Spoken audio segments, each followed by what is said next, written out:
Viewers, a very good morning. We are live and breaking this Sunday morning. I'm Shivangi Shukla. Let's get to the top headlines we're tracking at this moment.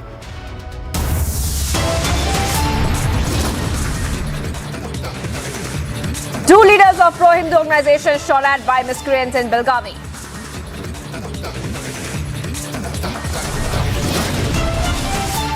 Case registered, police say CCTV of attack being screened.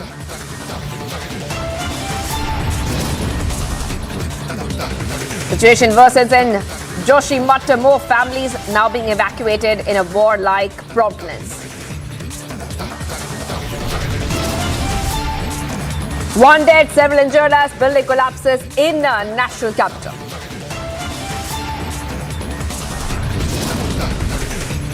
Crosses in churches, cemetery vandalized in Mumbai. Police say probe on.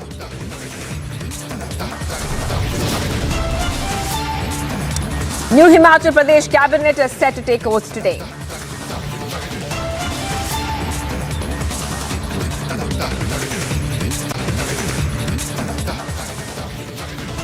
Viewers, let's go to the top story we're tracking right now. Now, it's been many days after that two stampedes which were reported. Remember, one of them in Guntur. Now, the YSRCP government has appointed a panel to go ahead and inquire about the stampedes. Retired AP judge, in fact, the justice there, the retired AP High Court Justice Reddy will head the inquiry panel, which is mandated to submit report in 1 month.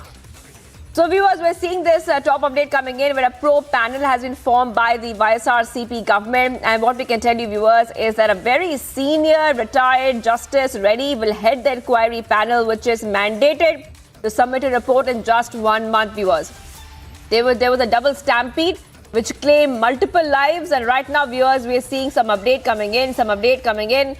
Remember that there were multiple stampedes which were reported. Many people had lost their lives.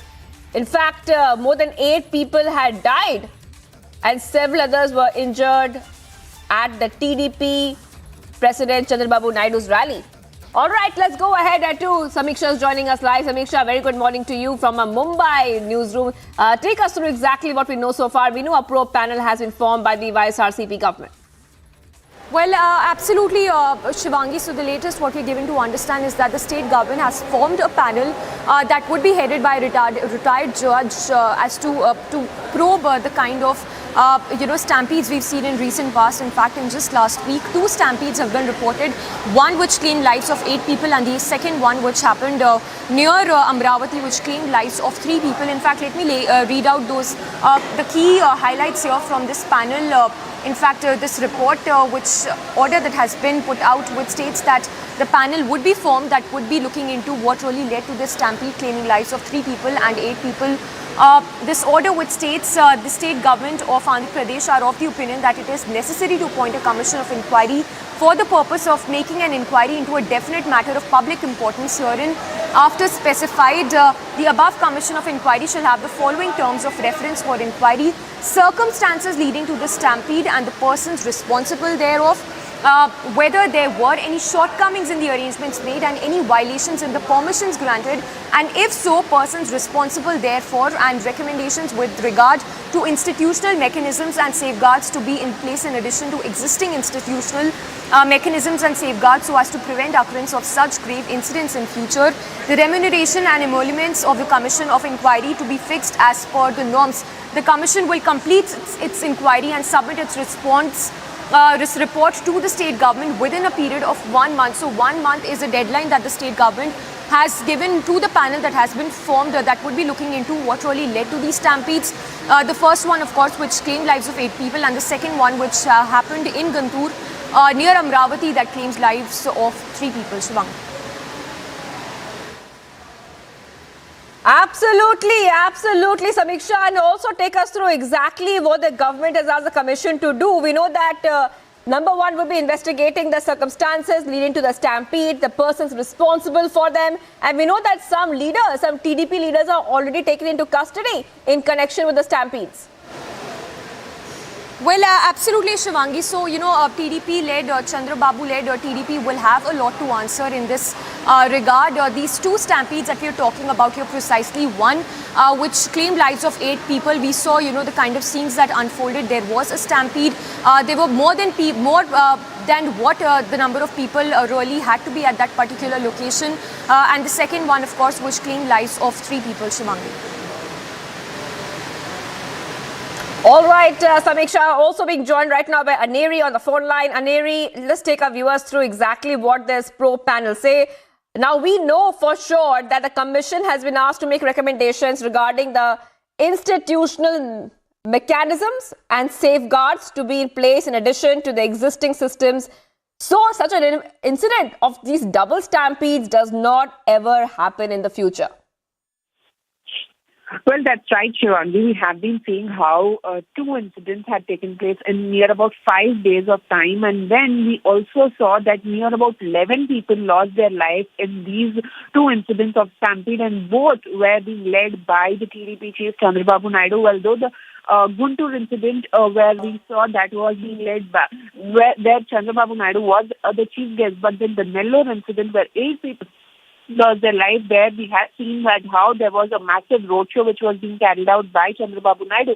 But now when we talk about this incident now, after this incident, we see that the Andhra Pradesh government has also come up with a GO number 1, which says that they will not allow any sort of roadshows, any sort of public meetings or to be held on the national highway, state highway or the Sarpanch roads. And that is the reason why we also see that how there's a political heat going on in the state of Andhra Pradesh, whereas we also have been seeing that now the Andhra Pradesh government, the YSRCP government in the state of Andhra Pradesh have now come up with an panel probe which will be led by the retired High Court judge of Andhra Pradesh into this matter, and they will have to submit a report within 1 week into these 2 incidents where 11 people lost their life and also a few others were injured. So definitely a shocking incident which happened in Nellore, in Guntur, and now we see that a political war of words have broken out in the state of Andhra Pradesh between the YSRCP and the TDP, and also at the same time now we are seeing that the Andhra Pradesh government, who had earlier come up with a GO to not putting a restriction on the public meetings and on the road shows where large gatherings are happening. And so now we also see that Andhra Pradesh government has come up with a panel to probe into this matter, and they will have to submit a report within 1 month of time. So now we'll have to wait and watch what will be the next move in this. Absolutely, and also, take us through exactly what's been happening when it comes to the investigation. We know that many people have been detained, many TDP leaders have been detained. Who are these TDP leaders who have been detained in this investigation as it continues? This is the double stampede incident we're talking about in Andhra Pradesh.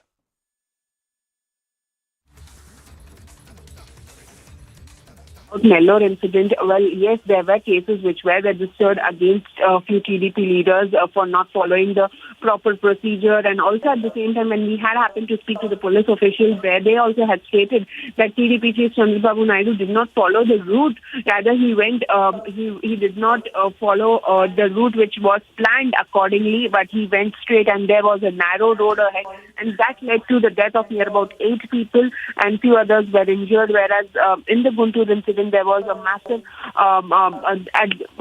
where we had seen that there were Sankranti tokens which were being distributed, a gift token which was being distributed, and due to which we saw that how there was a stampede-like situation which led to the death of 3 people. So total 11 people lost their life, and now we see that cases have been registered against few TDP cadres and also... All right, Aneri, I'm sorry I have to interrupt you, being joined by Kumar Reddy Patabi of the TDP on the phone line. Thank you for joining us here, Republic TV.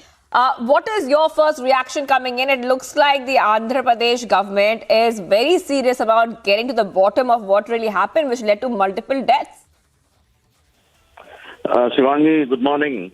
As far as the incidents in Kandakur and Guntur are concerned, we've been, right from the beginning, we've been saying that there is a conspiracy behind this and innocent people have lost their lives because of the conspiracy that is hatched by the YSR Congress party. Because if you look at the flow of events in Guntur and Kandakur, they are like substantiating our suspicion. So we've been demanding a thorough inquiry, but we would have welcomed an inquiry if the government would have referred this to the CBI or a national investigative agency. That would have been more proper.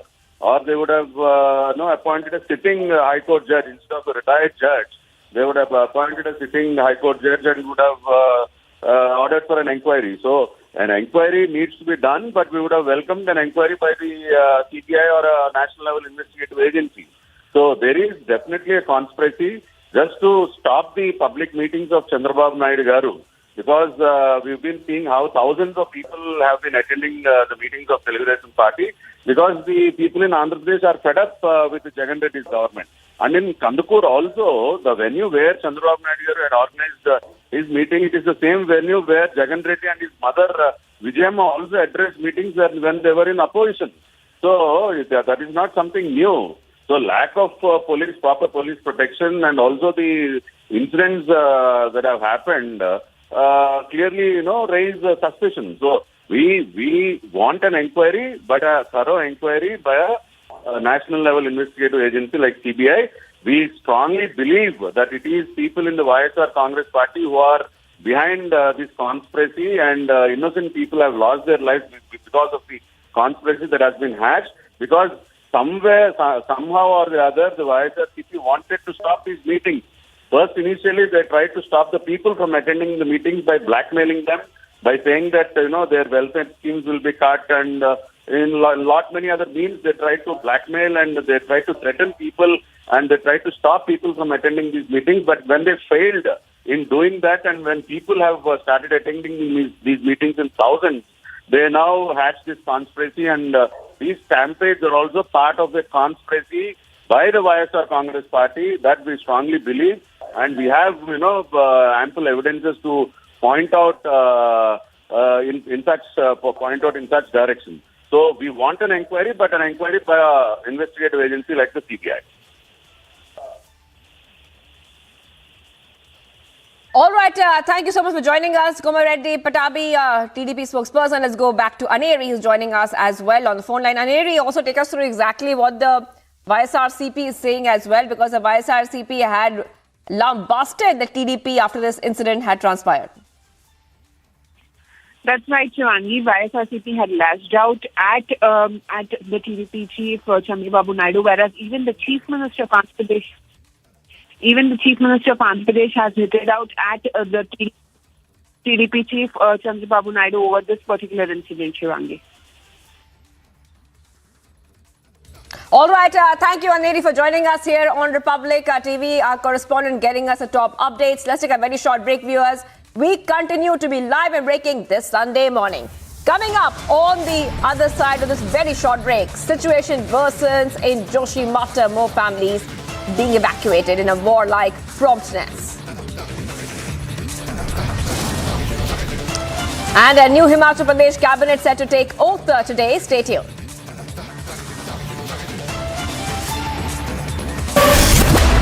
I am Aneri Shah reporting from Hyderabad, and this is Republic.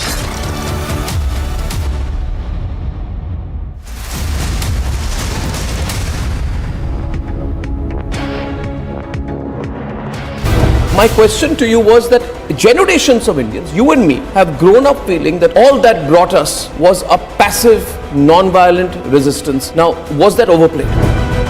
What happens at independence is that most of these big leaders of the revolutionary movement have essentially been killed or they have died from natural causes. So the revolutionaries don't have any leadership left. So when India becomes free, it comes to be ruled by one faction of the Congress party. Here is where I think they really went wrong. They deliberately go out there and suppress alternative narratives.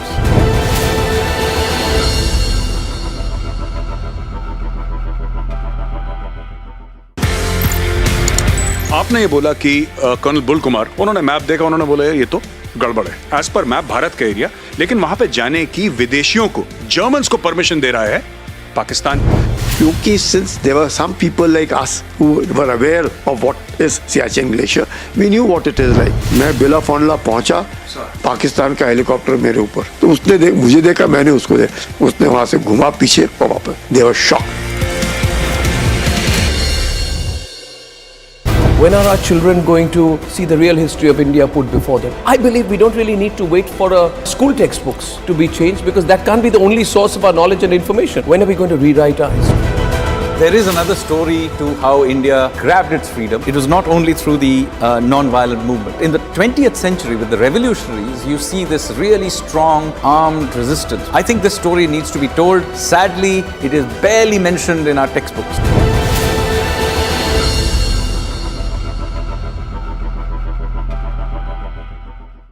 In this revolution of ideas, obviously there were various influences. Were Indian figures like Chhatrapati Shivaji inspiring the revolutionaries more, or was it global events?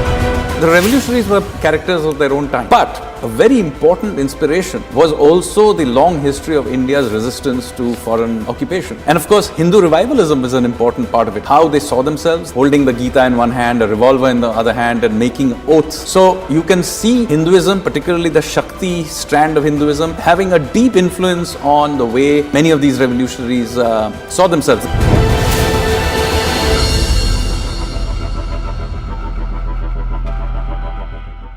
India is number one manufacturer of two-wheelers in the world. Number one also in tractors. Number two in buses. Number three in trucks. Number four in passenger vehicles. India is number one manufacturer of two-wheelers in the world. Number one also in tractors. Number two in buses. Number three in trucks. Number four in passenger vehicles. And very shortly we will be number three, overtaking Japan. Just wait for a couple of years. I'm told that you've taken some 800 acres, you are investing some 20,000 or 18,000 crore rupees in a Haryana plant. Correct. So you're also preparing for the future. Yeah. That shows your commitment. Its capacity is 1 million cars annually. So this is going to be one of the largest in the world. Not one of the largest. It is the largest.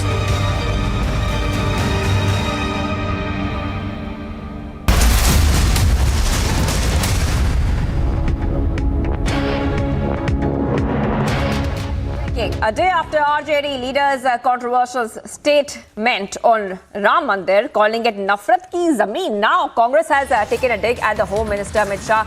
Congress's Priyanka Kharge has now tweeted, "Good to know that Ram Mandir will be ready by Jan 1st next year," requesting the Prime Minister and Amit Shah to set deadlines not just for the temple but also for filling up the government job vacancies and getting the economy on track. After all, the Ram Rajya means peace and prosperity for all. All right, viewers, so we are seeing this comment coming in right now where we are seeing a tweet. I repeat, it's a tweet where we can see, viewers, the politics over Ram Mandir continues. And this is coming in from Congress's Priyanka Kharge, who has tweeted that good to know that Ram Mandir will be ready by January 1st next year. And he's also saying that they should also be filling up government job vacancies. Let's go to Madhurima, who's joining us on the phone line. Madhurima, very good morning to you. After that comment which had come in from the RJD leader, who called it Nafrat ki Zameen, we are seeing that the political war of words over Ram Mandir is just not stopping. Madhurima. Well, good morning to you too, Shivangi. And yes, this is indeed a very controversial statement looking into the mind.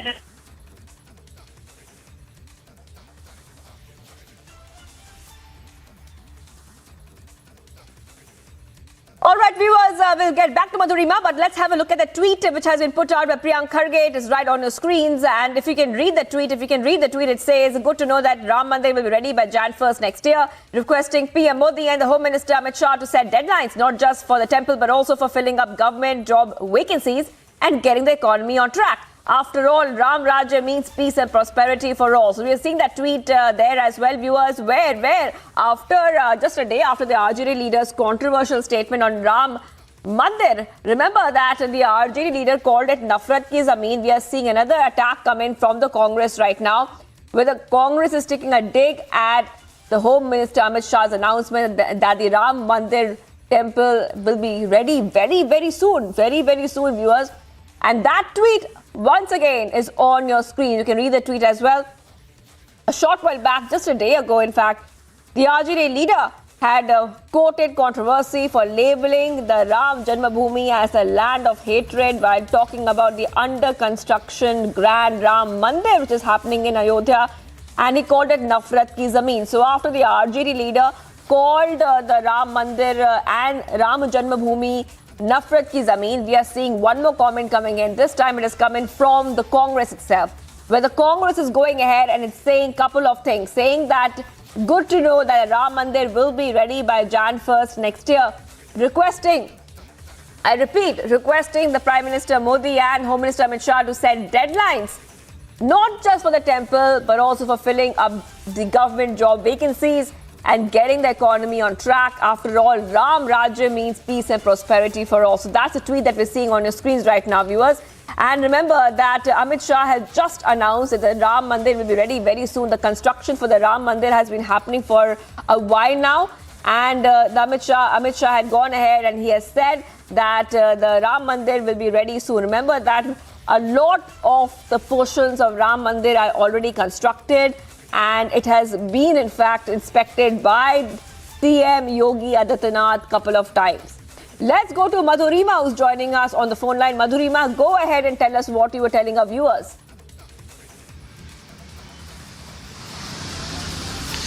Well, Shivangi, I was pressing upon the fact that Ram Mandir is attached very sentimentally to the population of our country. In fact, it was one of the main tenets in the manifesto for the Bharatiya Janata Party. And as Mr. Priyank Kharge has been pointing out that he must call for job vacancies and other. But the thing to highlight is that Amit Shah, in one of his previous addresses last year had even asserted over the fact that as and when the Ram Mandir will be inaugurated and the devotees will throng, it will bring a lot of business in the vicinity and in the state as well, as it would be a major boost to Madhurima, I'll come back to you in a moment, Madhurima. Please hold on, because I am being joined right now by BJP spokesperson Shehzad Poonawala. A very good morning to you, Shehzad, this Sunday morning. Now, we are seeing that one more controversy is erupting right now. Looks like the political war of words over Ram Mandir is just not stopping. You see, Rahul Gandhi and the Congress party and its leaders have a Rome mansikta, and therefore those who do Rome in the sense that do vote bank politics, they can never ever accept Ram Mandir. These are the people who oppose the existence of Shri Ram. These are the people who oppose Ram Mandir. These are the people who even went to court and said delay the Ram Mandir. They oppose the Bhumi Pujan of the Ram Mandir. They call Hindutva as ISIS and Boko Haram, and therefore this Rome mansikta, which is seen in the statements of Hussain Dalwai, in the statements of leaders from Karnataka who say Hindu is a bad word. Now you have a set of other leaders who are coming out and opposing. Instead of welcoming that yes, Ram Mandir will be built on the Ram Janmabhoomi, you have the entire ecosystem opposing it. And therefore Priyank Kharge ji is also making a similar comments. As far as employment is concerned, I am happy to inform Mr. Kharge that in the state he resides, Karnataka, the unemployment rate is 2.5%, and in Rajasthan, where Congress party is in power, the unemployment rate is 28.5%. In Bihar, the unemployed get lathis and dandas. So perhaps Priyank Kharge ji can tell us that when are they going to end the unemployment in their own states, and why are they opposing Ram Mandir once again? Right, Shehzad. Well, thank you so much for joining us here, Shehzad Poonawala, the BJP, on this latest controversy which has erupted after the RJD leader called the Ram Janmabhoomi Nafrat Ki Zameen. We are seeing one more attack coming in from the Congress, where the Congress has attacked Amit Shah over the Ram Mandir.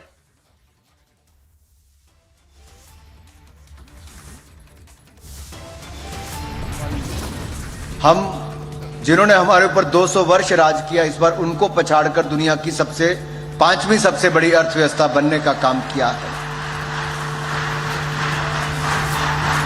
और युवाओं के बीच में तो मैं शिवराज जी, जयशंकर जी, ये कहना चाहता हूं, ये भारत के युवाओं ने ही पिछले 8 वर्षों में भारत को दुनिया का तीसरा सबसे बड़ा स्टार्टअप नेशन बनाने का काम भी किया है।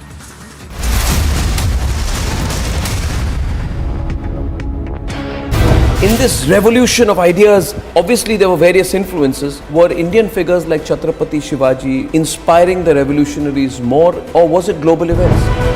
the revolutionaries were characters of their own time. But a very important inspiration was also the long history of India's resistance to foreign occupation. And of course, Hindu revivalism is an important part of it. How they saw themselves holding the Gita in one hand, a revolver in the other hand, and making oaths. So you can see Hinduism, particularly the Shakti strand of Hinduism, having a deep influence on the way many of these revolutionaries saw themselves.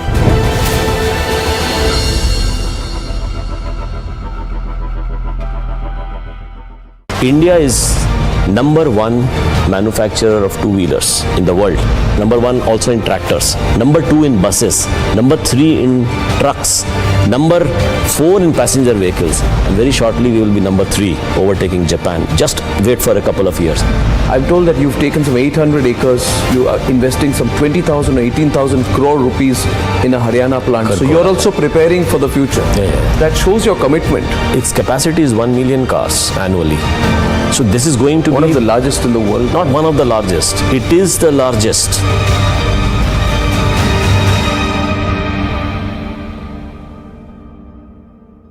We tried to draw a complete divide between, say, Savarkar, Bhagat Singh or Bagha Jyoti, and is that the right thing to do? Because there was something that connected them. We look at what divides them. What we are trying to do is to see this history from today's ideological lens. But their lens was completely different. They were a part of one big project. So I think we are not doing justice to this movement by trying to carve them up into small bits and pieces based on, today's ideological debates.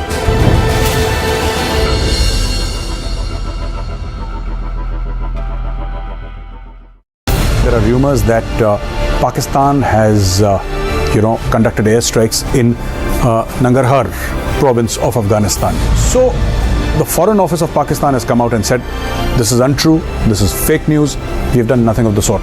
But if you remember last year, Pakistan did conduct airstrikes inside Afghanistan in two different provinces, and more than 40 people died, out of them 15 or 16 were children. So the Pakistani Air Force actually killed children inside Afghanistan, and the Taliban condemned it.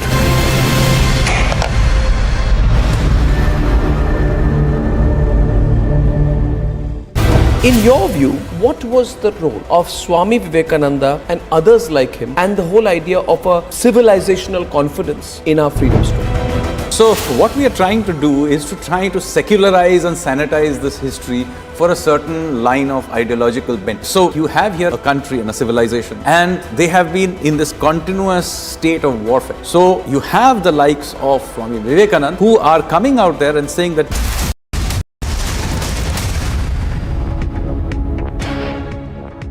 खुल रहे हैं। खेलों के क्षेत्र में भारत ने Olympic से लेकर कॉमनवेल्थ गेम्स में नए आयाम स्थापित करने का काम किया है और आत्मनिर्भर भारत के साथ ही एक भारत श्रेष्ठ भारत को भी पूरा करने का काम किया। आपके बीच में ही यूथ अवॉर्डीज भी हमारे बीच में है जो एक भारत श्रेष्ठ भारत को आगे बढ़ाने का काम कर रहे हैं, स्पिरिट को आगे बढ़ाने का काम कर रहे हैं। और मैं तो ये कहूंगा कि आप जब आए हैं तो इस कार्यक्रम के माध्यम से बाकी युवाओं से जरूर मिलिए और उनके साथ देश को घूमने का प्रयास अवश्य कीजिए। आप जितना भारत घूमेंगे, भारत की विशेषताओं को भी जानेंगे, भारत की समस्याओं को भी जानेंगे और कहीं ना कहीं समस्याओं का समाधान करने में भी आप एक बहुत बड़ा सहयोग कर सकते हैं। I'm Zinat Zishan Fazil reporting from Srinagar, and this is the Republic.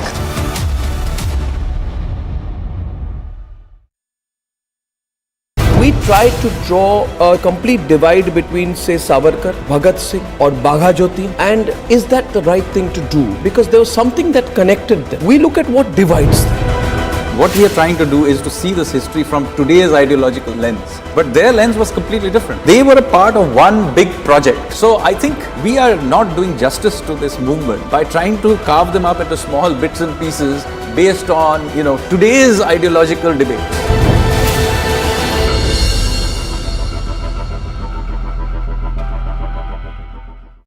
There are rumors that Pakistan has, conducted airstrikes in Nangarhar province of Afghanistan. So the Foreign Office of Pakistan has come out and said, this is untrue, this is fake news, we have done nothing of the sort.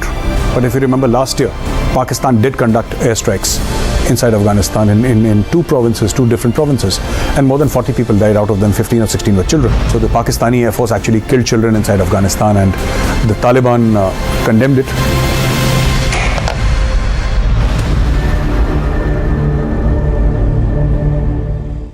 In your view, what was the role of Swami Vivekananda and others like him and the whole idea of a civilizational confidence in our freedom struggle?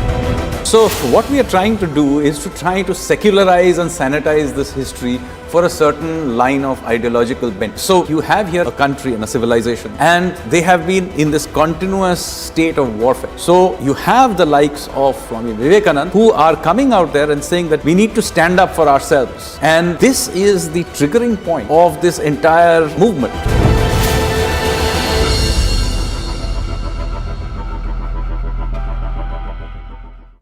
My question to you was that generations of Indians, you and me, have grown up feeling that all that brought us was a passive, non-violent resistance. Now, was that overplayed?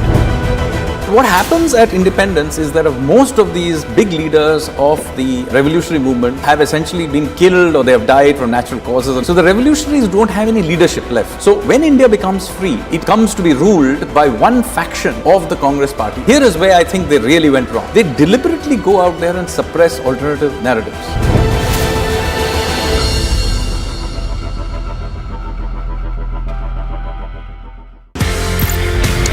आपने ये बोला कि colonel Bull Kumar, उन्होंने map देखा, उन्होंने बोला ये तो गड़बड़ है। एज पर मैप भारत का एरिया, लेकिन वहां पे जाने की विदेशियों को, जर्मन्स को परमिशन दे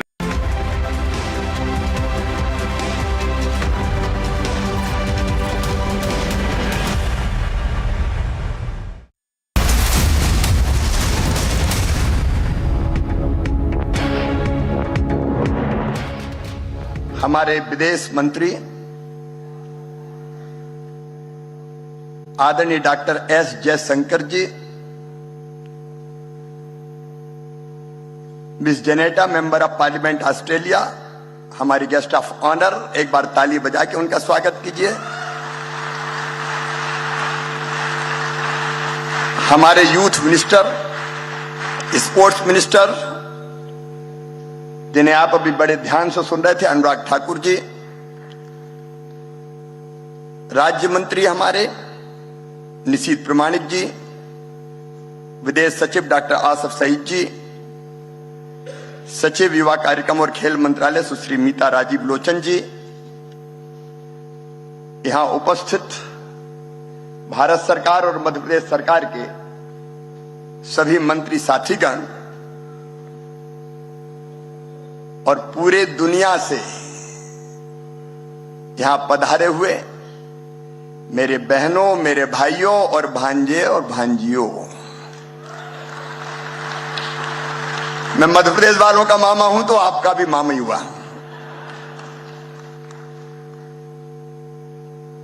इंदौर में आपका हृदय से स्वागत, और केवल मेरी तरफ से नहीं, मध्य प्रदेश की 8.5 करोड़ जनता की ओर से आपका स्वागत है, आपका अभिनंदन है। और स्वागत केवल शब्दों में नहीं है, यह स्वागत आत्मीय है, यह स्वागत भावनाओं से है, और वो भावनाओं का प्रकटीकरण आप इंदौर की सड़कों पर देख रहे होंगे। विद्युत बल्ब की लड़ियों से इंदौर सजाया गया है, रंगोलियां बनाई गई है। केवल स्वागत द्वार नहीं बनाए, इंदौर की जनता ने पलक पौड़े आपके लिए बिछाए। या इंदौर में तो झगड़ा हो रहा था, झगड़ा इस बात का कि जब आ रहे हैं तो होटल में काहे को ठहरेंगे, हम अपने घर ठहराएंगे। हर एक ललायत था हमारे घर ले चलो। सचमुच में आप सब आए, मैं हृदय की गहराइयों से, क्योंकि मध्य प्रदेश है देश का दिल, हार्टलैंड ऑफ इंडिया, और आप हैं हमारे दिल के टुकड़े। अतिथि देवो भव की परंपरा का निर्वाह करते हुए हम एक बार फिर आपका स्वागत करते हैं, अभिनंदन करते हैं। अत्यंत प्राचीन और महान राष्ट्र भारत, जब दुनिया के विकसित देशों में सभ्यता के सूर्य का उदय नहीं हुआ था, तब हमारे यहां वेदों की ऋचाएं रच दी गई थी। संयुक्त राष्ट्र संघ द्वितीय विश्व युद्ध के बाद बना, लेकिन भारत के ऋषियों ने तो हजारों साल पहले कह दिया था, अयम निजम परावेत्ति गणना लघुचेत साम उदार चरिता नाम तू वसुदैव कुटुंबकम। ये मेरा ये तेरा है, ये सोच छोटे दिल वालों का होता है। जो विशाल हृदय के होते हैं वो तो कहते हैं सारी दुनिया ही एक परिवार है। और प्रधानमंत्री श्रीमान नरेंद्र मोदी जी इसी मूल मंत्र को आत्मसात करके केवल भारत नहीं आज दुनिया की सेवा कर रहे हैं। लेकिन युवा प्रवासी भारतीय दिवस है। मित्रों, युवा वो नहीं है जिसकी उम्र 15 साल से लेकर 30 साल की होती है। युवा वो है जिसके पैरों में गति होती है। युवा वो है जिसके सीने में आग होती है। युवा वो है जिसकी आंखों में सपने होते हैं। और युवा वो है जो उन सपनों को साकार कर कर ही चैन की सांस लेता है। स्वामी विवेकानंद ने कहा था, वो शब्द मुझे आज याद आ रहे हैं, तुम केवल 3.5 हाथ के हड़ मांस के पुतले नहीं हो, तुम ईश्वर के अंश हो, अमृत के पुत्र हो, अनंत शक्तियों के भंडार हो और अमर आनंद के भागी हो। दुनिया में कोई काम ऐसा नहीं कि जो तुम ना कर सको। और भारत के युवाओं ने दुनिया में सच में वो करके दिखाया है। कामयाबी हाथ की लकीरों से नहीं मिलती, कामयाबी माथे के पसीने से मिलती है। और वो सफलता के झंडे भारत के युवाओं ने गाड़े हैं। दुनिया में जहां जहां गए एक अलग पहचान बनाई। और सचमुच में दुनिया के लगभग सभी देशों में अलग अलग क्षेत्रों में आज भारत का डंका अगर बजाया है तो आपने बजाया, इसलिए मैं आपका स्वागत करता हूं, आपका अभिनंदन करता हूं। एक व्यक्ति अगर सोचे, एक व्यक्ति अगर ठान ले तो दुनिया बदल सकता है।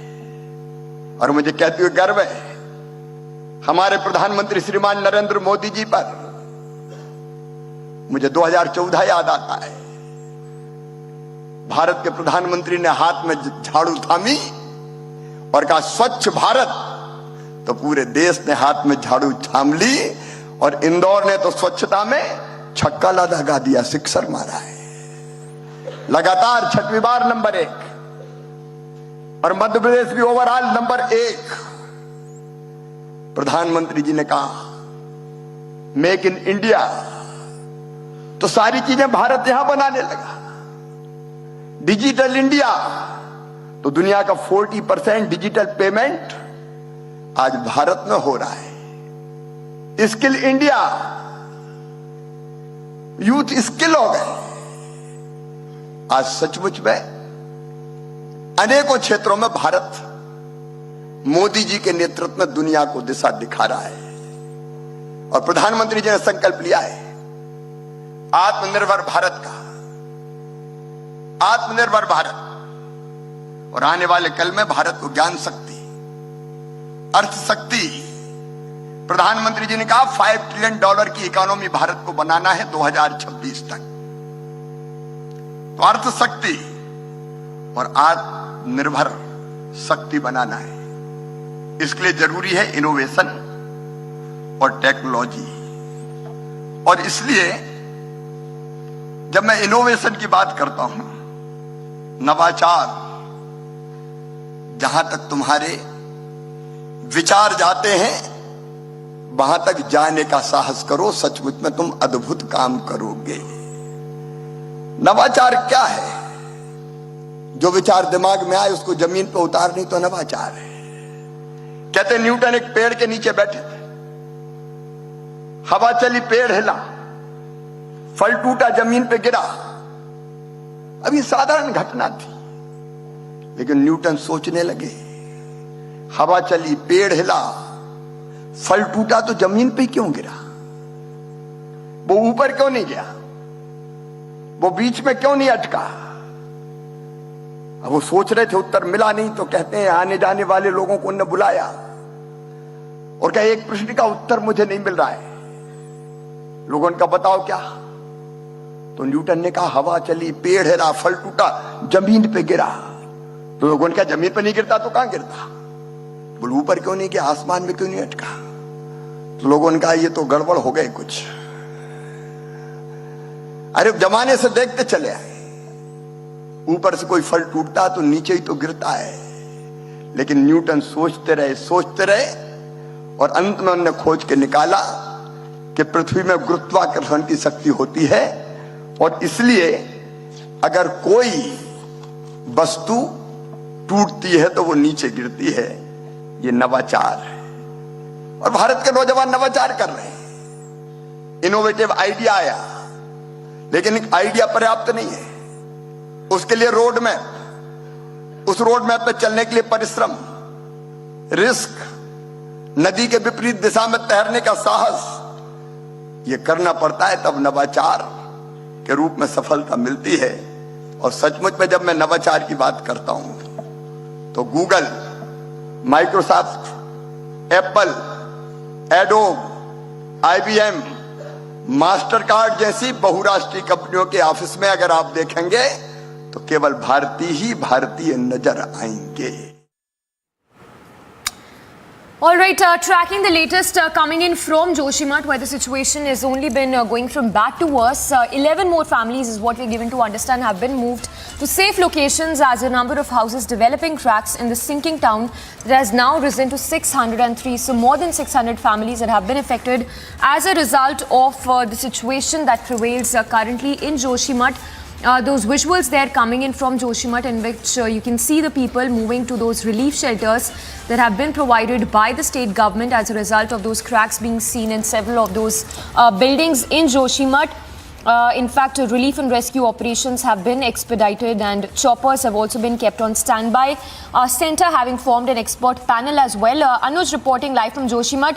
Anuj, all right, we'll just go across to Anuj in just a bit, but the visuals there coming in right now of those people who are moving to safer locations as a result of land subsidence being seen in Joshimath. In fact, hundreds of families have been affected as a result of prevailing situation in Joshimath. Immediate evacuation of 600 families have been ordered by the state government. In fact, remember just yesterday, Chief Minister Pushkar Singh Dhami also visited Joshimath and did a survey of those houses that have been affected as a result of the situation in Joshimath. But the visuals there on your screens right now that paint a grim picture of the situation we are seeing unfold in Joshimath. Cracks being seen not just on those buildings but on the roads as well, which has triggered panic and fear in the minds of people. And there's also a lot of anger as it's also being said that the situation has is a result of those projects that have been built. In fact, the construction that has happened in Joshimath. Anuj, they are reporting live, joining us live. Anuj, give us the ground check. What is the latest you are learning? How many families in total have been affected and how many have been shifted to those relief shelters? Samiksha, this is almost around 600 families who are affected by this cracks, by this problem which is going on in Joshimath. Let me tell you the fresh update. I am reporting from a mutt. This is just in front of a temple in Joshimath itself. I have with me a Mehantji of this particular mutt. He will explain us what is happening because we are seeing now the cracks which is coming in this particular area and how it is damaging and how this is increasing. We'll try and understand from Mehenji itself. आप अगर गुरुजी बता सकें कि यहाँ क्या problem चल रही है। यहाँ पर अभी यहाँ पर क्या है कि पिछले कुछ दिनों से 12-13 महीने से हल्के हल्के क्रैक चल रहे थे। अब पिछले 10-12 दिन से यहाँ पे ज़्यादा चलने लगे हैं। तो ये हॉस्पिटल के ठीक ऊपर वाला एरिया है, जो कि हॉस्पिटल 6 महीने साल एक बार दिखाते अगर आप ये आप देख रहे हैं, आपके सामने ये जो देख रहे हैं, ये जो क्रैक पड़े हैं, छत से पिलर अलग लटक रहे हैं, दीवारें नीचे बैठ गई हैं। और इधर पीछे की साइड में आप देखेंगे तो वहाँ पर अंदर एक बार मैं कहूँगा आप अगर हमारे साथ आके एक बार दिखा सकें दर्शकों को। So that's something what we are showing to our viewers Samiksha, that what exactly is happening. जी बताइए। ये आप ऊपर देख रहे होंगे, ये छतों में ये जो क्रैक आई हुई हैं, ये जो दीवारें आप वो देख रहे हैं सारे क्रैक हो गई हैं। ये बाहर से उजाला, सीधे बाहर उजाला दिख रहा है। ये एक्चुअली ये एरिया पर्टिकुलर बैठ गया है, और बैठने की वजह से जैसे बरसात में पानी वगैरह जो जैसे आता है, तो पानी के अंदर आने की वजह से ये जो कंडीशनें हुई हैं, ये इस वजह से ये कंडीशन हुई है। ये सारी में क्रैक, ये आप उजाला देख रहे होंगे, ये 4 इंच का गैप देख रहे हैं। इस तरह से कहीं ज़्यादा है कहीं कम है, धीरे धीरे ये बैठ रहा है। इस तरीके की ये कंडीशन। तो ये कब से हो रहा है? ये इसके पीछे ये पहले ये धीरे धीरे पर्दे के पीछे last my video journalist wants to give you a sense from there also. Look what is happening. If we talk about this particular wall, then this could be clearly seen that how the crack is increasing. Even I can feel and the moisture and the water which is coming here, and that's something what we are seeing at this point in time. And there the full wall is being cracked. जी बताइए। ये जो दीवारें आप देख रहे होंगे पिलरों के साथ चिपकी हुई जितनी भी दीवारें हैं, ये सब बैठ रही हैं। ये पर्टिकुलर हॉस्पिटल का बैक साइड का जो एरिया है, ये एरिया पहले से ही बैठ रहा था, पर अभी कुछ दिन से थोड़ा ज़्यादा होने लग गया, जिसकी वजह से ये थोड़ा सा परेशानी समस्या तो है ही है। तो अब देखो भगवान की इच्छा क्या होता है, क्या करता है। यहाँ भी हमने देखा बाहर की साइड जहाँ अभी आप दिखा रहे थे, एक बार मैं कहूँगा कि बाहर चल के भी दिखाएं। यहाँ पे भी नीचे की तरफ ये आप देख रहे हैं, ये जो फर्श आप देख रहे हैं, इसको मैं थोड़ा हटा दूँ। ये देख लीजिए, ये जो ज़मीन जो है, ये धीरे धीरे ये क्रैक बढ़ते जा रहे हैं। ये आप शेड वाला एरिया देख रहे होंगे, ये शेड में ये जो फॉल सीलिंग जितनी भी डैमेज हुई हैं, ये सारा क्या है कि ये जो एरिया बैठने से जो टीन सेट जो बैठ गया है, उसकी जो फिटिंग हिल गई है, जिससे पानी की वजह से ये सारा एरिया लगभग बर्बादी की ओर जा रहा है। डैमेज हो गया है, काफ़ी डैमेज हो गया है।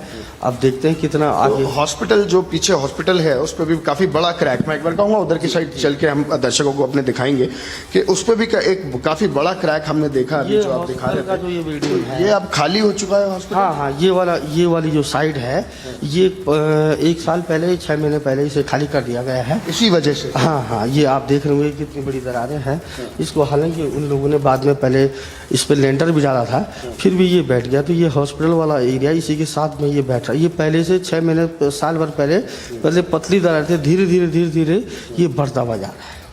So this exactly the situation is, Samiksha. That is something what we are seeing. If we talk about this particular premises, then we have seen not limited to the tiles or the floors only, but the walls could be clearly seen how the cracks are increasing. There is an hospital just next to this particular area, this particular premises, and that particular hospital has been already vacant. And has there is no one no facilities there because the same kind of problem is going on in that very hospital also. So this is something what we are seeing in whole Joshimath at this point in time. The people are in worrisome situation. The government is taking the stock of the things what is happening on the ground. This was none other but the Chief Minister himself who was here on the ground yesterday, who was doing survey with the expertise and the teams. But yes, the situation remains tense. So I'll ask my video journalist to continuously give it a sense from every area. There you can see this is the entry, and we can clearly see the kind of cracks which is coming in,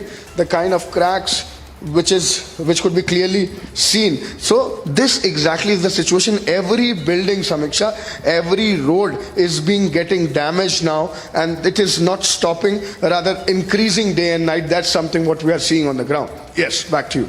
All right, Anuj, thank you for those latest details that you're sharing with us. So, Anuj, they're reporting live from Joshimath, giving us a ground check as to the situation that prevails currently in Joshimath. Those visuals there speak for themselves. The situation prevailing in Joshimath as we speak. The families having been shifted to those temporary relief shelters, and on the other side, you can see those cracks that are being seen in several of those walls and buildings. In fact, even the roads in Joshimath. Slipping into a very short break for now, but do not go anywhere. Lots coming up on the other side of this very short break.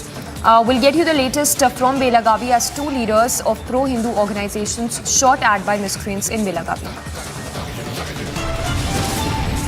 And one dead, several injured as building collapses in the national capital.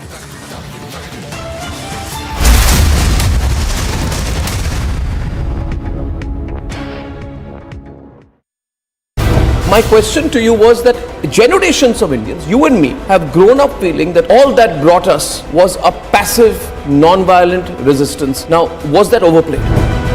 What happens at independence is that most of these big leaders of the revolutionary movement have essentially been killed or they have died from natural causes. So the revolutionaries don't have any leadership left. So when India becomes free, it comes to be ruled by one faction of the Congress party. Here is where I think they really went wrong. They deliberately go out there and suppress alternative narratives.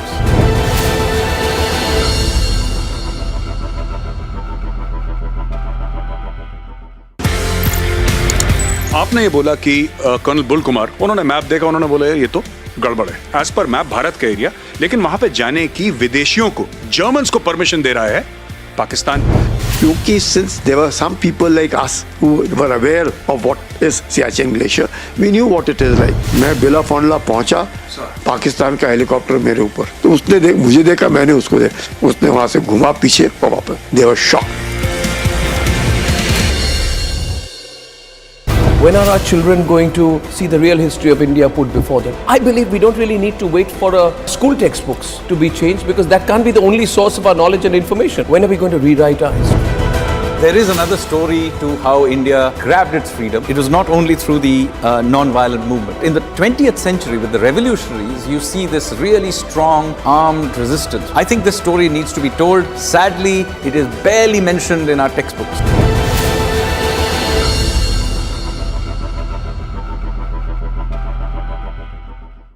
In this revolution of ideas, obviously there were various influences. Were Indian figures like Chhatrapati Shivaji inspiring the revolutionaries more, or was it global events? The revolutionaries were characters of their own time. But a very important inspiration was also the long history of India's resistance to foreign occupation. And of course, Hindu revivalism is an important part of it. How they saw themselves, holding the Gita in one hand, a revolver in the other hand, and making oaths. So you can see Hinduism, particularly the Shakti strand of Hinduism, having a deep influence on the way many of these revolutionaries saw themselves.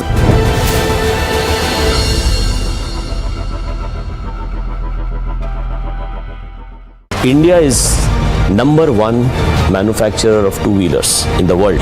Number one also in tractors. Number two in buses. Number three in trucks.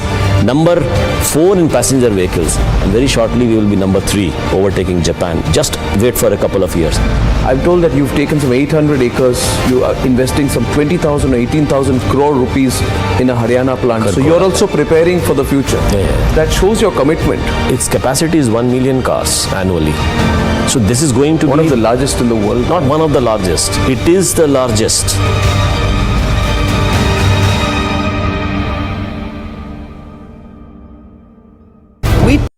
India is number one manufacturer of two-wheelers in the world. Number one also in tractors. Number two in buses. Number three in trucks. Number four in passenger vehicles. And very shortly we will be number three, overtaking Japan. Just wait for a couple of years. I'm told that you've taken some 800 acres. You are investing some 20,000 or 18,000 crore rupees in a Haryana plant. So you're also preparing for the future. Yeah. That shows your commitment. Its capacity is 1 million cars annually. So this is going to be one of the largest in the world. Not one of the largest. It is the largest.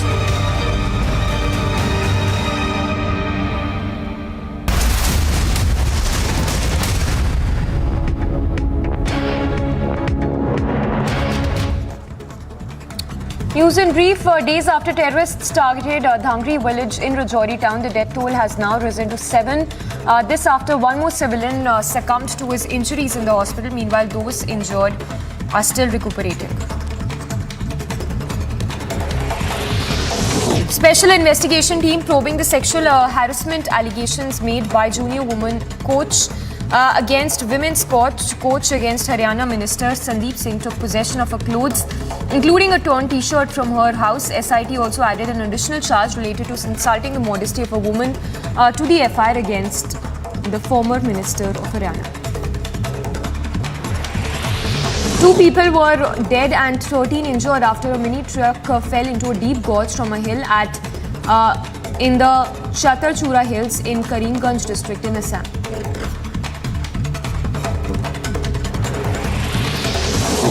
Unidentified men riding a bike shot at and injured a journalist identified as Rajesh while he was returning home from his shop in Siwan, a district of Bihar. After Indian forces noticed suspicious movement near a village in Balakot sector of Pooch district of Jammu and Kashmir, forces neutralized 2 terrorists near the line of control. The bodies of the slain terrorists were found when the army launched a search operation in the area this morning.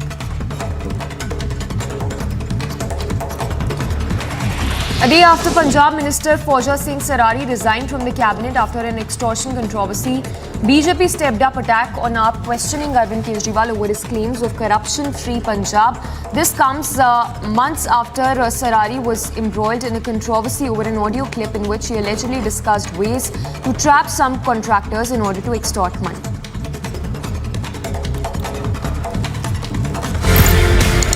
आपने ये बोला कि colonel Bull Kumar, उन्होंने map देखा, उन्होंने बोला ये तो गड़बड़ है। एज पर मैप भारत का एरिया, लेकिन वहां पे जाने की विदेशियों को, जर्मन्स को परमिशन दे रहा है पाकिस्तान। क्योंकि since there were some people like us who were aware of what is Siachen Glacier, we knew what it is like. मैं बिला फंडला पहुंचा, पाकिस्तान का हेलीकॉप्टर मेरे ऊपर, तो उसने मुझे देखा, मैंने उसको देखा, उसने वहां से घुमा पीछे वापस। They were shocked.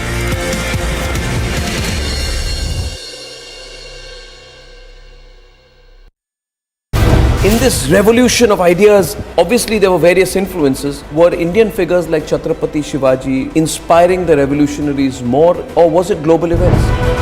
The revolutionaries were characters of their own time. But a very important inspiration was also the long history of India's resistance to foreign occupation. And of course, Hindu revivalism is an important part of it. How they saw themselves holding the Gita in one hand, a revolver in the other hand, and making oaths. So you can see Hinduism, particularly the Shakti strand of Hinduism, having a deep influence on the way many of these revolutionaries saw themselves.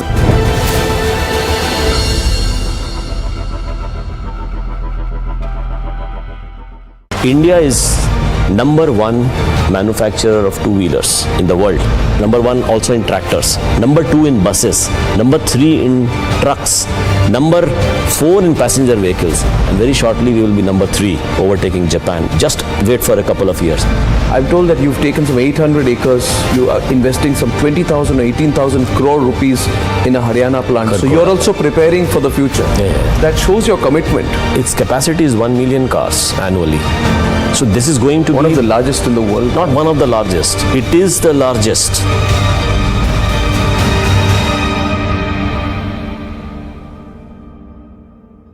We tried to draw a complete divide between, say, Savarkar, Bhagat Singh or Bagha Jyoti. And is that the right thing to do? Because there was something that connected them. We look at what divides them.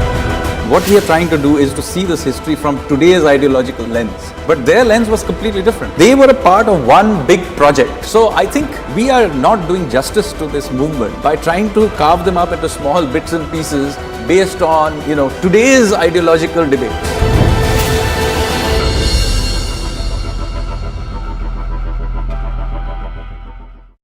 There are rumors that Pakistan has, conducted airstrikes in Nangarhar province of Afghanistan. So the Foreign Office of Pakistan has come out and said, this is untrue, this is fake news, we have done nothing of the sort. But if you remember last year, Pakistan did conduct airstrikes inside Afghanistan in 2 different provinces, and more than 40 people died, out of them 15 or 16 were children. So the Pakistani Air Force actually killed children inside Afghanistan, and the Taliban condemned it.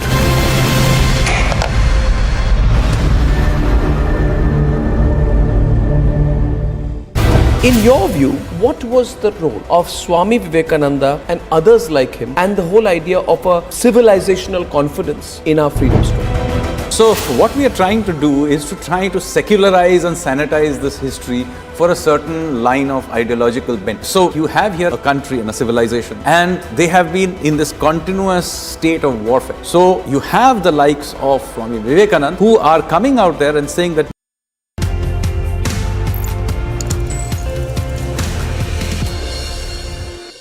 Hi friends, welcome to the Gaurav Arya show. दोस्तों, आज मैं आपको एक खास कहानी सुनाने वाला हूं और हमारे गेस्ट भी बहुत खास हैं। I have a very very special guest today.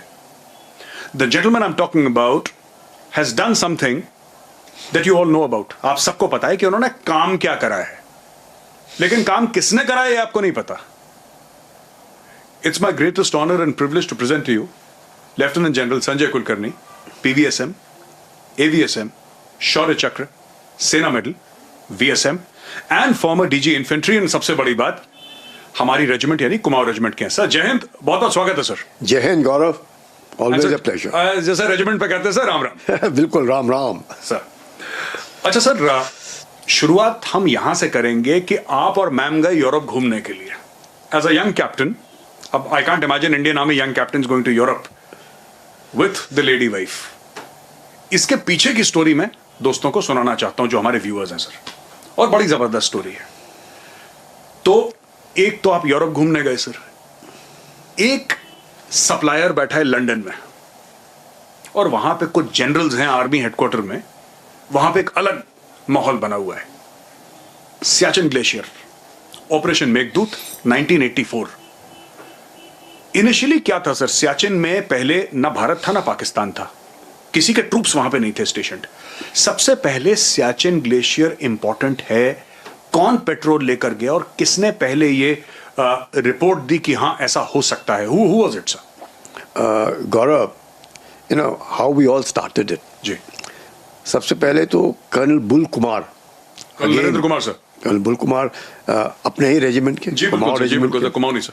And he is the one who actually found out he had a very good German friend, a mountaineer friend, Sir. with whom he had done river rafting. Sir. जब वो उनको मिले, then he said that he is now planning to go to again explore the Apsara ranges. Sir. So he said, मुझे नक्शे पे दिखाना. When it came to seeing the map, Sir. that is the first time Colonel Bull Kumar was alarmed कि जो जहाँ वो जा रहा है जर्मन माउंटेनियर, ये तो हमारी जगह है, लेकिन वो तो पाकिस्तान से परमिशन लेकर के उधर जा रहा है। पाकिस्तान इंडिया में जाने की परमिशन पाकिस्तान दे रहा है in this mountainous terrain, because what had happened was Karachi agreement stated very clearly the ceasefire line that was then CFL बोलते थे कि NJ 9842 thence northwards, that means the ceasefire line NJ 9842 तो demarcated था, सब कुछ था। Then since it had not been demarcated, it said thence northwards it will follow, and whenever we get time in future, it will be properly demarcated, delineated. Ceasefire line हो गई जो बाद में बनी line of control sir. You can say yes. Somewhat like that. Though little change because we have AGPL over here, yes, actual sir. ground position line and all. Yes, but notwithstanding that, yes. up to NJ 9842, we knew it. And thereafter, when we said thence northwards, it was running along the watershed of the Soltoro ridgeline. That was our thinking, and that is what the international principle is also all about, watershed principle. Pakistan cleverly joined NJ 9842 with Karakoram Pass.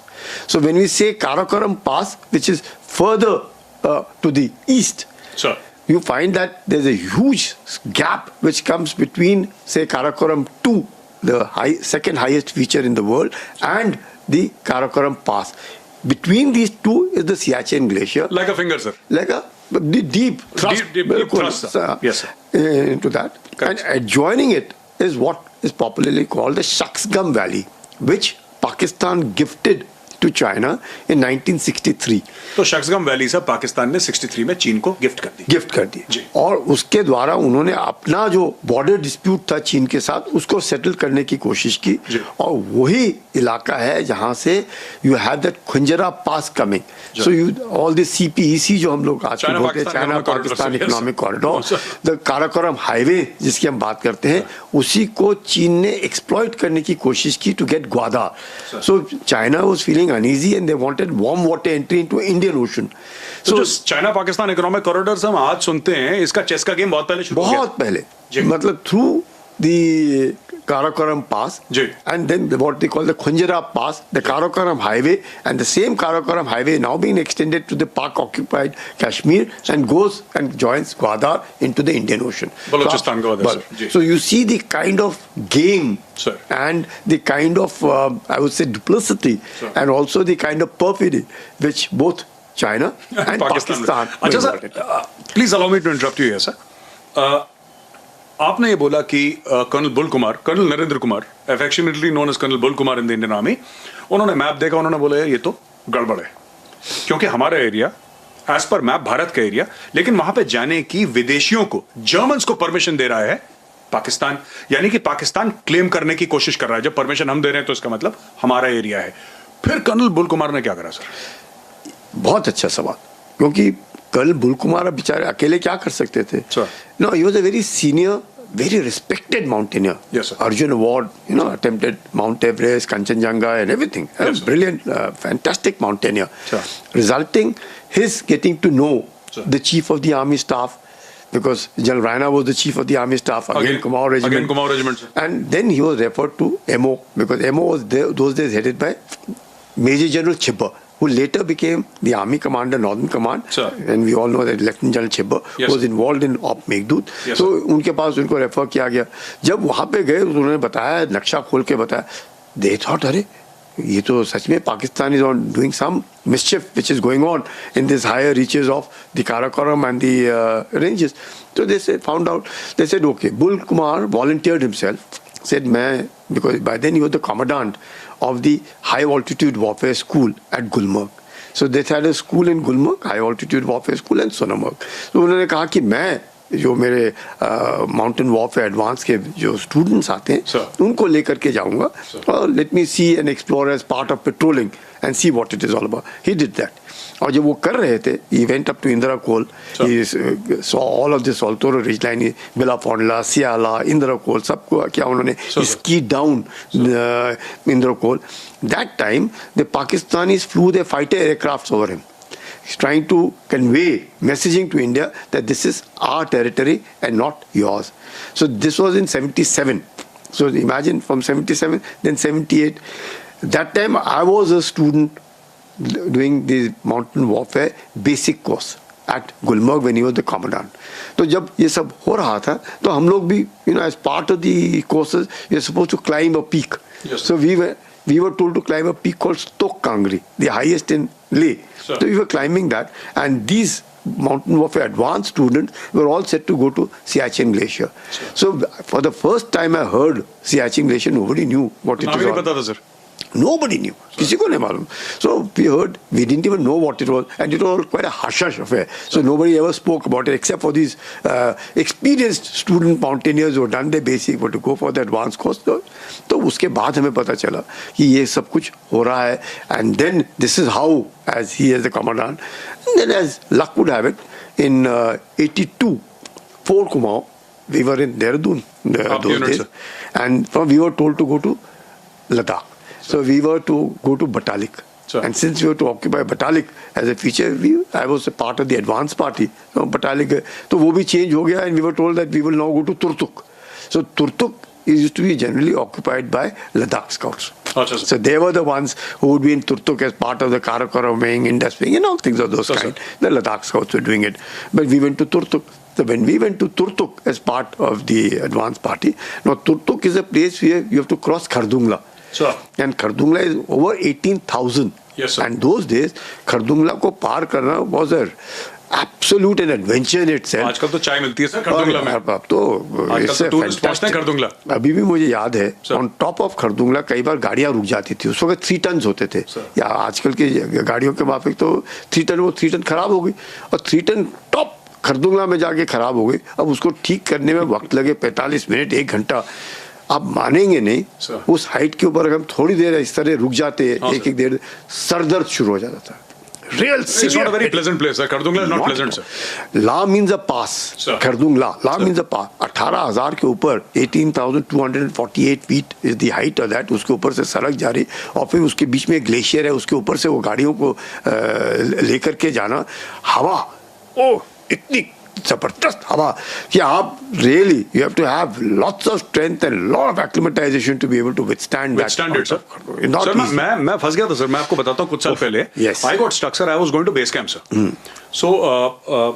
So brigadier Bhupesh Hada used to be commander sir at that time sir, तो Bhupesh sir ने बोला आ जा, तो मैंने बोला sir आ जाता हूँ मैं, so we got stuck in Khardung La sir, वो thank God and I had gone with my this thing sir, republic की यूनिट थी मेरे, थैंक गॉड वहां पे राजरीफ की यूनिट थी सर, राजरीफ की यूनिट ने चाय पकौड़े खिलाए, जब जान में जाना I would have gone sir, वो it was horrible sir. Now तो fantastic arrangements, I still remember colonel वोम्बट Khare who later retired as a major general, he does all this PLI and is quite involved into all this. He used to be the commanding officer of the BRO there, and he was laying that first bridge over that glacier for us to negotiate the Khardungla.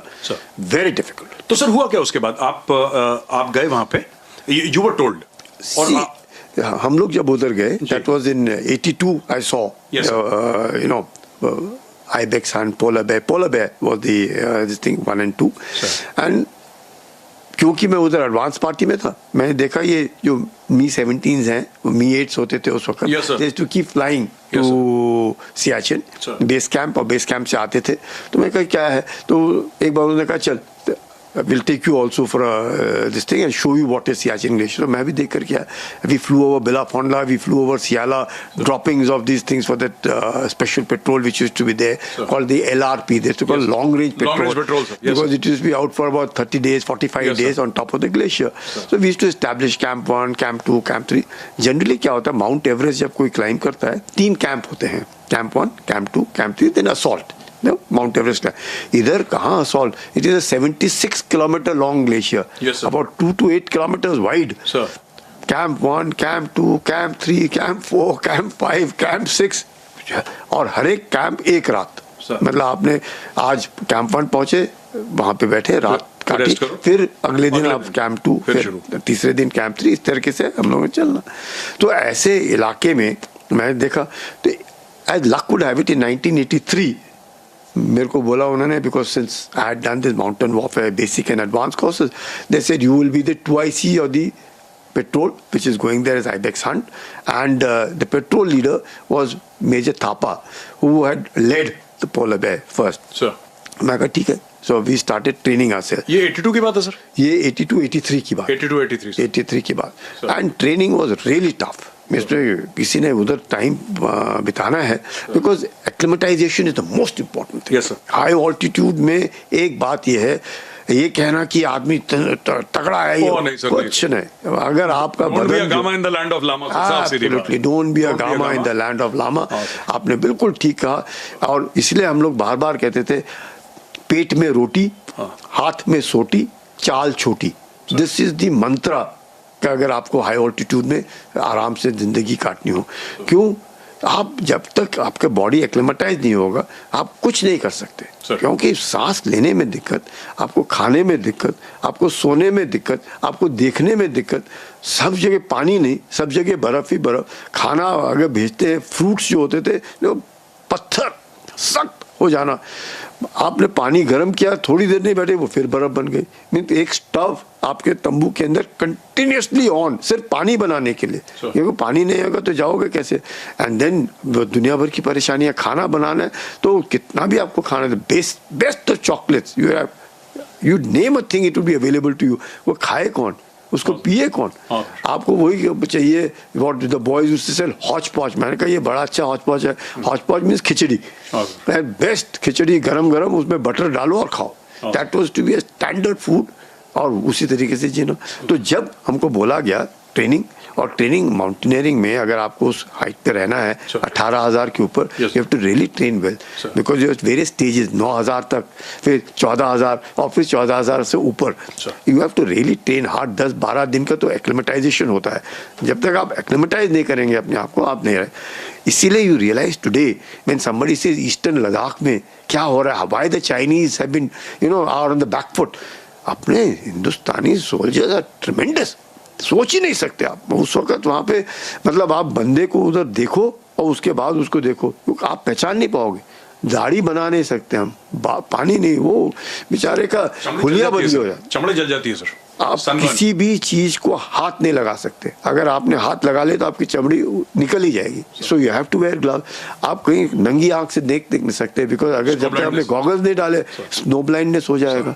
तो ऐसे हालात में तैयार करना लड़कों को, और snow blizzard जैसे आप देख रहे हैं नॉर्थ अमेरिका में किस तरीके से तूफानी बर्फीली तूफानी हवाएं चल रही हैं, लोग मर रहे हैं, जापान में लोग मर रहे हैं, इतनी एडवांस कंट्रीज में, जबकि नॉर्मल या सी लेवल से वही मैं कहने लगा था, सी लेवल पे हालत इतनी ये तो 18,000 और 20,000 में वो तूफानी हवा जो 100 से 150 किलोमीटर की रफ्तार से चल रही है, और बर्फ, मतलब आपकी आंखों के जो पेपड़ियाँ है उसके ऊपर बर्फ, मूछों के ऊपर बर्फ, आईब्रोज के ऊपर, मतलब जो दिखने वाली चीजें सब आप बर्फ से ढका हुआ।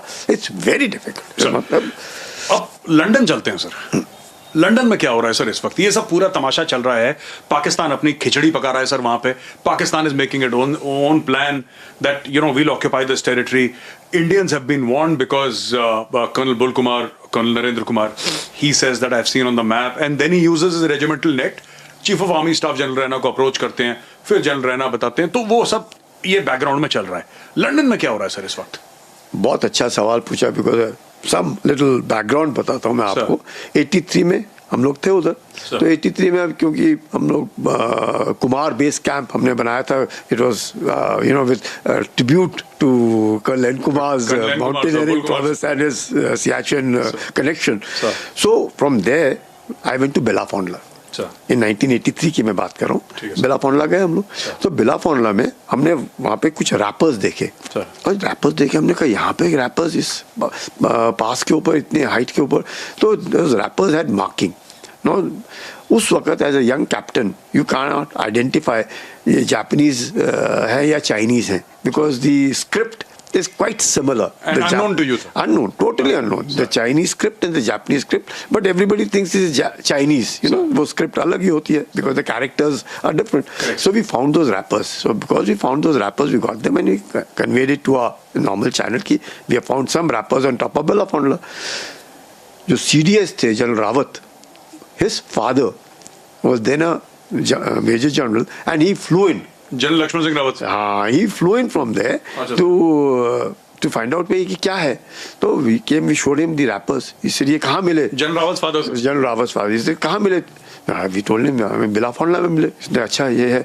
So that was the first time clear proof was there that Pakistanis were sponsoring foreign expeditions through Belafondla to come on to Siachen Glacier to climb all these Karakoram peaks which we call the Apsara ranges, the Teremshire glacier and all that. ठीक है sir. तो वो जब 83 में हुआ, so obviously now जब हम लोग पेट्रोलिंग करके नीचे आए, the Pakistanis came on top of the glacier with their SSG, their Special Services Group. उनकी जो स्पेशल फोर्सेस, हो बिल्कुल स्पेशल फोर्सेस लेकर के आए। After we de-inducted, that was some time in October November. They could not last, वो टिक नहीं पाए, और वो जब टिक नहीं पाए और वापस चले गए, सो देयर कोर कमांडर ने उन्हें बताया, पाकिस्तानी कोर कमांडर ने कि भाई आप लोग अगले साल करना, अभी तो वापस आ जाओ नहीं तो सारे मर जाओगे। तो उन्होंने कहा हम नहीं टिक सकते, तो हम लोग भी वापस आ गए। तो पाकिस्तानी ने सोचा कि अगर 1982 में भी हिंदुस्तानी आए, 83 में भी आए, तो ये 84 में भी पेट्रोलिंग करने आए, ये जुलाई अगस्त के महीने में आते हैं, तो पेट्रोल उन्होंने सोचा कि हम उससे पहले मई के आसपास आकर के हाइट्स पकड़ लेंगे, फिर जब आएंगे we'll surprise them. Fait accompli. मतलब possession is 90% occupation हमने पकड़ लिया तो हमारा हो गया टाइम। तो उस हिसाब से पाकिस्तानियों ने बोला कि हम मई के आसपास आएंगे, मई के आसपास ऑक्यूपाई करेंगे, क्योंकि आज तक जो हिंदुस्तानी आते थे they would come in the month of June, July, August, late आते थे, बिल्कुल, तो हम उनसे 1-2 महीना पहले आके वहां पे बैठ जाएंगे, and when they come फिर देख लेंगे हम। और इस बात का खुलासा किया प्रेसिडेंट मुशर्रफ ने अपनी किताब इन लाइन ऑफ फायर। अच्छा sir. Because he was as a colonel posted in the Pakistani MO branch, क्योंकि वो मिलिट्री ऑपरेशन ब्रांच पे पोस्टेड थे, उनको ये सब मालूम था कि क्या हो रहा है, कैसे हो रहा है। दो ही हिमसेल्फ राइट्स कि मैं खुश नहीं था उनके एमओ ब्रांच में, पर वो नॉट विथस्टैंडिंग दैट। तो ये सोचते हुए जब हमें 84 में जाने का उनका कहा गया तो मेरे से पूछा गया भाई तू कैसे जाएगा। मैं कहा 83 में जैसे गया वही कपड़े डाल के जाऊंगा। तो जनरल हून कोर कमांडर थे and he had a lot of experience being a part of horse, so he said you people will not survive in this clothing, so I will go and buy real clothing which sees through people climbing Mount Everest. जो Mount Everest को climb करने के लिए clothing का इस्तेमाल किया जाता है, Arctic level sir, which can withstand -40 -50 degree centigrade. वो वाला clothing अगर स्पेशल कपड़ा लाऊंगा, स्पेशल clothing होगा तभी आप कर पाओगे। इसे ठीक है। और आपका क्या प्लान था? कोट पार का पहन के? हमने जो है हमारे पास, with whatever limited we had done it. So when General Hoon went for shopping in Europe and England, that is the time he found out कि clothing तो available ही नहीं है, सारा clothing पाकिस्तान ने खरीद लिया। So that gave away Pakistani hand that they were attempting to come on. तो sir general हून गए लंदन? वो लंदन में गए। वो लंदन में गए और जिस सप्लायर से खरीदना था उसने हाथ खड़े कर दिए, कह रहा साहब आप लेट आए हैं। पाकिस्तानियों ने तो पहले ही सारा ऑर्डर कर दिया है। उन्होंने ऑर्डर प्लेस करके गए हैं, तकरीबन 200 या 300 का ऑर्डर है, उसको सप्लाई करने में हमारे पास वक्त नहीं है।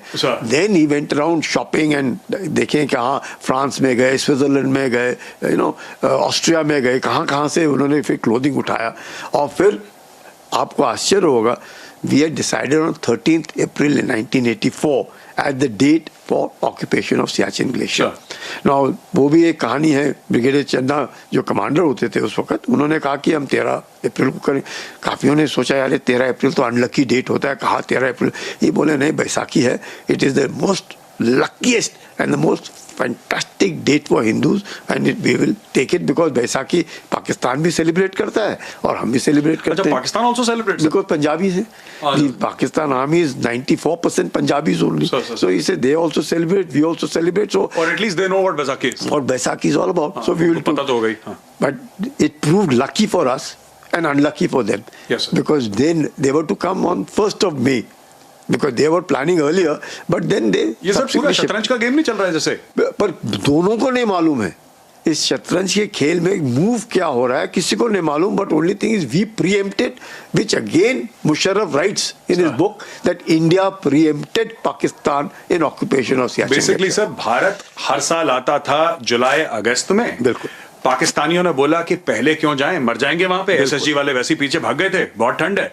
तो उन्होंने बोला कि भारत आएगा जुलाई अगस्त में, हम लोग मई में आते हैं तो हम लोग उनको प्रीएम्प्ट कर लेंगे। यहाँ पे इंडियंस को पता लगा, इंडियंस ने उनको प्रीएम्प्ट करके इंडियंस आके 13 अप्रैल में बैठ गए। अच्छा सर, कितना पैदल चलना पड़ा? आप लोग हेलीकॉप्टर से गए, कैसे गए वहां पे? सियाचिन कैसे पहुंच गए सर?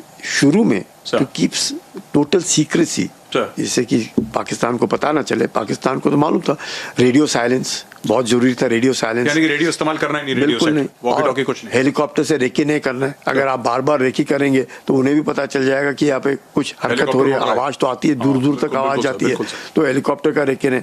तो क्योंकि since there were some people like us who were aware of what is Siachen Glacier, we knew what it is like.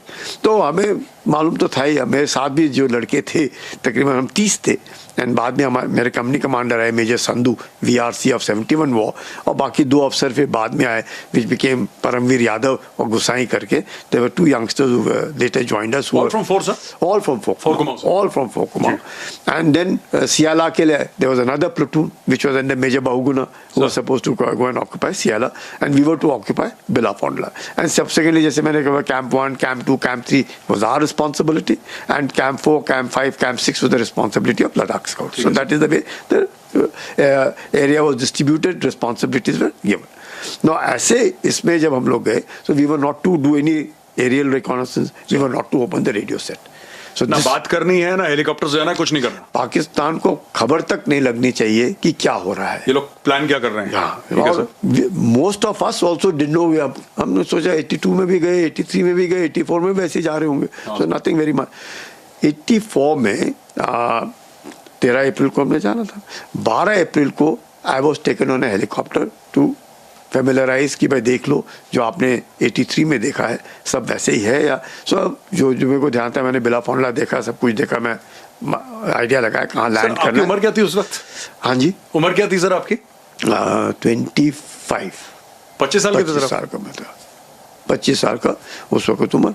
And they after all that was done, मैं देखा सब कुछ हो गया। 12 अप्रैल को सवेरे मैं रेकी में जा रहा हूँ और ये विंटर क्लोथिंग, स्पेशल क्लोथिंग जो बाहर से जो जनरल ने ऑर्डर किया था वो अभी तक नहीं पहुंचा है। अच्छा 12 अप्रैल सवेरे का वक्त अभी तक नहीं पहुंचा है। 12 अप्रैल को तकरीबन दोपहर के बाद ये एयरफोर्स के हेलीकॉप्टर्स आए सारा क्लोथिंग लेकर के। हम लोगों ने शाम को बांटना शुरू किया, जो प्लेटून जाना था उन्होंने बांटे, और वो कईयों ने 2 जूते उसी साइज के, उसी पाँव में कुछ नहीं मालूम उनको उस वक्त, बिकॉज वो जूते जो है वो दिखते भी एक ही जैसे, you can not make out left और right, it is very difficult because they all look the same for ski and high altitude. लड़कों ने डाला, पहने और तैयार हो गए। 12 की शाम को स्पेशल क्लोथिंग, 13 के सवेरे 5:30 बजे हेलीकॉप्टर्स आए हमको ले जाने के लिए। अब हेलीकॉप्टर्स में पहले हेलीकॉप्टर में मेरे को जाना था और मेरे रेडियो ऑपरेटर को जाना था, because not for any reason I was familiar with the area. कोई भी हो जा सकता था, इसमें कोई बड़ी बात नहीं। उन्होंने कहा नहीं, because I have seen the area, आपका एक्सपीरियंस है तो आप जाओ। मैं कहा ठीक है मैं गया। तो जो हेलीकॉप्टर मुझे 12 तारीख को लेकर के गया था रेकी के लिए, और जहाँ मैं सोचा कि मैं लैंड करूंगा तो पायलट मुझे बोलता है मैं लैंड नहीं करूंगा। मैं कहा क्यों, क्या हो गया? कहते हैं लैंड करना बड़ा मुश्किल है, बिकॉज जो हमने रेकी की थी वो तकरीबन 10-1 बजे के आसपास की थी, और अब 5:30 बजे जो मौसम साफ तो जरूर था। उसने कहा कि सॉफ्ट स्नो में जब हेलीकॉप्टर लैंड करेगा कि धंस ना जाए, बिकॉज उसको मालूम नहीं था। उसने सेड विल नॉट टेक। मैं कहा फिर what do you want me to do? He said you jump, आप हेलीकॉप्टर से यू जंप। मैं कहा ठीक है मैं जंप कर देता हूँ।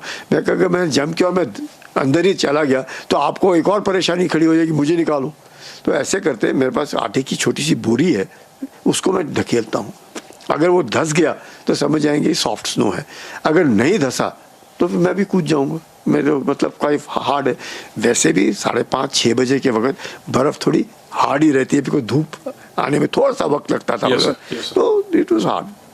ठीक है, उस पायलट ने कहा ठीक है मैं होवर करता हूँ, आप बोरी फेंको। उसने बोरी डाली, मैं देखा फर्स्ट क्लास, बिल्कुल हार्ड है, बोरी धसी नहीं, ऊपर ही दिख रही। मैंने पायलट को बोला मैं जंप कर रहा हूँ, आप होवर करो। उसने होवर किया, जंप। तो जैसे ही मैंने जंप किया, वो जो हेलीकॉप्टर मेरे साथ जो रेडियो ऑपरेटर था वो तो रेडियो सेट के साथ बैठा हुआ था, ही कांट जंप बिकॉज वो तो रेडियो सेट एक ही था। फिर उसने कहा करना, I gave him a thumbs up. मैं कहा फर्स्ट क्लास है, you can land, there is no problem, it is very hard and just no. Then he landed. When he landed, then the radio operator came out and उसके पीछे जो helicopters आ रहे थे, then they were watching us कि ये नीचे क्या हो रहा है। उसने देखा कि ये लैंड कर गया, उसने टेक ऑफ किया, फिर दूसरा आया और फिर तीसरा आया। इस तरह करते रहे और तकरीबन 10:30-11 बजे तक हम लोग 30 जो है वो आकर के उधर बढ़ रहे।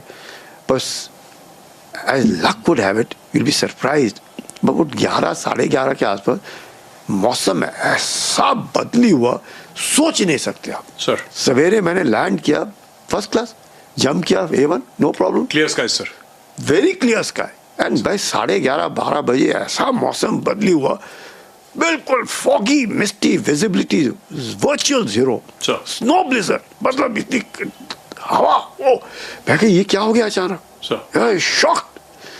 30 में से ऐसा मौसम रहा तकरीबन 3 दिन। हमने लैंड किया 13, 14, 15 लगातार ऐसा। उसमें हमारा एक साथी मर गया, रमेश सिंह डाइड। रमेश सिंह मेरे साथ 83 में था, एक्सपीरियंस माउंटेनियर, वो मर गया। अब वो मर गया तो सवेरे सवेरे मेरे पास लड़के आए, मैं बिलाफोंडला की ओर जा रहा था, तो मेजर संधू ने मुझे बोला अरे वो तो वापस you know how we all shout in mountain, because radio set तो खोलना नहीं था।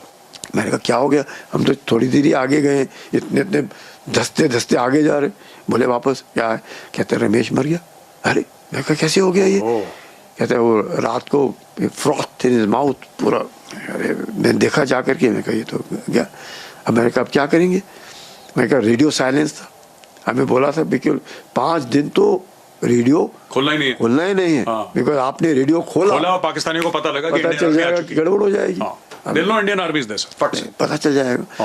हमने कहा अब क्या करें, ये तो गुजर गया लड़का बेचारा। हमने कहा चलो कुछ भी हो, अब तो रेडियो सेट खोल करके बताना पड़ेगा, बिकॉज हम एक तंबू में तकरीबन 3 जवान रहते थे और 2 अफसर, मेजर संधू और मैं एक में, तो बाकी 3 जवान एक में, छोटे छोटे यू नो पप टेंट्स, और एक अगर उसमें से गुजर गया है तो बाकी 2 लड़कों को रात काटनी और मुश्किल हो जाएगी। और रमेश को हम बाहर रख सकते हैं कि भाई गुजर गया है तो इसको बाहर रख दो ना, हमने कहा वो होगा नहीं, That is disrespectful. डिसरिस्पेक्ट। हमने कहा ठीक है, मैं कहा क्या, मैं टोल मेरे संधू, मैं कहा रेडियो सेट खोल करके बताते। रेडियो सेट खोला, हमने बताया कि ऐसे ऐसे हो गया, उन्होंने कहा ठीक है, हेलीकॉप्टर आता है। नीचे उनको लग रहा था कि कुछ तो गड़बड़ है हो रही है, क्योंकि इतना खराब मौसम, कुछ तो गड़बड़ हुई होगी ऊपर, इतना आसान तो है नहीं। जैसे ही रमेश को लेने के लिए हेलीकॉप्टर आया और हम लोग उसके बाद बिलाफोंडला की ओर जा रहे थे, यू विल बी सरप्राइज, मैं बिलाफोंडला पहुंचा, पाकिस्तान का हेलीकॉप्टर मेरे ऊपर सामने बिल्कुल, पाकिस्तान के पायलट की आंख और मेरी आंख एक दूसरे से मिल गई, बिकॉज मैं तो बैठा ही 18,000 के ऊपर था और उसका हेलीकॉप्टर उससे कितना ऊपर उठना था, थोड़ा सा ऊपर, तो उसने मुझे देखा, मैंने उसको देखा, उसने वहां से घुमा पीछे और वापस। दे were shocked, they were thinking कि यहाँ पे तो कोई नहीं आएगा, बिकॉज रेडियो सेट खोला, पाकिस्तान ने देखा ये रेडियो सेट नजदीक ही खुला है, मतलब कुछ हिंदुस्तान की फौज कहीं हरकत कर रही है, जाकर के देखो और पकड़ लो। वी वर ऑलरेडी ऑक्यूपाइंग बिलाफोंडला, वहां पे लगा दिया तिरंगा, and that day onwards Siachen glacier became a part of India. Absolutely, it was always a part of India, it only that the possession, physical possession sir. Yeah. अच्छा sir, कौन कौन सी unit थी उसमें? कहते हैं कि और भी कुमाऊं की यूनिट्स थी और उसमें लद्दाख स्काउट्स भी थे। See, 4 Kumaon was on top of Bilafonla. Ladakh Scout subsequently, जब मौसम सुधरा, went and occupied Siala, and then 19 Kumaon which had come over there, then occupied Gyeongla. एक महीने के बाद they went and occupied Gyeongla, and then 18 Kumaon was also there who had moved to Turtuk to relieve 4 Kumaon. So you had 18 Kumaon, 4 Kumaon, 19 Kumaon, all of them milling around in that area between Turtuk and regimental gathering हो गई sir पूरी यहाँ पे। Absolutely, it was a great thing कि हम लोग सब के सब उधर थे। But it's a very big thing for the regiment, sir. In the sense that very big thing. Very big. I mean, 3 पलटने एक साथ होना वहाँ पे। बिल्कुल, कोई शक। And to physically occupy Siachen glacier, which is always part of India, but to physically occupy. Absolutely. वो बड़ी बात है। और इतना ही नहीं, बाद में प्रधानमंत्री जो थी उनको बताना था कि हम लोग ऐसे ऐसे करें 1984 में। इंदिरा जी। हाँ, because first week of April में squadron leader Rakesh Sharma, he had a conversation when he was part of the space mission with Mrs. Gandhi, and she asked him, "Hey, Hindustan कैसे दिखता है?" You know the famous answer that he gave, सारे जहाँ से अच्छा हिंदुस्तान हमारा। So when Mrs. Gandhi came for recce of Siachen glacier, she saw nothing. उस वक्त उस दिन मौसम खराब था, it was white out, बिल्कुल white out, मतलब कुछ नहीं नजर आ रहा, probably only helicopter was flying up and down, but she saw the national flag fluttering. उसने तिरंगा झंडा देखा लहरा रहा है उधर, उस she obviously would have inquired कि पूरे इलाके में नजर तो कुछ नहीं आ रहा, पर तिरंगा जरूर दिख गया, वहां पे कौन है? तो उन्होंने कहा भाई हमारे पोस्ट है वहां पे। उसने कहा इतने ऐसे मौसम में पोस्ट है ये? तो Colonel Pushkar Chand was the task force commander, who was also a very good mountaineer. Paras के थे, विकास बटालियन थी, वो विकास बटालियन भी वहाँ पे हमारे को बाद में उन्होंने रिलीव किया। So he was asked, so since he must have been वहाँ पे youngster is there, captain करके, उसने कहा अरे बहुत अच्छा, you will be surprised, I was given a 15 days tour of Europe as part of a user rep of a subsequent thing, और मैं France, Germany, Austria, Switzerland, Italy, सब जगह घूम करके आया। मैम के साथ गए? वो शादी नहीं हुई थी, पर बाद में उसके साथ गया। Again when I went to Europe, that time then I went with her. अच्छा, शुरू में आप अकेले गए? मैं शुरू में अकेला गया था, and it was all kind courtesy. I didn't know. And I remember कल पुष्कर जी मुझे फोन करके बोलते, संजय तू नीचे आ। मैं कैसे मैं नीचे आ जाऊंगा, फिर मुझे ऊपर चढ़ा दोगे आप? 4-5 दिन तो मुझे नीचे आने में लगेंगे, फिर आप कहोगे ऊपर चढ़ जा। मैं कहा मैं नहीं ऐसे आऊंगा, आप बताओ मेरे को काम क्या है नीचे आने के लिए? कहता मैं नहीं बताऊंगा, काम बहुत अच्छा काम है, तो नीचे आई जस्ट एज मैं सोचा सर मजाक कर रहे हैं। मैं क्या हो? कहता नहीं, you are going for these 5 countries and your trip has been approved. मैं कहा then what am I suppose to do. कहता है नीचे आ, तेरे को पासपोर्ट भी बनाना पड़ेगा, सब कुछ करना पड़ेगा, नीचे आ. And imagine as luck would have it, I went around in 1984 touring these 5 countries as user rep with the other equipment that we bought. Sir. But fantastic. Sir. Unbelievable. That was my first exposure, which I find that without, मेरे को हमेशा लगता है कोई भी कर सकता है ये काम, कोई ऐसा कठिन काम नहीं है. लेकिन जो जवान है ना भारतीय, उनका मुकाबला करना, they inspire you. The jawans inspire you. The jawans motivate you. अगर आपको कुछ लग रहा है, आप जब देखते हैं कि वो खड़ा है, तो आपको लगता है कि मेरे को तो फिर डट के रहना ही पड़ेगा. वैसे भी सब माउंटेन में भोले वैसे टफ तो होते ही sir. Born and bought up sir. वो अभी तो कुमाऊनी तो वहीं के पैदा हैं. कोई शक ही नहीं है. Not only they, even Ladakh scout और उसके बाद तो अब तो सब जगह, मतलब entire Indian army takes pride कि भाई हम सियाचिन के ऊपर डिप्लॉय हुए. सियाचिन, अब सियाचिन में तकरीबन आउट ऑफ कहे अगर 900 से ज्यादा आज लोग सियाचिन के ऊपर जान गंवाई है हम लोगों ने. तो 900 में से तकरीबन 700 के आसपास तो मस्ट बी बैड वेदर, मौसम के कारण. वैसे पाकिस्तान में भी people from all over the country sir. now एक जमाने में था कि हिल ट्रूप्स वगैरह, अब तो sir let's look at Hanumantappa की स्टोरी. Absolutely. मद्रास रेजिमेंट वो भी उतना ही तगड़ा है माउंटेन्स में ना सर. इक्वली दैट प्राइड कि मैंने सियाचिन ग्लेशियर में नौकरी की is itself, you feel proud. में किक है सर. क्या था, अब मैं रिटायर हो सकता हूँ. Siachen I have stories to tell my grandchildren वाला वो वाला फंड है. It is really difficult. And let me tell you, it is because the Indian Army has this opportunity of serving on Siachen. When it came to serving on Eastern Ladakh, कोई फर्क नहीं पड़ा. The Chinese are on back foot because सबको आदत थी. ऐसे कुछ है ही नहीं, मौसम खराब हो कैसा भी हो, भारतीय जवान टिका मिलेगा. सर उसने सियाचिन देख लिया, फिर उसके लिए Galwan is not such a big deal. Nothing.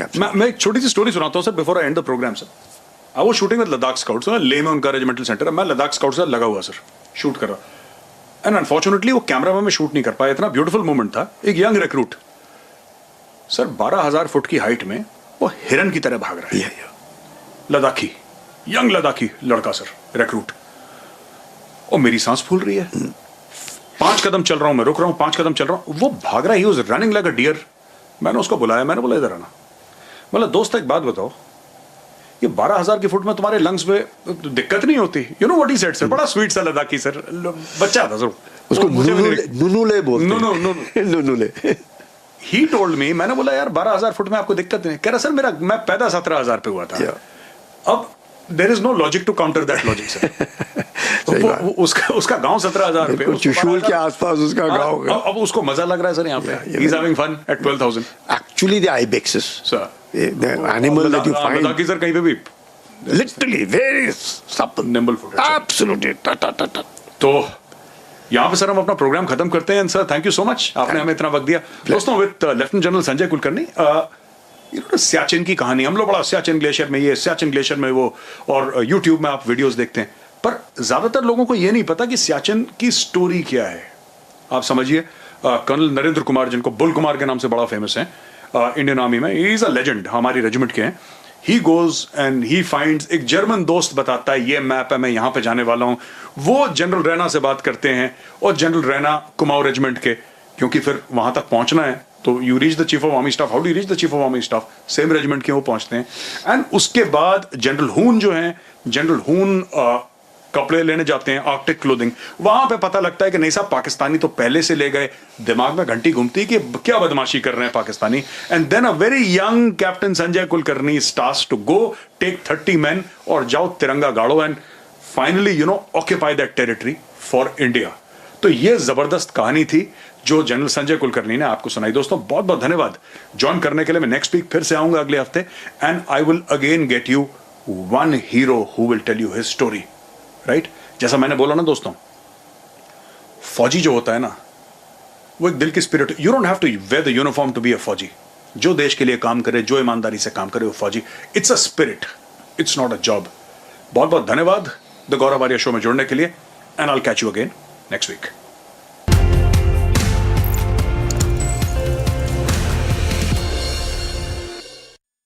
We tried to draw a complete divide between, say, Savarkar, Bhagat Singh or Bagha Jyoti? And is that the right thing to do? Because there was something that connected them. We look at what divides them.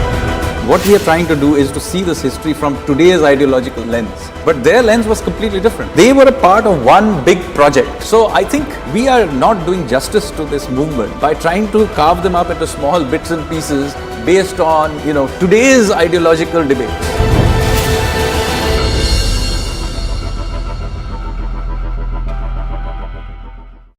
There are rumors that Pakistan has, conducted airstrikes in Nangarhar province of Afghanistan. So the Foreign Office of Pakistan has come out and said, this is untrue, this is fake news, we have done nothing of the sort.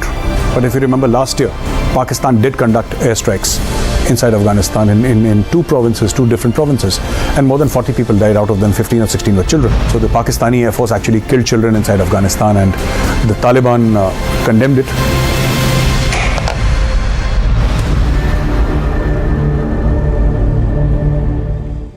In your view, what was the role of Swami Vivekananda and others like him and the whole idea of a civilizational confidence in our freedom struggle? So what we are trying to do is to try to secularize and sanitize this history for a certain line of ideological bent. So you have here a country and a civilization, and they have been in this continuous state of warfare. So you have the likes of Swami Vivekananda who are coming out there and saying that we need to stand up for ourselves. And this is the triggering point of this entire movement.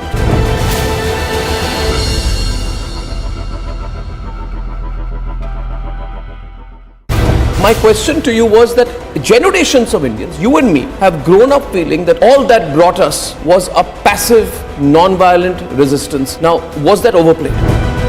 What happens at independence is that most of these big leaders of the revolutionary movement have essentially been killed or they have died from natural causes. So the revolutionaries don't have any leadership left. So when India becomes free, it comes to be ruled by one faction of the Congress party. Here is where I think they really went wrong. They deliberately go out there and suppress alternative narratives.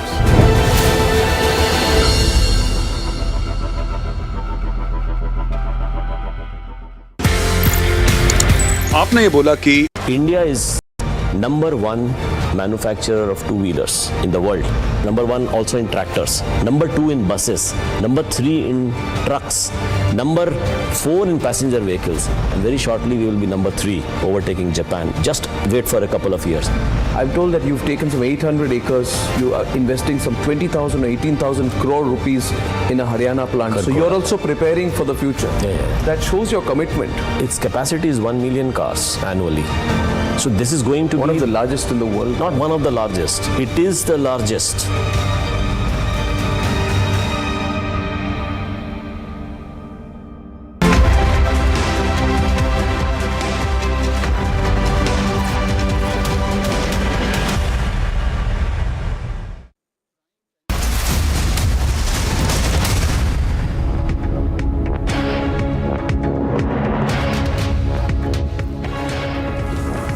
Viewers, we're live and breaking this Sunday. I'm Shivangi Shukla. Delhi court has refused to grant police custody of Shankar Mishra, arrested for allegedly urinating on an elderly woman passenger on board an Air India flight from New York to Delhi in November 2022 and remanded him to 14-day judicial custody.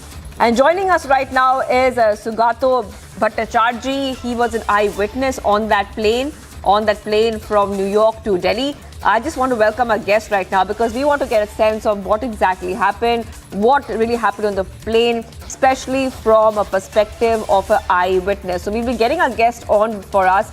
He is joining us right now. Thank you so much for joining us, Sugato Bhattacharjee on Republic TV.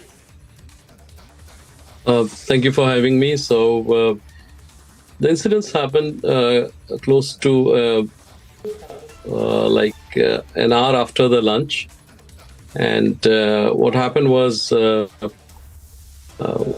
we were having lunch, and I was having a discussion with the gentleman, and during lunch he had about 4 drinks, and he became a little repetitive. He asked me the same questions multiple times. So after I finished my lunch, I went and I kind of flagged the one of the male steward that, just keep an eye. And then I went to bed. I woke up with the sound, and I just saw that Mr. Mishra fell on his seat, and partly his hand hit me. So I again went to the galley. I wanted to drink some water, use the lavatory, and that's when I saw this elderly gentleman, the lady coming up, and I first thought that she has spilled some drink or water on her, and she needed help. And she was very quiet, very dignified lady. And then when she narrated, we were all shocked, and I was there. There were two air hostesses who cleaned her up, and then of course I went to sleep because Mr. Mishra was all passed out. And when I woke up, by that time he had sobered up. The crew had already spoken to him. I think they have made him mediate with the victim. And the first thing he told me was, bro, I think I am in trouble. And my answer was, you are. But, the thing that bothered me and why I wrote a complaint to air and which went nowhere was that for close to 2.5 hours, a senior citizen, an elderly lady, was not given a fresh seat when 4 seats in the first class was available. And when I walked up to the senior air hostess and I said, just move her to first is empty. She said, well, it's not in my hand. I have to ask the permission from the pilot in command. And I said, so go and ask the permission. She said, well, that pilot in command is resting. PIC is resting. But even then, nothing was done. I didn't see the compassion. And that is why what prompted me to write the complaint. And what bothered me was that, an incident happened, a crime happened, and they were in no position to be mediators. They should have informed the respective authorities. They should have handed him to the authorities, and the authorities take the appropriate action like they are doing now. Instead, they didn't want to take any responsibility, and they just wanted the passengers to mediate it among themselves. Right. And also, Mr. Bhattacharjee, you narrated the entire incident. So when this incident took place, when you saw the elderly lady and she was in distress, was anybody bothered? Any of the staff members bothered about her condition? Yes. And in every disaster, there are always heroes. And so here, there were specifically two very younger air hostess, Rebecca and Ruby, who went above and beyond. They wore gloves, they cleaned her up, they made her wear the business class pajamas because, all her clothes and everything was wet. But at the end of the day, it was a very simple call that should have been made by either the head of the crew, of the air hostess and the stewardess, or the pilot, and that was not done. Because in the flight, the last word is of the pilot, who is the commander of the flight. And I didn't see that compassion or that prompt action from that pilot.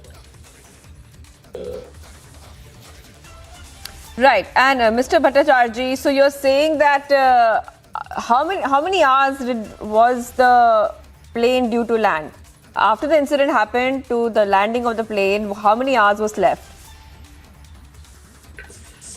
I will say close to about 8 hours. And she was in utter distress, and that is why I asked for a complaint book. They couldn't give me a complaint book.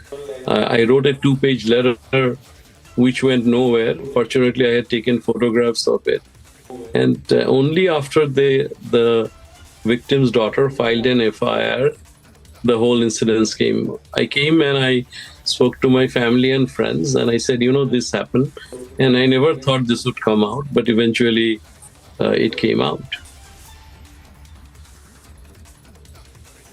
Right. And so you're saying the elderly woman who is a complainant in this case, was she trying her best to talk to the staff members? She was definitely distressed, you're saying, right? She must be very uncomfortable. She must be very uncomfortable, on that plane. She was very uncomfortable, and all they had to do is just walk her up to the first, and the entire first class was empty, and maybe asked her to sit there.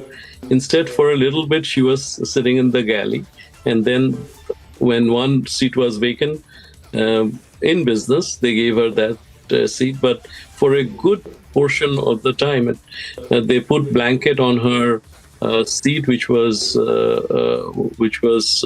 urinated, and she was sitting in the same seat.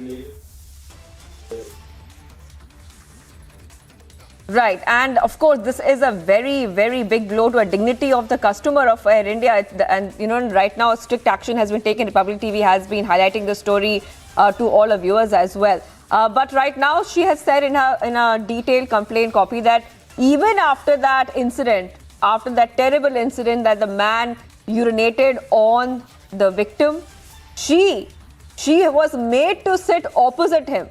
Could you describe that? What really happened? That if something like this has happened, her seat was not even changed. And that is truly, truly distressing, especially for an elderly woman. Could you explain what happened after that incident? And did the victim say, I want to change my seat? And even after that, you're saying that she was made to sit right next to him. Is that what happened? She wanted a fresh seat, and I was the one who was advocating on her behalf. And I personally went and asked the chiefs, one of the head crew member, and I said, just take her to first. And then when I saw that they are in the mode of mediation, and Mr. Mishra was talking to her, I just recused myself. I said, there's no point dealing with it. I'll do what I morally feel right, and I'll write a complaint. I wrote a complaint, and then I had to catch a connecting flight on landing, and I just took off. But I thought as a passenger, it was my moral obligation to file a complaint and to state the facts, what happened, and to highlight that there were lapses in standard operating protocols of how a situation like this can be handled. Right. You, of course, came up and you wrote that complaint. But what was the reaction of the other passengers on board? Were they shocked? Were they extremely shocked, or were they also trying to make sure that the situation is handled? How were the other passengers reacting on that flight? The lady is such a decent lady, and she's an elderly lady. She's a very quiet lady. Even after the incident, she was speaking very softly. So a lot of people didn't even understand exactly what happened. And because if she would be someone who would be screaming and shouting, things would be different. Eventually, there were some passengers who understood what was going on, but because there was no confrontation as such happening, everybody kind of remained quiet. But I advocated for her seat to be changed, and they didn't do it. And that was exactly the reason I wrote the complaint. And in my complaint, my last paragraph was, it was a poor judgment call by the pilot not to assign a fresh seat to her or to take her to first. Right, and Mr. Bhattacharya, could you also explain to us how was the Shankar Mishra behaving? Because he was completely intoxicated. He was completely intoxicated at that point of time. So, do you think his behavior was because... But he, when he he was, woke he was up, intoxicated, but that's not an excuse, of course, to do something like that. yeah, but when he woke up, he had sobered up. Maybe he had, not maybe, he had 4 drinks. So at times when you take too many drinks in quick successions, you don't know how a body reacts, but that's no excuse of behaving like that. And now that there's an investigation going on, I don't want to comment on that part. My complaint was that appropriate action was not taken to pacify a distressed passenger. Appropriate action was not taken or no compassion was shown. Right. Also, let's talk a little bit about, like you said, that he was intoxicated, he had sobered up. The flight, of course, a lot of time was left for the plane to land. Did he show any remorse? Did he Yes, realize he did. what he did mid-flight? Yes, he did. He did because when when he said, "Bro, I think I'm in trouble," I said, "You are," and then I could see he was utterly disturbed. He said, "I have a kid, I have a family." But what can I say? He had already done it. So this is not a happy story for anyone. This is not something I am proud to repeat. As it doesn't give me any joy to say this, because there are no winners in this story. You have a 77-year-old lady whose dignity was being played with. Just look at the young guy. He is 35. He lost his job. His family is going through hell. And as an airline, the Tata Sons invested millions, and their name is maligned. So nobody is a winner here. But what I want to say is, if they would have done what they were supposed to do, what they are trained for, things would be different, because they are trained to report the incidents like this. They are trained to take immediate action to pacify distressed passenger.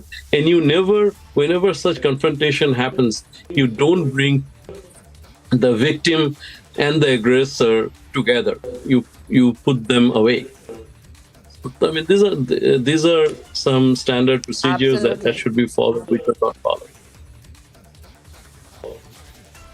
Absolutely. Thank you, Sugato Bhattacharjee, was an eyewitness on that flight. And of course, right now, strict action has been taken, especially after Republic TV's campaign, and a big impact. Now we know Air India P-Gate accused Shankar Mishra has been sent to 14-day judicial custody. An FIR was registered against him on January 4th on the complaint of the woman to Air India viewers. So we are, of course, tracking the story very closely. Just spoke to the eyewitness who said that the victim was completely distressed and she asked for help, but nobody came to help her, and no one even changed her seat. She wanted her seat to be changed, but she had to sit right close to the aggressor on that Air India flight. We was time for a very short break. We continue to be live in breaking this Sunday. Much more coming up on the other side. In fact, we will also be tracking the other story. 2 leaders of the pro-Hindu organizations were shot at by miscreants in Belgavi. And situation worsens in Joshi Math, where more families are being evacuated in a war-like promptness. Stay tuned. When are our children going to see the real history of India put before them? I believe we don't really need to wait for school textbooks to be changed, because that can't be the only source of our knowledge and information. When are we going to rewrite our history? There is another story to how India grabbed its freedom. It was not only through the non-violent movement. In the 20th century, with the revolutionaries, you see this really strong armed resistance. I think this story needs to be told. Sadly, it is barely mentioned in our textbooks.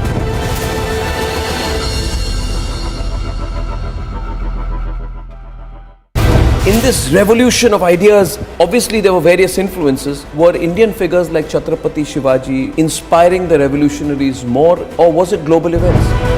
The revolutionaries were characters of their own time. But a very important inspiration was also the long history of India's resistance to foreign occupation. And of course, Hindu revivalism is an important part of it. How they saw themselves holding the Gita in one hand, a revolver in the other hand, and making oaths. So you can see Hinduism, particularly the Shakti strand of Hinduism, having a deep influence on the way many of these revolutionaries saw themselves.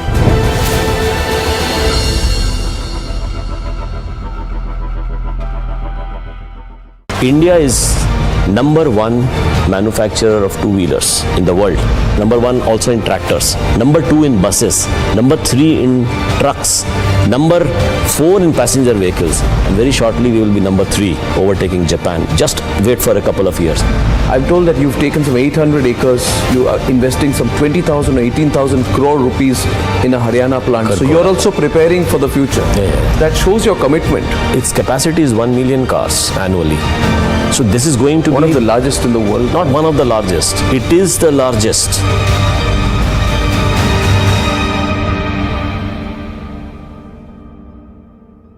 We tried to draw a complete divide between, say, Savarkar, Bhagat Singh or Bagha Jyoti. And is that the right thing to do? Because there was something that connected them. We look at what divides them. What we are trying to do is to see this history from today's ideological lens. But their lens was completely different. They were a part of one big project. So I think we are not doing justice to this movement by trying to carve them up into small bits and pieces based on, today's ideological debates.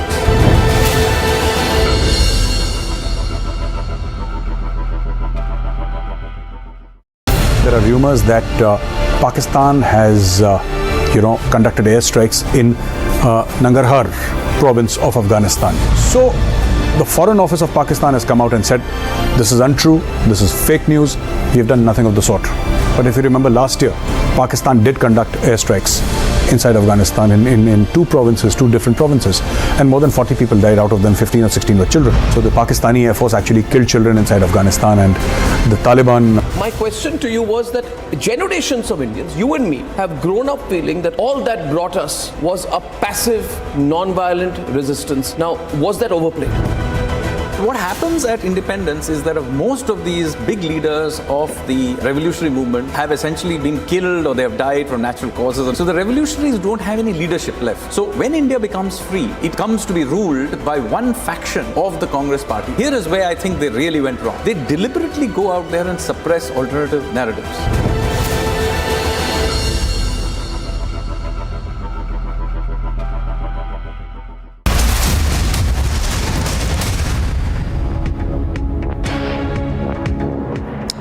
Alright, we begin with Newsbreak coming in. This one from Rajasthan's Alwar, where Dalit families were attacked. In fact, we're given to understand that they were beaten with sticks, and which of course led to many of them sustaining those injuries. This incident, we understand, was reported on 7th of January, which is Saturday, where 12 to 15 people were injured in the attack, and stone pelting was...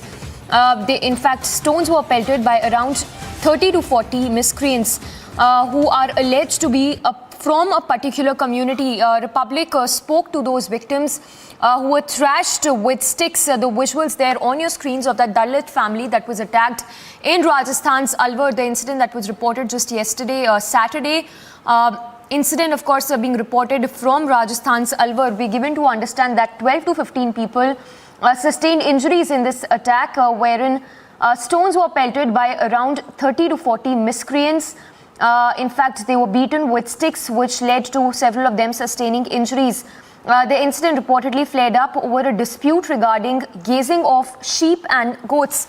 Let's listen into that exclusive reactions we are getting from those people who were thrashed by these miscreants. झगड़ा जो हुआ, उस सारी चीजें हुई, पत्थर कितने बरसाए? पत्थर काफी ज्यादा बरसाए थे। वहीं से पत्थर जो आप देख रहे हैं, उधर से पत्थर आए थे छतों पे से। इनका एक ही घर है यहाँ मेघवाल समाज का, बाकी सारे चारों तरफ इनके मोमडन से, तो सारे छत पे चढ़ गए थे, और जैसे कि पत्थर मारे तो ये अंदर घर में घुस गए थे। फिर वहां से कूदे, कुछ आदमी इधर से आए, तो फिर लाठी डंडा से, जैसे इनको लड़की थी एक मुक्ता नाम की, जिसके गर्भ था 4.5 महीने का, वो उसको यहीं पे पटक के लात घूंसों से अच्छे से लाठी दिए। एक सुरेश नाम का जो लड़का था, वो गर्भ गिर गया सर। और दूसरा एक सुरेश नाम, कहाँ है मुक्ता, कहाँ है वो अलवर हॉस्पिटल में, अपने सामान्य चिकित्सा हॉस्पिटल अलवर में। और तो मतलब एक गर्भवती महिला को इतना मारा गया कि उसका गर्भ गिर गया। दूसरा अभी ये जो पदम है आपके सामने देख रहे हैं, इनको बचने की गुहार नहीं काफी लगाई थी सर। अभी वीडियो दिखा देते हैं आपको, काफी चिल्ला रहे हैं, सब कुछ कर रहे हैं, मैं आपको दिखा देता हूँ जी। तो इन्होंने मतलब इनका जो वो गर्भवती महिला चिल्ला रही थी, बावजूद उसको मारे जा रहे थे सर। और दूसरा सुरेश भी बेचारा पड़ा था बेसुध, फिर भी उसको लट मार रहे, फिर भी उसको जबरदस्ती लट मार गए थे। उनके पैरालाइज यहाँ सिर में चोट थी, कल दिन में उनका ऑपरेशन हुआ है, उनको पैरालाइज हो गया सर। उनको डॉक्टर ने बोला था भैया चल तो नहीं सकता, इस साइड में इनको पैर भी नहीं हिल सकता, इस साइड से नहीं हाथ हिल सकता है।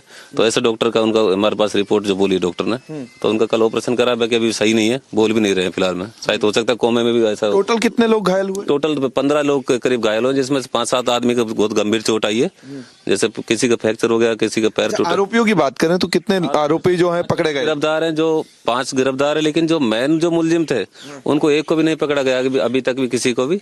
और मुलजिम भी लगभग हमारे गांव के आसपास घूमते हैं, नाइट में आ जाते हैं, ऐसे नहीं है कि वो भाई इधर से छोड़ के कहते हैं बोल रहे हैं हम कार्रवाई कर रहे हैं, बाकी धमकी भी दे रहे हैं इनको। अभी इनको कल बताया था फैसला के लिए धमकी दे रहे हैं। दूसरा ये कह रहा तुमने रिपोर्ट करके हमारा क्या बिगाड़ लिया, हमारे कुछ पकड़ थोड़ी रहे तुमने, भाई मुलजिम हमारे ऐसे ही घूमेंगे। तुमको आया यहाँ पे सर कोई सरपंच भी नहीं आया, जो यहाँ कांग्रेस के सरपंच है, या सरपंच तो सबका ही होता है, सरपंच भी नहीं आया, क्योंकि सरपंच भी पार्टी से है, वो कांग्रेस पार्टी से सरपंच है, मोमडन ही है। और दूसरा यहाँ पे कोई नेता कांग्रेस का ऐसा नहीं है कि भाई आप चलो, क्योंकि ये मामला हाईलाइट हो गया तो ना यहाँ पे विधायक आया, ना कोई पार्षद आया कांग्रेस का, कोई भी मतलब ऐसा बोले तो मतलब यहाँ कोई बच्चा नहीं आया कांग्रेस का। तो उनको तो पता है कि रली मिली भगत है उनकी, वो साफिया खान जो जुबैर खान है वो उनकी वोट बैंक के हिसाब से। एसपी आई यहाँ पे? एसपी नहीं आई सर, एसपी नहीं है, सीओ साहब आया था देशराज गुजर जी, तो वो आए थे सर उस समय। तो उन्होंने सुरक्षा अभी लगी हुई है? सुरक्षा सर कल 5 लगे, लेकिन सुरक्षा तो आज है तो कल नहीं है, आज है तो कल नहीं है। लेकिन माहौल तो इनको तो बहस तो है ही ना अभी, क्योंकि जब इनको धमकी मिल रही है बराबर से। And Amardeep is joining us live from Alwar, getting us those exclusive reports. Amardeep, हमें थोड़ा और बताइए कि ये इंसिडेंट हमें पता लग रहा है कि कल रिपोर्ट हुआ था, FIR रजिस्टर हो चुकी है अगर इस केस में, और ये कौन लोग थे जिन्होंने अटैक करा था दलित फैमिलीज को अलवर में? देखिए अभी मैं लोकेशन पे हूँ और 500 से 700 मीटर की दूरी पर ही पीड़ित परिवारों के घर हैं। और सबसे बड़ी चीज़ ये है कि मुस्लिम फैमिली पर अटैक का जो आरोप लगा है उनसे भी हमने बात की। उनका कहना है कि हमने कोई अटैक नहीं किया, हमने कोई पत्थरबाजी नहीं की। सबसे बड़ी चीज़ ये है कि जो वीडियोज़ में दिखाई दे रहा है उसमें साफ तौर से स्टोन प्लेटिंग दिखाई दे रही है, लाठी डंडे बरसते हुए दिखाई दे रहे हैं। सबसे बड़ी चीज़ ये थी, इसमें एक और चीज़ जो दिखाई दी है जिसमें से निर्दय के तरीके से उस महिला को पीटा गया जो कि प्रेग्नेंट थी, करीब 4 से 5 महीने की। बताया जा रहा है कि उसका मिसकैरेज हुआ है क्योंकि उसको लाठी डंडों से पीटा गया था, इसी वजह से मिसकैरेज हुआ। उसको जिला अस्पताल में उसका इलाज जो है वो चल रहा है। सबसे गंभीर चीज ये है कि अब तक यहाँ सिर्फ छोटे अधिकारी आए हैं। जिले के एसपी जो है वो तेजस्विनी गौतम, वो अब तक यहाँ पे नहीं आई है। इस चीज से गंभीरता आपको पता लग सकती है कि इतना बड़ा मैटर यहाँ पे हो गया है, लेकिन यहाँ सुरक्षा की दृष्टि से, सुरक्षा के मापदंड से अभी तक किसी भी बड़े अधिकारी का यहाँ इस गाँव में रुख नहीं हुआ है। इस वजह से नहीं हुआ है क्योंकि अब तक सेंसिटिव तरीके से इसको लिया ही नहीं गया। 5 आरोपी अब तक अरेस्ट हुए हैं, बाकी के आरोपी अभी जो है वो फरार चल रहे हैं। दूसरे पक्ष के परिवार वालों से भी हम मिले, लेकिन उनका कहना है कि हमने किसी भी तरीके की स्टोन प्लेटिंग नहीं की, हमने किसी भी तरीके से लाठियां डंडे नहीं बरसाए, जबकि विजुअल्स में सब कुछ साफ साफ नजर आ रहा है। दूसरी चीज यह है कि पीड़ित परिवार का कहना यह है कि जो स्थिति है अभी फिलहाल, 5 RAC के जवान जो है वो रात में लगाए गए हैं, 5 दिन में लगाए गए हैं, लेकिन इसके बावजूद अभी स्थिति यह है कि अब जब धमकियां उनको मिल रही हैं, धमकियों के बाद अब स्थिति ये हो रही है कि जब पुलिस हट जाएगी तो हमारा क्या होगा। यानी कि वो परिवार सोचने पर मजबूर है कि गांव में रहना भी है या भविष्य में नहीं रहना है। अभी कुछ हिंदूवादी संगठन जो है वो अलवर कलेक्ट्रेट पर जाएंगे और पीड़ित परिवार के साथ में एक सिंबॉलिक प्रदर्शन आज उनका करने का मन है, क्योंकि जिस तरीके के हालात अभी बने हुए हैं, डर के माहौल में ये परिवार, जो पीड़ित परिवार है वो जी रहा है। सबसे बड़ी चीज है कि अभी स्टार्टिंग में जो 5 दिन में और 5 रात में जो फोर्सेस लगाई गई है 5-5 लोगों की, वो है हैवी डिप्लॉयमेंट नहीं है। हालांकि तनाव की स्थिति अभी भी इस तरीके से बनी हुई है, ऐसा परिवार वालों का आरोप है। सबसे बड़ी चीज ये है कि अब जब तक बड़े अधिकारी यहाँ नहीं पहुंचेंगे, जब तक इस पूरे मामले की जानकारी वो नहीं जुटा लेते, जब तक ग्राउंड पे आकर के नहीं बात करते हैं, तब तक उसकी गंभीरता नहीं समझ में आएगी। और अब तक कोई भी अलवर का जिला प्रशासन का बड़ा अधिकारी, अगर बात करें अलवर के डीएम की या अलवर के एसपी की, तो वो यहाँ आकर के इस गंभीरता को नहीं समझ पा रहा है, नहीं उसने यहाँ पे विजिट की है। तो कह सकते हैं कि बड़े अधिकारी अभी जो हैं वो डिस्ट्रिक्ट हेडक्वार्टर पे ही बैठे हुए हैं, लेकिन छोटे अधिकारी यहाँ आए हैं, 1-2 बार चक्कर काट के गए हैं, लेकिन हालात जस के तस हैं। पीड़ित परिवार का कहना है कि डर के माहौल में हम जी रहे हैं, पुलिस आज है कल नहीं है, कल हमारे साथ में कुछ हादसा होगा तो कौन जिम्मेदार रहेगा। बहरहाल वीडियो जो है वो साफ दिखाई दे रहे हैं किस तरीके से स्टोन प्लेटिंग हो रही है, लाठी डंडे चल रहे हैं। और आरोपियों से जब हमने बात की तो उनका कहना है कि हमारी तरफ से ऐसा कुछ नहीं हुआ। सबसे बड़ी गंभीरता की विषय यह है कि एक प्रेग्नेंट महिला को जो है मारा जाता है, जिसका मिसकैरेज होता है, जो आज अस्पताल में भर्ती है। Well, absolutely brutal, Amardeep, like you're telling us, this pregnant woman who suffered a miscarriage after she was beaten with sticks. अगर आप थोड़ा बात कर सकते हैं लोगों से आसपास, अगर वो हमें बता सकें किस प्रकार की डेथ थ्रेट्स उनको मिल रही हैं लोगों से, और जो इनएक्शन है पुलिस की तरफ से, उसके बारे में भी कुछ बताइए। देखिए, अभी जो पीड़ित परिवार है वो डिस्ट्रिक्ट हेडक्वार्टर पे, जहां एसपी कलेक्ट्रेट है, वहां पे धरना देने के लिए जा रहा है। चूंकि अभी सारे लोग धीरे धीरे निकल चुके हैं तो बात करना मुनासिब नहीं होगा, लेकिन हमने जब उनसे बात की सुबह, और जो हमने अभी स्क्रीन पर दिखाया है वो सारे पीड़ित परिवार के लोग थे। दूसरी तरफ जो आरोपियों के परिवार थे उनकी भी हमने बात जो थी सुनी थी और दिखाई भी है। अभी उनका पीड़ित परिवार जो है वो डिस्ट्रिक्ट हेडक्वार्टर पे जा रहा है, कुछ हिंदुवादी संगठन वहां पे इकट्ठा हो रहे हैं। उसके बाद में वो न्याय यात्रा के तहत में 500 से 700 मीटर चल करके और एसपी कलेक्टर को अपनी पीड़ा बताएंगे कि अभी भी डर के माहौल में वो जी रहे हैं। सबसे बड़ी चीज ये है कि अभी तक किसी भी डिस्ट्रिक्ट हेडक्वार्टर से बड़े अधिकारी का यहाँ मूवमेंट नहीं हुआ है, ना ही कोई यहाँ पे विधायक और मंत्री पहुंचे हैं जो राज्य सरकार की तरफ से हैं, जो यहाँ पे स्थिति को भाप सके या यहाँ की डेंसिटी जो स्थिति है कि जो हालात बने हुए हैं उसको अधिकारियों के पास पहुंचा सके। All right, Amardeep, thank you for the moment. So Amardeep reporting live from Alwar, getting us that exclusive report in which the Dalit families were beaten with sticks. In fact, a pregnant woman also suffered a miscarriage after she was beaten black and blue by a group of people there. No stern action has been taken from what we're given to understand by the police as of yet, but situation definitely tense as the family alleges, the victims allege they've been facing death threats as well. For now, a quick roundup of all that's making news from across the country. Days after terrorists targeted a Dhangri village in Rajouri town, the death toll has now risen to 7. One more civilian reportedly succumbed to his injuries in the hospital. Meanwhile, those who were injured are still in the hospital. The special investigation team probing the sexual harassment allegations made by junior women's coach against the Haryana minister Sandeep Singh took possession of her clothes, which also includes a torn T-shirt from the victim's house. The SIT team also added an additional charge relating to insulting the modesty of a woman to the FI that's been registered against the former minister of Haryana. 2 people died and 13 others injured after a mini truck fell into a deep gorge from a hill at the Chata Churja Hira Hills in Karibganj district in Assam. Unidentified men riding a bike shot, bike-borne assailants shot at and injured a journalist who was returning home from work. Rajesh was shot in the waist and left thigh and he is currently being treated at a hospital. After Indian Armed Forces noticed suspicious movement near a village in the Balakot sector of Poonch district in JNK, forces neutralized 2 terrorists near the line of control. The bodies of the slain terrorists were found when the army launched a search operation in the area this morning. A day after Punjab Minister Fauja Singh Sarari resigned from the cabinet after an extortion controversy, BJP has stepped up attack on the Aam Aadmi Party, questioning Arvind Kejriwal over his claims of corruption-free Punjab.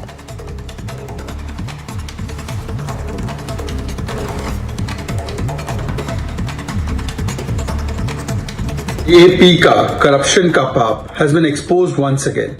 Just a few months after Vijay Singla, a minister in Punjab government, was forced to resign and step down over grave corruption charges. Now another minister has had to resign, Fauja Singh Sarari, whose audio tape about extortion and corruption had gone viral. The question is that Mr. Kejriwal had declared that Punjab has become corruption-free in 10 days, but this is the true state of affairs. Sri Ram Sena Belagavi President Ravi Kumar Kokitkar and his driver were injured after miscreants allegedly shot at them in Karnataka's Belagavi. Both of them were severely injured and are currently being treated at a hospital. 11 more families in Joshimath were moved to safer locations as the number of houses developing cracks in the sinking town has now risen to 603. Meanwhile, the Uttarakhand Chief Minister Pushkar Singh Dhami visited Joshimath on Saturday to take stock of the situation.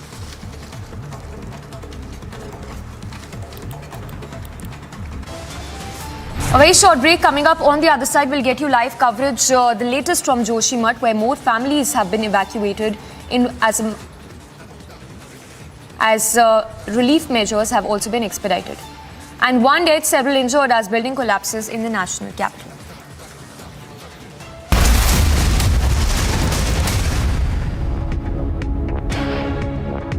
We tried to draw a complete divide between, say, Savarkar, Bhagat Singh or Bagha Jyoti, and is that the right thing to do? Because there was something that connected them. We look at what divides them. What we are trying to do is to see this history from today's ideological lens. But their lens was completely different. They were a part of one big project. So I think we are not doing justice to this movement by trying to carve them up into small bits and pieces based on, today's ideological debate.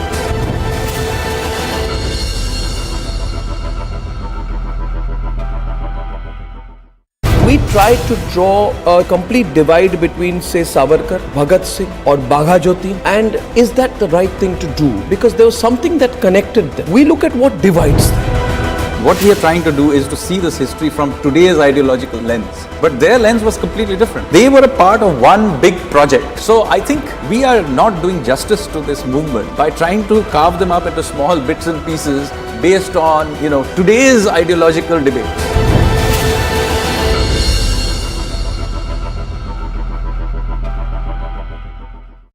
There are rumors that Pakistan has, conducted airstrikes in Nangarhar province of Afghanistan. So the Foreign Office of Pakistan has come out and said, this is untrue, this is fake news, we have done nothing of the sort.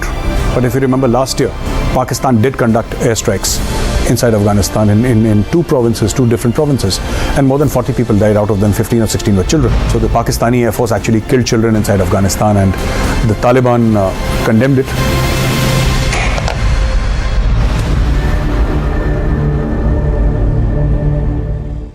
In your view, what was the role of Swami Vivekananda and others like him and the whole idea of a civilizational confidence in our freedom struggle?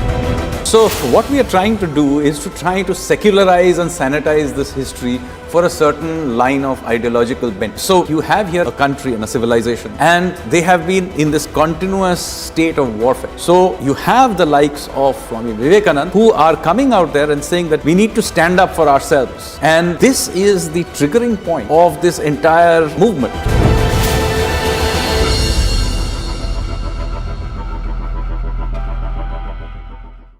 My question to you was that generations of Indians, you and me, have grown up feeling that all that brought us was a passive, non-violent resistance. Now, was that overplayed?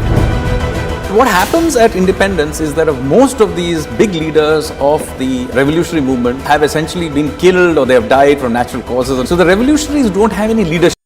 In this revolution of ideas, obviously there were various influences. Were Indian figures like Chhatrapati Shivaji inspiring the revolutionaries more, or was it global events?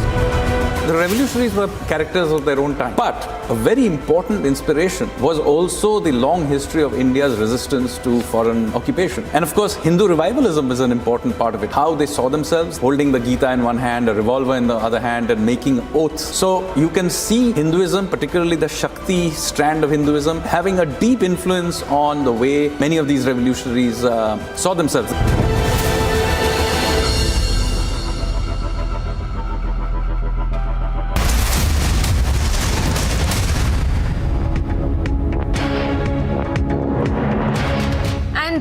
Getting a news break from JNK where massive anti-terror operations are underway as part of directions that have been issued by the Ministry of Home Affairs to go all out against terror and its infrastructure in Jammu and Kashmir. We'll just put out those exclusive visuals that we have of the search operations being held by the forces in the Kishtwar district of Jammu and Kashmir. Gursimran getting us that news break, but those visuals there on your screens of house-to-house searches being carried out by the Jawans of the 26 Rashtriya Rifles of the Indian Army along with the Jammu and Kashmir Police. Now these are joint operations, what we're given to understand, being carried out to find possible terror hideouts and those who were part of the ecosystem. Gursimran getting us those details. Gursimran, give us more details. It is a joint operation, of course. House-to-house searches being carried out to find the hideouts of those terrorists. Mishra, these searches are being launched by the 26 Rashtriya Rifles of the Indian Army that is deployed in the Kishtwar district along with the local police, and this after the directions that came from the Union Home Minister Mishra on the 28th of December meeting, in which clear-cut directions were passed that there needs to be a final assault on the terrorism in Jammu and Kashmir, and not only the terrorists needs to be neutralized, but the entire ecosystem that is working for harboring the terrorists, that needs to be decimated. And as part of the same, now the searches have been launched in the entire upper hills and even the low-lying areas of the Kishtwar district. Important to mention that Kishtwar district is the home district of one of the longest surviving terrorists of Hizbul Mujahideen, Jahangir Saruri. He is active for more than 25 years now, and the hunt is still on to arrest him or to neutralize him at an earliest. So for the same and for to look into that, there are possible hideouts in the area, using that the terrorists are time and again trying to revive the terrorism in the Kishtwar district, in the entire Chenab Valley, and carrying out the act of terror.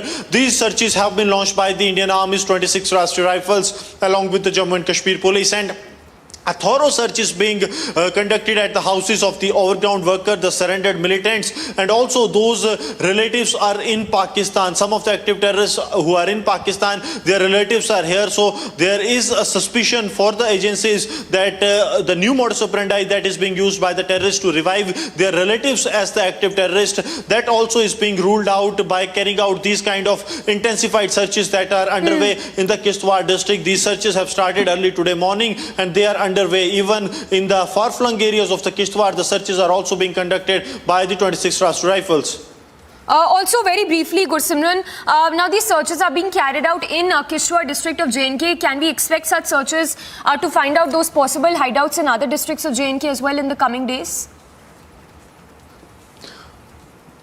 Yes. Since clear-cut directions have been passed by the Union Home Minister Mishra that there needs to be a complete crackdown on the terror and the terror ecosystem. So similar kind of searches and raids will follow in the entire Union Territory of Jammu and Kashmir in coming days. And lastly, in the year-ender press conference, DGP Dilbag Singh has also said that we are preparing for the final assault on the terrorism. So you can expect a major crackdown that the Jammu and Kashmir has not seen even in the decades on the terrorism this year in 2023.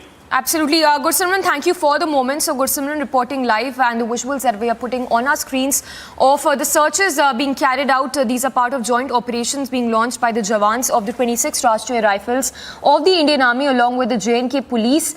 Searches being carried out to find possible terror hideouts and those who are shielding those terrorists and who are part of this whole ecosystem. These searches are being carried out in the Kishtwar district of JNK.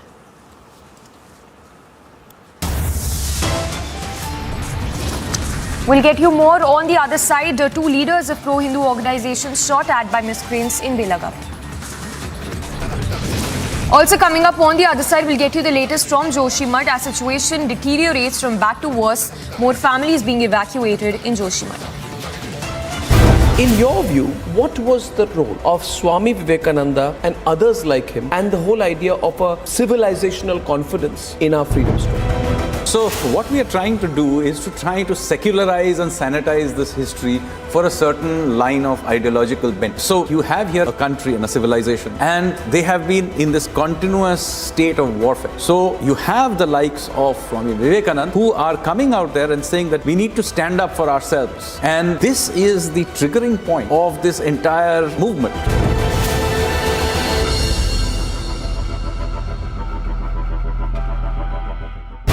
My question to you was that generations of Indians, you and me, have grown up feeling that all that brought us was a passive, non-violent resistance. Now, was that overplayed? What happens at independence is that most of these big leaders of the revolutionary movement have essentially been killed or they have died from natural causes. So the revolutionaries don't have any leadership left. So when India becomes free, it comes to be ruled by one faction of the Congress party. Here is where I think they really went wrong. They deliberately go out there and suppress alternative narratives.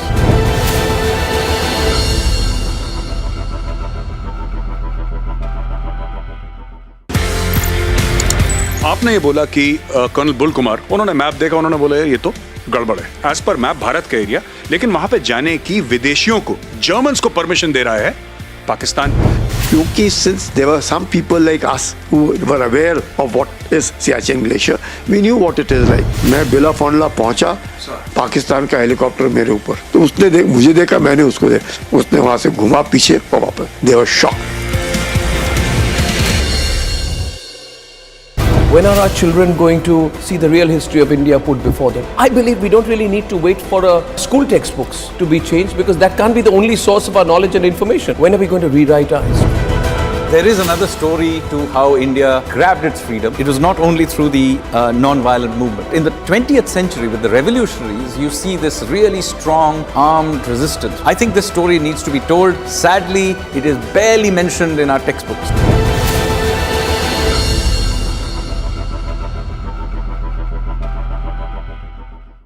In this revolution of ideas, obviously there were various influences. Were Indian figures like Chhatrapati Shivaji inspiring the revolutionaries more, or was it global events? The revolutionaries were characters of their own time. But a very important inspiration was also the long history of India's resistance to foreign occupation. And of course, Hindu revivalism is an important part of it. How they saw themselves, holding the Gita in one hand, a revolver in the other hand, and making oaths. So you can see Hinduism, particularly the Shakti strand of Hinduism, having a deep influence on the way many of these revolutionaries When are our children going to see the real history of India put before them? I believe we don't really need to wait for school textbooks to be changed, because that can't be the only source of our knowledge and information. When are we going to rewrite our history? There is another story to how India grabbed its freedom. It was not only through the non-violent movement. In the 20th century, with the revolutionaries, you see this really strong armed resistance. I think this story needs to be told. Sadly, it is barely mentioned in our textbooks.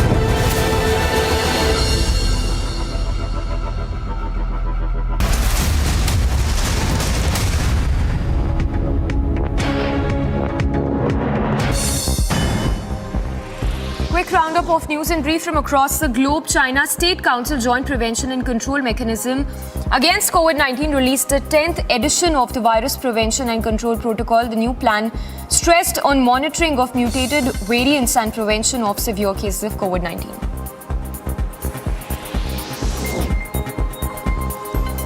In Mexico City, one person died and several others were injured after two trains collided on Metro Line 3 of the city. The train driver is also critically injured. Meanwhile, 4 passengers who were trapped in the train have now been rescued.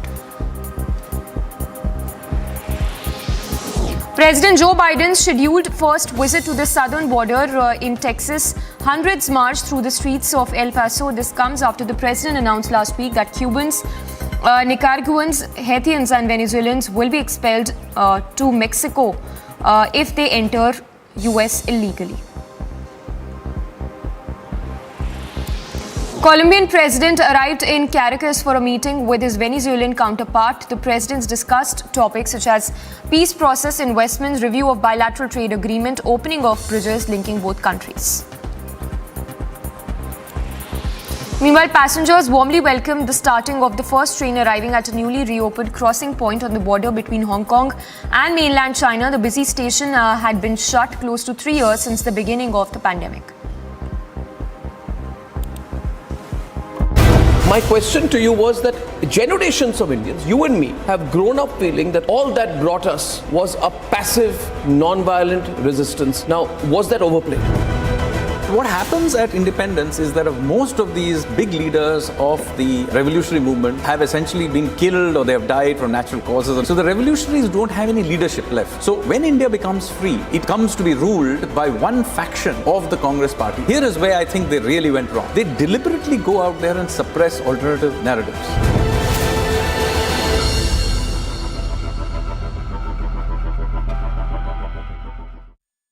In this revolution of ideas, obviously there were various influences. Were Indian figures like Chhatrapati Shivaji inspiring the revolutionaries more, or was it global events? The revolutionaries were characters of their own time. But a very important inspiration was also the long history of India's resistance to foreign occupation. And of course, Hindu revivalism is an important part of it. How they saw themselves, holding the Gita in one hand, a revolver in the other hand, and making oaths. So you can see Hinduism, particularly the Shakti strand of Hinduism, having a deep influence on the way many of these revolutionaries saw themselves.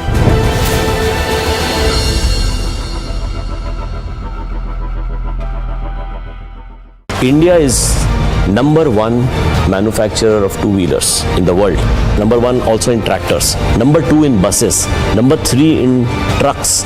Number four in passenger vehicles. And very shortly we will be number three, overtaking Japan. Just wait for a couple of years. I'm told that you've taken some 800 acres. You are investing some 20,000 or 18,000 crore rupees in a Haryana plant. So you're also preparing for the future. Yeah. That shows your commitment. Its capacity is 1 million cars annually. So this is going to one be of the largest in the world. Not one of the largest. It is the largest.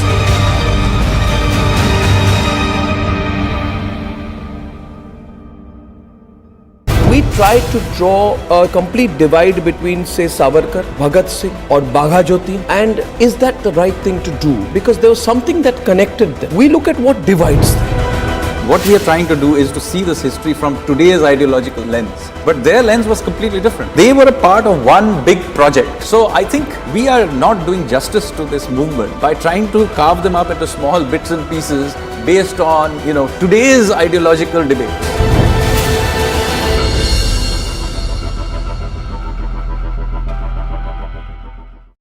There are rumors that Pakistan has, conducted airstrikes in Nangarhar province of Afghanistan. So the Foreign Office of Pakistan has come out and said, this is untrue, this is fake news, we have done nothing of the sort.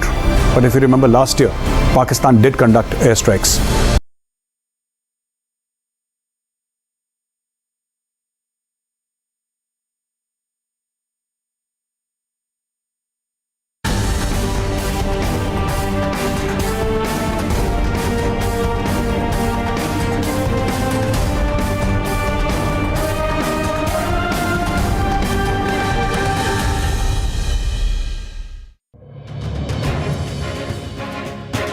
The history of India is a subject matter of interest and debate.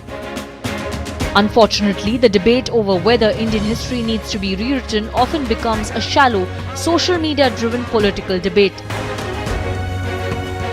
What is forgotten in such a social media debate is the fundamental question of whether the existing narration of Indian history is flawed.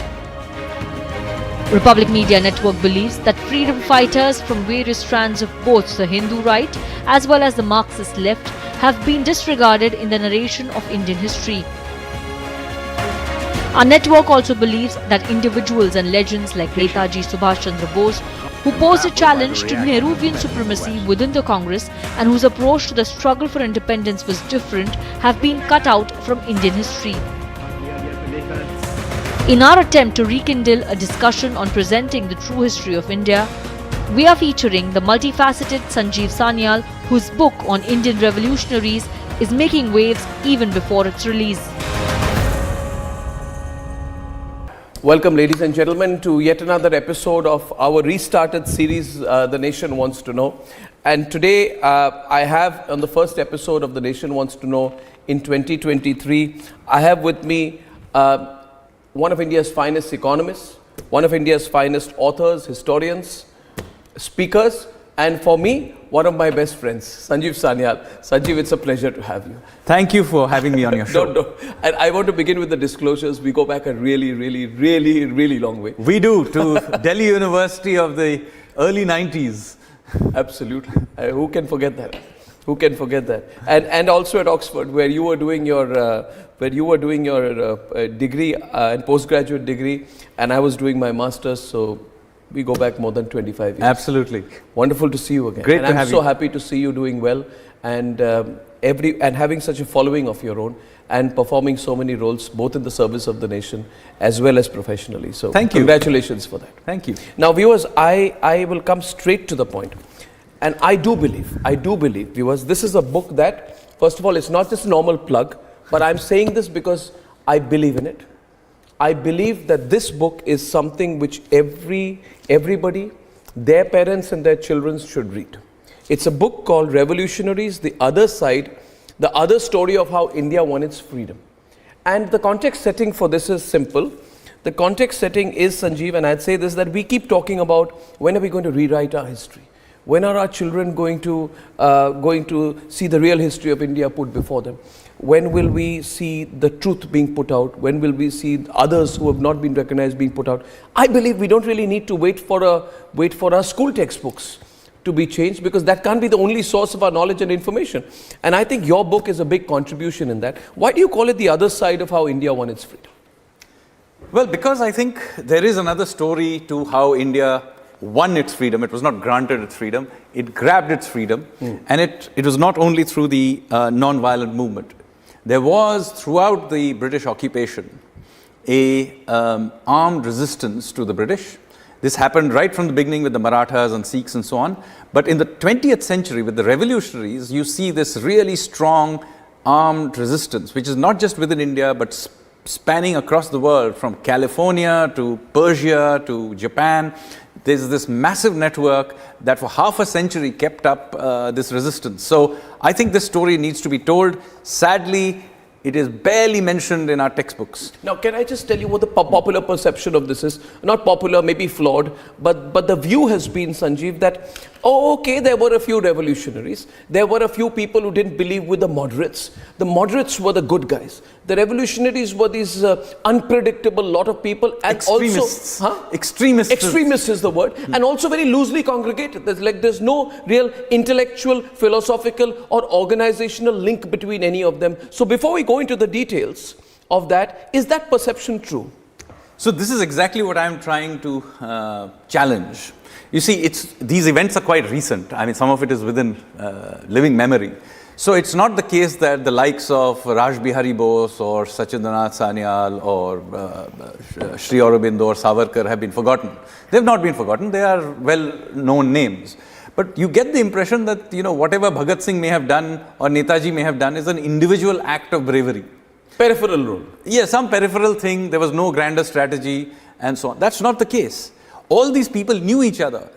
And this effort has been going on. So, for example, the INA is not the first attempt to cause a revolt in the British Indian Army. In the First World War also, Raj Bihari Bose and Sachindranath Sanyal tried to cause such an exact same revolt called the Gadar Revolt. It failed, it's a different matter, but it wasn't the first attempt. And same Raj Bihari Bose then in the Second World War actually sets up the INA. It's not Netaji who set up the INA, it is Raj Bihari Bose who set it up. It was his second attempt. And then you have the Great Naval Revolt of 1946, same thing, basically a revolt in the British Armed Forces. This was the key thing that the revolutionaries were trying to do. Since you mentioned the Naval Revolt, you also mentioned that you actually got to know about it in your 20s. Absolutely. So you never knew about it till college, and probably I never did as well. And you researched it independently on your own, and that's the flawed history that we've been reading all this while. So I take you to page 8 of your book. My first question to you is emanating from your book, and by the way, marvelous introduction out here. On the role of non-violence in achieving our freedom. Was the role of non-violence in achieving India's independence overplayed to be made to look like it's the only theme? And emanating from that, a follow-up question where you can deal with both together.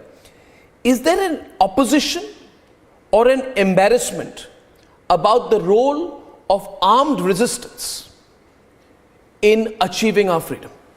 So an armed resistance is the most natural of things. Almost every other country in the world employed it to gain freedom. So nothing very unique to us. The problem is that the story that we are told in official sources is that somehow this movement in India for gaining freedom was uniquely non-violent. Now I'm challenging that. Now I'm not saying that the non-violent movement did not have a role. It did have a role. But the fact of the matter is there was also this other movement, which was a very large movement, which, by the way, didn't just involve the revolutionary networks themselves, but had links to, for example, peasant movements like the Eka movement, or the tribal revolts, for example, by Alluri Sitaramaya Raju, now made famous by RRR.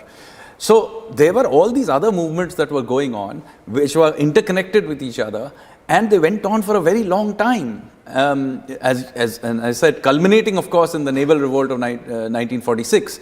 But, with major revolts like the Chittagong Armory raid and other sort of incidents, which continuously happened. So it's not something that just happened in one spark. But my question was the role of non-violence overplayed? Absolutely. And why was it overplayed? Because we've all been brought up with that ideal. Well, that, if someone slaps you on one cheek, you must turn the other cheek and get slapped on all the cheeks till the other side tires out, and then you will have a moral victory over them. My question to you was that generations of Indians, you and me, have grown up feeling that all that brought us was a passive, non-violent resistance. Now, was that overplayed? Absolutely overplayed. And there are many reasons for this. By whom and why?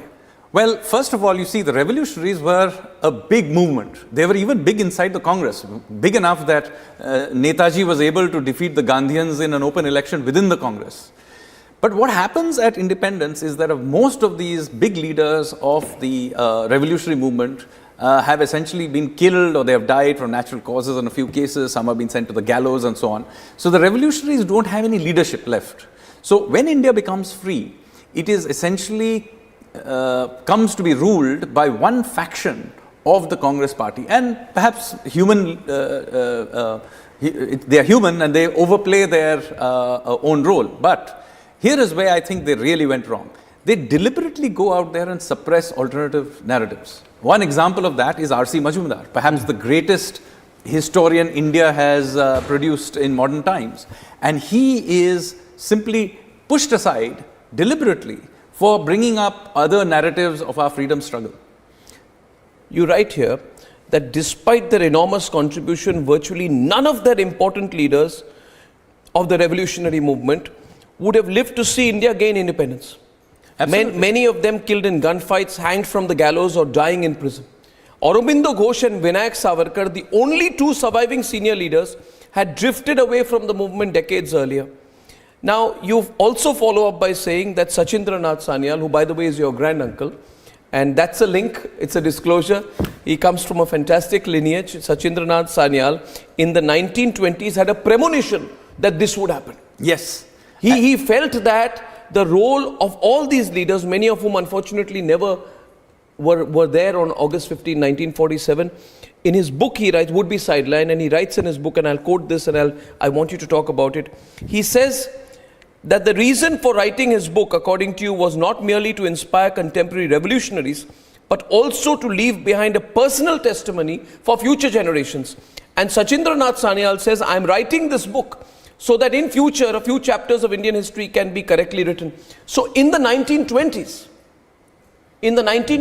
there was a sense growing that all these revolutionaries would be lost in terms of, they saw independence coming, but they felt that their contribution would be sidelined. Absolutely. Why was it so? Why was there the cynicism and pessimism growing? So I don't know why he had this premonition, but he turned out to be absolutely right. I mean, he himself died in 1942. But he wrote in the 20s. He wrote this in the 20s. But what is happening here is, I think, he has this premonition that many of his contemporaries are just going to be killed. He himself is that the reason? Or is it that the Congress party at that time, or the quote unquote the loyalists to the British Empire within the Congress party were sidelining this group? Well, this friction within the Congress is there right from the beginning. We call it the extremists versus moderates in our textbooks. But in fact, I completely disagree with that. I think we should not use that phrase. I love the phrase nationalists versus loyalists. Yes, that's what the revolutionaries called it themselves. Yeah.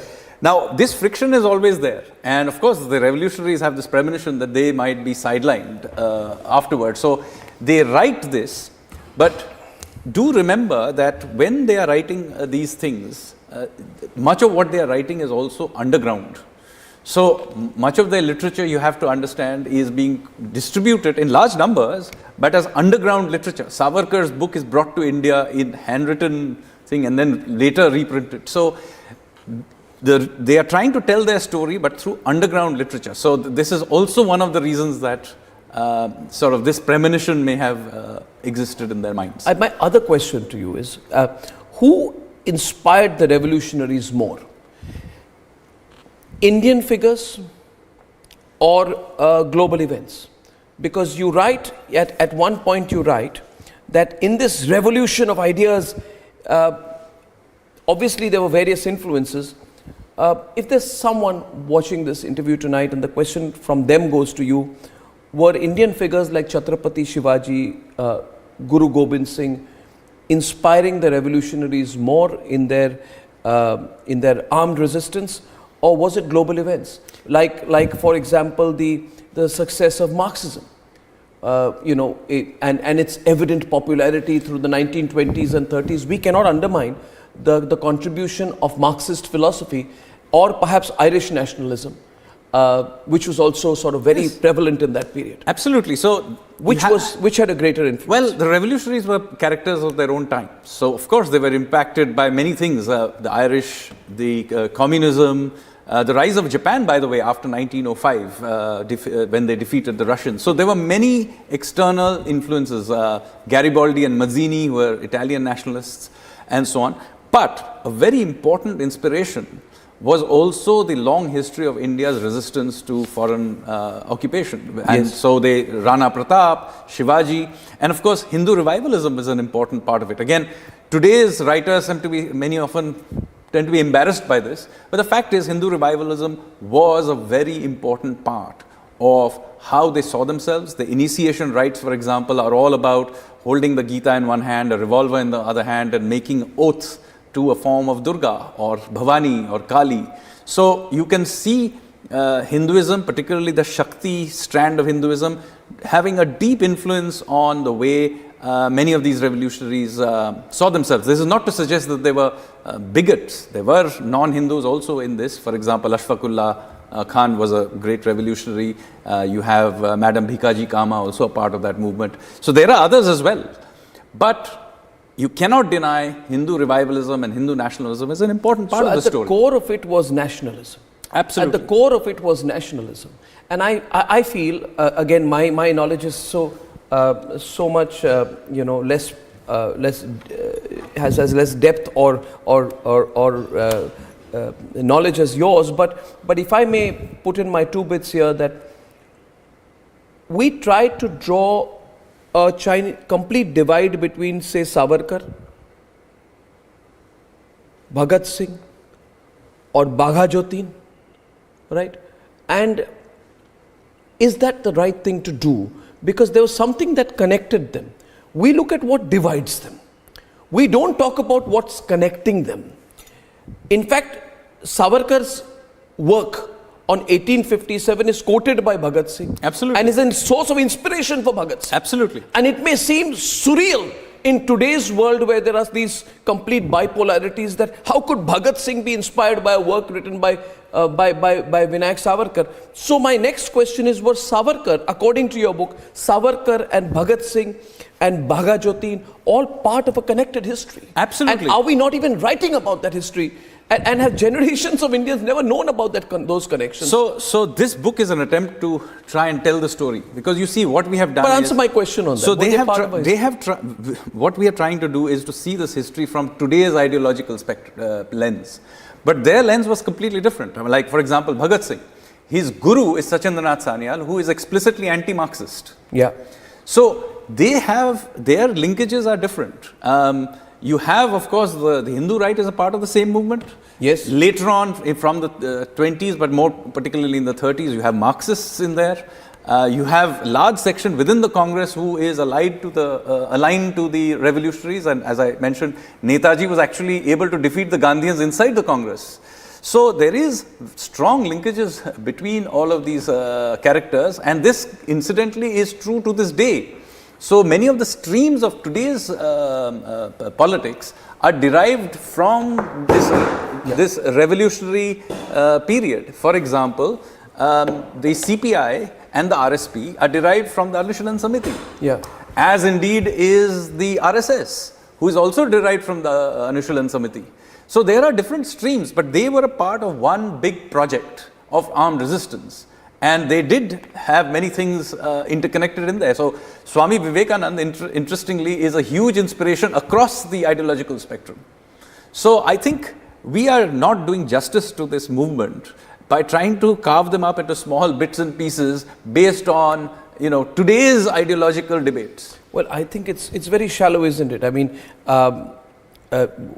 let's look at the intellectual roots of who were the inspirational figures who were common to all. And one name which emerges, but which I feel in the context setting of India's freedom struggle, we cannot remove the politics from the cultural revivalism. And I believe that it's very wrong to not talk about the role of Swami Vivekananda. Swami Vivekananda, in my view, and you've written about it, I'm so glad, and we are grateful to you for that, was an inspirational figure. Because as you write, and I want to quote what you write about Swami Vivekananda here, you say that although Swami Vivekananda was not a political figure, his rekindling of civilizational confidence had a huge impact across India and the political spectrum. Virtually all the branches of India's revolutionary movement would come to regard him as an inspirational figure. Absolutely. But then if we are to understand Swami Vivekananda, then we have to go back to Ramakrishna Paramhans, then we have to go back to another key figure of this movement, Rani Rashmoni, who pushed back the British establishment at that time. These names are not even known. In your view, what was the role of Swami Vivekananda and others like him, and the whole idea of civilizational confidence in our history, in our Hindu history, in our Indic history, in our freedom struggle? So I feel that has been totally disregarded now. Yes, because as I said, I want you to answer this in as much length as you want to. So what we are trying to do is to try to secularize and sanitize this history for a certain line of ideological bent. So basically what is happening here is that you have here a country and a civilization which realizes in the late 19th century that it has been under occupation first by the British, but even before that under the Turks and Mughals and so on. And they have been in this continuous state of warfare. So you have the likes of course, Swami Vivekananda, but others as well, Dayanand Saraswati. You have people like Sri Aurobindo, yes, who are coming out there and saying that no, we are a great people. We need to stand up for ourselves. Yes. And so this is the triggering point of this entire movement. It has impact even on the Congress, by the way, which originally, many people forget, was set up by the British themselves as a safety valve. So it's only with the triggering of this civilizational confidence that even within the Congress, you have the Lal Bal Pal trio coming up and beginning to sort of stoke a more aggressive anti-colonial line. Well, I mean, you mentioned the Congress being a safety valve, and that is evident to me with the fact that, I find it so upsetting that when I was in school, we used to read a paragraph or two about A.O. Hume, yes, whereas we never realized what A.O. Hume was, and I feel A.O. Hume was nothing but a plant by the British. Absolutely, and A.O. Hume, the Congress was a British experiment. Absolutely, and there were many such experiments. So, for example, A.O. Hume creates this as a safety valve. But, for example, the Ghadarites, who had lots of Sikhs within them and operated to a large extent in places like Canada through the Gurudwaras, they were infiltrated by British intelligence. Agent called Hopkinson was infiltrated the Gurudwaras in Canada as a way of subverting nationalist ideas that were spreading through the network of Gurudwaras. And it's not very surprising that the Khalistan movement actually emerges out of those same Gurudwaras in Canada. To this day, this has an impact. So what I'm trying to say is that if we do not read this history, we don't understand why on earth is Khalistan movement in Canada of all places on. Well, because of Hopkinson. And by the way, Hopkinson was shot dead in the court by a Sikh Gadarite called Meva Singh. And many of these initial collaborationist groups were under tremendous pressure from nationalist Sikhs and Gadarites, etc. In the initial years. And we then, after independence, let them be. You think it'll ever be possible to read a history in this country where we speak the truth?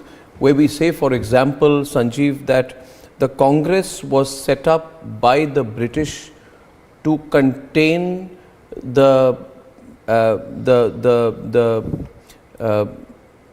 revolutionaries who, through their ideas, were sparking the birth of a new resistance against the British. And that, will we ever have a textbook which says that AOHUM was a British plant, the Congress was a British creation, which is evident from the fact that they put a complete out-and-out shameless imperialist called W.C. Banerjee as their head. And W.C. Banerjee was an abject imperialist. You know, he was a loyalist. He was a complete British loyalist who had no affection or he didn't even live in India eventually, and he became a member of the British Parliament. But the problem with are we ready to speak that truth as clearly as we should? Well, actually, why don't we? The tragedy is that there is more than adequate evidence for this. In their own words. But why are we squeamish about it? We are squeamish about it because we tend to think that somehow this has. We must do this because of today's political debates. No, why do we need? You see, there needs to be a resetting here. Absolutely, there needs to be a resetting. See, so we have idolized these people, and with the greatest of respect, we've idolized Dadabhai Naoroji as a great freedom fighter. Well, to be fair to Dadabhai Naoroji, given the context of the time, he was fairly outspoken for his context. Yeah, but it's all relative. But you quote what he said in his presidential address of 1893, where he says, "I have never faltered in my faith in the British character, and have always believed that the time will come when the sentiments of the British nation and our gracious sovereign proclaimed to us in the Great Charter of the Proclamation of 1858 will be realized." I can argue here that this is embarrassingly servile, as you write yourself. Yes, this is embarrassing servility, and you can say it's a function of the times. He had his limitations, but is it only a function of the times? Well, there is no doubt that there's just painful civility in the language used by the early congressmen. There's no doubt about this. I, in fact, gave this as an example that the most outspoken of them, Dadabhai Naoroji, even wrote like this. But some of the others are significantly worse. But then when a phrase is put out, which is common at that point of time, only an expression of grammar and not an expression of intent by Savarkar in his letter, then Rahul Gandhi keeps quoting it. I mean, I think that the first copy of this book should be presented to Rahul Gandhi, not that he will have the depth to understand it in great detail. Well, at the very least, you get my point. At the very least, we need to be very clear that there was a large collaborationist class in India. This collaborationist class definitely tried everything they could to undermine the revolutionary movement. One of the great tragedies of Indian history is that after 1947, after most of the revolutionaries had either been killed, jailed and eliminated, this collaborationist class after independence actually continued to be in power. And many of the intellectuals of post-independence India are actually derived from this collaboration.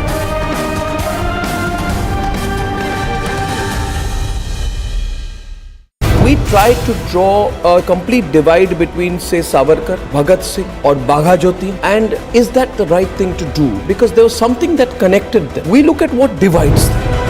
What we are trying to do is to see this history from today's ideological lens. But their lens was completely different. They were a part of one big project. So I think we are not doing justice to this movement by trying to carve them up into small bits and pieces based on, today's ideological debates.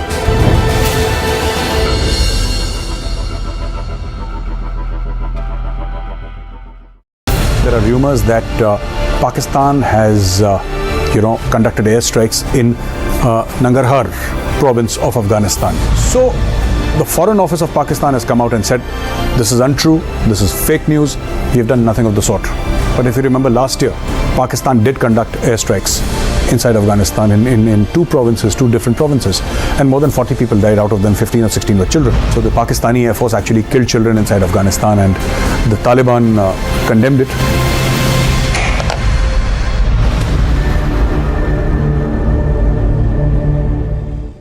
In your view, what was the role of Swami Vivekananda and others like him and the whole idea of a civilizational confidence in our freedom struggle? So what we are trying to do is to try to secularize and sanitize this history for a certain line of ideological bent. So you have here a country and a civilization, and they have been in this continuous state of warfare. So you have the likes of Swami Vivekananda who are coming out there and saying that we need to stand up for ourselves. And this is the triggering point of this entire movement.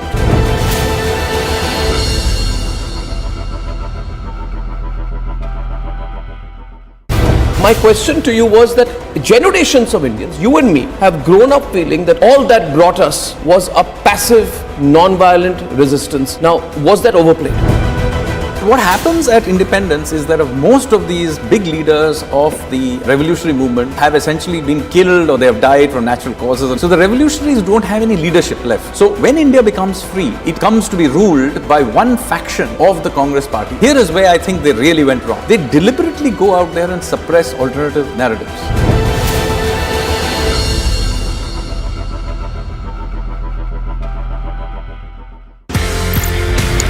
आपने ये बोला कि colonel Bull Kumar, उन्होंने map देखा, उन्होंने बोला ये तो गड़बड़ है। एज पर मैप भारत का एरिया, लेकिन वहां पे जाने की विदेशियों को, जर्मन्स को परमिशन दे रहा है Pakistan.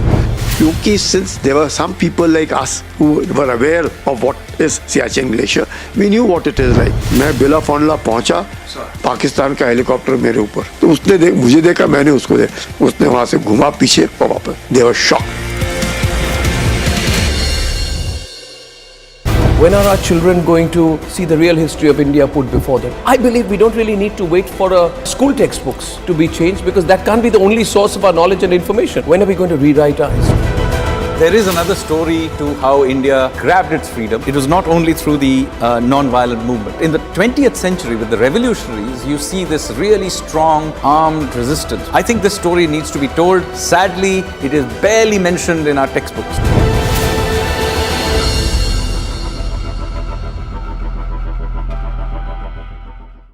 In this revolution of ideas, obviously there were various influences. Were Indian figures like Chhatrapati Shivaji inspiring the revolutionaries more, or was it global events? The revolutionaries were characters of their own time. But a very important inspiration was also the long history of India's resistance to foreign occupation. And of course, Hindu revivalism is an important part of it. How they saw themselves, holding the Gita in one hand, a revolver in the other hand, and making oaths. So you can see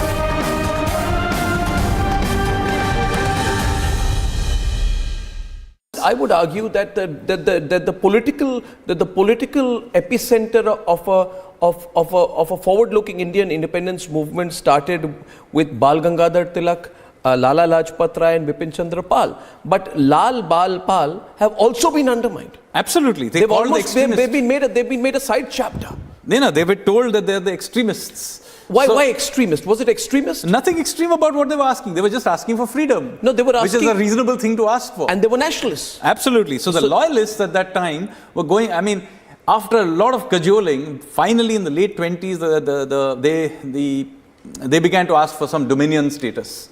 By which point the revolutionaries had moved on and created a constitution for the Hindustan Republican Association, asking for a democratic republic with universal suffrage. So the role of the Hindustan Republican Association, which Bhagat Singh actually wanted to rename as the Hindustan Republican Socialist Association. He did actually, after Sachin Sanyal was sent to jail. After Sachin Sanyal was sent to jail, but his proposal was rejected in one of the initial meetings when he was also very young. But the role of the Hindustan Republican Association or the Hindustan Republican Socialist Association in actually demanding full freedom, universal suffrage, equality before the law, and for all citizens has never been written about. Absolutely. In any history book. So we've not even seen a real mention of the Hindustan Republican Socialist Association. Do you realize the kind of crime that has been committed in the name of writing history? So absolutely, both the HRA and the HSRA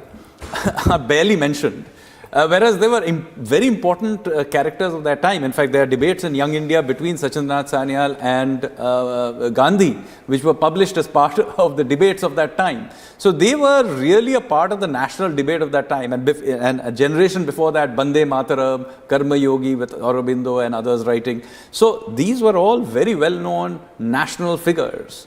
The debates of the time involved these revolutionaries, and yet we have quietly deleted them, and kind of you'll get one small paragraph talking about the INA at best, and then everything else is about the Morley Minto reforms and so on. Okay, one other point, these people who call themselves left liberal, I always say there can be nothing called left liberal. The biggest oxymoron, because a leftist can never be liberal and those who are liberal can never be leftists. But the left liberals, quote unquote left liberals, have completely removed any element of revolutionary Marxist influence in our freedom struggle. That does not just end, but it begins with the complete alienation or elimination of Bhagat Singh from the writing of the history of India. Why is that so? Why has the role of the leftists been undermined? Many of whom had tremendous sacrifices, went underground. Were they also perceived to be a threat? Well, in the specific case of Bhagat Singh, actually he has been in some ways built up by the left as their contribution to the freedom struggle. But in fact, Bhagat Singh was a part of a movement which was almost entirely nationalist. Yes.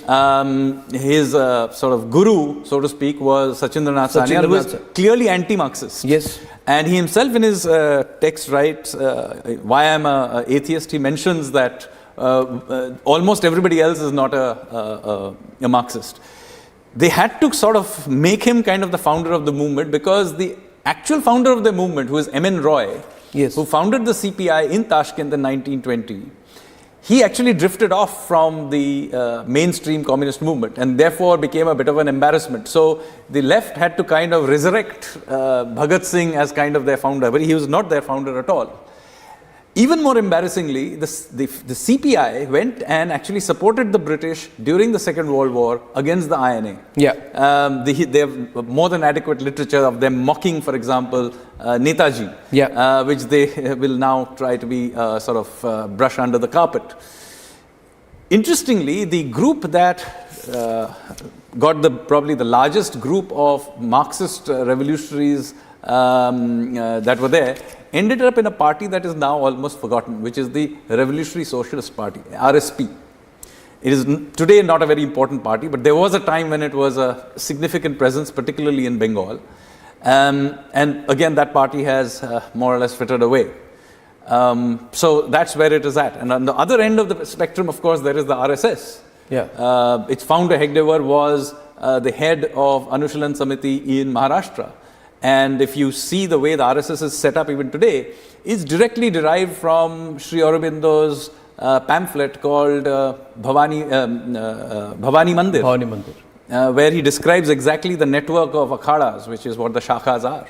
So there's an enormous contribution of this movement to even understand India of today. So viewers, if you can look at it, what Sanjeev Sanyal just said was, unfortunately, we have been looking at our history through the prism of political convenience. A servile history has been written, aimed at basically being a hagiography of the Congress leadership of a certain strand. Not that they had no contribution, but of a certain strand that's been overplayed. But in the last 2 minutes, if you just heard Sanjeev, you would have seen him refer to Bhagat Singh, Sachindranath Sanyal, Aurobindo. We've spoken about Swami Vivekananda, the intellectual roots. Rash Bihari Bose. Swami Dayanand. Gatharites. The Gatharites.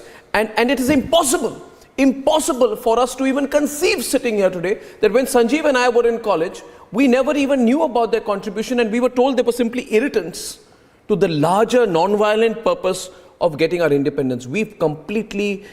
We have completely mutilated our history, Sanjeev. Absolutely. We have mutilated our history. And now I want to, since you mentioned Aurobindo, And I go back to what we are unfortunately embarrassed about, but which is very relevant. Aurobindo. Fascinating individual here. Aurobindo Ghosh, brought up as an Anglophile, broke away. You know, till a particular point, his father would not even let him read or interact. In Bengali, right? And he goes to Britain, he studies in Cambridge, and his story, but at some point of time he rebels against his father and he follows his own heart, and it takes him a long time to find his own roots. But through Aurobindo, I want you to speak a little bit now about the role of Hindu revivalism in our freedom movement. And the reason I'm saying this to you is because it's very easily said, oh, the RSS never contributed to India's freedom struggle. It's a sweeping statement which has been made. It is my contention, but you would articulate it better, that there was a significant role of Hindu revivalism in our freedom movement, because our Hindu roots can never be separated. It can never be separated from our history. I'm quoting to you here Aurobindo Ghosh's Uttarpara speech of 1909, where Aurobindo Ghosh says the following: the Hindu nation was born with the Sanatan Dharma. With it moves, and with it grows. When the Sanatan Dharma declines, and if Sanatan Dharma were capable of perishing, with the Sanatan Dharma it will perish. The Sanatan Dharma, that is nationalism. This is the message that I have to speak to you. You have also written here that many post-independence historians, in an act of misplaced secularism, downplay the importance of Hindu revivalism in the freedom movement in general and on the revolutions in particular. So we are faced with a very strange situation. You have these writers of history have completely blacked out the role of the communists, the Marxists, and they've also completely blacked out the role of the those who come from a Hindu revivalist tradition. Can you expand a little bit on this, the role of Hindu revivalism in our freedom movement? So we discussed earlier about Swami Vivekananda, yes, and Dayanand Saraswati and the Arya Samaj and so yes, on. What happens here is you have here a character, Sri Aurobindo, or Aurobindo Ghosh as he was known then. Yes. He is faced with this crisis particularly because of his father, who was essentially extremely westernized and, what we could maybe even call a collaborationist class, which had developed particularly in Bengal, but other parts as well, who had benefited under British rule and in fact wanted it to be perpetuated. They had basically become brown sahibs. And so Sri Aurobindo rebels against this. He refuses to join the civil service even though he passes all the exams, and then he comes to Baroda and he begins to build this new narrative. And he becomes quite a passionate Devi worshipper at this stage in his life. Okay. He wants to set up this Bhavani Mandir to create this network of warrior monks. And this idea is there everywhere. You see even Savarkar, when he starts out, he gives a pledge to his temple deity of Bhavani. And you see this same imagery coming through very repeatedly in all the revolutionary sort of literature, the terminologies they use. Even the song Vande Mataram, other than the first two stanzas, the others have strong amount of Shakti imagery. So this is an important strand of our freedom struggle. It should not be so very surprising because, large majority of Indians are indeed Hindu. The fact that they consider this country as their sacred land would not unnaturally have inspired their freedom movement. So I have no idea why we should be embarrassed about it. It's a factual, it's just a fact of history. And there is absolutely no reason to be downplaying it at all. In fact, you've said also in the same page you write that many of the views held by the likes of Tilak, Savarkar and Bismil mark them out as Hindu nationalists, but readers should remember that their most trusted lieutenants were non-Hindus, John Baptista, Madam Bikaji Kama or Ashfaqullah Khan. And you go on to say that basically the unapologetic Hindu identity of Tilak and Savarkar does not make them bigots. Absolutely. And that's a learning for the times. Absolutely. For example, so the stereotyping which is going on right now in social media, elsewhere, by people who do not go into depth, is terrible. In fact, I think when I read your book, that made them a bigger threat. Absolutely. To the British. Because the fact that they brought everyone together. Yes. So Sachindranath Sanyal is an inspiration for Bhagat Singh. Now today, oh my God, how can somebody who belongs ideologically what we would today call to the right have inspired somebody from the left? Well, they would have probably laughed at this argument in the first place. Netaji, for example, was very much inspired by Shaktism.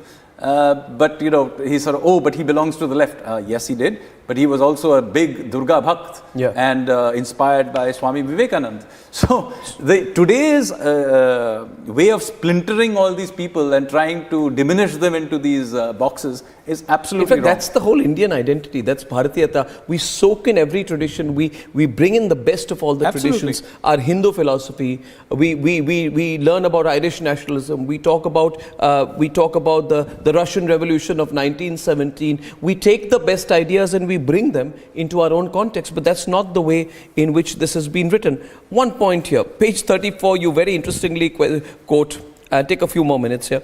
You say that, when, I think this is your reference to where you're writing in great detail to the support that Sayaji Gaikwad gave to Sri Aurobindo.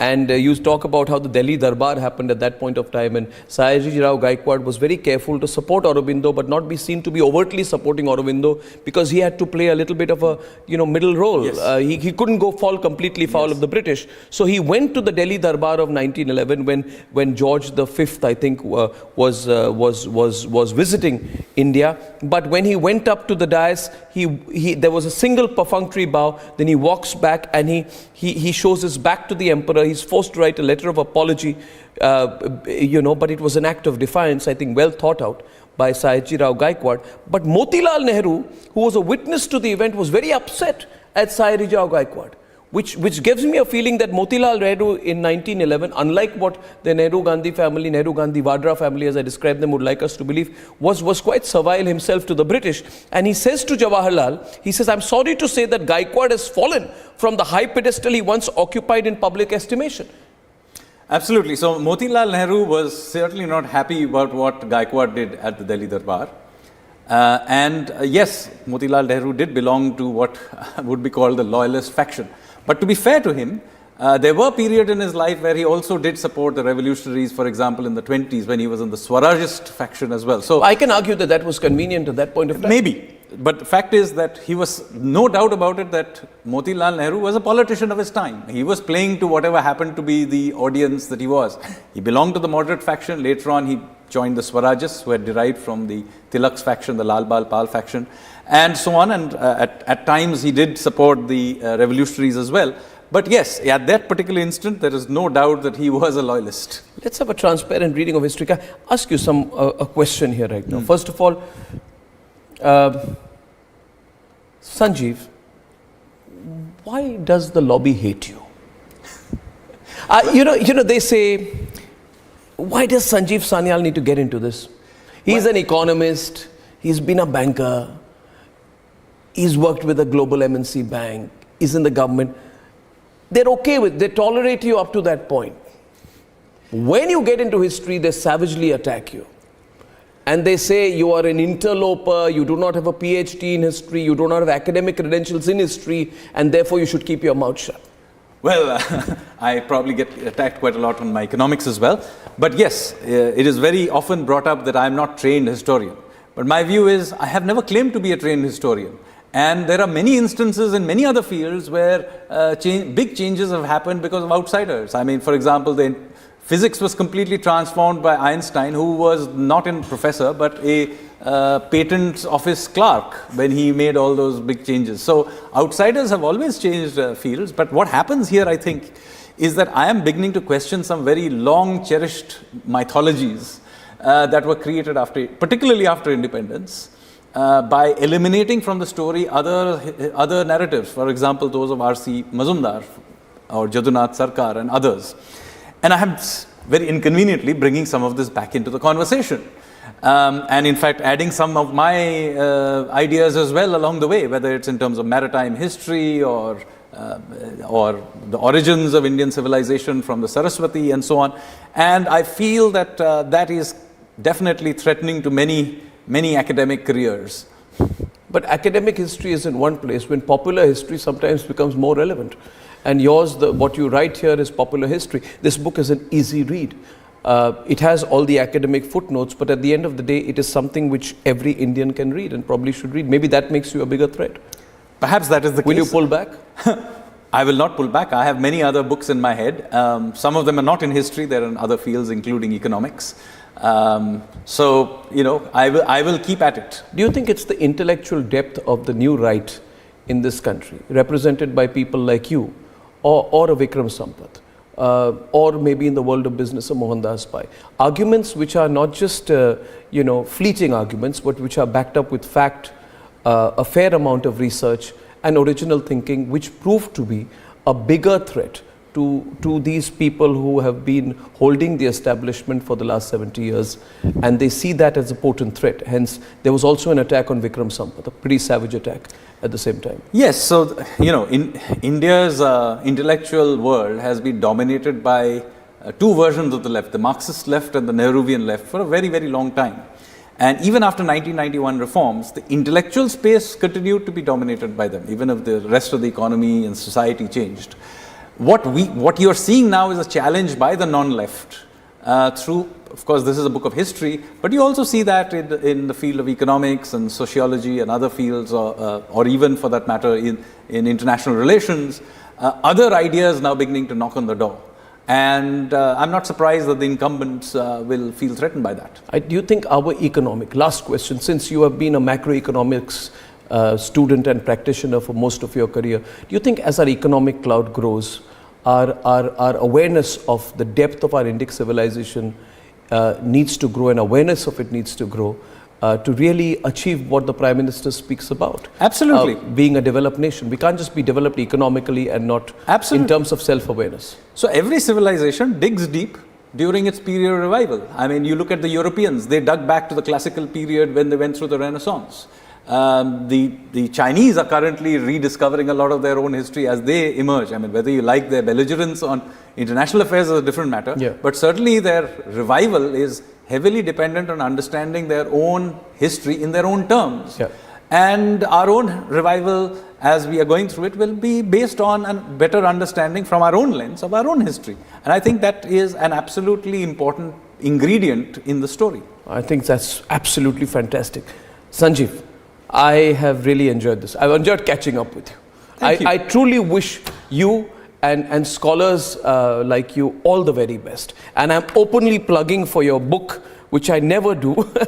And HarperCollins, this is a paid advertisement for them. But The Revolutionaries by Sanjeev Sanyal, ladies and gentlemen, your weekend read, your month's read or your week's read. Don't miss this one. Thank you very much. Sanjeev, good meeting you again. Thank you. Thank you. Thank you. Thank you. Thank you. Thank you.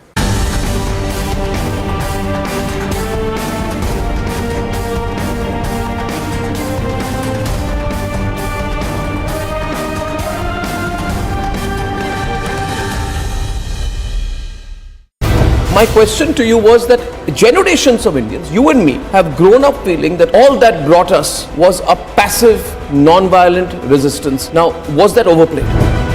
What happens at independence is that most of these big leaders of the revolutionary movement have essentially been killed or they have died from natural causes. So the revolutionaries don't have any leadership left. So when India becomes free, it comes to be ruled by one faction of the Congress party. Here is where I think they really went wrong. They deliberately go out there and suppress alternative narratives.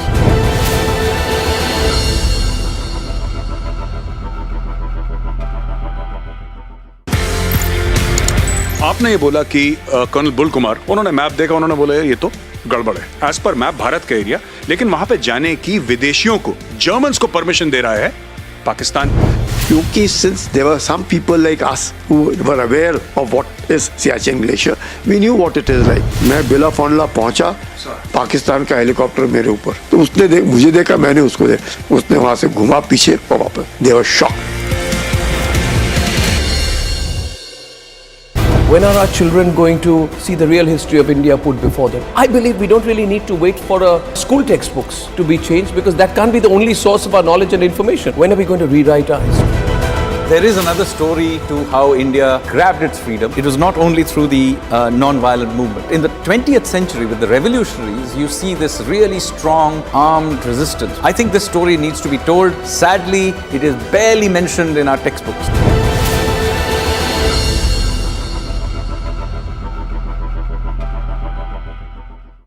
In this revolution of ideas, obviously there were various influences. Were Indian figures like Chhatrapati Shivaji inspiring the revolutionaries more, or was it global events?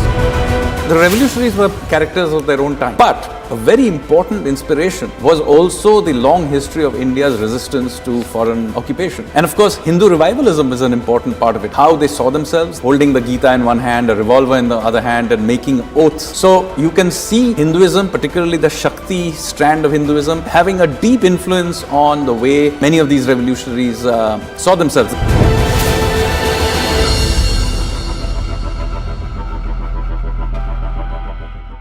India is number one manufacturer of two-wheelers in the world.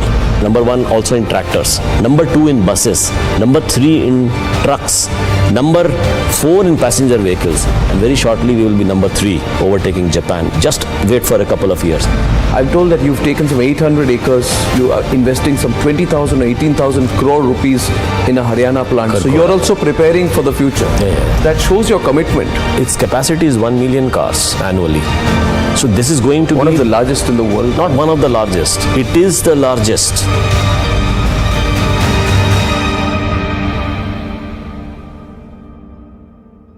We tried to draw a complete divide between, say, Savarkar, Bhagat Singh or Bagha Jyoti, and is that the right thing to do? Because there was something that connected them. We look at what divides them. What we are trying to do is to see this history from today's ideological lens. But their lens was completely different. They were a part of one big project. So I think we are not doing justice to this movement by trying to carve them up into small bits and pieces based on, today's ideological debates.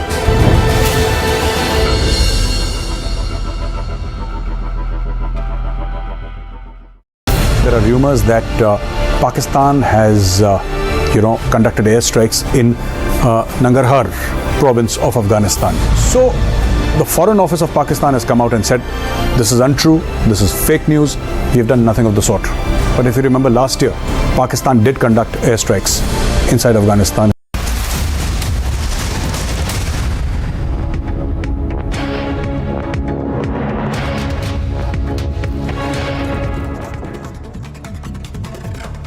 This top national updates days after terrorists targeted the Dhangri village in Rajouri town. The death toll has now gone up to 7. One more civilian reportedly succumbed to his injuries in the hospital. Meanwhile, those who were injured are still in the hospital.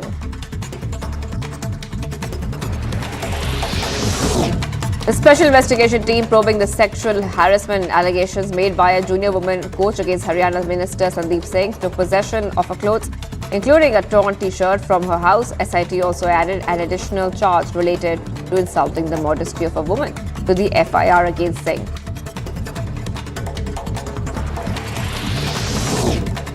Two people were dead and 13 others injured after a mini truck fell into a deep gorge from a hill at an area there in Karimganj district in Assam.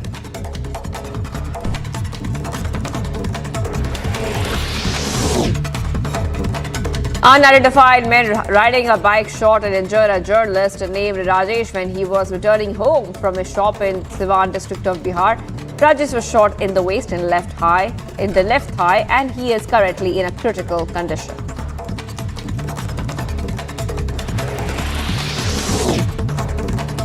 After Indian Armed Forces noticed suspicious movement near a village in the area of Pooch district in Jammu and Kashmir, forces neutralized 2 terrorists near the line of control. The bodies of the slain terrorists were found when the army launched a search operation in the area this morning.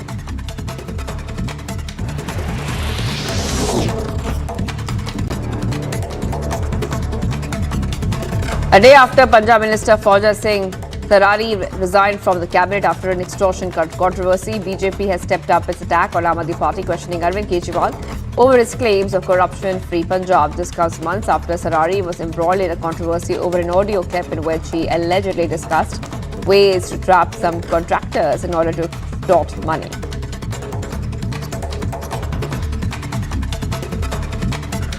Aam Aadmi Party, AAP ka corruption ka paap has been exposed once again. Just a few months after Vijay Singla, a minister in Punjab government, was forced to resign and step down over grave corruption charges, now another minister has had to resign, Fauja Singh Sarari, whose audio tape about extortion and corruption had gone viral. The question is that Mr. Kejriwal had declared that Punjab has become corruption-free in 10 days, but this is the true state of affairs.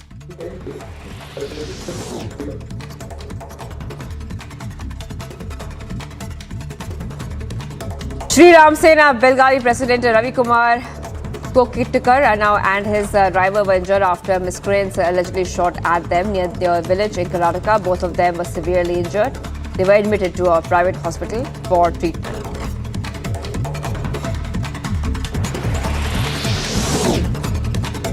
Eleven more families in Joshimath were moved to safe locations as the number of houses developing cracks in the sinking town rose to 603 as per reports. Uttarakhand Chief Minister Pushkar Singh Dhami visited Joshimath on Saturday to take stock of the situation.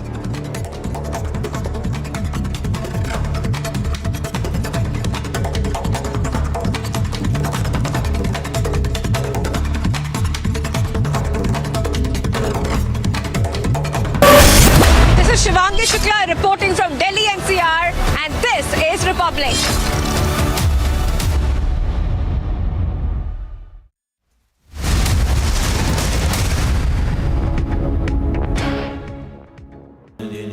Amity has been ranked India's #1 not-for-profit private university for 10 years, with top 10 ranked institutions in management, engineering, biotech, law, mass comm, telecom, hospitality, fashion and more. Yet another top ranking for Amity University.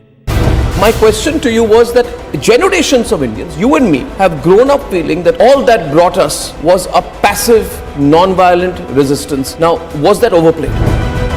What happens at independence is that most of these big leaders of the revolutionary movement have essentially been killed or they have died from natural causes. And so the revolutionaries don't have any leadership left. So when India becomes free, it comes to be ruled by one faction of the Congress party. Here is where I think they really went wrong. They deliberately go out there and suppress alternative narratives.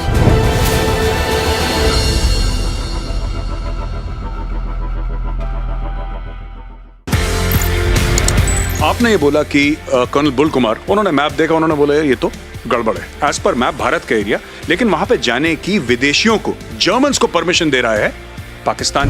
क्योंकि since there were some people like us who were aware of what is Siachen Glacier, we knew what it is like. मैं बिला फॉन्डला पहुंचा, पाकिस्तान का helicopter मेरे ऊपर, तो उसने मुझे देखा, मैंने उसको देखा, उसने वहां से घुमा पीछे और वापस। They were shocked. When are our children going to see the real history of India put before them? I believe we don't really need to wait for school textbooks to be changed, because that can't be the only source of our knowledge and information. When are we going to rewrite our history? There is another story to how India grabbed its freedom. It was not only through the non-violent movement. In the 20th century, with the revolutionaries, you see this really strong armed resistance. I think this story needs to be told. Sadly, it is barely mentioned in our textbooks.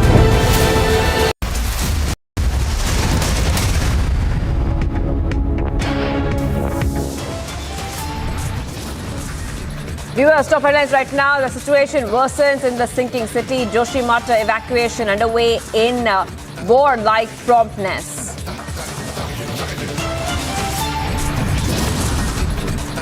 Choppers, NDRF teams on standby. PM Modi to chair high-level review meet on Joshimath.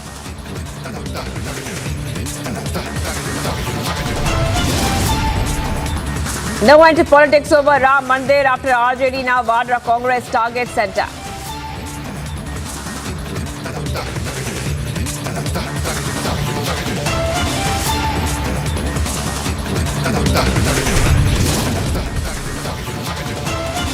Dalit family targeted, stones pelted, rods hurled on women. Law and order in Rajasthan under question.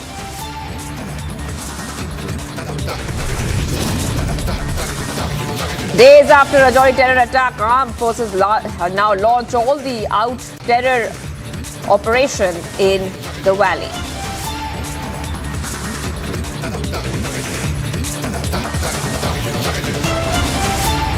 Viewers, let's start with some breaking news coming in. You are watching Republic TV and we are live in breaking this Sunday. Getting in a breaking news from Tamil Nadu, DMK MLA has sparked a controversy once again during a speech. DMK MLA has alleged that the BJP and the PM is behind the death of former Tamil Nadu CM Jayalalitha. That is right. The DMK MLA has right now gone ahead and we are seeing a major controversy being erupted right over there. Viewers, we're getting some big news where DMK MLA has sparked a big controversy. Now, during a speech, this DMK MLA has alleged the BJP and the Prime Minister is behind the death of the former Tamil Nadu CM Jayalalitha. So he's saying that the BJP and the PM has in fact been behind the death of former Tamil Nadu CM Jayalalitha. Very controversial statement coming out right now from the DMK MLA. Viewers, we're getting you all the top updates right now. Where we can tell you is that DMK MLA has made some vile allegations right now. And in fact, let's go ahead and play out what the DMK MLA has said. அந்த அம்மா செத்து போச்சு. அந்த அம்மாவை யார் கொன்னது? மோடி தான் கொன்னுட்டார். அந்த அம்மா நான் பிரதமருக்கு நிக்க போறேன்னு சொல்லிச்சு. ஏன் பிரதமருக்கு நிக்கணும்? என்னை தவிர எவனும் நிக்க கூடாதுன்னு சொன்னான். அந்த அம்மாவை பிஜேபி தான் கொன்னது. இது பகிரங்கமாக நான் குற்றச்சாட்டை நான் சுமத்துகிறேன். அந்த அம்மா செத்து போச்சு. அந்த அம்மாவை யார் கொன்னது? மோடி தான் கொன்னுட்டார். அந்த அம்மா நான் பிரதமருக்கு நிக்க போறேன்னு சொல்லிச்சு. ஏன் பிரதமருக்கு நிக்கணும்? என்னை தவிர எவனும் நிக்க கூடாதுன்னு சொன்னான். அந்த அம்மாவை பிஜேபி தான் கொன்னது. இது பகிரங்கமாக நான் குற்றச்சாட்டை நான் சுமத்துகிறேன்.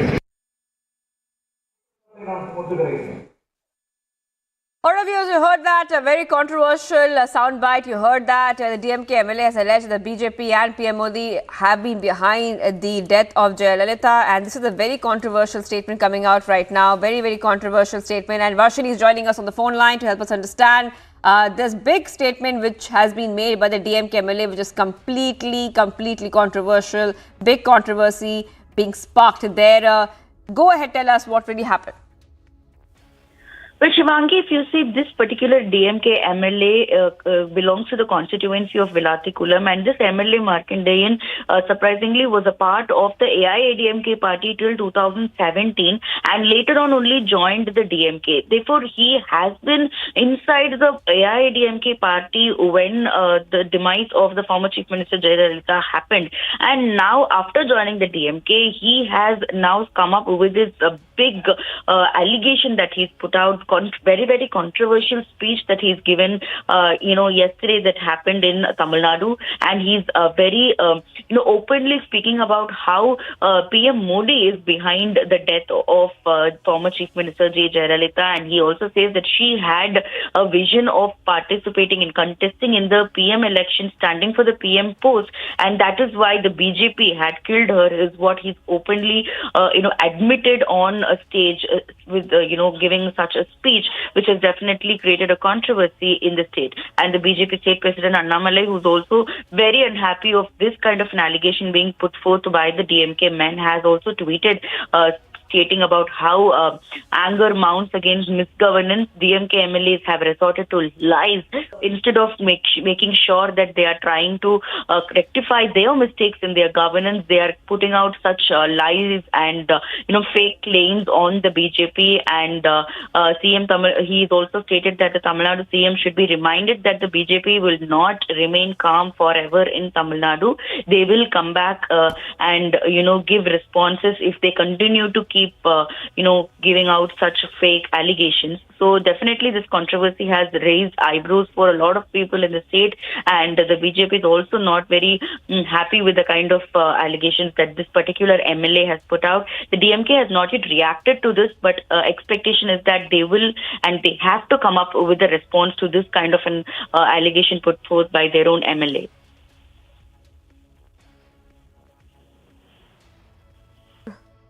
Right. I'm also being joined by SG Suri of the BJP. Thank you for joining us. So we're seeing that the BJP really hit out at this statement being made by the DMK MLA. See, our state president has made it very clear that the lies cannot survive for long. But the reason why DMK has resorted to such steep gimmicks is their misgovernance is very rampant, and it is very clear for everybody to do. There is rising anger among the people because they are unable to fulfill any of their poll promises. I think they are using this as a diversionary tactic to come out of their misgovernance deeds. So I think the chief minister, who also holds the home ministry, should come out and condemn the MLA or take a legal recourse that will ensure his arrest. Otherwise, I think the law and order has gone to dogs in the state if no action is taken upon this statement. Right. Also, we know that the BJP is saying, K. Annamalai has tweeted, when anger mounts against misgovernance, DMK MLAs have resorted to lies. That's exactly what Annamalai is saying. And CM MK Stalin should also, kind of notice what is happening there. Is that what you demand, that there should be some action being taken? Obviously, see, this is not even a closed-door meeting. It's a public meeting. So when there are absolute lies spoken, BJP as a legal entity, we are bound to take necessary action to undo that and make the particular person apologize. But still, we expect the state government and the state police to take a legitimate suo motu action. If they are not taking, then we will see how it has to be dealt. Right.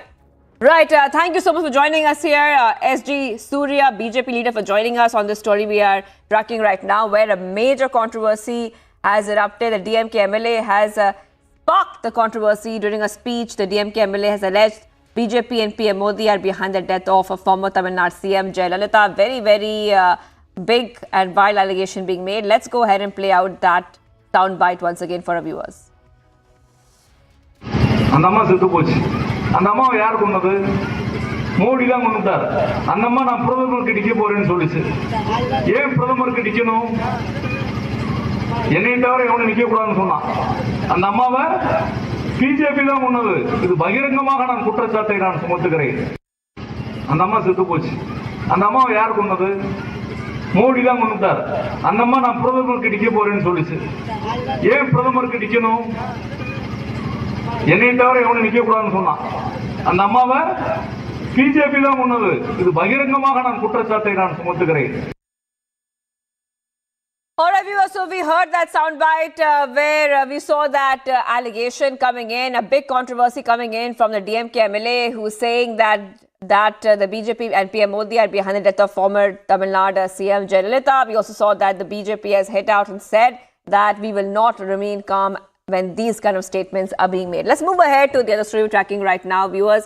Remember, a day after the RJD leader's controversial statement on Ram Mandir, calling it Nafrat ki Zameen, now the Congress has taken a dig at the Home Minister Amit Shah. Congress's Priyanka Kharge has tweeted in a quote here, good to know that the Ram Mandir will be ready by Jan 1st next year, requesting PM Narendra Modi and Home Minister Amit Shah to set a deadline, not just for the temple, but also for filing all the government jobs, filling them up with the vacancies which are available and getting the economy on track. After all, the Ram Rajya means peace and prosperity for all. All right, so we also have a reaction coming in from Rashid Alvi. Let's play that out.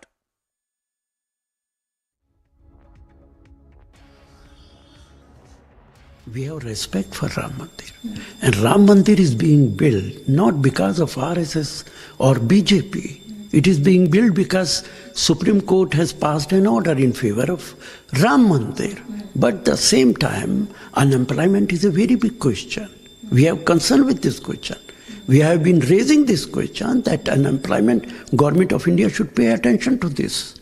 Otherwise, in future, it may become a very, very big problem for the country. देखिए, BJP RSS ने शिलान्यास से लेकर और राम मंदिर और बाबरी मस्जिद का जो विध्वंस हुआ, सही बात तो यही है कि पूरे देश की जो एकता, हिंदू की, मुसलमानों की, सिख की, ईसाई की जो तार तार हुई, वो तो जिम्मेदार तो ये लोग हैं और ये इतिहास में लिखा जाएगा। लेकिन इतिहास में सबसे सुंदर पहलू ये है कि मुसलमानों ने अपने इस देश के हिंदू भाइयों के लिए बहुत बड़ा दिल दिखाया और उन्होंने सुप्रीम कोर्ट के उन सारे नुक्तों के बावजूद कि राम मंदिर के किसी मंदिर के कोई अवशेष नहीं है, मंदिर गिराने का कोई साक्ष्य नहीं है, उन्होंने बड़ा दिल करके राम मंदिर के लिए उन्होंने कहा कि सुप्रीम कोर्ट जो कहेगा हम उसके साथ हैं। और आज सुप्रीम कोर्ट की निगरानी में राम मंदिर बन रहा है, कल उसका जो है पूरे देश के लिए दरवाज़ा खुलेगा। ये तो इतिहास का हिस्सा बन चुका है।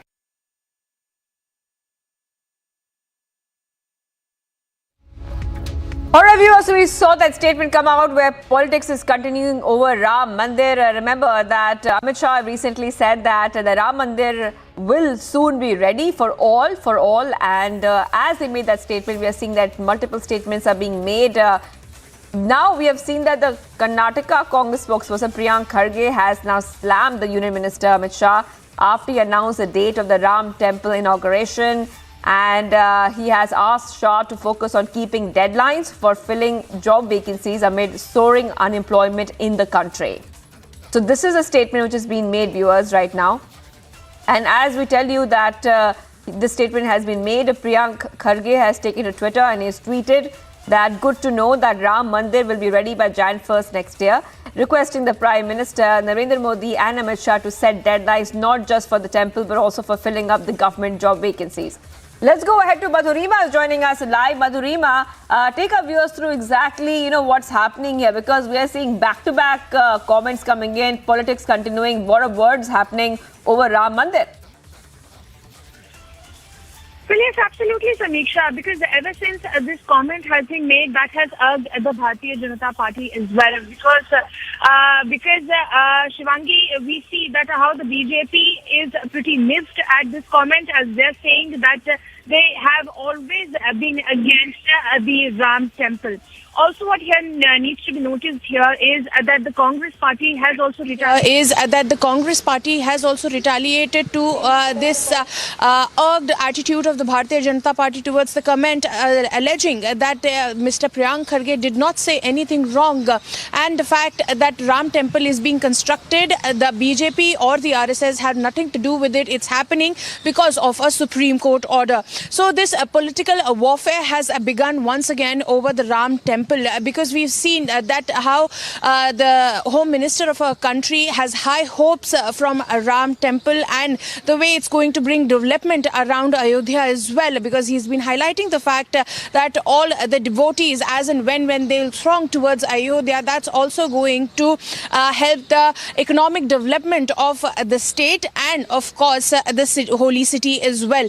But this particular comment coming in from Priyank Kharge has definitely not gone down well with the BJP, because they have been asserting that initially they were against the construction, then now that the Bharatiya Janata Party has been successful in fulfilling one of the promises that they made in their election manifesto in the previous general elections, the Congress is at it again, according to the BJP. So we'll have to wait and watch, Shivangi, as to how this entire controversy has snowballed and what next turn it's going to take. But as of now, the BJP is really miffed with Priyank Kharge's comment, as they are asserting that the Congress should look into their own states like Rajasthan, where according to the BJP the unemployment rate is 28%, whereas in the BJP ruled state the unemployment and the education rate is improving, as in ever since the party has started ruling those specific states. So these all very sharp comments coming in from the BJP against the Congress's comment, but the Congress remains adamant on the fact that Mr. Priyank Kharge did not say anything wrong, and that if the Ram Temple is being constructed, the BJP cannot take the credit for it, as it is happening because of a Supreme Court order. Back to you, Shivangi. Absolutely, Madhurima. And Madhurima, also let's take our viewers through exactly what the RJD leader had said, because this is the first time we are seeing that these kind of comments come out. RJD leader had said that the Ram Mandir was built on Nafrat ki Zameen. That is what he has said exactly. And the BJP once again had hit back at the RJD leader, Madhurima. Well, yes, absolutely. Before this comment, it was the RJD's leader's comment that it is Nafrat ki zameen.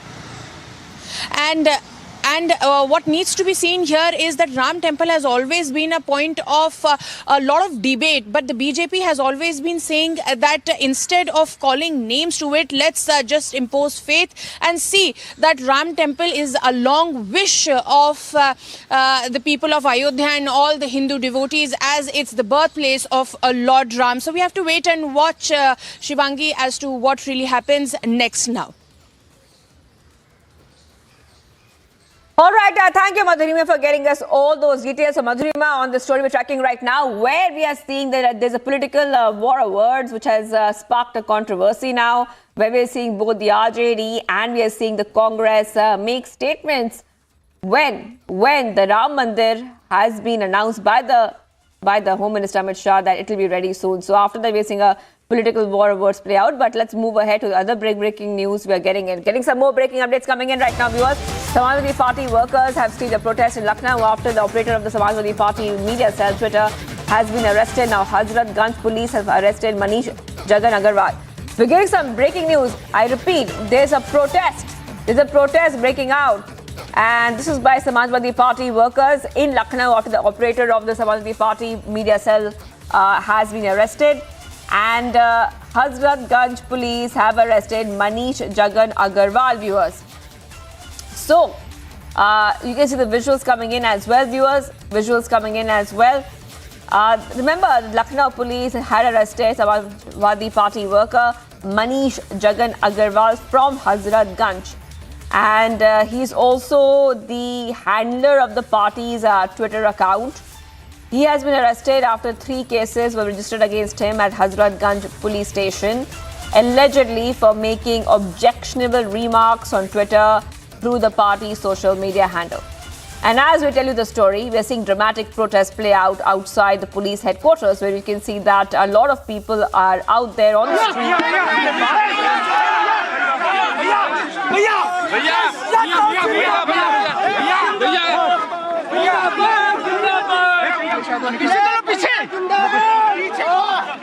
देखिए, बिल्कुल अखिलेश यादव इस वक्त 1 number gate से यहाँ पर निकले हुए हैं। वो तस्वीरें हमने आपको दिखाई।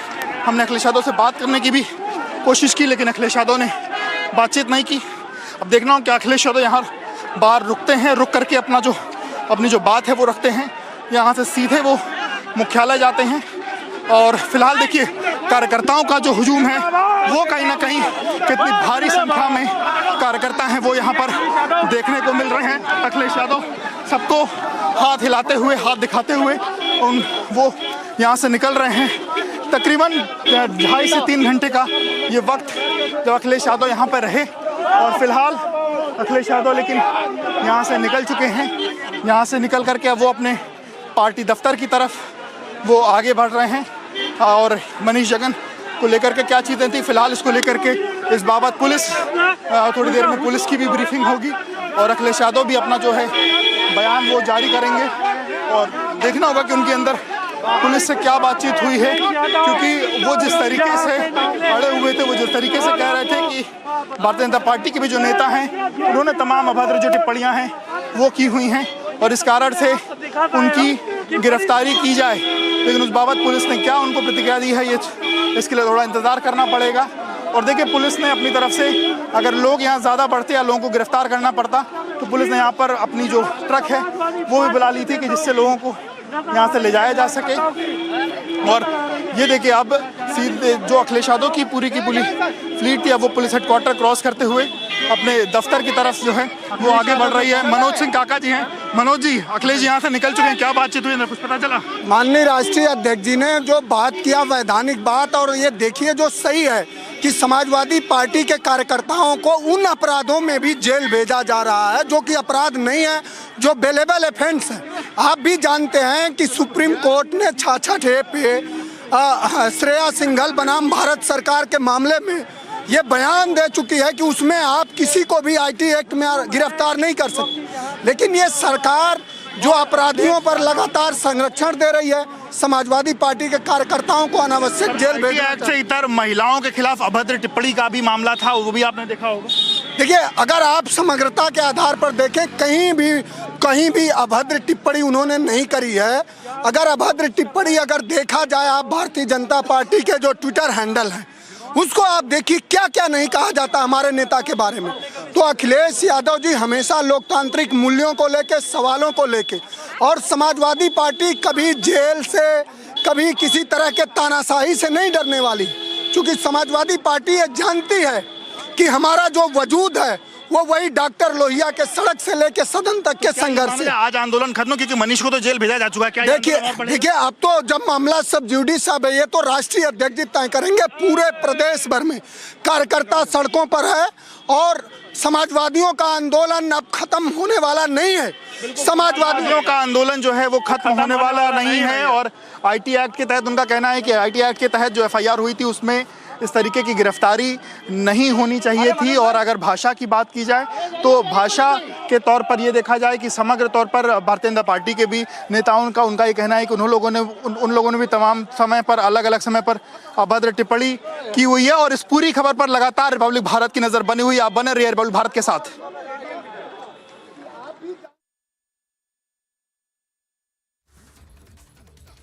All right, viewers, so getting those visuals for you live from Lucknow, where we are seeing SP workers clash with the police in Lucknow. This happened after the Hazratganj police arrested Manish Jagan Agarwal, viewers. And after his arrest, we are seeing that SP workers are protesting their arrest. Visuals coming in, dramatic visuals coming in from Lucknow, viewers.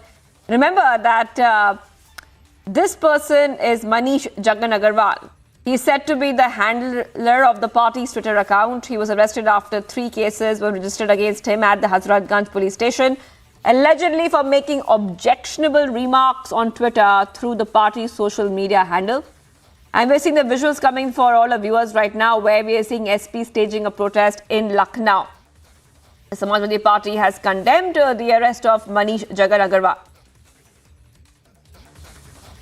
All right, Akhilesh Yadav was also there at the spot. Let's play out that sequence.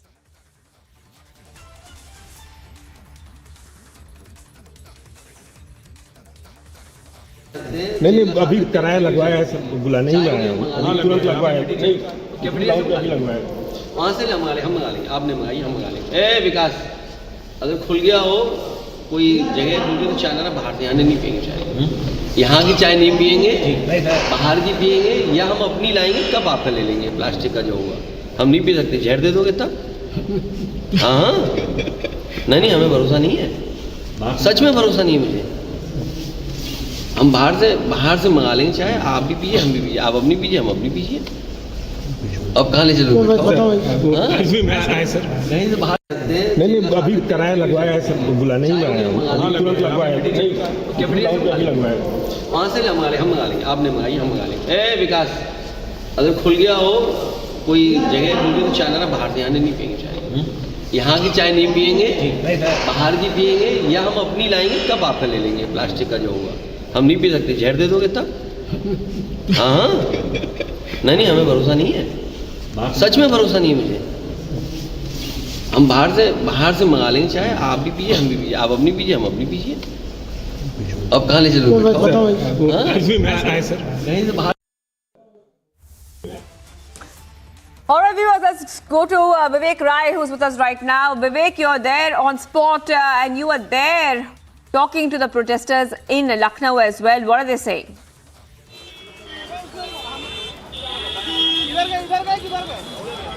देखिए, बिल्कुल जो protest चल रहा था वो फिलहाल खत्म हो गया, क्योंकि अखिलेश यादव धरने से जो अंदर वो पुलिस मुख्यालय के अंदर जो धरने पर वो बैठे थे वहाँ से उठ करके वो पार्टी ऑफिस की तरफ जा रहे हैं। एक बार ये तस्वीरें देखिए, जो तमाम उनके यहाँ आने के बाद जो तमाम जो समाजवादी पार्टी के जो कार्यकर्ता यहाँ पर पहुँचे हुए थे, अखिलेश यादव के निकलने के बाद वो कार्यकर्ता भी पार्टी ऑफिस की तरफ जा रहे हैं। तकरीबन 10:30 पौने 11 के बीच में अखिलेश यादव चुपचाप पुलिस मुख्यालय पहुँच गए थे और उसके बाद से ही मनीष जगन अग्रवाल, जिसकी गिरफ्तारी हुई है, उसको लेकर के अखिलेश यादव अपना विरोध दर्ज कराने आते, क्योंकि हमने देखा कि किस तरीके से पिछले दिनों समाजवादी पार्टी का जो ऑफिशियल ट्विटर हैंडल है उससे, उसका जो मीडिया का जो ट्विटर हैंडल है उससे किस तरीके से अलग अलग समय पर अभद्र टिप्पणियां हो रही थी, और इसी को लेकर के 3 अलग अलग FIR भाजपा के नेताओं ने, संघ के नेताओं ने अलग अलग समय पर दर्ज कराई थी, और उसी को लेकर के मनीष जगन अग्रवाल की आज सुबह गिरफ्तारी हुई है, और उसी गिरफ्तारी के विरोध में अखिलेश यादव यहाँ पर आए थे। और यहाँ पर उन्होंने जब पुलिस से बातचीत की, पुलिस मुख्यालय में, तो उन्होंने कहा कि इसके अलावा अगर भारतीय जनता पार्टी के नेताओं की बात की जाए तो उनकी भी जो भाषा शैली है वो बहुत ज़्यादा अभद्र रही है, लेकिन उसको लेकर के जो सपा के लोगों की तरफ से तहरीर दी गई, उन तहरीरों पर कोई कार्रवाई नहीं हुई, उन तहरीरों पर FIR नहीं दर्ज हुई, और उसको लेकर के उनका कहना था कि जो भाजपा के नेता हैं उनकी भी गिरफ्तारी हो, और इसी के पक्ष में थे। इसको लेकर के जो तमाम पुलिस के लोग थे वो उनको बार बार आग्रह कर रहे थे घर जाने को लेकर के, लेकिन तो उस दरमियान वो चीज़ों को लेकर के नहीं तैयार थे। फिलहाल तकरीबन 2.5-3 घंटे के बाद अखिलेश यादव पुलिस मुख्यालय से निकल करके अपने पार्टी दफ्तर की तरफ गए हैं, लेकिन अभी उनकी तरफ से भी कोई ऑफिशियल वक्तव्य नहीं निकल के सामने आए, क्योंकि लेकिन हमने जब समाजवादी पार्टी के तमाम कार्यकर्ताओं से, नेताओं से बात की तो उन्होंने कहा कि अखिलेश यादव जिस भी तरफ जो भी उनका दिशा निर्देश होगा, जो भी उनका निर्देश होगा उसका पालन करेंगे, और ये आंदोलन अभी खत्म होने वाला नहीं है। जी राइट विवेक, एंड विवेक अभी क्या हो रहा है, पुलिस क्या बोल रही है? बिकॉज अपेरेंटली जो अकाउंट हैंडल करते हैं, इनका नाम है मनीष जगन अग्रवाल, उन्होंने कुछ ऑब्जेक्शनेबल ट्वीट्स किए हैं।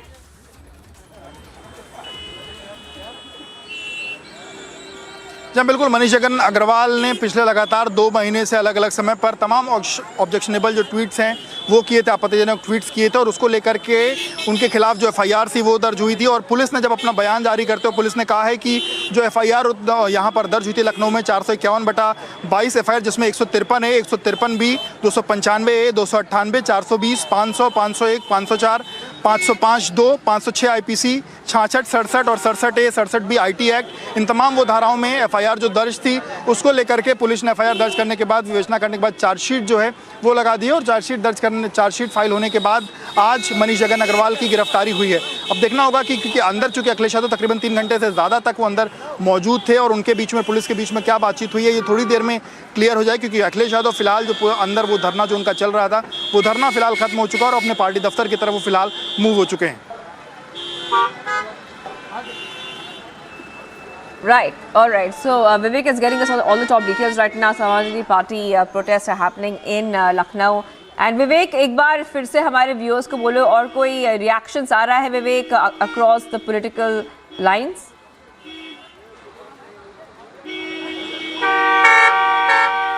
देखिए बिल्कुल, अगर आपको बताऊं कि इस पूरी खबर पर पिछले 2 महीने से भारतीय जनता पार्टी के नेताओं ने लगातार अलग अलग समय पर अलग अलग ट्वीट्स किए, और उन्होंने लगातार अपनी आपत्तियां जो हैं वो दर्ज कराती रही, क्योंकि हमने देखा सबसे पहले एक पत्रकार को अभद्र टिप्पणी करने पर एक पत्रकार ने FIR दर्ज कराई थी इस सपा के मीडिया सेल के ऊपर, और उसके बाद संघ के कार्यकर्ता ने संघ के ऊपर टिप्पणी के बाद FIR दर्ज कराई थी। फिर अभी हमने देखा कि पिछले हफ्ते एक महिला कार्यकर्ता ने, जो भारतीय जनता पार्टी की महिला कार्यकर्ता है, उसने अभद्र टिप्पणी को लेकर के FIR दर्ज कराई थी, और इन FIRs में ये बात कही गई थी कि ये जो पूरा का पूरा मीडिया सेल चल रहा है ये अखिलेश यादव के नेतृत्व में चला, अखिलेश यादव को इन चीज़ों को लेकर के जानकारी है, क्योंकि जो भाषा है, भाषा शैली बहुत गलत है, लेकिन अगर सपा के मीडिया सेल से कोई चीज़ ट्वीट होती है, जिस मीडिया सेल के अलग अलग ट्वीट्स को, जो इन गालियों से इतर बात की जाए तो जो अलग अलग ट्वीट्स होते हैं उसको अलग अलग समय पर अखिलेश यादव भी रीट्वीट करते रहे हैं, तो इसमें यह माना जा रहा था कि अखिलेश यादव की इसमें पूरी सहमति है। और हालांकि जब आज अखिलेश यादव आए तो उन्होंने जब पुलिस सामने अपनी बात रखी तो उन्होंने ये बात कही कि जो भाषा शैली है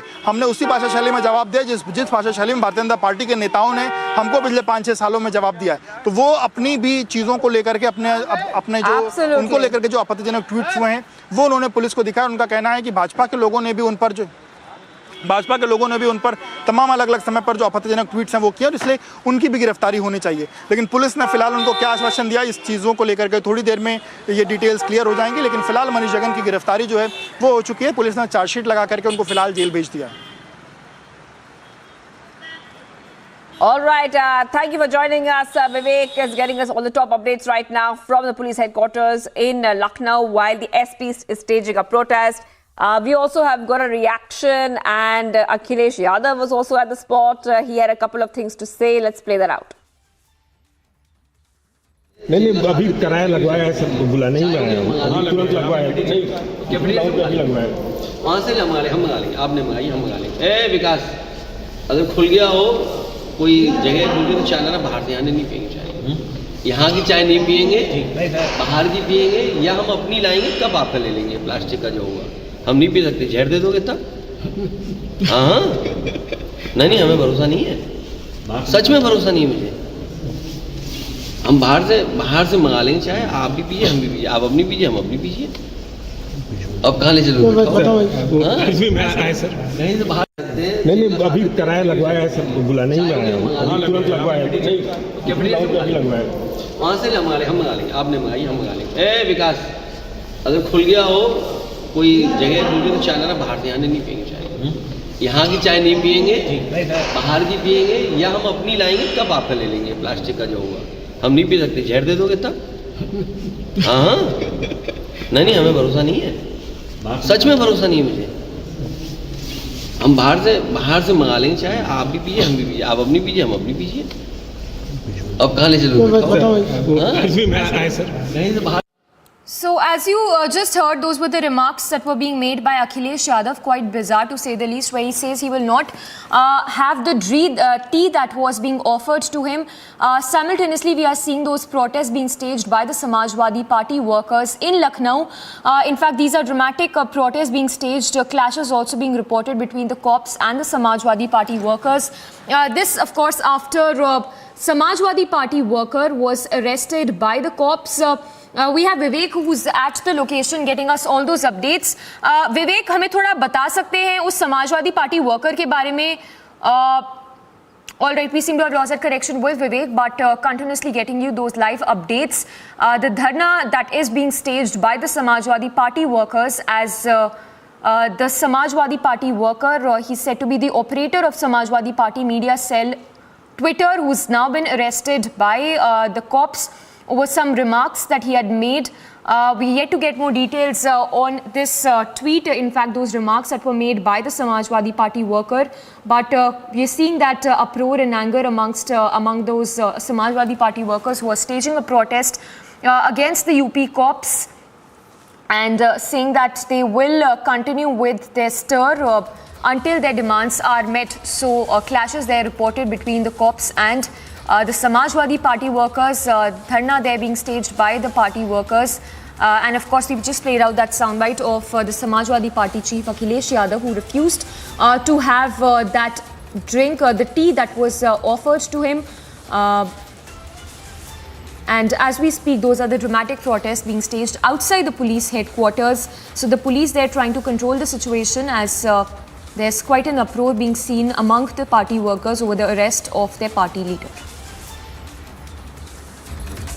All right, let's once again listen into that soundbite that came in from Akhilesh Yadav just a short while back.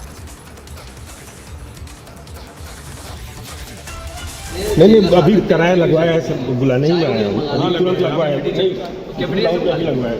वहाँ से हम मंगा लेंगे, आपने मंगाई, हम मंगा लेंगे। ए विकास, अगर खुल गया हो, कोई जगह खुल गई तो चाय ना बाहर से आने नहीं पियेंगे चाय। यहाँ की चाय नहीं पियेंगे, बाहर की पियेंगे, या हम अपनी लाएंगे, कब आपका ले लेंगे प्लास्टिक का जो होगा। हम नहीं पी सकते, जहर दे दोगे तब? हाँ नहीं, हमें भरोसा नहीं है, सच में भरोसा नहीं है मुझे। हम बाहर से मंगा लेंगे चाय, आप भी पीजिए, हम भी पीजिए, आप अपनी पीजिए, हम अपनी पीजिए। अब कहाँ ले चलोगे? कहीं से बाहर नहीं, अभी किराया लगवाया है सर, बुलाने ही आया हूँ, अभी तुरंत लगवाया है, अभी लगवाया है। वहाँ से हम मंगा लेंगे, आपने मंगाई, हम मंगा लेंगे। ए विकास, अगर खुल गया हो, कोई जगह खुल गई तो चाय ना बाहर से आने नहीं पियेंगे चाय। यहाँ की चाय नहीं पियेंगे, बाहर की पियेंगे, या हम अपनी लाएंगे, कब आपका ले लेंगे प्लास्टिक का जो होगा। हम नहीं पी सकते, जहर दे दोगे तब? हाँ नहीं, हमें भरोसा नहीं है, सच में भरोसा नहीं है मुझे। हम बाहर से मंगा लेंगे चाय, आप भी पीजिए, हम भी पीजिए, आप अपनी पीजिए, हम अपनी पीजिए। अब कहाँ ले चलोगे? कहीं से बाहर। So there you heard the soundbite from the Samajwadi Party chief Akhilesh Yadav, who in fact refused to have that tea that was offered to him, saying that what if that drink is spiked by the officials. Of course, we are seeing those dramatic visuals coming in of the protest being staged by the Samajwadi Party workers outside the police headquarters in Lucknow as we speak. This over the arrest of Samajwadi Party worker. So a lot of Samajwadi Party workers there, a show of strength by those workers against the UP police, saying that, Akhilesh saying that there is no trust that the party has on the UP cops. And this, of course, after the Samajwadi Party worker was arrested over the controversial remarks that he had made. We'll try and go across to Vivek as well, who's there at the location getting us those live updates. But just a recap of what we know so far, these are the protests being staged outside the police headquarters in Lucknow, protests being staged by the Samajwadi Party workers there. These protests are being staged against the UP cops. In fact, just a short while back, we also got those dramatic visuals in which the Samajwadi Party workers were seen clashing with the UP cops as the cops tried to contain the situation. For now, a quick roundup of all that's making news from across the country.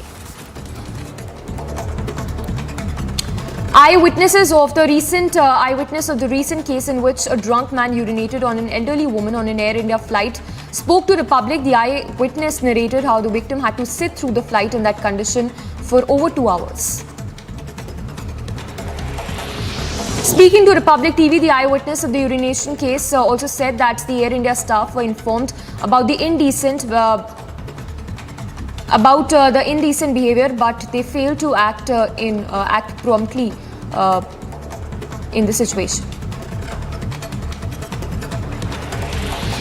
Recalling the ordeal, the eyewitness further said that the victim's bag and clothes were drenched in urine. Although there were vacant seats available, the victim was made to sit on the same seat for hours at a stretch.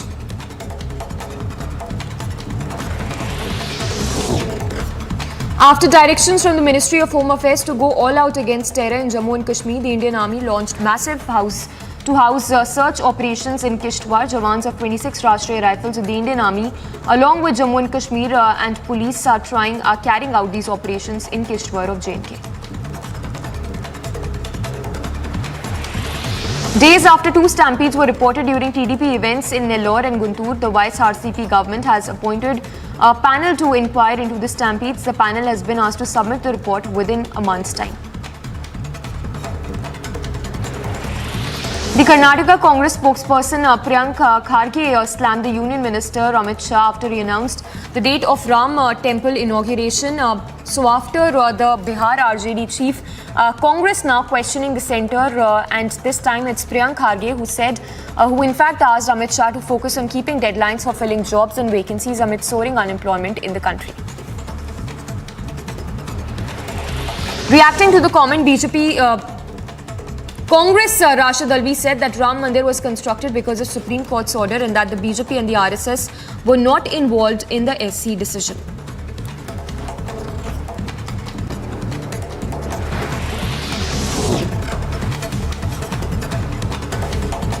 The Prime Minister's office will hold a high-level meet on the Joshimath crisis amid alarm in the Uttarakhand region due to sinking of land and cracks in houses at several places.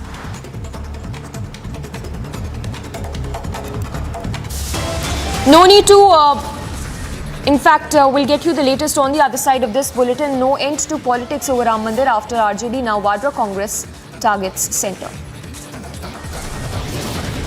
Dalit family targeted, stones pelted, rods hurled at women, law and order in shambles in Rajasthan.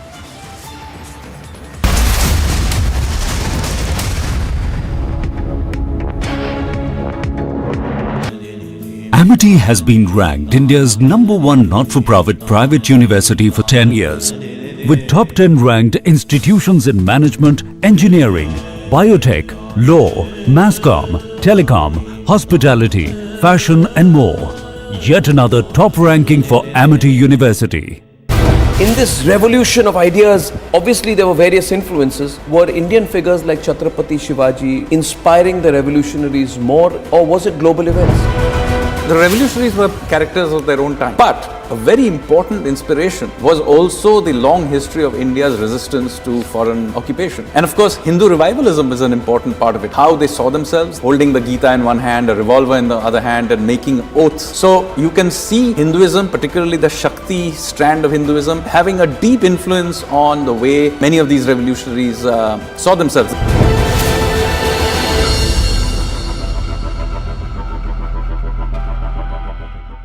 India is number one manufacturer of two-wheelers in the world. Number one also in tractors. Number two in buses. Number three in trucks. Number four in passenger vehicles. And very shortly we will be number three, overtaking Japan. Just wait for a couple of years. I'm told that you've taken some 800 acres, you are investing some 20,000 or 18,000 crore rupees in a Haryana plant. So you're also preparing for the future. Yeah. That shows your commitment. Its capacity is 1 million cars annually. So this is going to be one of the largest in the world. Not one of the largest. It is the largest.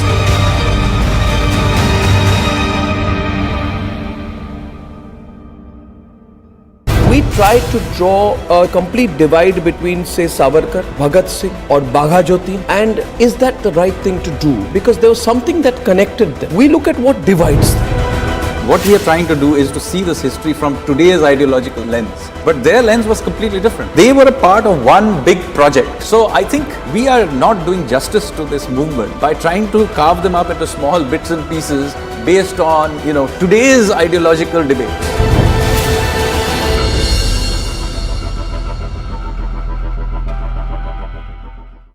There are rumors that Pakistan has, conducted airstrikes in Nangarhar province of Afghanistan. So when are our children going to see the real history of India put before them? I believe we don't really need to wait for school textbooks to be changed, because that can't be the only source of our knowledge and information. When are we going to rewrite our history? There is another story to how India grabbed its freedom. It was not only through the non-violent movement. In the 20th century, with the revolutionaries, you see this really strong armed resistance. I think this story needs to be told. Sadly, it is barely mentioned in our textbooks.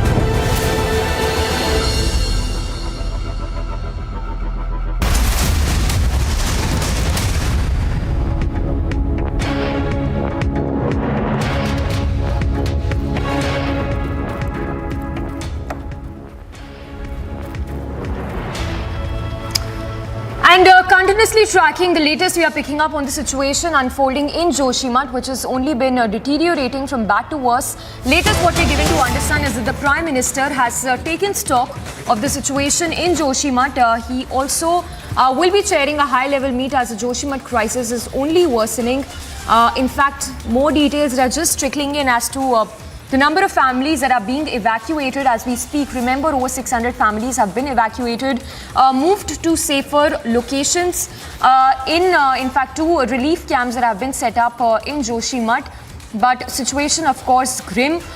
Chief Minister Pushkar Singh Dhami also saying that the Prime Minister has been apprised on the latest situation unfolding in Joshimath. Before we play out those reactions from the locals as to the situation in the town, let's listen into that reaction coming in from the Uttarakhand Chief Minister.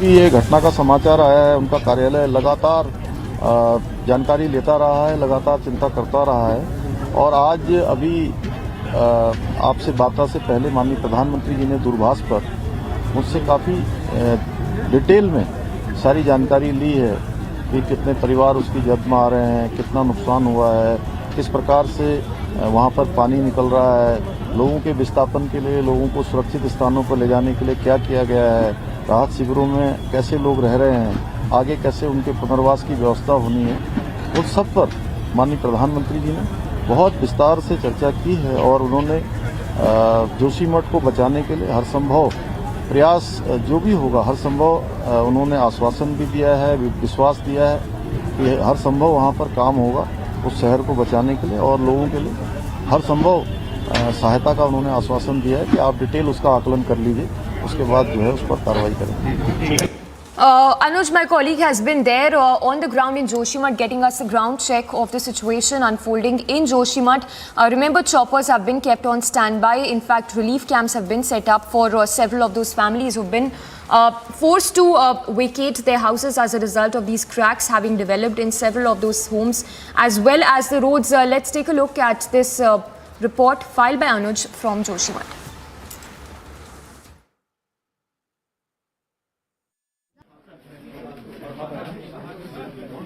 This is Ravi Gram of Joshimath from where I'm reporting at this point in time. And as we have been reporting from the different location and seeing the condition that what exactly is happening in the Joshimath, this is something which is very scary. I'll ask my video journalist to pan a bit and show what exactly the condition of this particular house at this point in time is. There you can see the roof. There you can see the wall which has been dislocated completely. So you can understand by seeing these visuals that what would have been the condition and what is happening over here. The people has been already evacuated from here. They have been asked to move from this particular house. We'll talk to several people over here and we'll understand that what exactly the condition is. What do they want to say? पर जो भी होगा हम दबेंगे कुछ होंगे हम झोपड़ी में रहेंगे बस। तो खाली करने की बात हो रही है कि अब मान लीजिए छत गिर जाए। तो अब गिर जाएगा तो कहाँ जाना था, जाना भी कहाँ है, कहीं जाने का तो साधन भी नहीं है हमारे पास। तब लेकिन यहाँ पे इंतजाम पापोती डेली बस ये दरार जाती है, बारिश आएगी मौसम खराब होगा तो होता है, इतना चिंता होती है कि ये फिर धस जाएगा।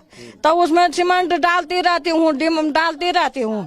लोग भाई लोग जाते रहते हैं, बोलती यहाँ देखो तो हम कैसे रहेंगे, कौन करेगा, किसी का वो कोई नहीं करता है। हमारे वहाँ हल्की हल्की दरारें तो हर जगह है। 7 फरवरी से अभी तो ये बारिश का मौसम नहीं है, अगर से बारिश आएगी तो ये पूरा जाने वाला है। हम लोग तो यहीं के रहने वाले हैं, कहाँ जाए, इतना सामान भरा है कहाँ ले जाएंगे, ये छोटे छोटे बच्चों को कहाँ ले जाएंगे हम। सर हम यही बोल रहे हैं कि मतलब अभी तो स्कूल भी नहीं खुली, अगर स्कूल खुलने वाले हम तो चलो कहीं चले जाएंगे, लेकिन स्कूल तो हम अपने साथ नहीं ले जा सकते हैं। सबसे पहले तो हमारे बच्चों का भविष्य है, हम उसे कहाँ ले जाएंगे। हमारे तो चलो 2 साल के, जिनके साल भर के होंगे, 6 महीने के होंगे, वो कहाँ ले जाके जाएंगे अपने बच्चों को। हम प्रशासन से यही निवेदन करते हैं कि जल्द से जल्द सबको सुरक्षित और सुरक्षित स्थान पर भेज दें। पहले ऐसे दरारें पड़ी, हमें ये लगा कि चलो गवर्नमेंट का काम है तो मतलब वैसे ही होगा, मतलब ध्यान नहीं दिया कुछ नहीं। लेकिन पिछले अभी इस टाइम से मतलब पिछले महीने से जब इतनी प्रॉब्लम्स आ रही हैं तो अब ये पता चल रहा है कि मतलब मेन जो कारण दरार जाने का है ये प्रोजेक्ट जो बने हैं ना, जैसे एनटीपीसी वालों का हो गया, ये इनका हो गया तपोवन वालों का, तो इनके चक्कर में, इनके मशीनों के चक्कर में ये प्रॉब्लम्स आ रही हैं। तो सरकार से बस यही निवेदन है कि इन प्रोजेक्टों को या तो मतलब बंदी करा दो या तो जोशीमठ वालों को अच्छे से कहीं शिफ्ट करा दो। और इतने लोगों का इतना मतलब अपना घर बनाया है, लोगों ने अपने खून पसीने से इतना घर बनाया है, तो उसका यही सरकार से मैं मतलब रिक्वेस्ट करती हूँ। भले मेरा घर नहीं है यहाँ पे, फिर भी मैं इतना रिक्वेस्ट करती हूँ कि मतलब अच्छे जगह शिफ्ट करे, बच्चों का फ्यूचर है, कई चीजें। भले ही आप सरकारी घर में रहते हो लेकिन उसमें भी दरारें हैं और कब वो टूट के गिर जाए, बच्चों के साथ आप रहते हैं। हाँ, छोटे बच्चों के साथ रहते हैं। हमारे यहाँ भी बहुत दरारें हैं, हमने रिपेयरिंग भी कराया, सेल्फ अपने खर्चे से रिपेयरिंग कराया, फिर भी दरारें अब इस बार तो ज्यादा प्रॉब्लम्स आ रही है और इसलिए डर भी लग रहा है काफी। तो बस यही है कि सरकार थोड़ा सा अच्छा कदम उठाए। बहुत परेशानी में है सर, हम लोग ये है कि कहाँ जाएं, क्या करें। सरकार ने अभी कुछ बताया नहीं। कल धामी जी भी आए थे, मुख्यमंत्री जी साहब, वो भी गए, वो भी कहाँ तक जा पाए, पर घर घर तो नहीं जा सकते, पर गए वो 1-2 जगह गए, पर उन्होंने देखा कंडीशन पर। सर अब देखो सरकार क्या करती है, वाले यही कहना चाहेंगे सर। डर है बहुत ज्यादा, जिस तरीके की कंडीशन। जी सर, कंडीशन देख के तो ऐसा डर है कि चलो सर हम तो बड़े भाग भी जाएंगे, पर बच्चों का क्या होगा आगे, ये समझ में नहीं आ रहा सर। क्या करें सर, क्या रिक्वेस्ट है? हम सरकार से यही कहते हैं सर, या हमें विस्थापन दीजिए या कुछ करें सर, इसके यही कहना चाहेंगे सर हम सरकार से। So these are the locals, these are the peoples who are facing this problem, and there we are showing it very clearly in the visuals that how scary this is and how these people are sleeping and they are in fear, they are in trouble, requesting government to come and help them. With video journalist Surendra Shah, I am Anuj and this is Republic. So there you heard those reactions coming in from the locals living in Joshimath. Their fear, anger as well as the pain is quite palpable given the fact that they've been living in fear as a result of those cracks that have developed in their homes as well as the roads. They've also said that all of this is a result of construction work which has been happening for years now in Joshimath. We have a lot of reactions as well coming in. This one coming in from the petitioner because remember the petition has already been filed in the top court in relation to the situation unfolding in Joshimath.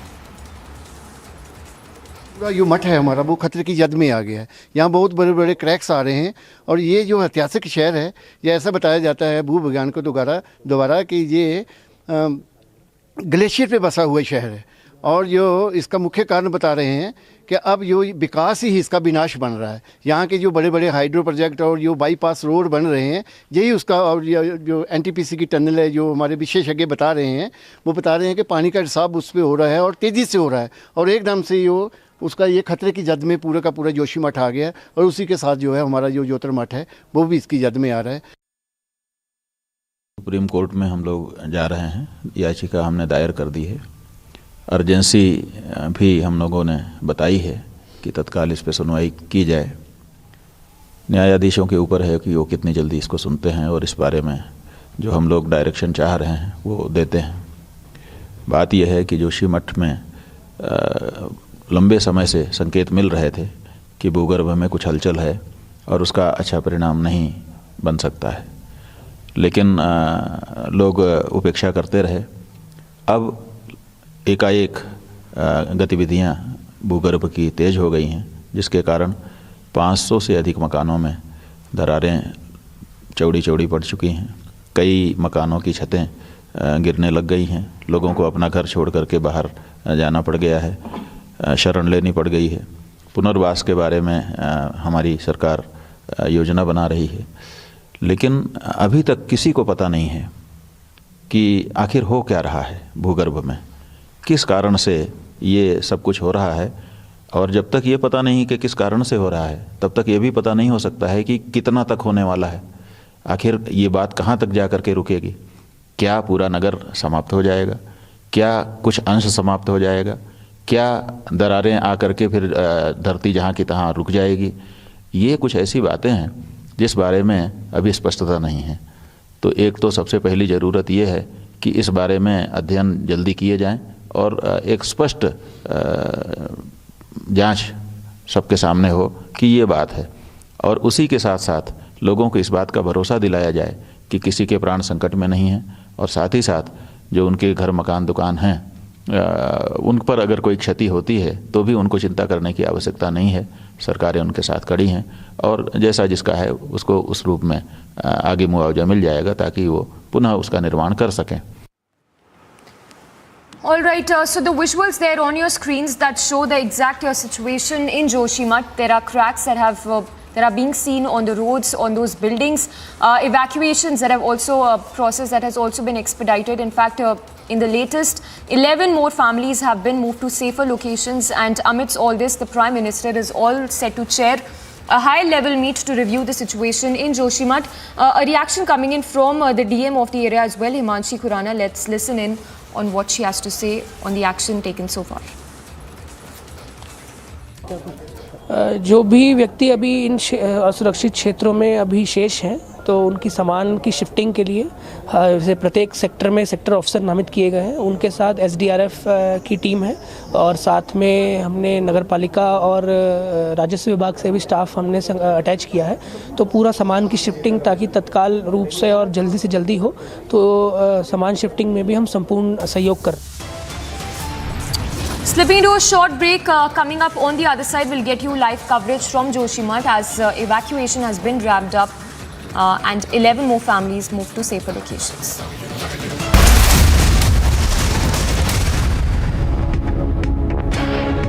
We tried to draw a complete divide between, say, Savarkar, Bhagat Singh or Bagha Jyoti, and is that the right thing to do? Because there was something that connected them. We look at what divides them. What we are trying to do is to see this history from today's ideological lens. But their lens was completely different. They were a part of one big project. So I think we are not doing justice to this movement by trying to carve them up into small bits and pieces based on, today's ideological debates.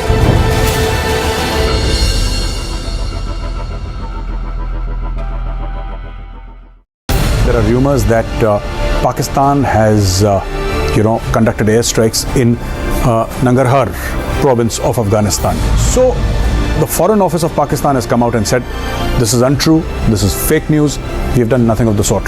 But if you remember last year, Pakistan did conduct airstrikes inside Afghanistan in two provinces, two different provinces, and more than 40 people died. Out of them 15 or 16 were children. So the Pakistani Air Force actually killed children inside Afghanistan, and the Taliban condemned it.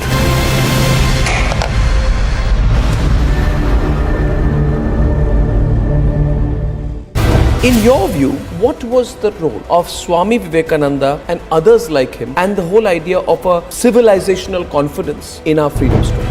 So what we are trying to do is to try to secularize and sanitize this history for a certain line of ideological bent. So you have here a country and a civilization, and they have been in this continuous state of warfare. So you have the likes of Swami Vivekananda who are coming out there and saying that we need to stand up for ourselves. And this is the triggering point of this entire movement.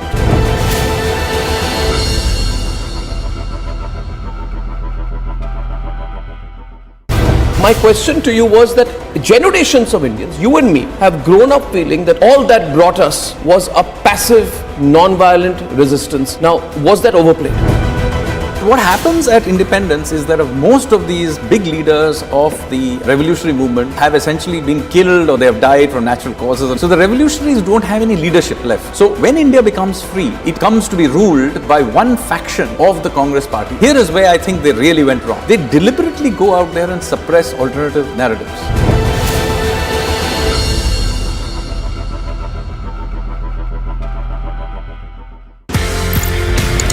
आपने ये बोला कि देखिए, नीतीश जी और लालू जी में चूहा बिल्ली का खेल प्रारंभ हो गया है।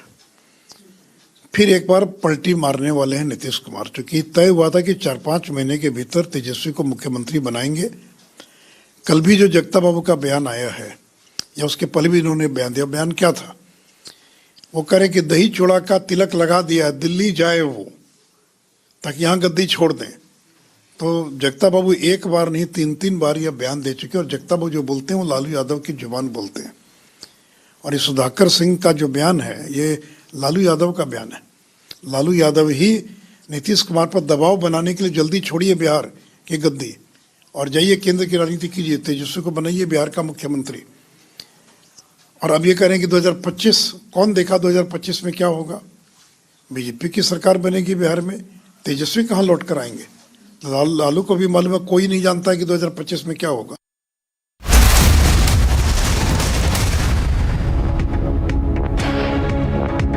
My question to you was that generations of Indians, you and me, have grown up feeling that all that brought us was a passive, non-violent resistance. Now, was that overplayed?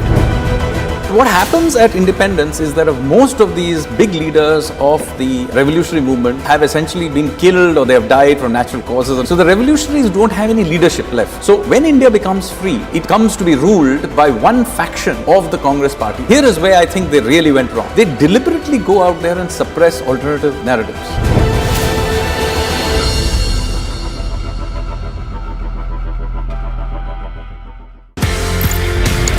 आपने ये बोला कि कर्नल बुल कुमार, उन्होंने map देखा, उन्होंने बोला ये तो गड़बड़ है। एज पर मैप भारत का एरिया, लेकिन वहां पे जाने की विदेशियों को, जर्मन्स को परमिशन दे रहा है पाकिस्तान। क्योंकि since there were some people like us who were aware of what is Siachen Glacier, we knew what it is like. मैं बिला फोंडला पहुंचा, पाकिस्तान का हेलीकॉप्टर मेरे ऊपर, तो उसने मुझे देखा, मैंने उसको देखा, उसने वहां से घुमा पीछे और वापस। They were shocked.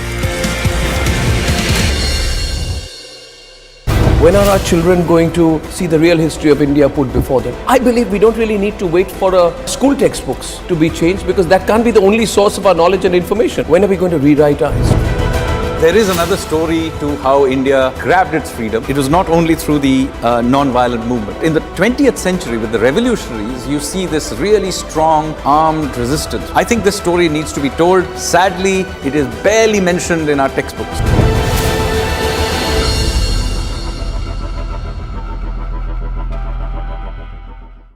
In this revolution of ideas, obviously there were various influences. Were Indian figures like Chhatrapati Shivaji inspiring the revolutionaries more, or was it global events?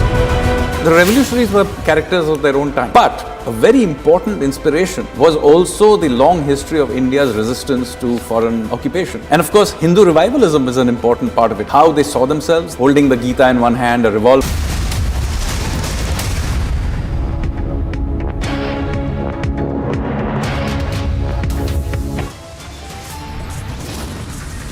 Viewers, top headlines right now. Situation worsens in the sinking city. Joshimath evacuation underway in warlike promptness. Choppers, NDRF teams on standby. PM Modi to chair a high-level review meet on Joshimath. No end to politics over Ram Mandir after RJD. Now the Vadra Congress targets the centre.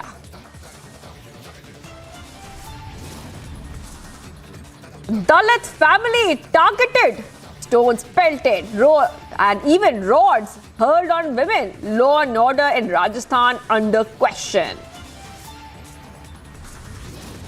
Days after a Rajouri terror attack, armed forces have now launched all-out anti-terror operations in the valley.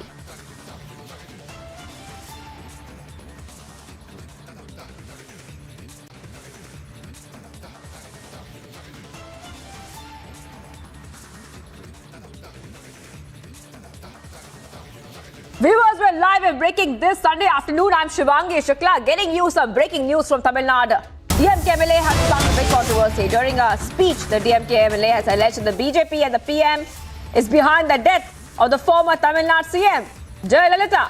That's right, viewers. That's exactly what the DMK MLA has said, viewers. A big controversy has been sparked by the DMK MLA, where he has made a couple of wild allegations. I repeat, he has made a couple of wild allegations sparking big controversy. In fact, let's play out that sound bite made by the DMK MLA, the statement that he has made sparking a controversy.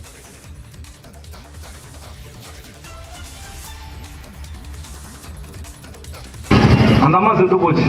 அந்த அம்மாவை யார் கொன்னது? மோடி தான் கொண்டுட்டார். அந்த அம்மா நான் பிரதமருக்கு நிக்க போறேன்னு சொல்லிச்சு. ஏன் பிரதமருக்கு நிக்கணும்? என்னை தவிர எவனும் நிக்க கூடாதுன்னு சொன்னான். அந்த அம்மாவை பிஜேபி தான் கொன்னது. இது பகிரங்கமாக நான் குற்றச்சாட்டை நான் சுமத்துகிறேன். All right, viewers, so we heard that statement, which is a big controversial statement which has come out right now. The BJP, the Tamil Nadu BJP chief as well, has tweeted and said that we will not stay calm and we will not stay quiet after that statement was made by the DMK MLA, where BJP has killed Jayalalitha. That is exactly what the DMK MLA is saying. And they have completely hit out at the DMK, asking for action from even the CM on this kind of statement which has been made with the DMK MLA. So there was a tweet, K. Annamalai's tweet, where he is saying very categorically that after this statement, we will not stay calm forever. The Tamil Nadu BJP chief has lashed at the DMK Neta and has in fact gone ahead and said that we will not stay quiet and big action should be taken, viewers.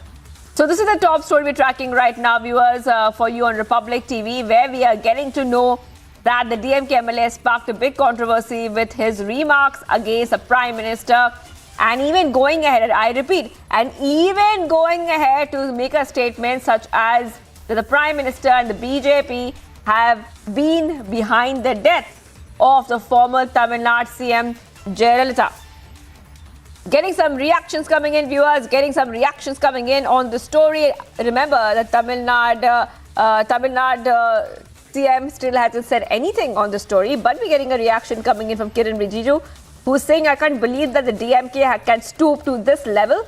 No one should drop own morale, their own standards, their own moral standards this far just for political gain. So this is a tweet coming in where Union Minister Kiran Rijiju has lambasted the DMK, saying, and I repeat here, that is the tweet on your screen, viewers.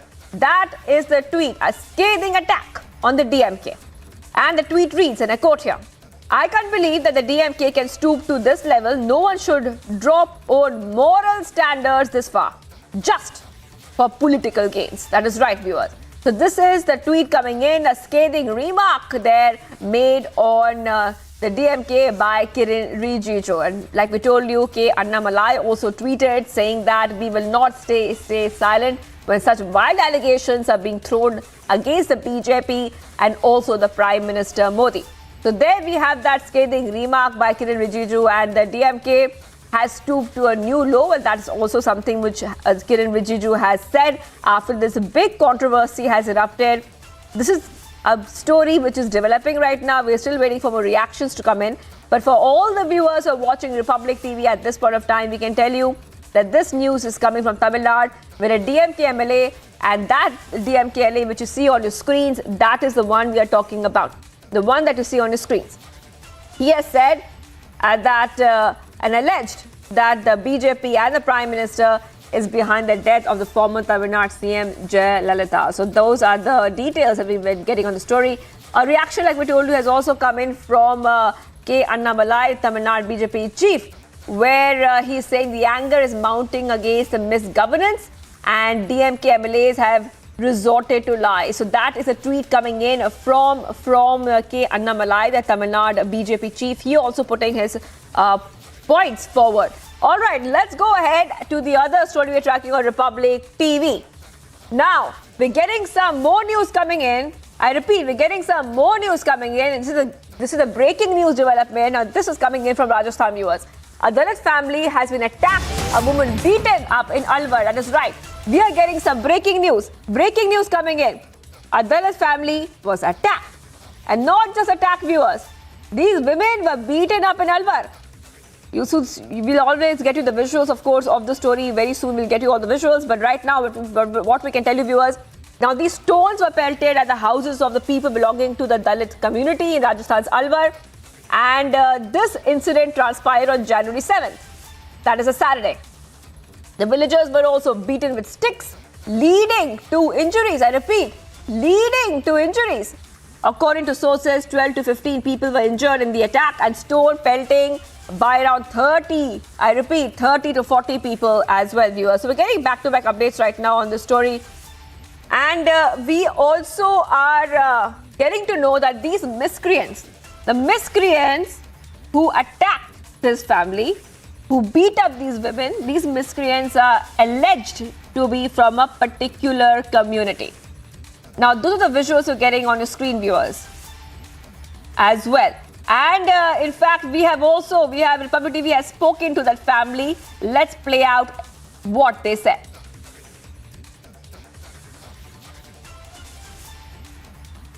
झगड़ा जो हुआ, उस सारी चीजें हुई, पत्थर कितने बरसाए? पत्थर काफी ज्यादा बरसाए थे। वहीं से पत्थर जो आप देख रहे हैं, उधर से पत्थर आए थे छतों पे से। इनका एक ही घर है यहाँ मेघवाल समाज का, बाकी सारे चारों तरफ इनके मोमडन से।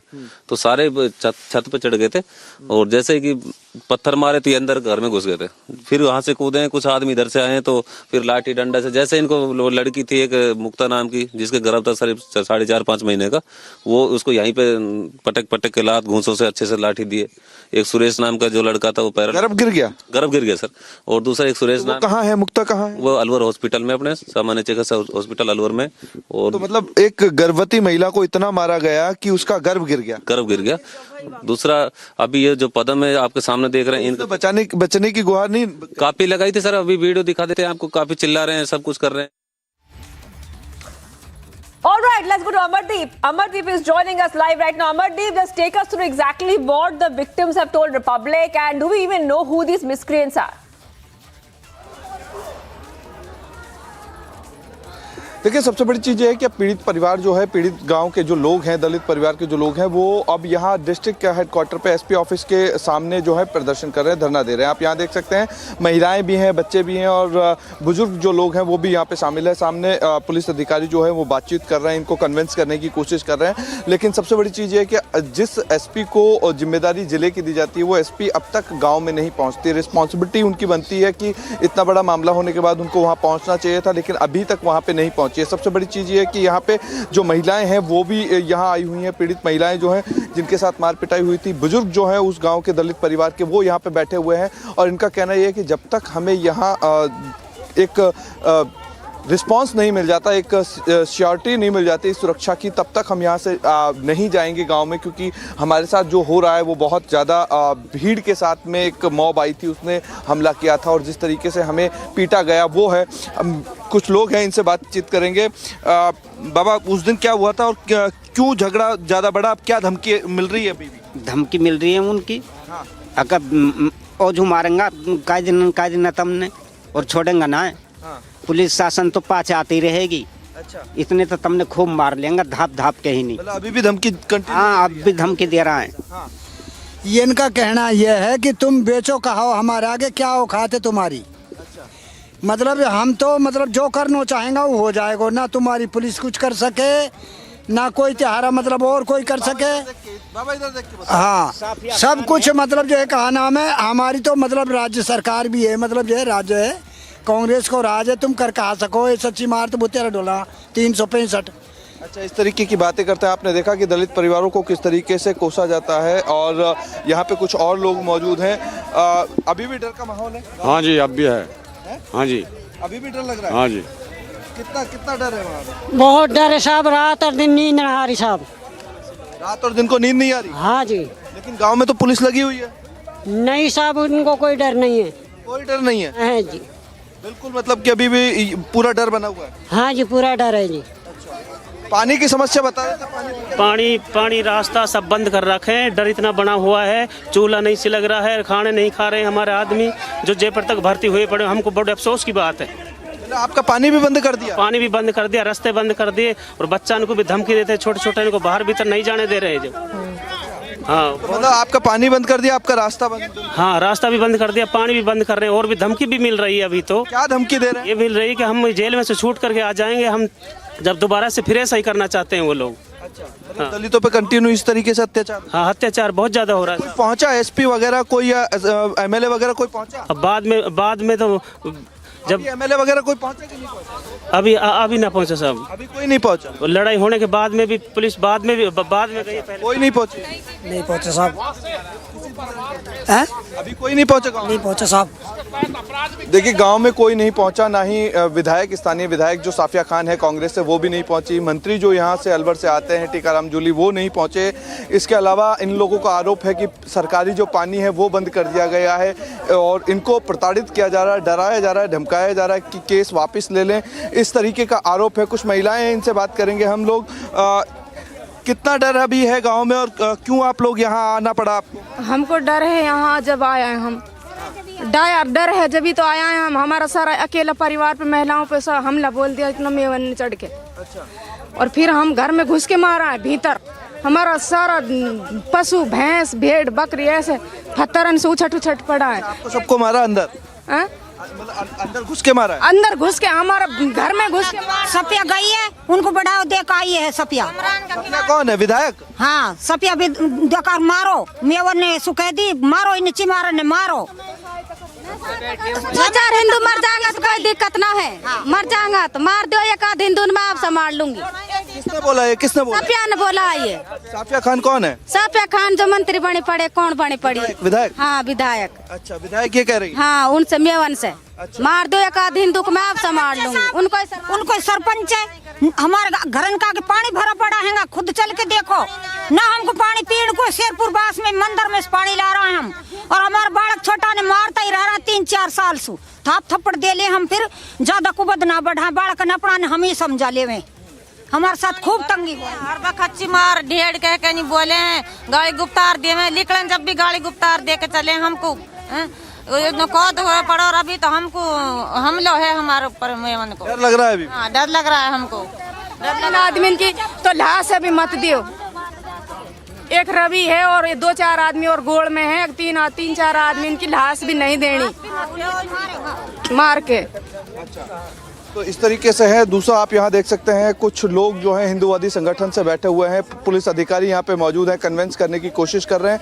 सबसे बड़ी चीज़ ये है कि जिस तरीके से आपने सुना दलित परिवारों को, ये वो परिवार हैं जो उस गांव में रह रहे हैं। इनका आरोप ये है कि इनका पानी बंद कर दिया गया है, रास्ता रोक दिया है। गर्भ में जो प्रेग्नेंट महिला थी उसका जो मिसकैरेज हुआ है उसी लड़ाई झगड़े में हुआ है। ये तमाम ये आरोप इन परिवारों के हैं और इनको जो कहना है, ये कह रहे हैं कि हमारी सुनने के लिए अभी कोई नहीं आया, सरकार की तरफ से किसी भी तरीके की कोई मदद नहीं है, वहाँ पहुँचा नहीं है कोई भी डेलीगेशन सरकार की तरफ से, ना ही स्थानीय विधायक वहाँ पे पहुँची है, ना ही कोई मंत्री पहुँचा है। हम कहें तो कहें किससे? सबसे बड़ी चीज़ ये है कि सवालों के कहीं ना कहीं सवालों से भागते हुए अलवर एसपी की जो मॉरल रिस्पॉन्सिबिलिटी थी कि अलवर एसपी को वहाँ पहुँचना चाहिए था जब इतनी बड़ी घटना हुई, तो वो अभी तक वहाँ नहीं पहुँची हैं। इसलिए अब यहाँ पे इनका आना शुरू हुआ है और अब एसपी ऑफिस की तस्वीरें आप देख सकती हैं, अलवर एसपी ऑफिस, जहाँ पे ये लोग इकट्ठा होकर के अपनी बात रख रहे हैं। कह रहे हैं कि जब तक हम नहीं जाएंगे, जब तक हम लोग यहाँ से एक आश्वासन नहीं मिल जाता, सिक्योरिटी नहीं मिल जाती सुरक्षा की, क्योंकि वहाँ अभी भी डर का माहौल है। बहरहाल वहाँ पे पुलिस लगी हुई है, गांव में तैनात है, लेकिन बावजूद इसके अभी भी डर इनके जहन में बना हुआ है कि किसी तरीके की कोई और वारदात वहाँ पे नहीं हो जाए या किसी और तरीके की दिक्कत और परेशानियों का सामना इनको ना करना पड़े। Well, Amardeep, stay on with us. I know you're getting reactions as well on the story, but we have one more sound bite of the victim. Let's play that out. चला का मेंढा, तभी कि हमने मेंढा अभी लिया है। जब उन्होंने जाते ही पूंछ काट ली और पापा को बता दिया तुम्हारा मेंढा की पूंछ कट गई। जब उन्होंने चांटिया से पूंछ काटी, पापा ने बोला अभी मेरा मेंढा गया 2 मिनट पहले, कितनी जल्दी पूंछ तुमने क्यों काटी? उन्होंने बोला कि अब तो मेंढा की पूंछ काटी, हम तुम्हारी भी काट देंगे। चाचा कह रहा है ऐसे बदतमीजी से क्यों बोल रहा, तुम गलती भी कर रहे हो फिर वो भी नहीं कर रहे हो। जब उन्होंने बोली तुम्हें जो करना जो करिए, अच्छी मार के बाद करना, गाड़ी भी दी उन्होंने चाचा को। पापा ने फिर वह कर दी, रिपोर्ट कर दी। उन्होंने कही तुम रिपोर्ट करे जो तुम पे हुए जो कर लियो। फिर क्या हुआ था? फिर पापा ने रिपोर्ट कर दी तो उस दिन कुछ भी नहीं करा। फिर दूसरे दिन पापा घर पे कोई भी नहीं थे, हम दो बहन यार गए और घर पे भाई भी था, मम्मी और एक लड़की, 3 या परिवार में। तो पीछे से घुस गया वह घर में, मार पिटाई करी। पापा की भैया की टांग तोड़ दी, मैं भैया को ऊपर पड़ गई तो उनने एक ने पकड़ के खींच दिया, दूसरा ने लात मारी। जब चाचा की टेंट फोड़ दी, जो भी उनको पूरा हथियार था, पहले से प्लान था उसका, जैसे चांटिया भी, कस्सी भी, लाठी भी, जो भी। आपके साथ भी मारपीट की? हाँ, मैं भाई को पड़ के बचाने को, जब एक ने हाथ से खींच दिया, पत्थर भी लगा, मेरे 2-4 चोटों से भी लगी। फिर एक ने लात मारी जो उसे पता नहीं कैसे मारी। जब उस नुकने से लड़ाई चालू होगी तो मैंने उस दिन कुछ भी नहीं कहा, घर का कुछ नहीं बताया, क्योंकि सारा परिवार हॉस्पिटल भर्ती हो चुका था उस टाइम पे। जब दूसरे कितने महीने का बच्चा था आपका? ये 2.5-3 महीना का बच्चा था। फिर क्या हुआ? 2.5-3 में फिर दूसरे दिन मम्मी को बताया, जब मम्मी ने हॉस्पिटल में भर्ती कराया। कितने दिन हो गए आपको हॉस्पिटल में भर्ती? मैं तो 6-7 दिन आ गई। All right, viewers, I'm going to go back to Amardeep. Amardeep is joining us live, getting us a second update. Amardeep, ये पहली बार नहीं हुआ. This is not the first time this has happened. We have seen this last year itself. We have seen how a Dalit family of 6, including 3 women, they were attacked as well. Not the first time, Amardeep, we are seeing such a case.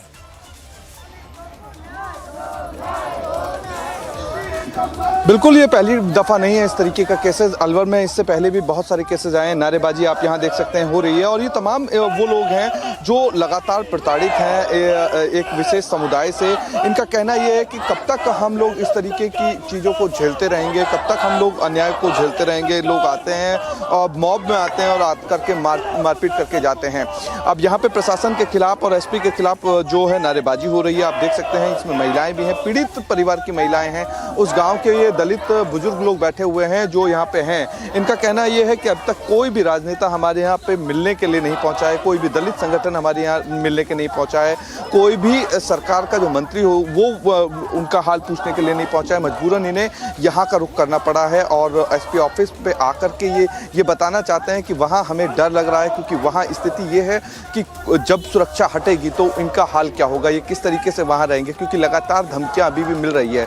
36 लोगों में से महज 5 लोगों की गिरफ्तारी हुई है, उसके बाद बाकी लोग फरार हैं। पुलिस जो है अब तक उन लोगों को अरेस्ट नहीं कर पाई है, डिटेन नहीं कर पाई है जिन लोगों को मेन आरोपी बनाया गया है इनकी तरफ से। इनका कहना यह है कि हमारी स्थिति जो है वो ये है कि अभी हमारे साथ क्या घटेगा हम कुछ नहीं जानते, भविष्य हमारा क्या रहेगा हमें कुछ नहीं पता है, लेकिन हालात जो बन रहे हैं उस हालात को देखते हुए हमें ये पता है कि हमारे साथ अगर अब न्याय नहीं हुआ तो हमें कभी भी न्याय नहीं मिल पाएगा। अभी हिंदूवादी संगठन से जुड़े हुए कुछ लोग जो हैं वो भी यहाँ पे आए हैं और वो उनका आना शुरू हुआ है, तो वो यहाँ बैठे हुए हैं, बातचीत कर रहे हैं और पानी की बात की लेकर के यहाँ पे सारी चीज़ों को लेकर के बातचीत कर रहे थे कि पानी जो है इनका वो भी बंद कर दिया गया है, ऐसा इनका आरोप है। All right, Amardeep is getting us top updates. Thank you, Amardeep, for getting us all the top updates right now. And the victim saying that we are living in constant fear. Amardeep, keep us updated on this story. Let's move ahead, viewers, to the other news we're tracking. Much more coming up on the other side. We continue to be live and breaking this Sunday afternoon. No end to politics over Ram Mandir. After RJD, now the Vadra Congress targets the centre. And days after a Jodi terror attack, armed forces have now launched all-out anti-terror operations in the valley. Stay tuned.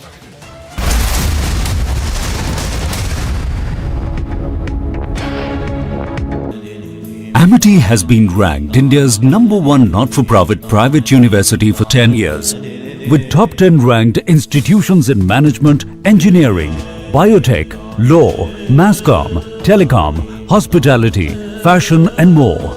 Yet another top ranking for Amity University. In this revolution of ideas, obviously there were various influences. Were Indian figures like Chhatrapati Shivaji inspiring the revolutionaries more, or was it global events?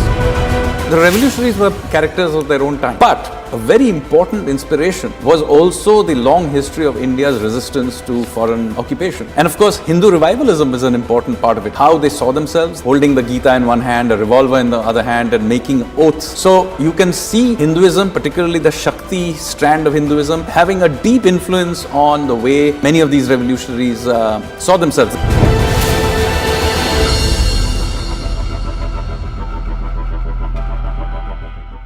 India is #1 manufacturer of two-wheelers in the world. #1 also in tractors. #2 in buses. #3 in trucks. #4 in passenger vehicles. And very shortly we will be #3, overtaking Japan. Just wait for a couple of years. I'm told that you've taken some 800 acres. You are investing some 20,000 or 18,000 crore rupees in a Haryana plant. So you're also preparing for the future. That shows your commitment. Its capacity is 1 million cars annually. So this is going to be one of the largest in the world. Not one of the largest. It is the largest.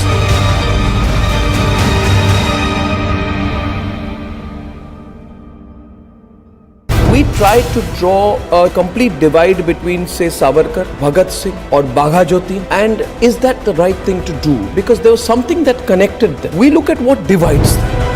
What we are trying to do is to see this history from today's ideological lens. But their lens was completely different. They were a part of one big project. So I think we are not doing justice to this movement by trying to carve them up into small bits and pieces based on, today's ideological debates.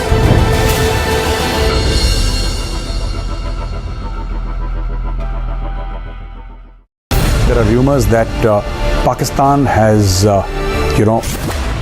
This is Abhishek Kapoor reporting from New Delhi, and this is Republic.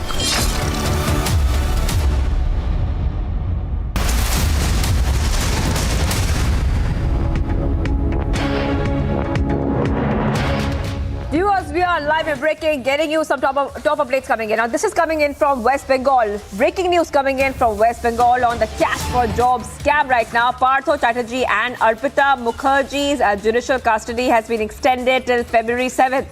That is right, viewers. Getting some news coming in right now, viewers, on the cash for jobs scam. The cash for jobs scam. Also, the West Bengal teacher recruitment scam, which had exposed the corruption. The corruption which was ongoing when it comes to jobs, when it comes to teacher recruitment. Now, we can tell you, viewers, we've got an update on that story. Partho Chatterjee and Arpita Mukherjee, who both are accused, their judicial custody has been extended till February 7th. Remember, a special CBI court has extended the judicial custody of former State Education Minister Partho Chatterjee in connection with the West Bengal School Service Commission and recruitment scam. His associate Arpita Mukherjee's custody has also been extended till the same date. Partho and Arpita, they were produced virtually before the special CBI court.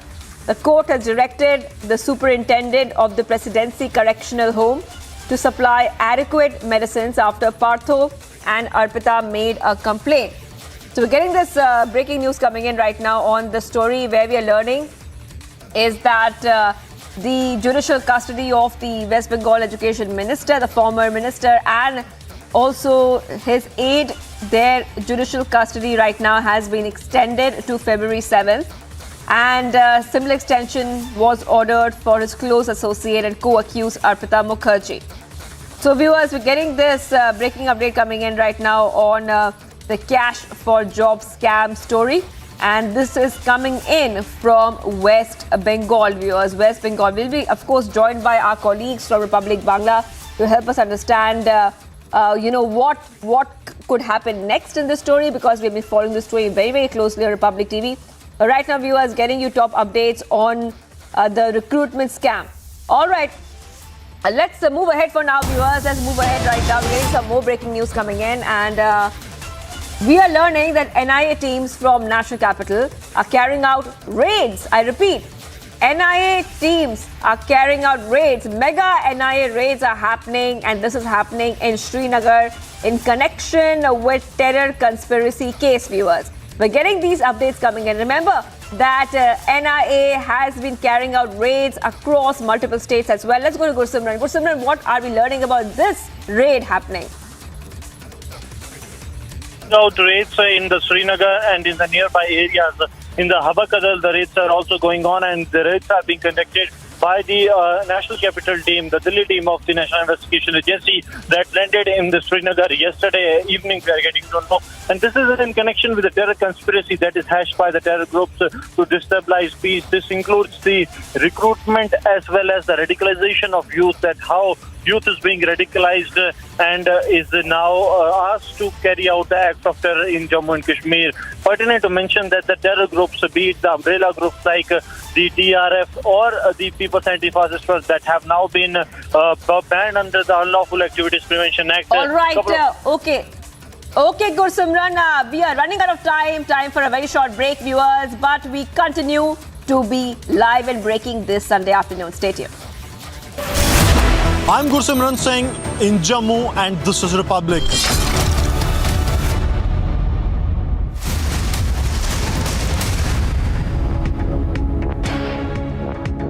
We tried to draw a complete divide between, say, Savarkar, Bhagat Singh or Bagha Jyoti, and is that the right thing to do? Because there was something that connected them. We look at what divides them. What we are trying to do is to see this history from today's ideological lens. But their lens was completely different. They were a part of one big project. So I think we are not doing justice to this movement by trying to carve them up into small bits and pieces based on, today's ideological debates.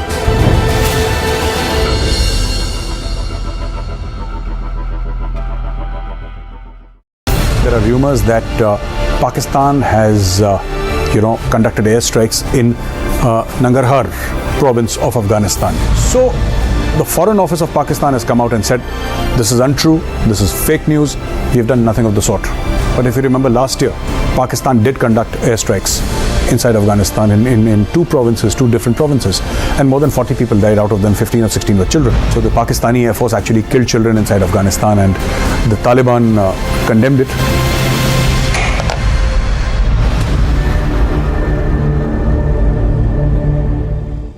In your view, what was the role of Swami Vivekananda and others like him, and the whole idea of a civilizational confidence in our freedom struggle?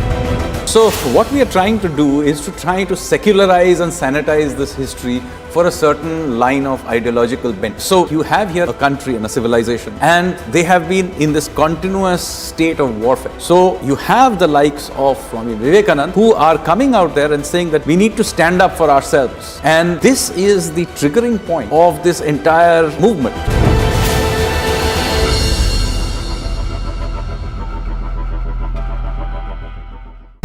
My question to you was that generations of Indians, you and me, have grown up feeling that all that brought us was a passive, non-violent resistance. Now, was that overplayed?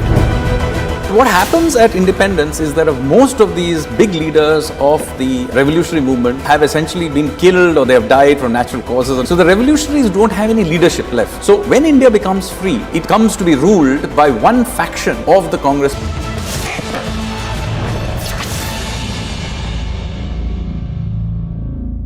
The Indo-France strategic dialogue took place very recently. India was represented by Shri Ajit Doval Kirti Chakra, the National Security Advisor to the Government of India. and Mr. Emmanuel Bon, who is the principal advisor to the President of the Republic of France. He met with the National Security Advisor, and Mr. Bon also met with the Prime Minister and the External Affairs Minister. What they discussed could well pave way for the future of India and France's partnership. Hi, I'm Major Gauravari and you're watching Checkmate.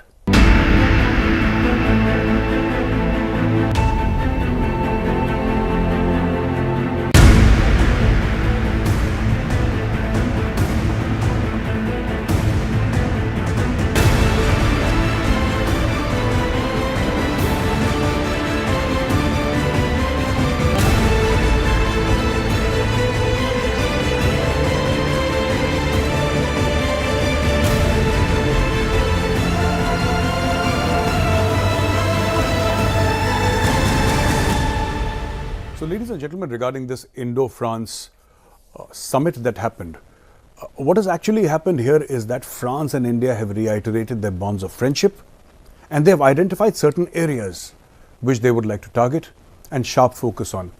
And one of these areas, very interestingly, is France telling India that, we respect and we believe in this concept of Atmanirbhar Bharat. And what we are going to do is we're going to help India, we're going to share technology with you. And we are also going to make cutting edge stuff right here in India, which means that France, an expert in fighter aircraft manufacturing, we already have the Rafale. France, which is an expert in nuclear submarines. France is a nuclear power and also an expert in making nuclear submarines. All this could happen in the future where France comes to India with its technology, uses Indian shipbuilding yards to make nuclear submarines, transfer technology to India. India already has nuclear technology for making submarines, and you've all heard of INS Arihant and INS Arigat. But we need more. We need attack submarines, something that France has mastered a long, long way back. Also about Rafales, we're hearing rumors, and I don't know if this is true or not, but hearing rumors that India wants more of Rafales. But India says that we will buy Rafales, but they have to be manufactured in India. This could be, and this is purely my guess, my analysis, this could be one of the things on the plate as far as the Indo-France strategic dialogue is concerned. The other things discussed in this dialogue, in this summit of sorts, was that while Mr. Bon met Prime Minister Modi and he met Dr. S. Shankar, the External Affairs Minister, they spoke about partnering in space. So when you speak about partnering in space, essentially it boils down to the fact that ISRO is a world-class space agency. ISRO is able to successfully send missions to Mars, to the moon. We've all heard of Chandrayaan and Gaganyaan, and we know how over 100 satellites were sent into space on a single ISRO rocket, and done very cheaply at that.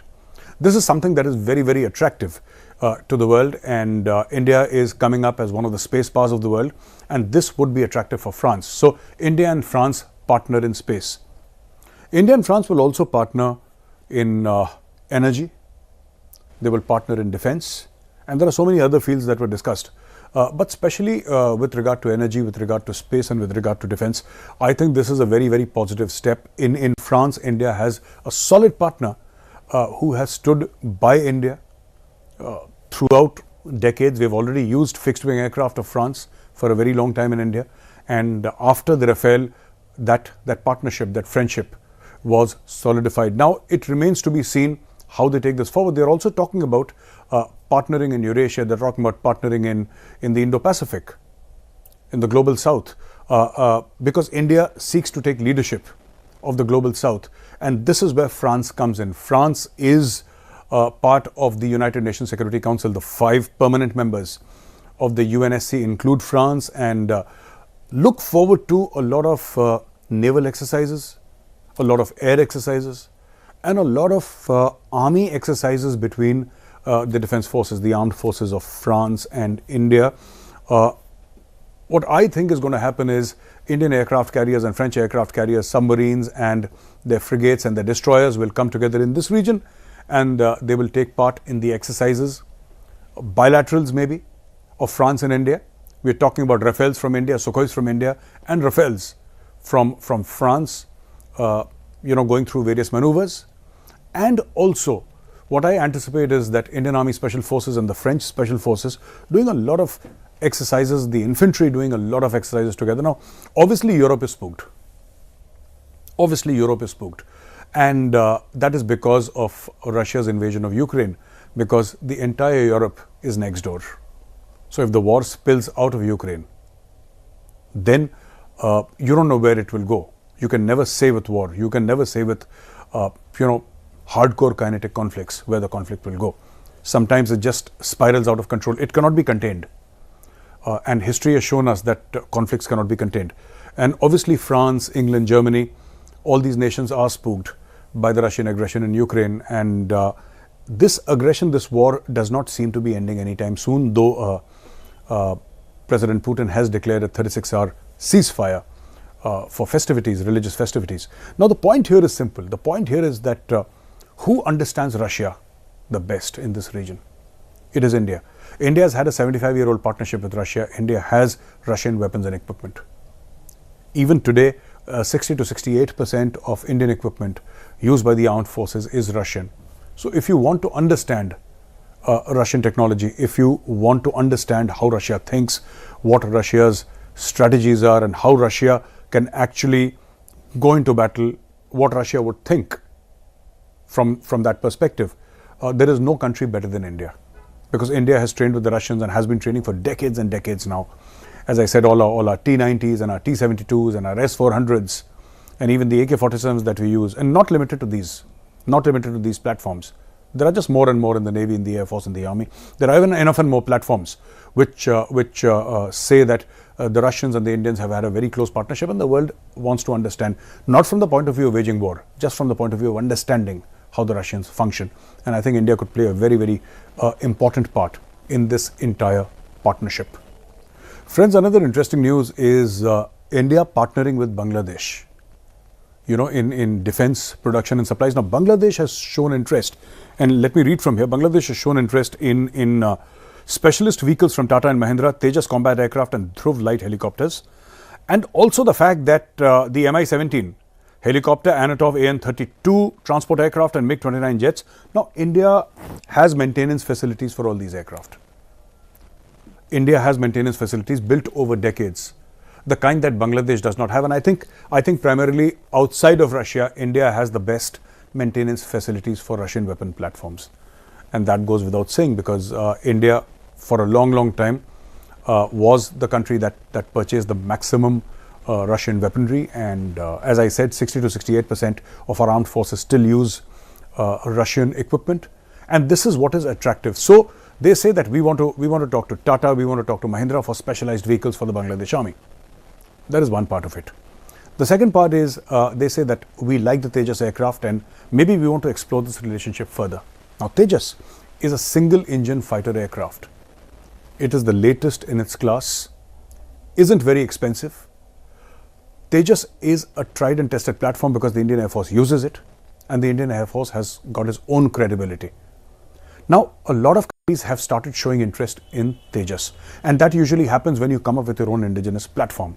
So this is not something like the Pakistanis trying to sell the JF-17 Thunder, because that is essentially what China has given to Pakistan. It's not Pakistan's platform. It is a Chinese platform given on loan to Pakistan, which Pakistan is trying to palm off as its own. But the fact of the matter is, Tejas is our very own platform, and Tejas is something that interests Bangladesh. Now, there was also a $500 million line of credit regarding defense, which India had facilitated Bangladesh with. And India should do this because the more our neighbors buy from us, the closer the relationship. We have very long and historical ties going right up to 1971. Though the ties in United Bengal are much, much older, and the Bengali language itself, people say, is around 1500 years old, 1500 years old. The thing is that Bangladesh is one of our most powerful and closest neighbors. Bangladesh, Sri Lanka, Nepal, Bhutan, Myanmar. These are the neighbors with which we've had, essentially friendly relations, give or take. There have been ups and downs, no doubt, but those have been diplomatic ups and downs. We have not fought wars, unlike the case with China and Pakistan. So if Bangladesh starts buying Indian equipment, it stands to reason that there will be maintenance contracts. It stands to reason that there will be training, obviously. So let us say Bangladesh decides to buy the Tejas. So that will mean years of training. That will mean Indian pilots going to Bangladesh and Bangladeshi pilots coming to India and training. There will be cross training. There will be joint training, maintenance. This makes the countries, in the sense, closer, gets the countries closer. There is partnership, and also the fact that India can then effectively counter China. So I'm not saying that because of this China will disappear from Bangladesh. That's not going to happen. But what will happen is that there will be another stakeholder in the region. It will not be a free highway for the Chinese to zoom on. There will be another power engaging with Bangladesh on equal terms. And this is what we have tried to tell Bangladesh, for a very, very long time, that India and Bangladesh are brothers, and India is not the elder brother. We are not your elder brothers. We are equal. Bangladesh and India are equal. And I have said this before, and many Indian Army veterans have also said this, that we also owe the 1971 victory to the Mukti Bahini. And though we don't speak about it so often, but we should. And so our ties with Sheikh Mujibur Rahman, his daughter, who's the current Prime Minister of Bangladesh, and other people within Bangladesh are cultural, they are deep, they are friendly. And this is just one more step by which we can actually go forward and partner with Bangladesh and be better friends, be better neighbors.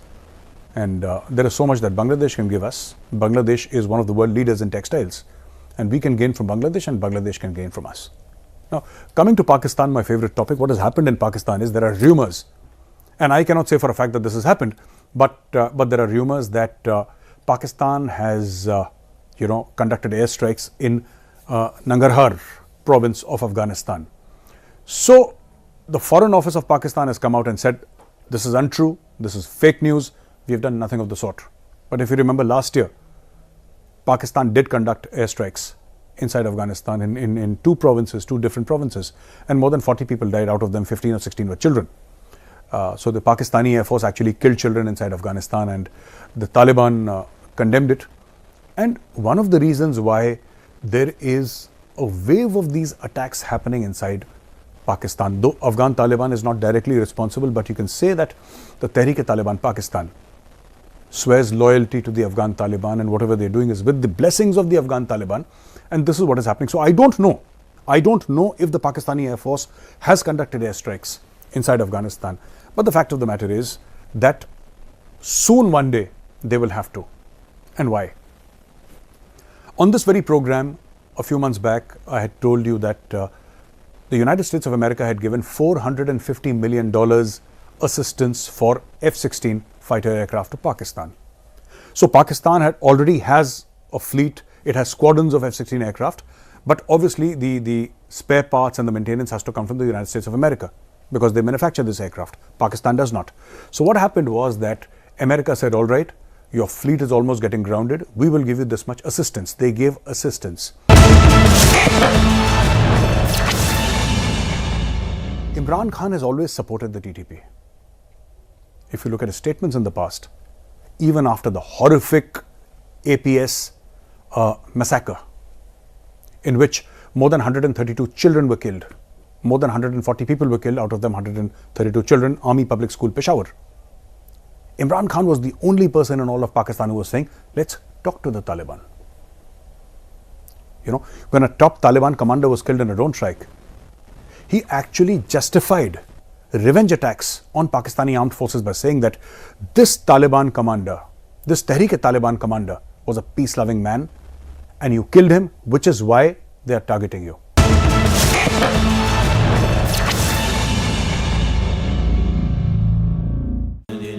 Amity has been ranked India's #1 not-for-profit private university for 10 years, with top 10 ranked institutions in management, engineering, biotech, law, mass comm, telecom, hospitality, fashion and more. Yet another top ranking for Amity University.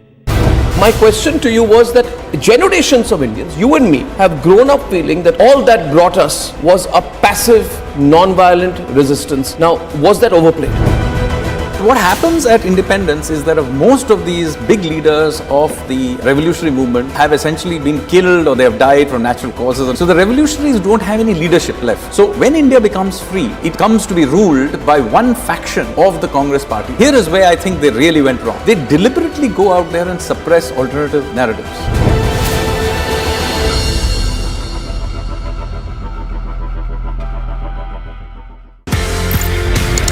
आपने ये बोला कि colonel Bull Kumar, उन्होंने map देखा, उन्होंने बोला ये तो गड़बड़ है। एज पर मैप भारत का एरिया, लेकिन वहां पे जाने की विदेशियों को, जर्मन्स को परमिशन दे रहा है Pakistan.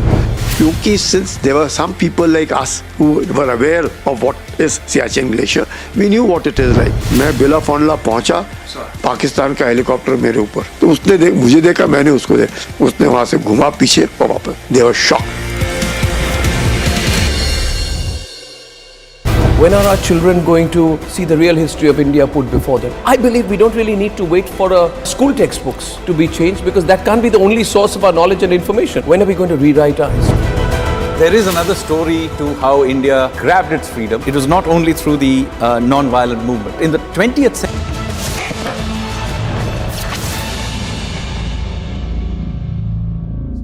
and this is something now, I would like you to listen to this very, very closely. I've been saying this for a long time. When Imran Khan went on record and in front of that foreign journalist, he said, on being asked whether you will give drone bases to America, Imran Khan had said, absolutely not. And he said, we will not give it. The fact of the matter is, America never asked Pakistan for those bases. And there are so many people within Pakistan who have said that if America did ask you for bases, I'm sure there is a letter, there is some sort of message, there is a diplomatic cable. Because when you ask for such things, it's noted somewhere. Imran Khan was not able to produce any document. And that absolutely not was fabricated by the trolls of the Pakistan Tehreek-e-Insaf, and they gave Imran Khan an aura of defiance that here is one man, an upright guy, who's standing up against a superpower called America. Now, there is a great deal of anti-Americanism in America, for some reason which I have not been able to decipher, because it is on American aid and American help that Pakistan has survived so long.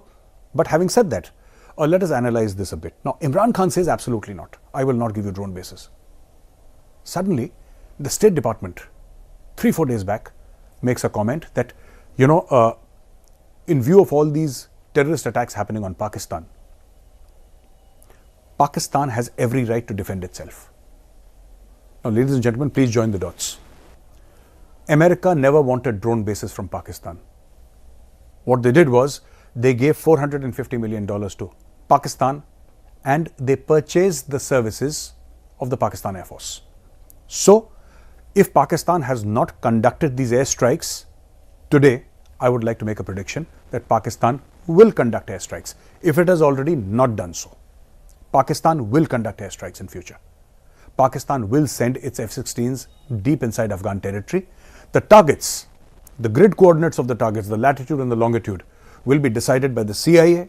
The Americans are going to do it. They're going to send it to the Pakistanis, and the Pakistanis will bomb those targets. It is 1979 to 89 all over again. It is the war on terror after 9/11 all over again. Pakistan has sold its services to the highest bidder. Now, there are 2-3 fallouts. Why is this happening? This is happening because Pakistan desperately needs America to survive. Saudi Arabia can only give so much money. You see, China has literally stopped the China-Pakistan economic corridor, and China has said, listen, we are no longer interested. Their engineers have pulled back from various projects, citing security concerns. America is the only country in the world which will give Pakistan money for wishy-washy reasons like democracy and women's rights and children's rights. China doesn't do that. And why do I call this wishy-washy? Because Pakistan will take the money, they'll siphon off the money, buy luxury apartments in Dubai and in London, and women's rights and children's rights will remain a wishy-washy dream. It's not going to happen in Pakistan. But America, under some excuse or the other, keeps on giving Pakistan money. Strengthening of democracy. Imagine, America would like to give Pakistan money for strengthening democracy in Pakistan. What interest would America have in a democratic Pakistan? Or what interest would anybody have in Pakistan, forget democratic or autocratic? But America gives money. Why? Because America needs somebody to do that dirty work in Afghanistan. And there is no more willing a partner than Pakistan. You know, Pervez Musharraf, General Pervez Musharraf, former Chief of Army Staff and President, while President of Pakistan, in an interview given to a journalist inside the President House of Pakistan, said that his own unit, the Special Services Group, and he used the word mercenaries for his own regiment, which is shocking for me as an ex-army officer. How can you use such a word? The word mercenary is derogatory to our soldiers. And he said that yes, they were mercenaries, they went and fought inside Afghanistan. Essentially, the Pakistani army, even then, and he was talking about the period from 79 to 89, the Pakistani army took money. The Pakistan army took money from the United States of America to fight against the Russians. And its soldiers were freelancing. So, this is exactly what Pakistan has done right now. What Pakistan has done is taken money from the Americans, and Americans provide the target. What the Pakistanis will do is also bomb Tehreek-e-Taliban Pakistan, but they will also bomb targets of Al-Qaeda, and they will bomb the Islamic State Khorasan chapter inside Afghanistan. Under this all-encompassing agenda of war on terror, that we are under attack, we are under threat. You see how the Tehreek-e-Taliban Pakistan is, it's acting against us. Now, recently, within the Taliban, some faction of the Taliban has said that the attack on the Pakistani ambassador or the attack on the Pakistani embassy was actually carried out by the Islamic State. And a section of the Taliban said that we have killed those people. Very convenient. So what does this do? This gives Pakistan a handle to tell the world that, hey, listen, it is the Islamic State that is attacking us. It is the Islamic State that is attacking the state of Pakistan, and we need to respond. Now, where is the Islamic State Khorasan chapter? It is inside Afghanistan.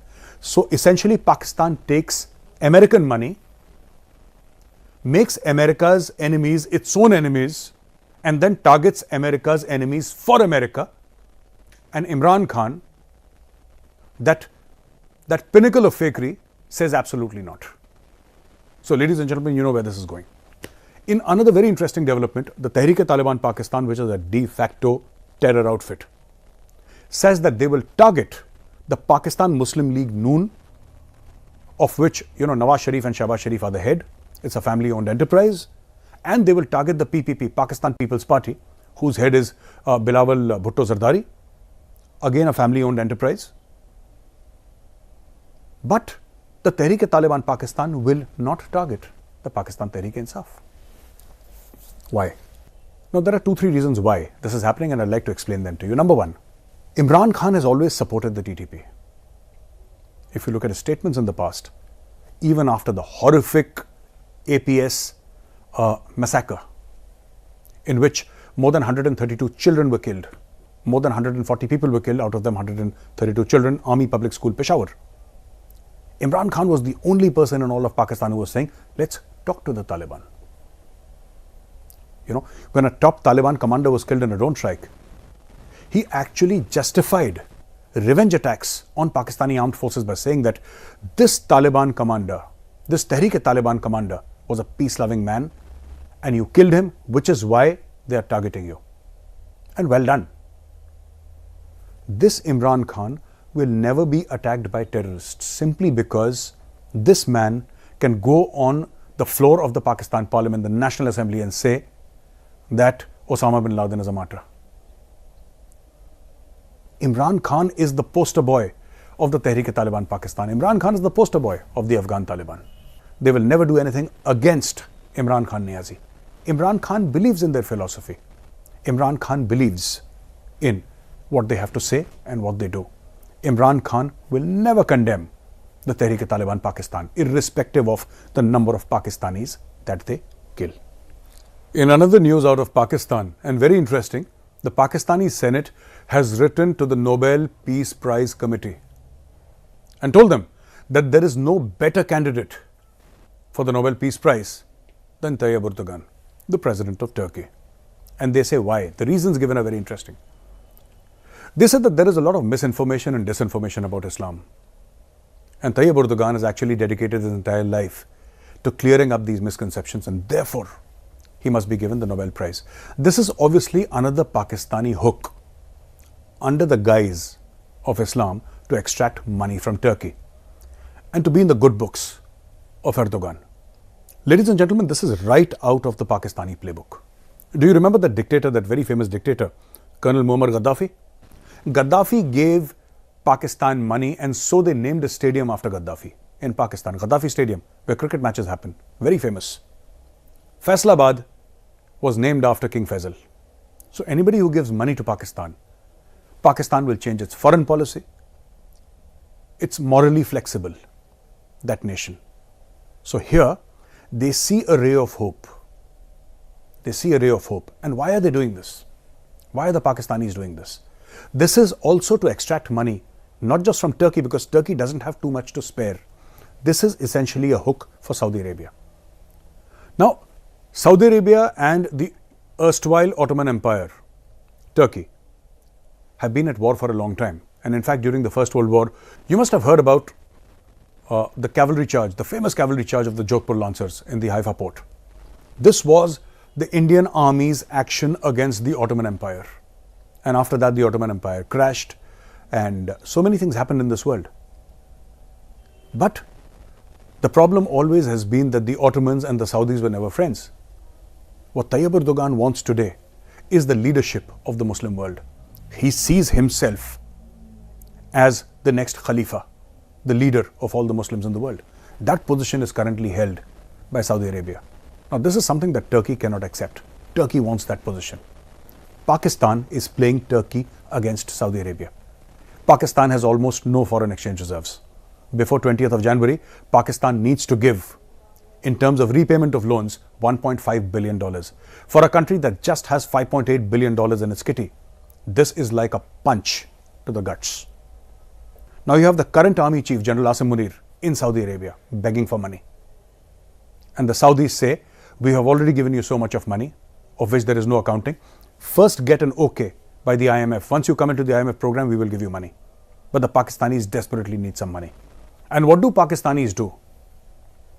What do the Pakistanis do against the very people whom they say are their closest friend and Muslim brothers, the Arabs? They actually throw a hook. The Pakistani Senate says that we will nominate, and they have actually nominated Tayyip Erdogan, the president of Turkey, for the Nobel Peace Prize. This is signaling to the Saudis that if you don't give us money, you know where we will go. Thank you for watching this episode of Checkmate, ladies and gentlemen. I'll be back again next week. Till then, have a great weekend.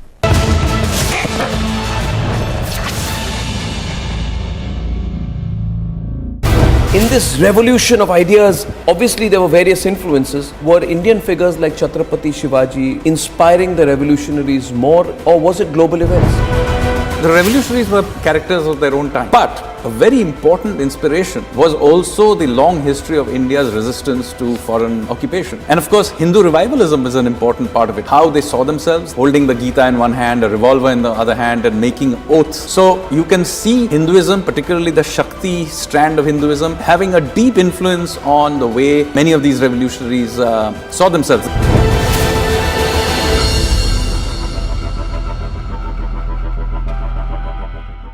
India is number one manufacturer of two-wheelers in the world.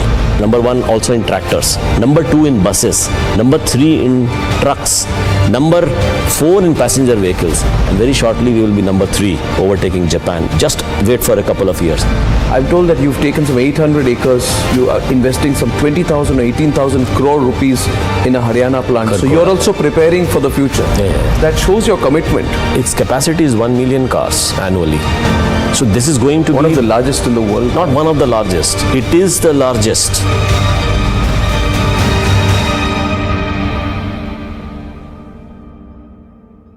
We tried to draw a complete divide between, say, Savarkar, Bhagat Singh or Bagha Jyoti. And is that the right thing to do? Because there was something that connected them. We look at what divides them.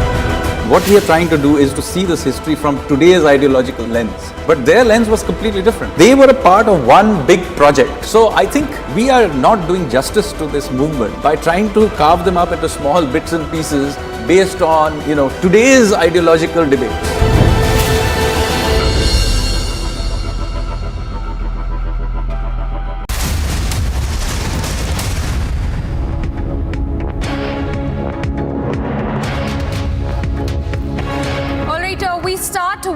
break coming in. This one in relation to a statement that has been put out by Tata Sons chairman responding to the controversy. And just to read out the statement that has been issued by N. Chandrasekharan, chairman of the Tata Sons, on the Air India P-Gate controversy, where he says that the incident on Air India flight on 26th of November has been a matter of personal anguish to me and my colleagues at Air India. He goes on to say that Air India's response should have been much swifter. We fell short of addressing the situation the way it should have been. Not just this, in fact, N. Chandrasekharan also goes on to say that the Tata Group and Air India stand by the safety and well-being of our passengers and crew with full conviction. We will review and repair every process to prevent or address any incidents of such unruly nature. So, Tata Sons chairman there admitting that Air India's response should have been much swifter. We have Harsha also joining us live. Harsha, if you can quickly read out that statement once again. Tata Sons chairman admitting to the fact that there could have been a swifter action on part of Air India. Exactly, Mishra, we know that this entire incident happened on 26th of November, and then on 27th of November, the victim lady wrote directly to the Tata Group chairman, and after that we saw a series of events that came into the light after Air India went and lodged a complaint. But yesterday there was a statement from the side of Campbell Wilson and from the side of DGCA. But this is a statement which is coming from Tata Group chairman himself, N. Chandrasekhar, who writes that this matter has been of personal anguish to me and my colleagues at Air India. Air India should have been much swifter. That means they should have responded well at that time, which they didn't. He's saying we fell short of addressing the situation the way it should have been, but it wasn't dealt that way by the Air India crew members. He also said the Tata Group and the Air India stand by the safety and well-being of our passengers and crew with full conviction. We will review and repair every process to prevent or address any incidents of such unruly nature. That means now Air India internal inquiry has also been set up. They have taken action against the 4 crew member and 1 pilot. Show cause notices have been issued and those have been de-rostered also. Investigation is also going on against few staff members also, if they were responsible with the lapses or not. So this was a very serious matter. Now Shankar, who is the accused, have been arrested. He is in the 14-day judicial custody. But still, the depth of this entire incident has to be investigated. Because of this, Air India crew member and pilot were also called at the ICI airport for getting their statement recorded, and the statement has been taken also by the ICI DCP, and also the co-passengers who have been identified 3 will sooner join the investigation. Yes. Harsha, stay with us, and just for our viewers who are just tuning in, a statement that has now been issued by Tata Sons chairman, where he has admitted to the fact that Air India's response should have been much swifter. He goes on to say that we feel short of addressing the situation and that we will review and repair every process. Fell short of addressing situation the way it should have been dealt with. So that's the first response coming in from Tata Sons chairman, where he has admitted that the action was late on part of Air India and that there could have been a swifter action on part of the airlines. Harsha, as we put out that statement that has been issued by Tata Sons chairman, talk to us about, has there been any apology till now by the airlines? Because clearly there were lapses on part of the airline and they clearly failed to act at that particular time when this incident happened and the victim brought this to the notice of the airlines. Samisha, there have not been public apologies from the side of Air India, but yes, yesterday the statement which came from the CEO of Air India, Campbell Wilson, he wrote that he is deeply apologizing on the behalf of Air India, and they regret and they are pained with this incident which has come in light. Therefore, he stated what measures Air India has taken in regards to this incident. The flight tickets have been compensated, the action against the crew member has been taken, and they will also review their alcohol policy, and they are also trying to issue fresh guidelines to their staff and crew members. So we can say that a media statement was given on the behalf of Air India, where they were apologizing to the victims, to the affected passenger who have to go through all this. But Samisha, this all incident got reported after the victim only wrote to the Tata Group chairman. Before that, Air India themselves didn't took cognizance of this entire incident. And when that chairman exactly wrote to the officials of the Air India, then the Air India General Manager, Legal Department, Air Jain Kulkarni went to the IGF police station, lodged a complaint on behalf of the victim on 28th of December. That was the time when the entire incident came into light. That means after the chairman took cognizance of this, then Yes. the officials thought that this has to be reported. Before that, no one thought that this was a serious matter, and they should have dealt with it very seriously and thought of the victim with what trauma she has gone through. Where her modesty was outraged. She didn't feel safer and comforted that entire flight. Samiksha. Yes, Harsha, stay with us. We have Shivangi also joining us from the Delhi newsroom. Shivangi, once again, for our viewers also who are just tuning in, if you can read out that statement that has been issued by the Tata Sons chairman, and also talk to us whether any response has come in from the airlines as of yet, any public apology to the victim who suffered in this airline?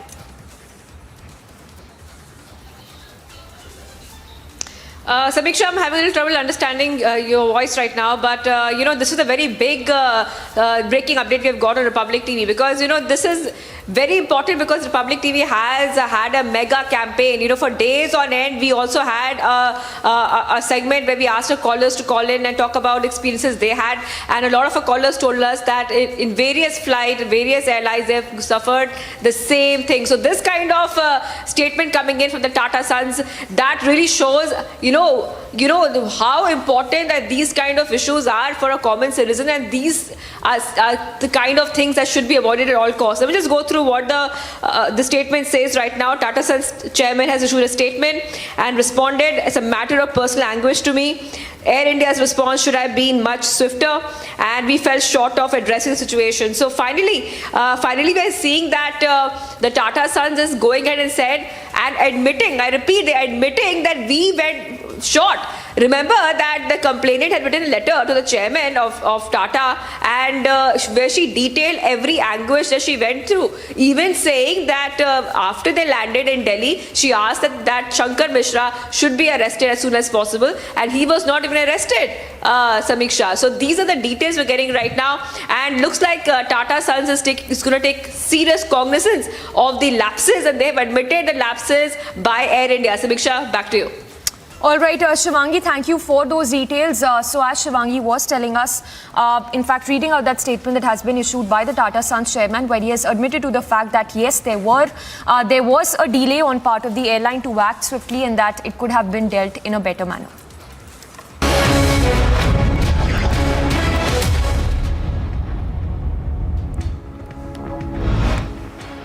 Let's get started with Superfast 50. Eyewitness of the recent case in which a drunk man urinated on an elderly woman on an Air India flight spoke to the public. The eyewitness narrated how the victim had to sit through the flight in that condition for over 2 hours.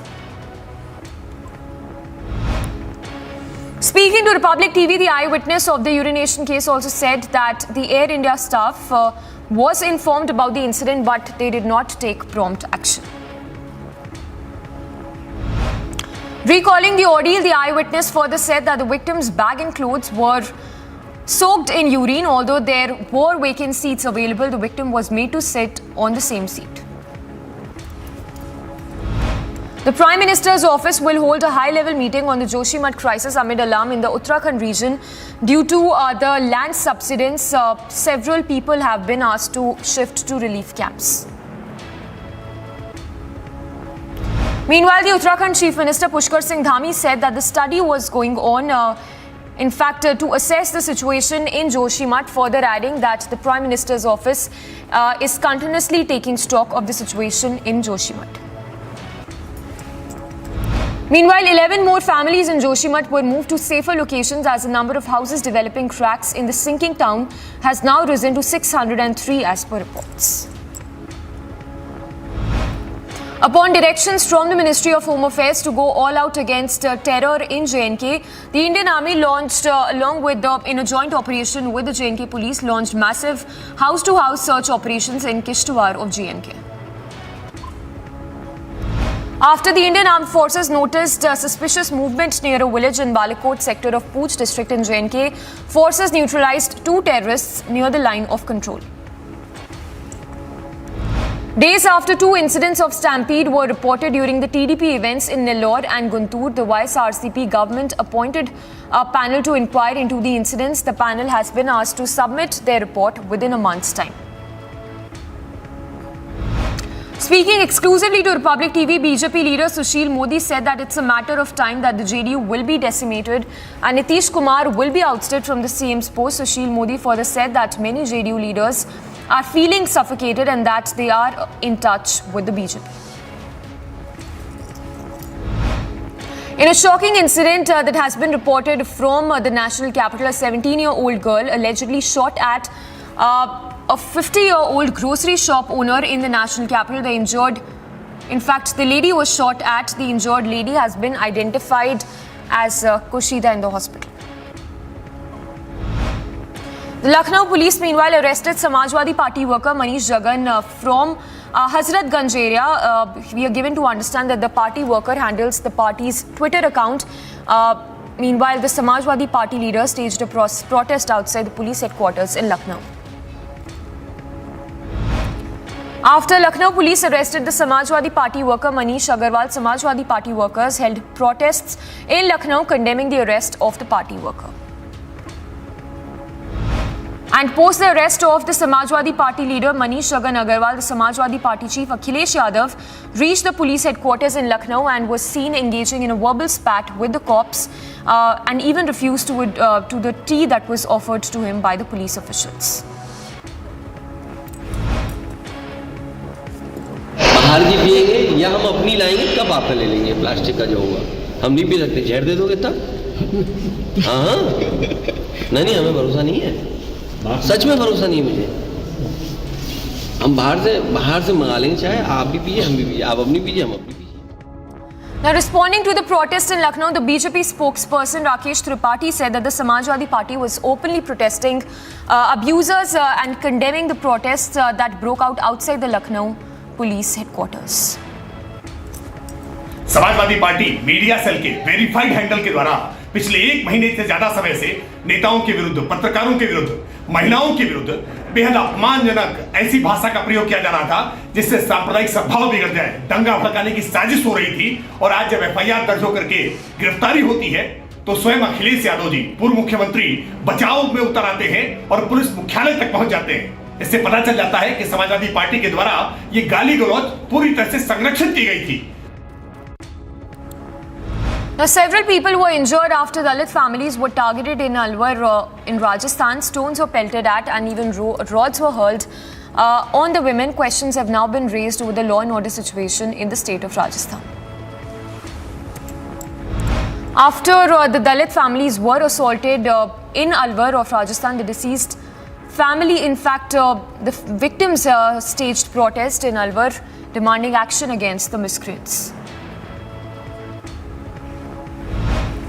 The Karnataka Congress spokesperson Priyank Kharge slammed the Union Minister Amit Shah after he announced the date of Ram Temple inauguration. Priyank Kharge asked Shah to focus on keeping deadlines for filling job vacancies amid soaring unemployment in the country. Responding to the comment, Congress leader Rashid Alvi said that Ram Mandir was constructed because of Supreme Court and that the BJP and the RSS were not involved in the Supreme Court decision. We have respect for Ram Mandir. And Ram Mandir is being built not because of RSS.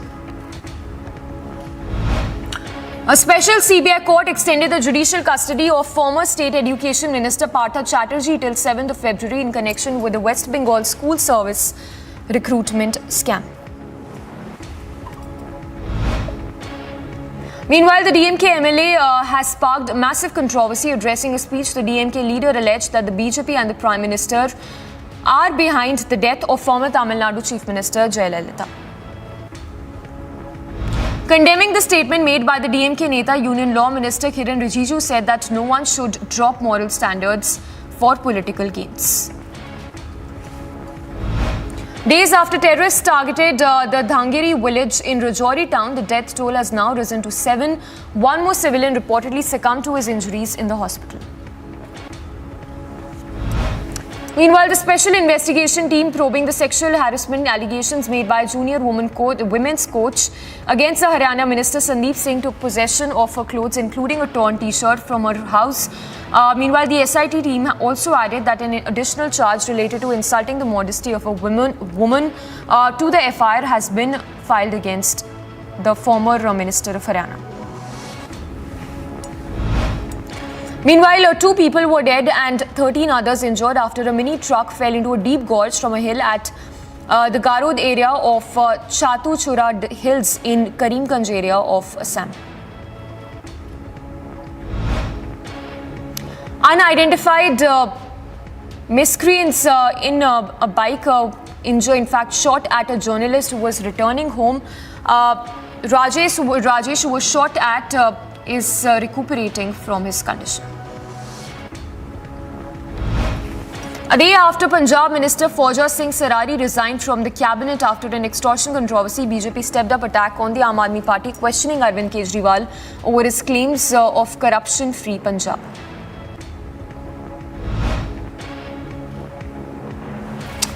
Meanwhile, Sri Ram Sena Belagavi chief Ravi Kumar and his driver were injured after miscreants allegedly shot at them near the Hindalga village in Karnataka. Both of them were severely injured. They have now been admitted to the hospital for further treatment.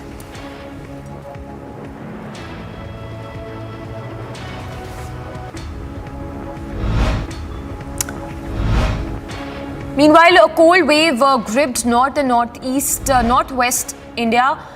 Weather conditions being monitored. Congress leader, meanwhile, Rahul Gandhi said that the Bharat Jodo Yatra led by him had received an overwhelming response in the entire country, further adding that the foot march was against hatred and fear being spread in society. And in news from across the globe, China's State Council Joint Prevention and Control Mechanism against COVID-19 has released the 10th edition of the Virus Prevention and Control Protocol. The new plan stressed on monitoring of mutated variants and prevention of severe cases. One person died and several others were injured after 2 trains collided on Metro Line 3 of the Mexico City. Among those injured, the train driver was critically injured. Meanwhile, 4 passengers who were trapped in the train have now been rescued.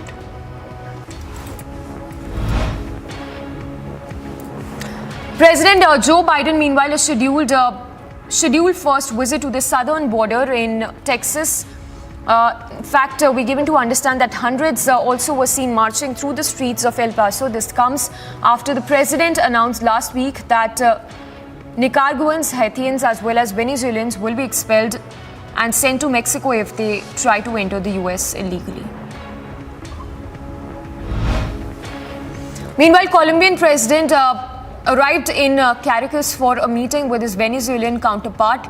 The presidents discussed, in fact, the 2 leaders discussed topics ranging from peace process investments and review of bilateral trade agreement, among others. Meanwhile, passengers warmly welcomed the start of the first train arriving at a newly reopened crossing point on the border between Hong Kong and mainland China. The busy station had been shut close to 3 years since the beginning of the COVID pandemic. Tens of thousands of Catholics participated in the first walk of the faith on Sunday in Manila on the eve of the annual Fest of Black Nazarene. The event marked the first such celebration since the start of the pandemic. Meanwhile, thousands of Israelis took to streets to protest against Prime Minister Netanyahu's new government. The protesters said that the new year government policies threaten democracy and freedom. The demonstrators held anti-government banners and waved rainbow flags, while some others held signs reading Palestinian Lives Matter. Ukrainian President Zelensky said that the Russian military continues to strike Ukrainian positions despite the declared ceasefire. Ukrainian officials denounced the unilateral 36-hour pause as a ploy and said it appeared to have been ignored by some of Moscow's forces. Meanwhile, a 6-year-old student shot at and was injured a teacher at his school in Virginia during an altercation inside a first-grade classroom. No students were injured in this shooting. Meanwhile, 1 police officer was killed and 17 were wounded in Mexico after an organized criminal group stormed the city in reprisal of the detention of the son of drug lord. The street was seen filled with vehicles and looted shops. And from the world of sports, Sneshish Ganguly, the president of the Cricket Association of Bengal, said that the iconic venue of Eden Gardens is ready to host the second ODI of the three-match series between India and Sri Lanka. Following his side's 91-run over Sri Lanka in the third T20I, Indian spinner Chahal expressed admiration for Surya Kumar Yadav's explosive knockout, saying that he's happy to be in the same team as him.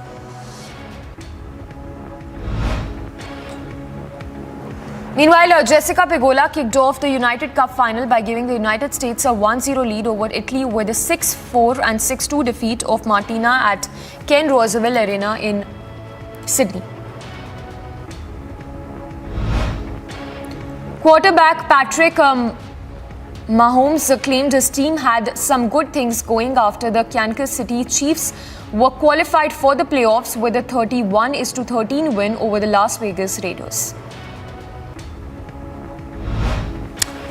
Pep Guardiola said that Manchester City's FA Cup third round tie at home to Chelsea on Sunday will be different from the 1-0 win they achieved in the Premier League.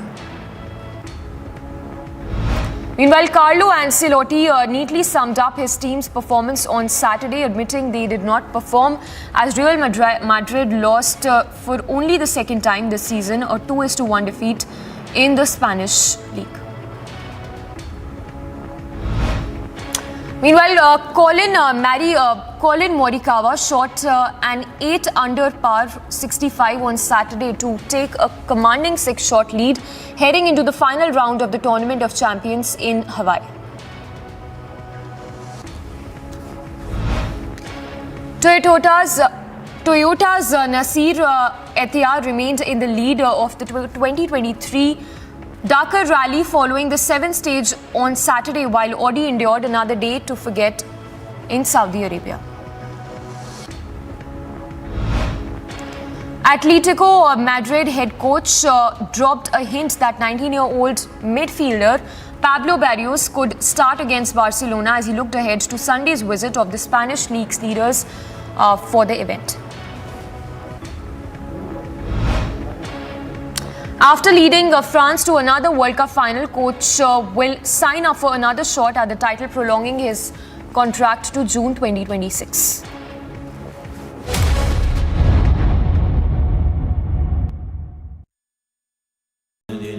Amity has been ranked India's #1 not-for-profit private university for 10 years, with top 10 ranked institutions in management, engineering, biotech, law, mass comm, telecom, hospitality, fashion and more. Yet another top ranking for Amity University. We tried to draw a complete divide between, say, Savarkar, Bhagat Singh or Bagha Jyoti, and is that the right thing to do? Because there was something that connected them. We look at what divides them. What we are trying to do is to see this history from today's ideological lens. But their lens was completely different. They were a part of one big project. So I think we are not doing justice to this movement by trying to carve them up into small bits and pieces based on, today's ideological debates.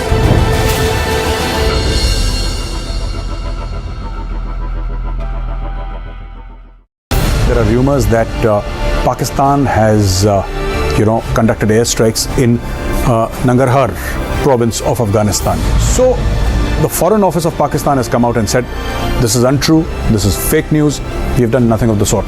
But if you remember last year, Pakistan did conduct airstrikes inside Afghanistan in two different provinces, and more than 40 people died, out of them 15 or 16 were children. So the Pakistani Air Force actually killed children inside Afghanistan, and the Taliban condemned it.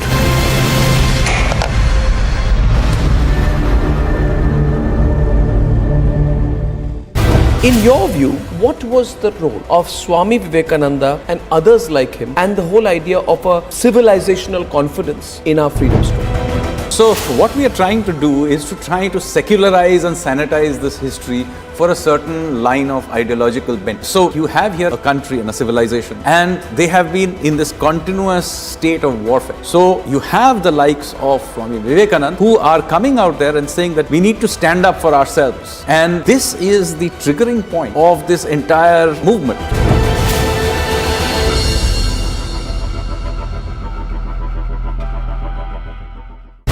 My question to you was,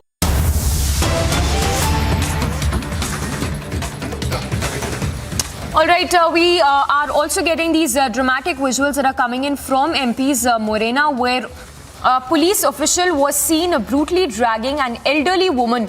So these visuals coming in right now, where you can see the police official dragging a woman by her hair to the car.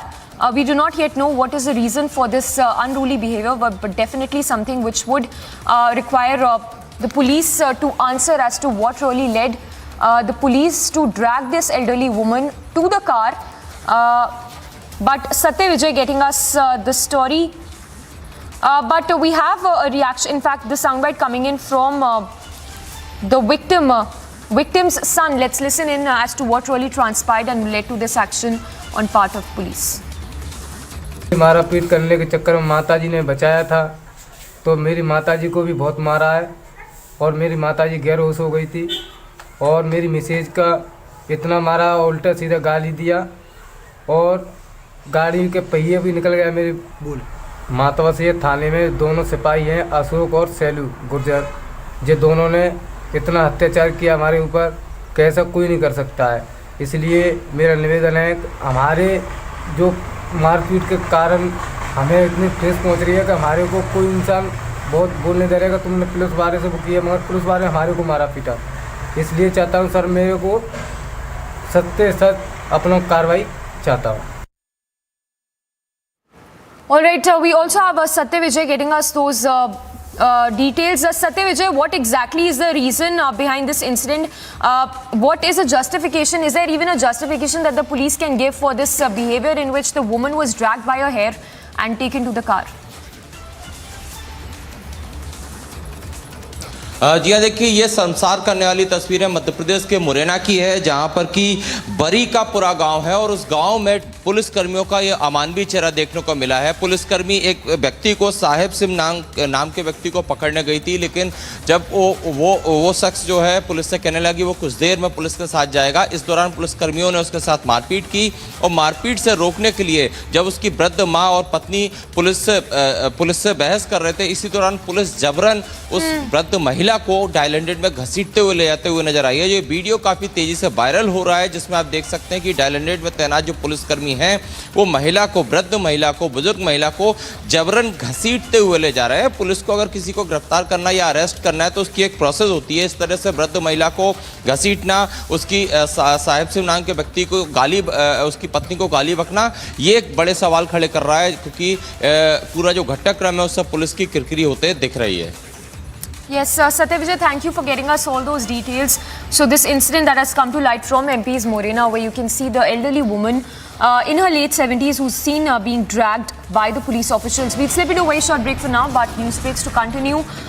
On the other side of this very short break, major political face-off in Tamil Nadu as DMK MLA in the most bizarre claim says that the BJP and Prime Minister Modi killed Jayalalitha. Former Bihar Deputy Chief Minister Sushil Modi's big claim says many JDU leaders in touch with BJP and JDU will be finished in next 5 months.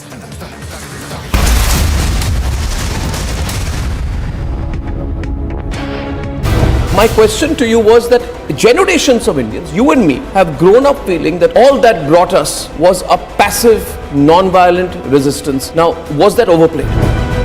What happens at independence is that most of these big leaders of the revolutionary movement have essentially been killed or they have died from natural causes. So the revolutionaries don't have any leadership left. So when India becomes free, it comes to be ruled by one faction of the Congress party. Here is where I think they really went wrong. They deliberately go out there and suppress alternative narratives.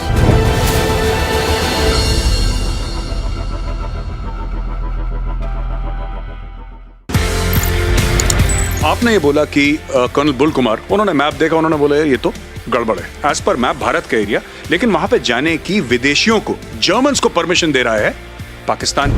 क्योंकि since there were some people like us who were aware of what is Siachen Glacier, we knew what it is like. मैं बिला फॉन्डला पहुंचा, पाकिस्तान का helicopter मेरे ऊपर, तो उसने मुझे देखा, मैंने उसको देखा, उसने वहां से घुमा पीछे और वापस। They were shocked. When are our children going to see the real history of India put before them? I believe we don't really need to wait for school textbooks to be changed, because that can't be the only source of our knowledge and information. When are we going to rewrite our history? There is another story to how India grabbed its freedom. It was not only through the non-violent movement. In the 20th century, with the revolutionaries, you see this really strong armed resistance. I think this story needs to be told. Sadly, it is barely mentioned in our textbooks.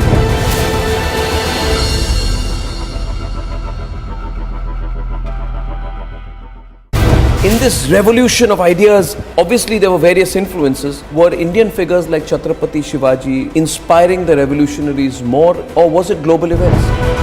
The revolutionaries were characters of their own time. But a very important inspiration was also the long history of India's resistance to foreign occupation. And of course, Hindu revivalism is an important part of it. How they saw themselves, holding the Gita in one hand, a revolver in the other hand, and making oaths. So you can see Hinduism, particularly the Shakti strand of Hinduism, having a deep influence on the way many of these revolutionaries saw themselves.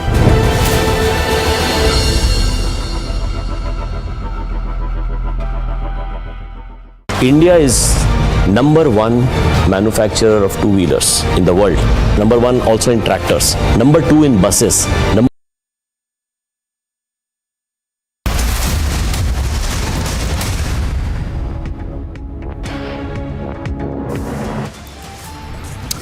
Top headlines at 3:30. Major political face-off in Tamil Nadu. DMK MLA in the most bizarre claim says that BJP and Prime Minister Modi killed Jayalalitha.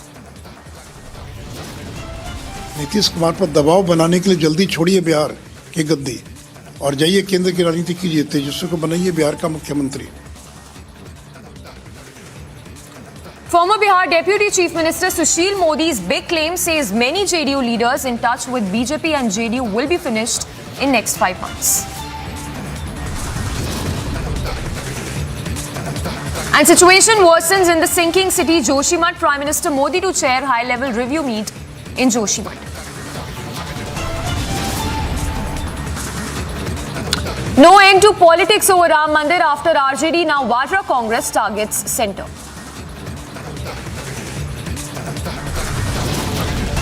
Dalit family targeted, stones pelted, rods hurled on women. Law and order situation in Rajasthan under question. And days after Rajouri terror attack, armed forces launch all-out anti-terror operations in Kishtwar.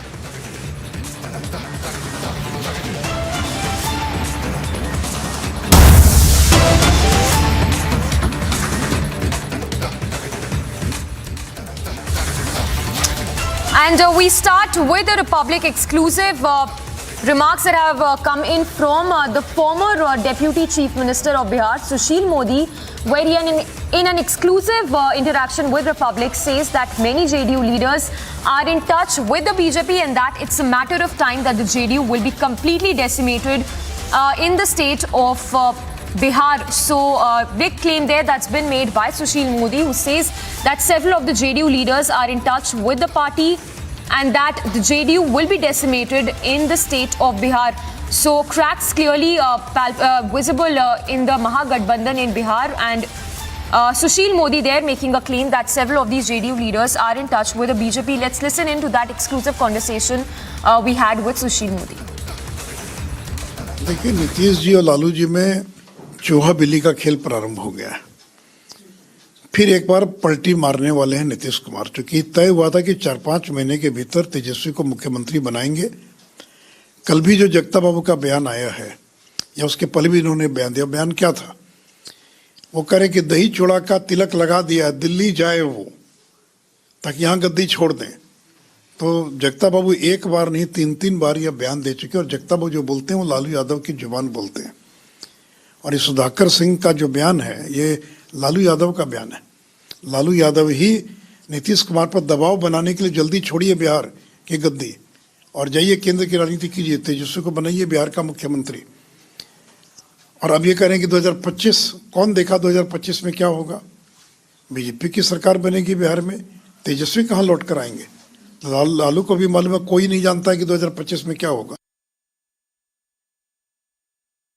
Operation by Indian Army, 2 terrorists were neutralized this morning along the LOC in the Poonch district. The army is on an operation to nab the terrorists of Rajouri terror attack, where the toll has now risen to 7, with another person succumbing to injuries. Indian Army has killed 2 terrorists that were trying to sneak into the Indian territory in the Balakot sector of the Mendra subdivision of the Poonch district. This came days after the Rajouri terror attack, in which 7 people have lost their life, leaving 13 injured. And the army was on the alert following the high alert that has been sounded, and 2 suspected movement was traced, after which the Indian Army opened the fire and 2 terrorists have been gunned down. The terrorists were carrying a huge cache of arms and ammunition, including the rifles and other explosives. Meanwhile, searches are being conducted in the Poonch district by joint security forces, where 2 terrorists have been neutralized. Bureau Report, Republic TV.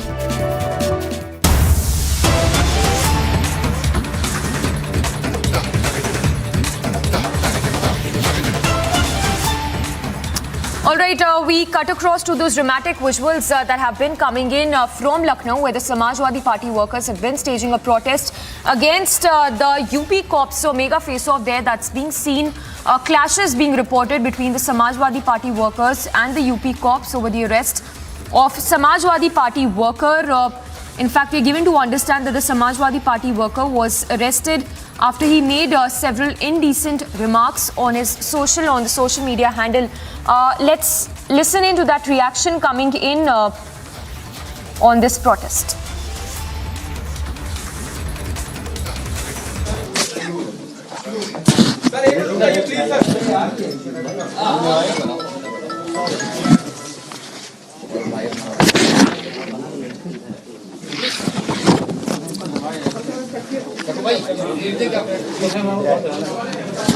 साथियों,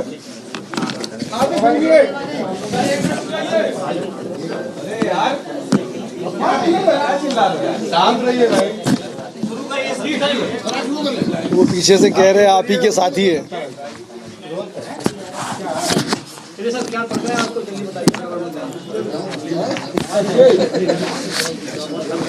एक राजनीतिक दल के social media handle द्वारा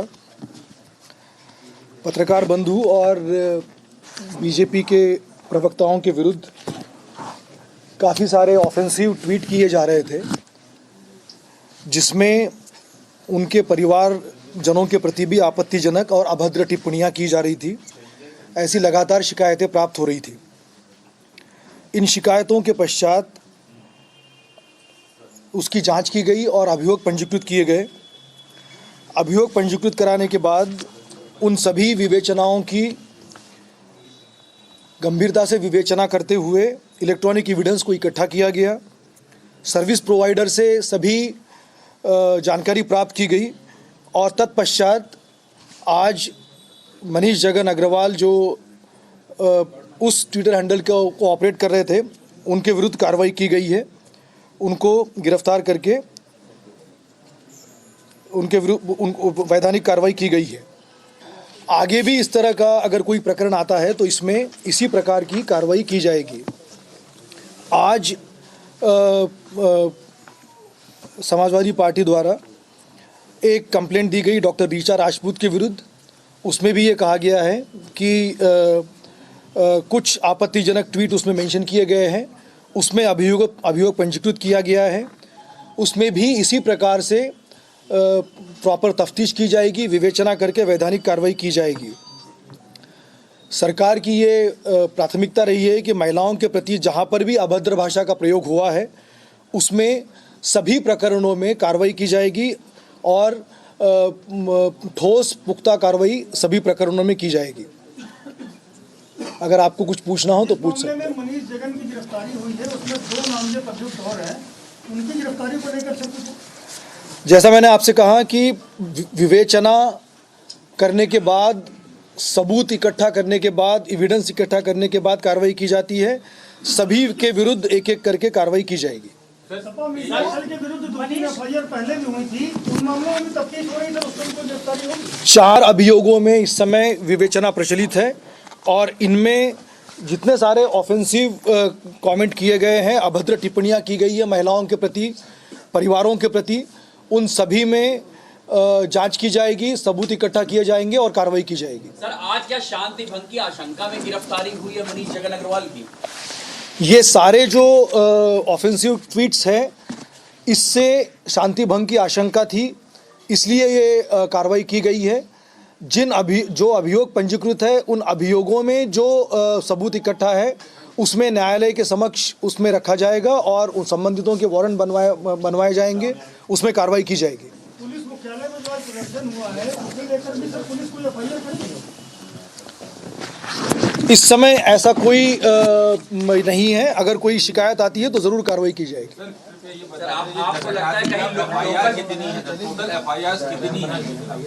इस समय 4 FIR है, जिसमें 2 में वो नामजद है, 2 में जो एफआईआर है उसमें ट्विटर हैंडल का नाम है, उसमें जांच की जाएगी और फिर उसके पीछे कौन है उसको देख के कार्रवाई की जाएगी।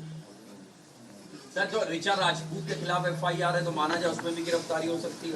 मैंने आपसे कहा कि ये 10-12 दिन की विवेचना के पश्चात, सबूत इकट्ठा करने के पश्चात कार्रवाई की गई है।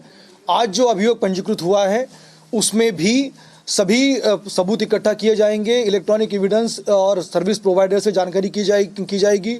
वो ट्विटर अकाउंट वेरीफाइड है, किसने यूज़ किया है, इन सबके सबूत इकट्ठा करने के पश्चात वही वैधानिक कार्रवाई उनके विरुद्ध भी की जाएगी। क्या सर, लखनऊ के लालू पुलिस जो सूचना होती है लालू की, क्या वो बहुत अच्छी नहीं मिल पाए जितने लोग?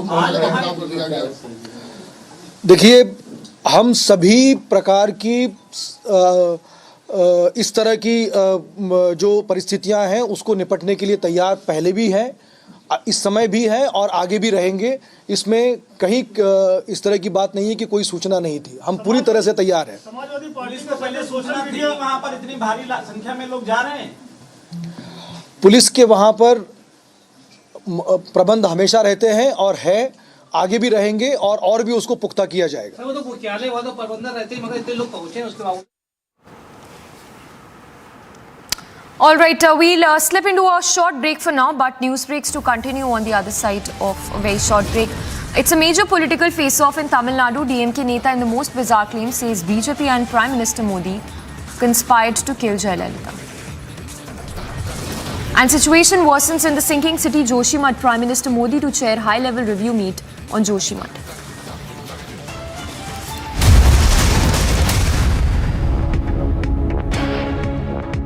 In this revolution of ideas, obviously there were various influences. Were Indian figures like Chhatrapati Shivaji inspiring the revolutionaries more, or was it global events? The revolutionaries were characters of their own time. But a very important inspiration was also the long history of India's resistance to foreign occupation. And of course, Hindu revivalism is an important part of it. How they saw themselves holding the Gita in one hand, a revolver in the other hand, and making oaths. So you can see Hinduism, particularly the Shakti strand of Hinduism, having a deep influence on the way many of these revolutionaries saw themselves.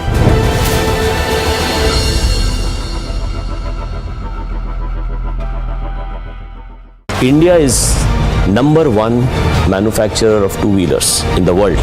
#1 also in tractors. #2 in buses. #3 in trucks. #4 in passenger vehicles. And very shortly we will be #3, overtaking Japan. Just wait for a couple of years. I'm told that you've taken some 800 acres. You are investing some 20,000 or 18,000 crore rupees in a Haryana plant. So you're also preparing for the future. Yeah. That shows your commitment. Its capacity is 1 million cars annually. So this is going to be one of the largest in the world. Not one of the largest. It is the largest.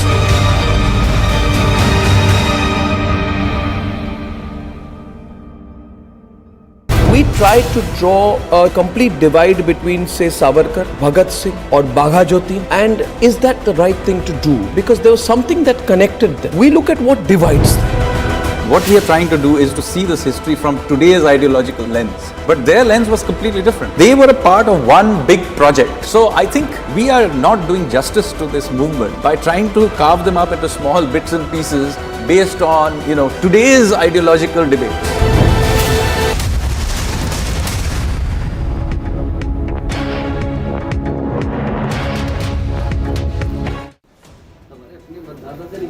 Akhilesh Yadav insulted the UP police when he reached Lucknow police headquarters this morning.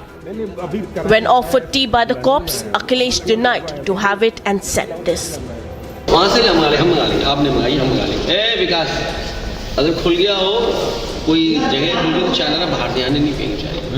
यहाँ की चाय नहीं पियेंगे, बाहर की पियेंगे, या हम अपनी लाएंगे कब आप ले लेंगे प्लास्टिक का जो होगा। हम नहीं पी सकते, जहर दे दोगे तब? हाँ, नहीं हमें भरोसा नहीं है, सच में भरोसा नहीं है मुझे। Not only did Akhilesh refuse to have the tea, he also raised suspicions and said that the tea might be poisoned. यहाँ की चाय नहीं पियेंगे, बाहर की पियेंगे, या हम अपनी लाएंगे कब आप ले लेंगे प्लास्टिक का जो होगा। हम नहीं पी सकते, जहर दे दोगे तब? हाँ, नहीं हमें भरोसा नहीं है। Bureau Report, Republic TV. हम बाहर से मंगा लेंगे चाहे आप पीजिए, हम पीजिए, आप अपनी पीजिए, हम अपनी पीजिए। And getting in the latest from Rajasthan's Alwar, where the families, the victims staged protest after the Dalit families were brutally assaulted by a group of miscreants. In fact, we're given to understand that the incident was reported on 7th of January, which is Saturday. Several people sustained injuries in this attack, which happened on the Dalit families. Let's listen into those reactions coming in from the victims as a result of this incident, which happened on 7th of January. झगड़ा जो हुआ, उस सारी चीज जो हुई, पत्थर कितने बरसाए? पत्थर काफी ज्यादा बरसाए थे। वहीं से पत्थर जो आप देख रहे हैं, उधर से पत्थर आए थे छतों पे से। इनका एक ही घर है यहाँ मेघवाल समाज का, बाकी सारे चारों तरफ इनके मोमडन से, तो सारे छत पे चढ़ गए थे। और जैसे कि पत्थर मारे तो ये अंदर घर में घुस गए थे। फिर वहां से कूदे, कुछ आदमी इधर से आए, तो फिर लाठी डंडा से, जैसे इनको लड़की थी एक मुक्ता नाम की, जिसके गर्भ था 4.5-5 महीने का, वो उसको यहीं पे पटक के लात घूंसों से अच्छे से लाठी दिए। एक सुरेश नाम का जो लड़का था वो गर्भ गिर गया सर। और दूसरा एक सुरेश नाम, कहाँ है मुक्ता, कहाँ है? वो अलवर हॉस्पिटल में, अपने सामान्य चिकित्सा हॉस्पिटल अलवर में। और तो मतलब एक गर्भवती महिला को इतना मारा गया कि उसका गर्भ गिर गया। दूसरा अभी ये जो पदम है आपके सामने देख रहे हैं, इनको बचने की गुहार नहीं काफी लगाई थी सर। अभी वीडियो दिखा देते हैं आपको, काफी चिल्ला रहे हैं, सब कुछ कर रहे हैं, मैं आपको दिखा देता हूँ जी।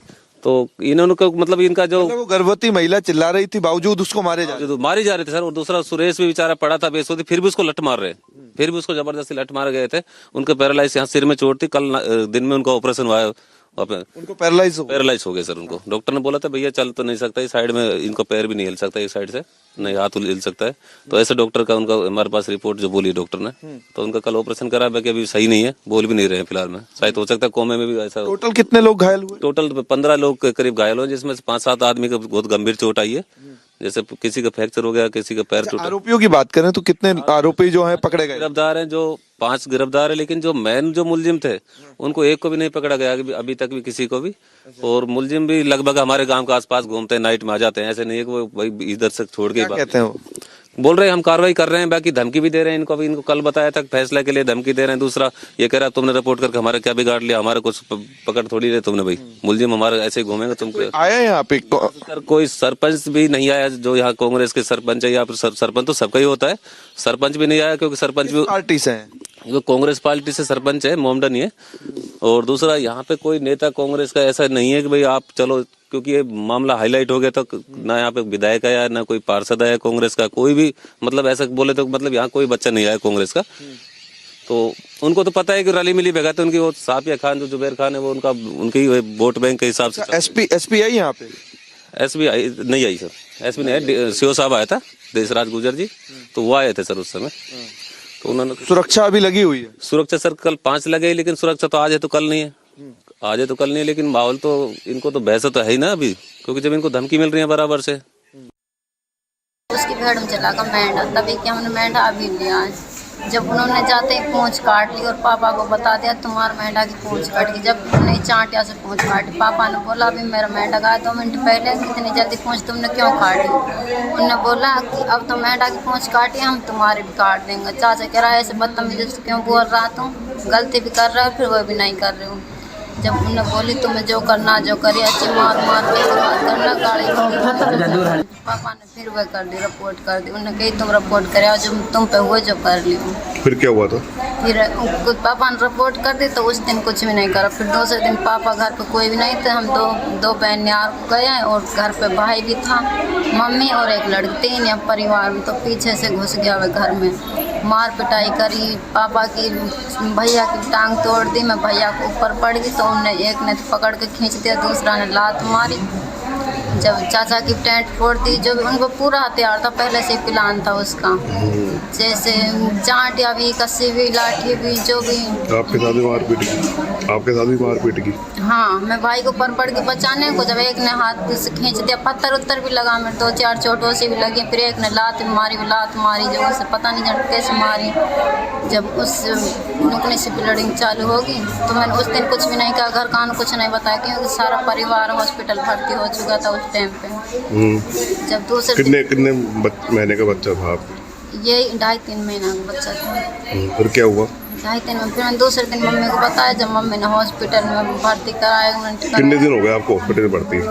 मैं तो 6-7 दिन आ गई।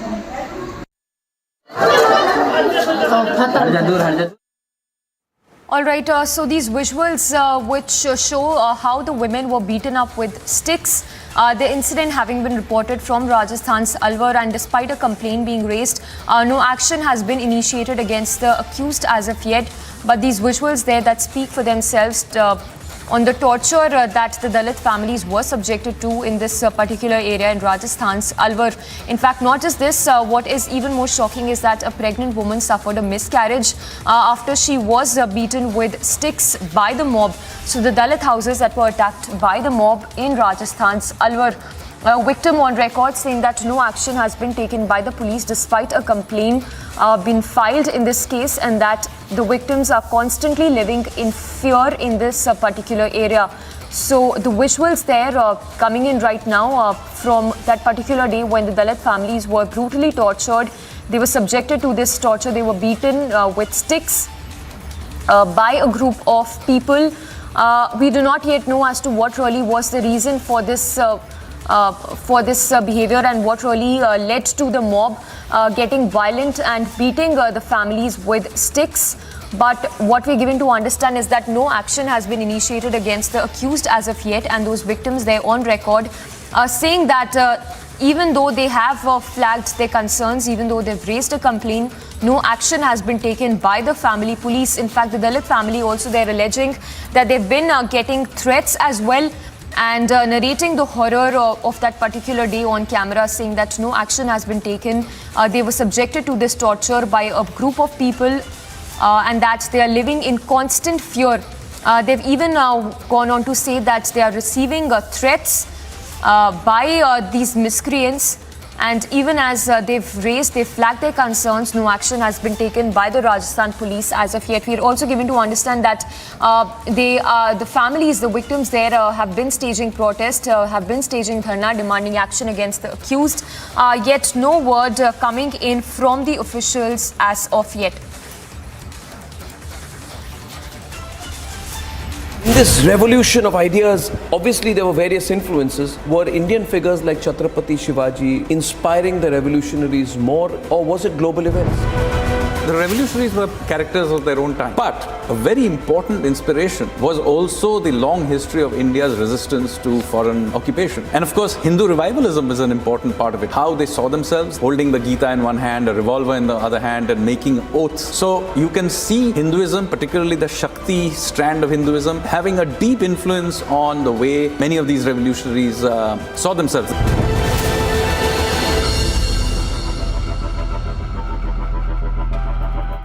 Principal Secretary of Prime Minister Mr. P.K. Mishra is now going to hold a very important meeting today, and this is regarding the Joshi Math. We are reporting from the Joshi Math, and we are continuously seeing how the cracks are increasing not only on the roads but in the houses, in the other buildings, in the temples and everywhere. And the people are asked to leave their homes because they do not have any other option but in fear just to leave their homes and being shifted or evacuated to the shelter home which has been provided by the state government. So this exactly is the problem which is going on in the Joshimath. Today it is going to be a very, very important meeting because the Principal Secretary to the Prime Minister is going to chair the meeting with the senior officials of Government of India. Along with that, the officials from Uttarakhand is also going to join that particular meeting which is going to be chaired by the Principal Secretary to PM. So in this very particular meeting, all the things is going to be discussed, that what exactly the reason would have been that the Joshimath is facing this kind of problem.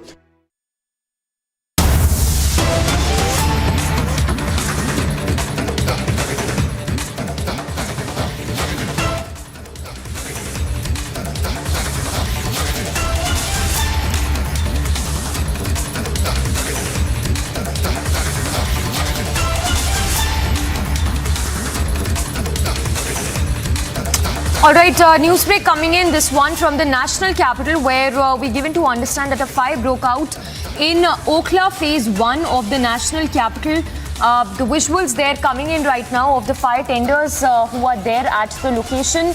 The message that was received, in fact the alarm that was raised at around 3 p.m. Just an hour back. No casualty or injuries have been reported as a result of this fire that broke out. But we're given to understand that this fire was reported at in the Okhla phase 1 area of the national capital. The fire was reported at the 3rd and the 4th floor in an electronic factory. So there you can see the fire tenders who are there at the spot trying to douse the fire. But we're given to understand that the fire broke out in the 3rd and the 4th floor in an electronic factory in the Okhla phase 1 area of the national capital.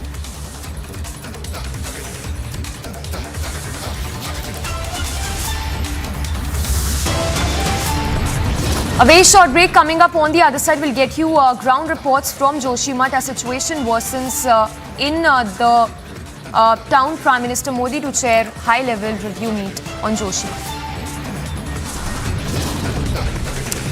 Also details coming up on the other side after Dalit families targeted, stone pelted and rods hurled on women. Law and order situation in Rajasthan calls for a toss.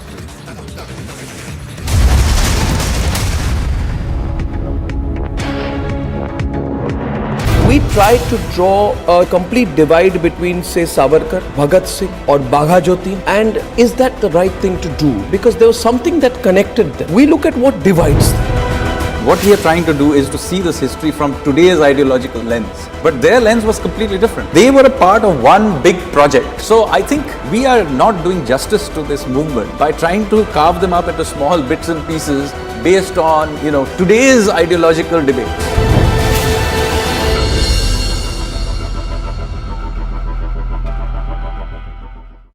There are rumors that Pakistan has, conducted airstrikes in Nangarhar province of Afghanistan. So the Foreign Office of Pakistan has come out and said, this is untrue, this is fake news, we have done nothing of the sort. But if you remember last year, Pakistan did conduct airstrikes inside Afghanistan in two different provinces, and more than 40 people died, out of them 15 or 16 were children. So the Pakistani Air Force actually killed children inside Afghanistan, and the Taliban condemned it.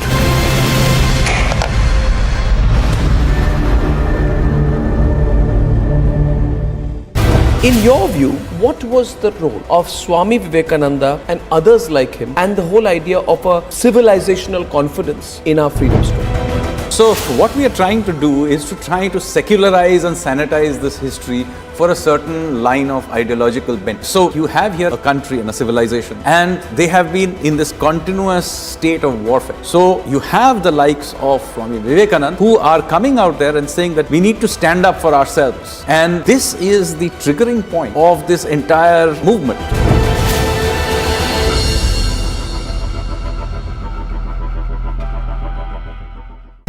My question to you, children going to see the real history of India put before them. I believe we don't really need to wait for school textbooks to be changed, because that can't be the only source of our knowledge and information. When are we going to rewrite our history? there is another story to how India grabbed its freedom. It was not only through the non-violent movement. In the 20th century, with the revolutionaries, you see this really strong armed resistance. I think this story needs to be told. Sadly, it is barely mentioned in our textbooks. India is number one manufacturer of two-wheelers in the world. Number one also in tractors. Number two in buses. Number three in trucks. Number four in passenger vehicles. And very shortly we will be number three, overtaking Japan. Just wait for a couple of years. I'm told that you've taken some 800 acres. You are investing some 20,000 or 18,000 crore rupees in a Haryana plant. So you're also preparing for the future. Yeah. That shows your commitment. Its capacity is 1 million cars annually. So this is going to one be of the largest in the world. Not one of the largest. It is the largest.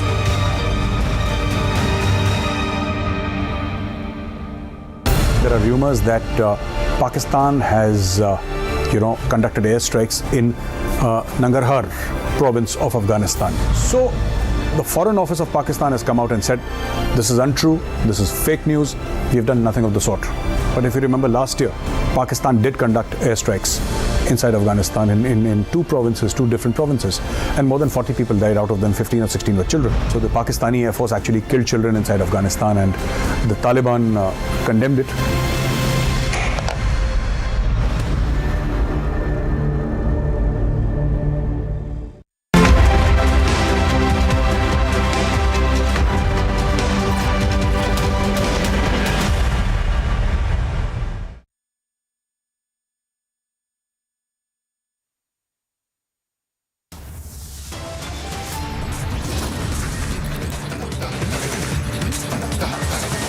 Top headlines at 4 p.m. Major political face-off in Tamil Nadu. DMK Neta, in the most bizarre claim, says that BJP and Prime Minister Modi killed Jayalalitha.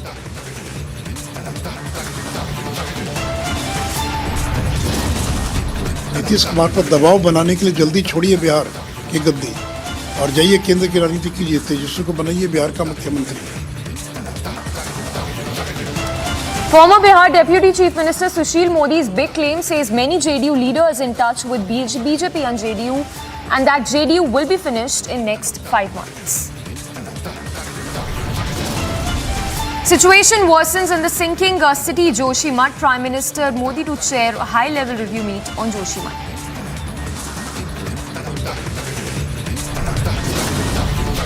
No end to politics over Ram Mandir after RJD. Now Vadra Congress targets the centre. Dalit family targeted, stones pelted, rods hurled at women. Law and order in Rajasthan goes for a toss. Days after Rajouri terror attack, armed forces launched all-out anti-terror operations in Kishtwar.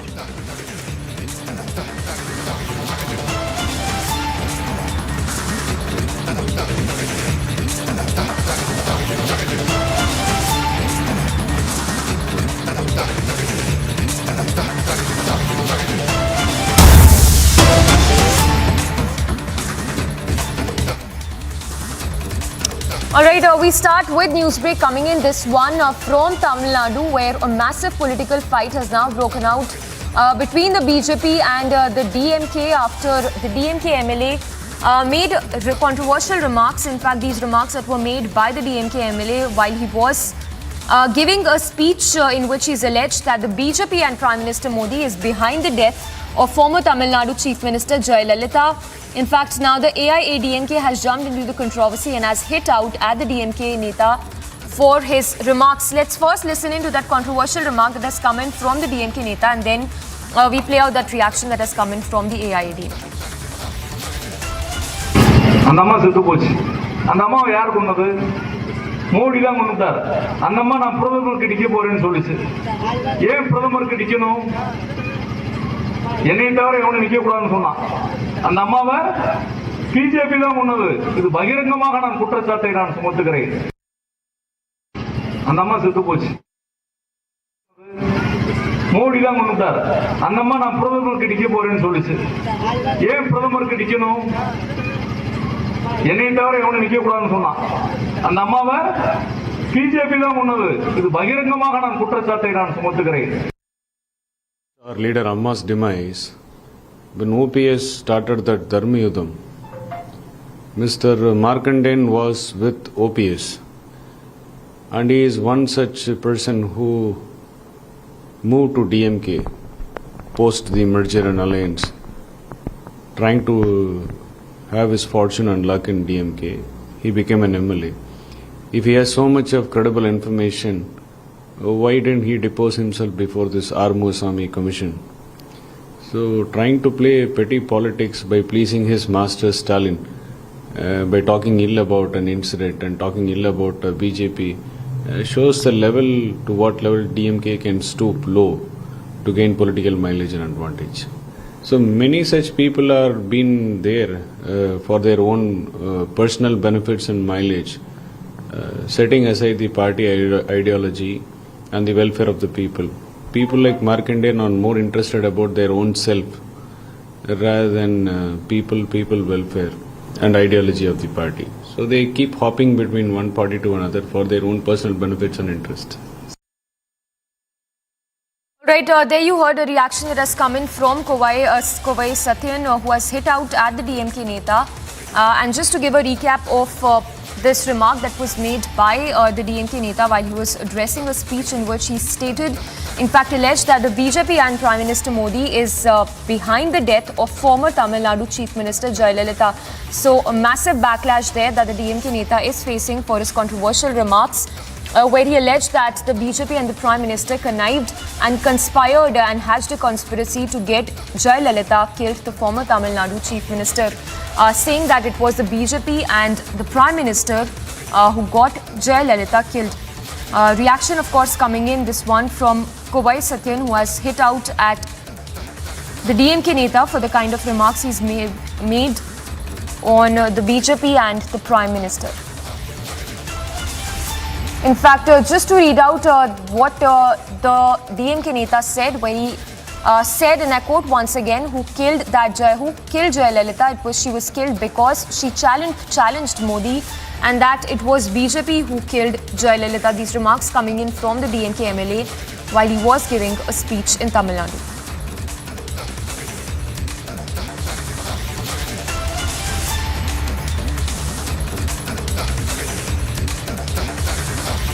அந்த அம்மா செத்து போச்சு. அந்த அம்மாவை யார் கொண்டது? மோடி தான் கொண்டுட்டார். அந்த அம்மா நான் பிரதமருக்கு நிக்க போறேன்னு சொல்லிச்சு. ஏன் பிரதமருக்கு நிக்கணும்? என்னை தவிர எவனும் நிக்க கூடாதுன்னு சொன்னான். அந்த அம்மாவை பிஜேபி தான் கொண்டது. இது பகிரங்கமாக நான் குற்றச்சாட்டை நான் சுமத்துகிறேன். Kovai Satyan joining us on the phone line. Sir, thank you for speaking to us this Sunday afternoon. If I can get your first reaction to this remark coming in from the DMK Neta, where he says that it was a conspiracy that was hatched by the BJP to get the former Tamil Nadu Chief Minister killed. This is unwarranted and uncalled for at this juncture. And the MLA Markandeyan was O. Paneerselvam's loyalist during his Dharma Yudham days. After the demise of the Amma, when Mr. OPS wanted to have a commission inquiring into the demise of our leader, he was a loyalist of Mr. OPS. Then switched camp for his personal ambitions and benefits. This is uncalled for and unwanted for at this juncture. And this MLA is a pawn in the hands of incompetent Mr. Stalin to divert the attention from this issue. But why would you think that this remark has come in at this juncture, making that big claim that Prime Minister Modi, in fact, he's even called out Prime Minister Modi, saying that it was a conspiracy that was hatched, wherein the Prime Minister connived to get Jayalalitha killed? It's unwanted for. The point is, when the commission sought extension, the inquiry commission ran into several years, going into the demise, hospitalization that might have been given. So if he has such a strong evidence, he could have disposed himself. Why have the hands of he making the statement just to take away the attention of people from a large daily ratio to government. All right, and also just before we let you go, one quick reaction. How exactly are you going to take this up? Will you be demanding an apology from the DMK? Because for now, there's no apology or no regret that has come in from this particular Neta at this point in time. Anything that is against the law and order, any DMK Neta taking law and order into their hands will never show any remorse or regrets in open. That's their culture. And Mr. Stalin will definitely not act on this issue as well. There are many issues. Only after public approach, only after any other stronger opposition, he will act. And we as AIDMK definitely demand apology from this MLA and wants Mr. Stalin to take actions. Yes. All right, stay with us. Kawai Satyan, AIADMK leader, speaking to Republic. We have BJP Shehzad Poonawala also joining us.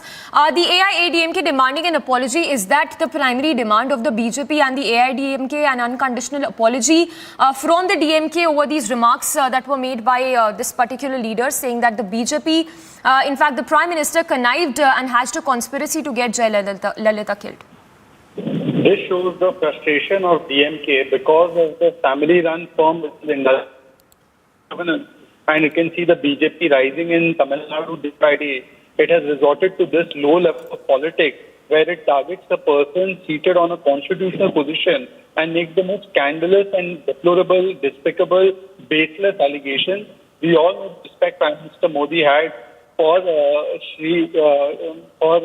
our dear leader Jayalalitha ji, and today we not only demand apology, we also demand that will Mr. Stalin take action against this leader, or is this the mindset and level of politics that the DMK is endorsing and patronizing? All right, thank you for speaking to us. So BJP there also demanding stringent action against the DMK leader who made these remarks. But for now, remember, there's no word that has come in yet from the DMK responding to the kind of backlash that this particular leader, GV Markadyan, who is facing for the remarks he'd made while he was addressing the speech, where he's mincing no words there and clearly alleging that the BJP, the Prime Minister, connived to get Jai Lalita killed. These remarks that have drawn massive criticism from the AIADMK as well as the BJP.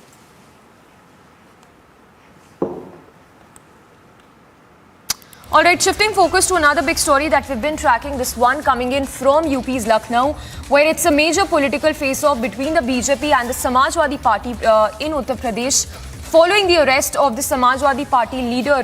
Now, we're given to understand that the Samajwadi Party leader was arrested after he had put out certain indecent statements, which led to his arrest by the UP cops, as a result of which the Samajwadi Party workers were also seen staging a protest outside the police headquarters in Lucknow. Those visuals in which you can see it's a massive show of strength by the Samajwadi Party workers who are trying to break through those, trying to cross those barricades while the police is trying to control that situation. So anger there among this party leaders following the arrest of the Neta. This, of course, after he posted a certain tweet which has led to his arrest. In fact, let's also play out that reaction that has come in from the Samajwadi Party chief Akhilesh Yadav, who was offered tea by the policeman, which he refused to drink, saying that it was poisoned, in which he claimed that the drink could be poisoned. Let's listen into that reaction.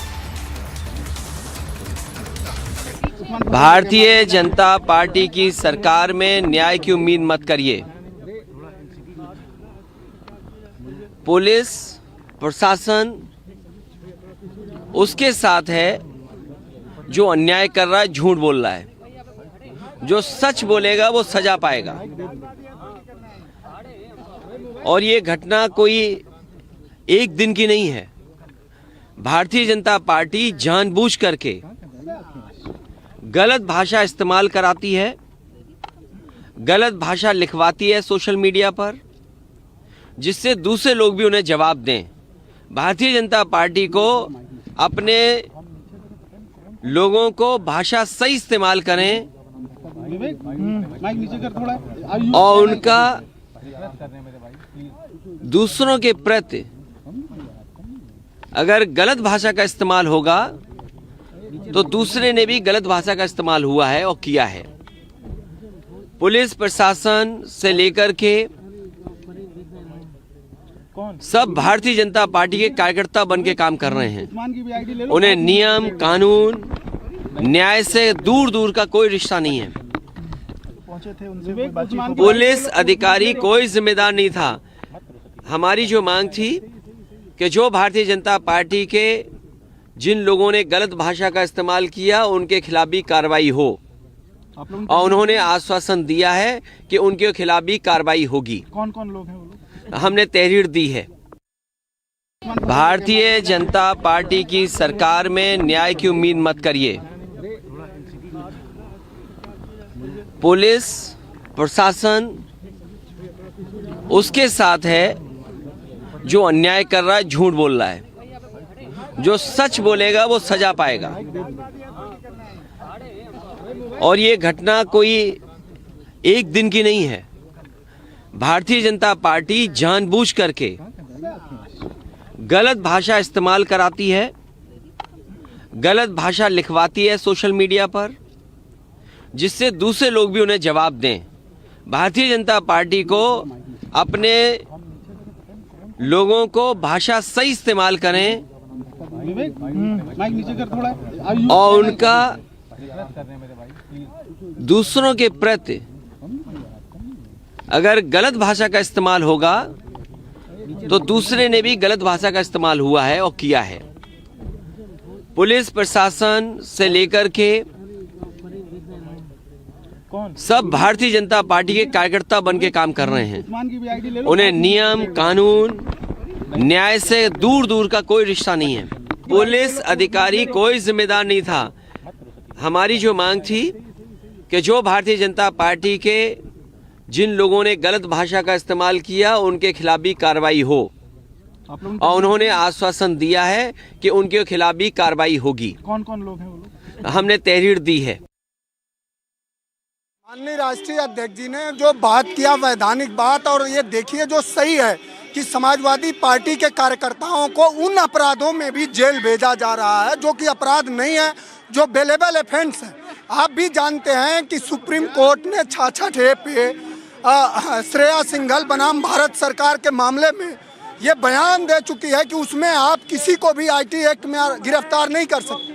लेकिन ये सरकार जो अपराधियों पर लगातार संरक्षण दे रही है, समाजवादी पार्टी के कार्यकर्ताओं को अनावश्यक जेल भेजना से इतर महिलाओं के खिलाफ अभद्र टिप्पणी का भी मामला था, वो भी आपने देखा होगा। देखिए, अगर आप समग्रता के आधार पर देखें, कहीं भी अभद्र टिप्पणी उन्होंने नहीं करी है। अगर अभद्र टिप्पणी अगर देखा जाए, आप भारतीय जनता पार्टी के जो ट्विटर हैंडल है उसको आप देखिए, क्या क्या नहीं कहा जाता हमारे नेता के बारे में।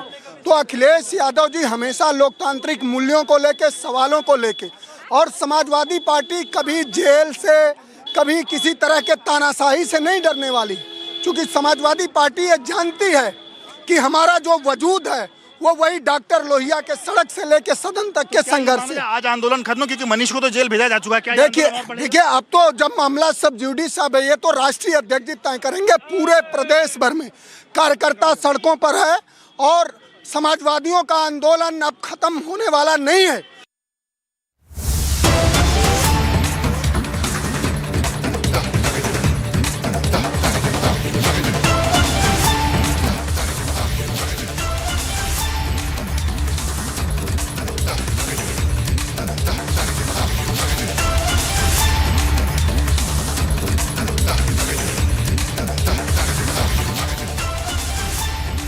We are standing by to get you a detailed briefing by the security forces in just a bit. This is about another possible Rajouri type attack that was averted by the Indian Army, where 2 terrorists have been neutralized by our forces. This in the Balakot sector. You're looking at the first images up on your screens. We are learning these terrorists were carrying AK-47 rifles, IEDs, quite similar to, if you recall, what happened also earlier where the ID attack was foiled.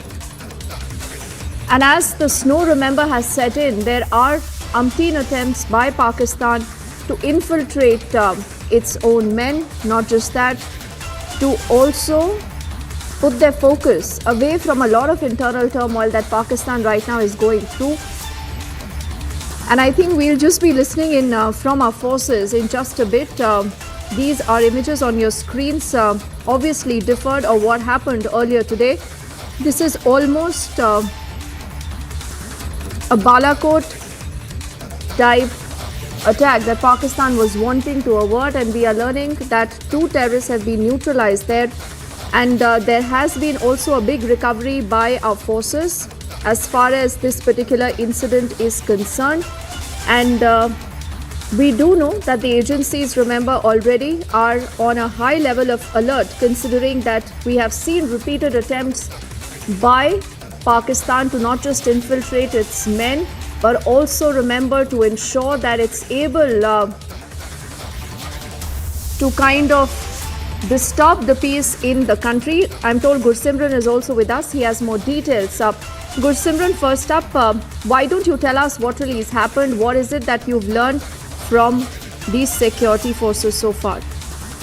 See, this was another attempt by the Pakistani side to carry out a Rajouri kind of incident, as these terrorists, those who have been neutralized by the Indian Army in the Balakot sector of the Poonch district along the line of control, they were carrying the AK rifles along with the twin IDs. So possible plot to repeat what has transpired in the Dangri village, where first the civilians were shot at after checking their Aadhaar cards, and then the ID was planted by the terrorists to inflict maximum damage to the security forces. And this was another such attempt that now stands foiled. In a short while from now, there will be an official briefing by the Indian Army in which they will be sharing the details about the 2 operations that have been carried out by the Indian Army in the recent past. First is on the 28th of December, an infiltration bid was foiled, and the details will be shared by the commander of the Krishna Ghati Brigade, Brigadier R. Krishnan, followed by the briefing by the commander 13th Sector RR, Brigadier P. Acharya.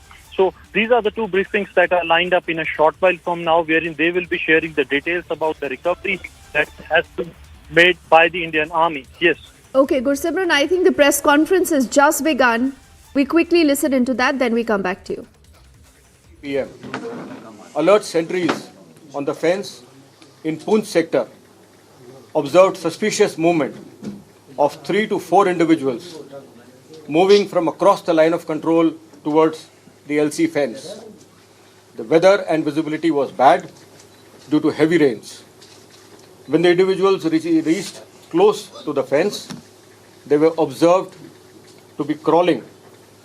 The alert sentries challenged the movement, in which firefight broke out between the terrorists and own troops,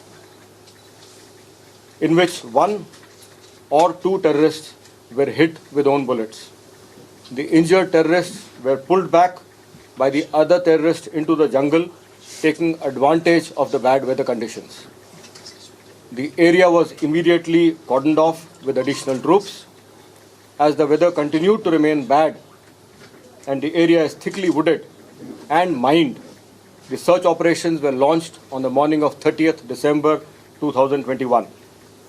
During the search operations, 3 pittus were recovered from the incident site, where lots of blood marks were also seen. Later, during the search, a 4th pittu and torn clothing were found inside the jungle close to the line of control. Large quantities of warlike stores, clothing, and sustenance materials were also recovered from the pittus. Major weapons and equipment recovered from the pittus were 2 pistols with ammunition, 2 night vision goggles of US make, 1 binocular, 1 camcorder with pictures of the terrorists and their training, steel core bullets of AK ammunition, combat dresses, warm clothing, etc.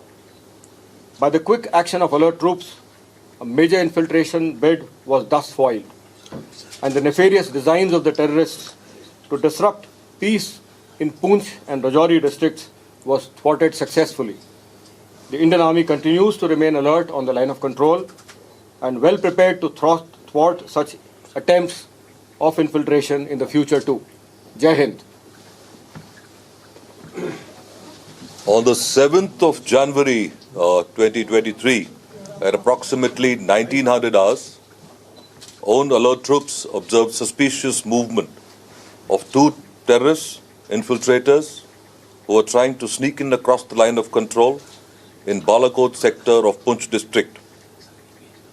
The troops on the line of control and fence were alerted and kept observing the area. At approximately 19:45 hours, there was a loud explosion due to the mine having been initiated by the infiltrating terrorists. Thereafter, at approximately 19:50 hours, own troops saw the movement near the fence and engaged the terrorists by bringing down aimed fire on them. Once the firing had ceased, own columns on the fence and troops on the line of control readjusted their cordon to prevent their escape. Night-enabled quadcopters and other surveillance devices were employed to keep a strict vigil in the cordoned area. Troops commenced search at 0200 hours on the 8th of January.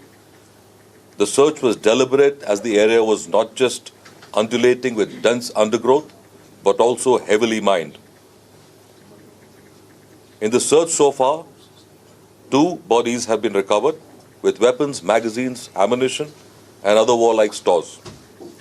The army has recovered 1 AK-47 rifle, 1 modified AK-56 rifle, 1 Chinese pistol, 2 Chinese hand grenades, 2 heavy high explosive IED devices, and 1 mobile phone. Search operations still continue. The Indian Army continues to remain alert on the line of control to counter any attempt by enemy forces to disturb the peace and harmony in the region. Thank you. Jai Hind. Sir Hindi में English channel तो 2-3 ही हैं, बाकी तो सारे हिंदी हैं।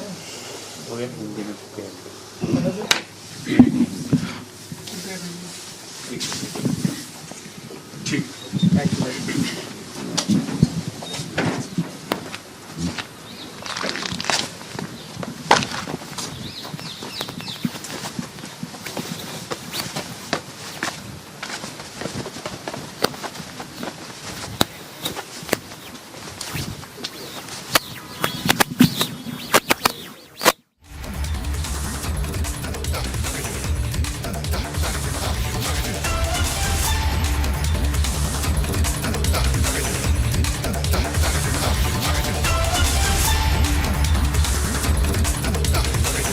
All right, so we just heard that briefing that was coming in. Earlier, Gursimran also mentioned to us how this was yesterday at approximately 700 hours is what we just heard, that our troops observed certain suspicious movements of about 2 infiltrators who were trying to sneak in across the line of control. This happened in the Balakot sector of the Poonch district, and the alert troops then decided to apprehend them. And this is exactly the tip-off that ensured that our forces acted on time, and they say that there was a rapid search operation that was later launched, following which 2 of them now have also been apprehended. It goes on to say that the army has recovered 1 AK-47 rifle, modified AK-56 rifle, Chinese pistol, Chinese hand grenades. So we do know what the sinister motives were. We'll keep tracking that story and much more on the other side of this quick break. Also putting our focus on the other story that is grabbing headlines this evening. It's a major political face-off in the state of Tamil Nadu, where the DMK MLA, in the most bizarre of claims, says it's the BJP and Prime Minister Modi who conspired to kill Jayalalitha. Also, the former Bihar Deputy Chief Minister Sushil Modi's big claim. He says many JDU leaders in touch with the BJP, and he says the JDU will be finished in the next 5 months. When are our children going to see the real history of India put before them? I believe we don't really need to wait for school textbooks to be changed, because that can't be the only source of our knowledge and information. When are we going to rewrite our history? There is another story to how India grabbed its freedom. It was not only through the non-violent movement. In the 20th century, with the revolutionaries, you see this really strong armed resistance. I think this story needs to be told. Sadly, it is barely mentioned in our textbooks.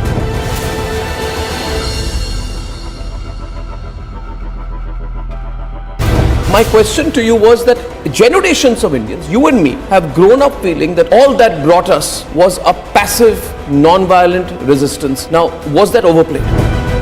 What happens at independence is that most of these big leaders of the revolutionary movement have essentially been killed or they have died from natural causes. So the revolutionaries don't have any leadership left. So when India becomes free, it comes to be ruled by one faction of the Congress party. Here is where I think they really went wrong. They deliberately go out there and suppress alternative narratives.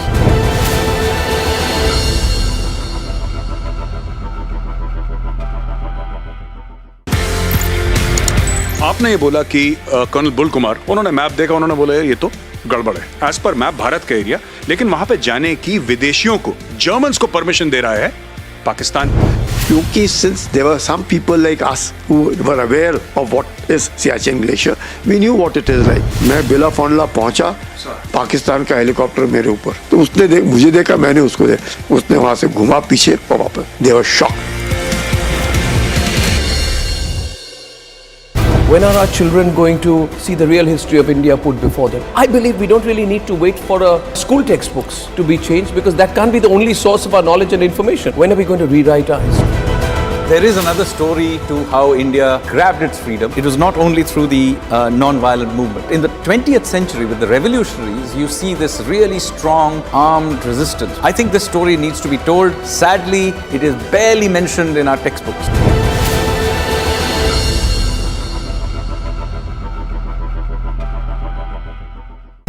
In this revolution of ideas, obviously there were various influences. Were Indian figures like Chhatrapati Shivaji inspiring the revolutionaries more, or was it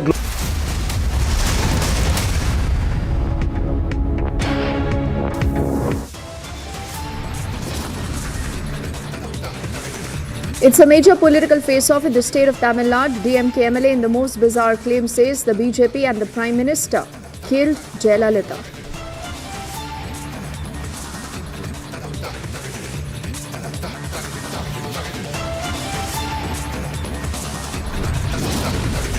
Nitish Kumar पर दबाव बनाने के लिए जल्दी छोड़िए बिहार की गद्दी और जाइए केंद्र की राजनीति कीजिए, तेजस्वी को बनाइए बिहार का मुख्यमंत्री।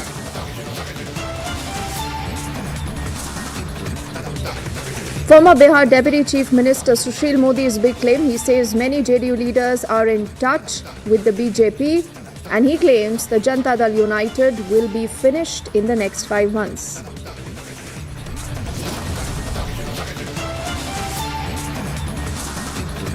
Situation continues to worsen in the sinking city of Joshimath. The Prime Minister to chair a all-important high-level review meet on Joshimath.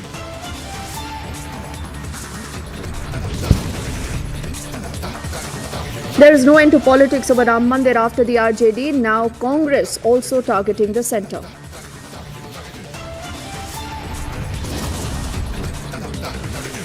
A Dalit family is targeted, stones are pelted, rods are hurled on women. Law and order in Rajasthan now under question.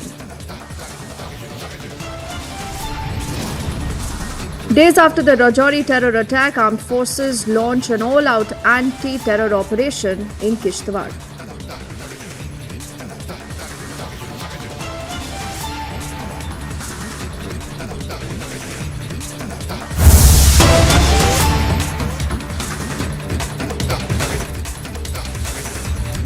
I'm told we have our colleague Gursimran. He has more details of what's really happened. You're looking at these images of the recovery. Gursimran, it was another possible Rajouri type attack averted by our forces. 2 have been neutralized. What do our forces actually say, and what does the kind of recovery tell us?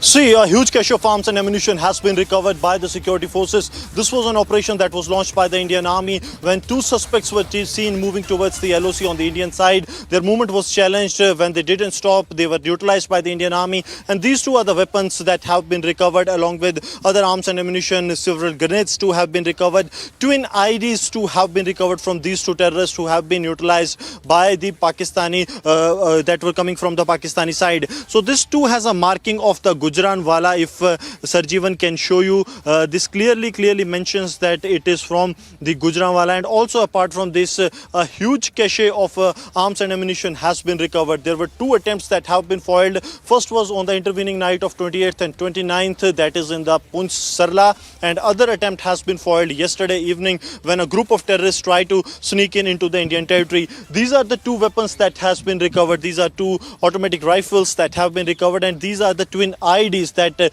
these two terrorists were carrying, possibly to repeat what has transpired in the Dangri village of the Rajouri. And this is the pistol also they were carrying, possibly to carry out some kind of a civilian killings. And these are the steel bullets that the security forces have recovered from their possession. This is 71-75, that is the Pakistan marking steel bullets have also been recovered. These bullets are capable of piercing into the bulletproof jackets also, and a mobile phone along with the twin grenades, they have been recovered. If Sarjeevan continues to show you the visuals that we are getting, that these are the visuals of the recoveries that have been made, and also they were carrying the food and other items.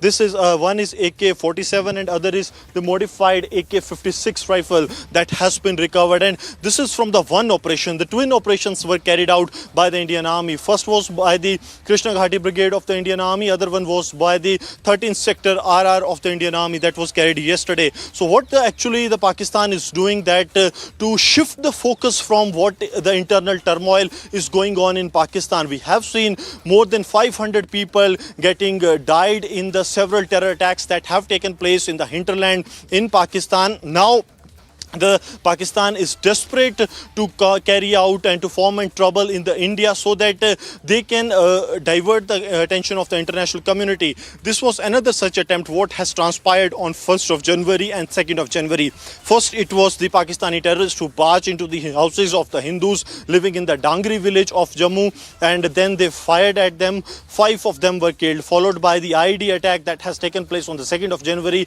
at around 9:40 in the morning, where the security forces, when they were cordoning the entire area to find out where the perpetrators actually are, there was another IED blast that has taken place that has taken away the lives of 2 minors. So this shows that how desperate Pakistan is trying to vitiate the peace process and also trying to ensure that the peace doesn't prevail here in Jammu and Kashmir. These are the weapons that have been recovered by the Indian Army, and these terrorists, they were carrying one AK-47 rifle and other one is a modified AK-56 rifle. So these two rifles these terrorists were carrying along with these two IEDs and a pistol that has been recovered by the security forces. What it seems is that it is another made in German pistol that has been recovered, and there are many other recoveries that have been made. See, this is the recovery that has been made from the other operation that Indian Army carried out. This is the fatigue of the Indian Army, the combat dresses they were carrying, the gloves and other these batteries, the daggers, each and everything these terrorists were carrying. This is in the second operation that has been carried out by the Indian Army, and possibly it was an attempt to carry out a bat attack, as they were carrying a camera with them also, because this has been the modus operandi of the Pakistani terrorists, that what they actually do is that they carry a video camera with them, carry out a bat attack on the forward post, and then circulate these videos.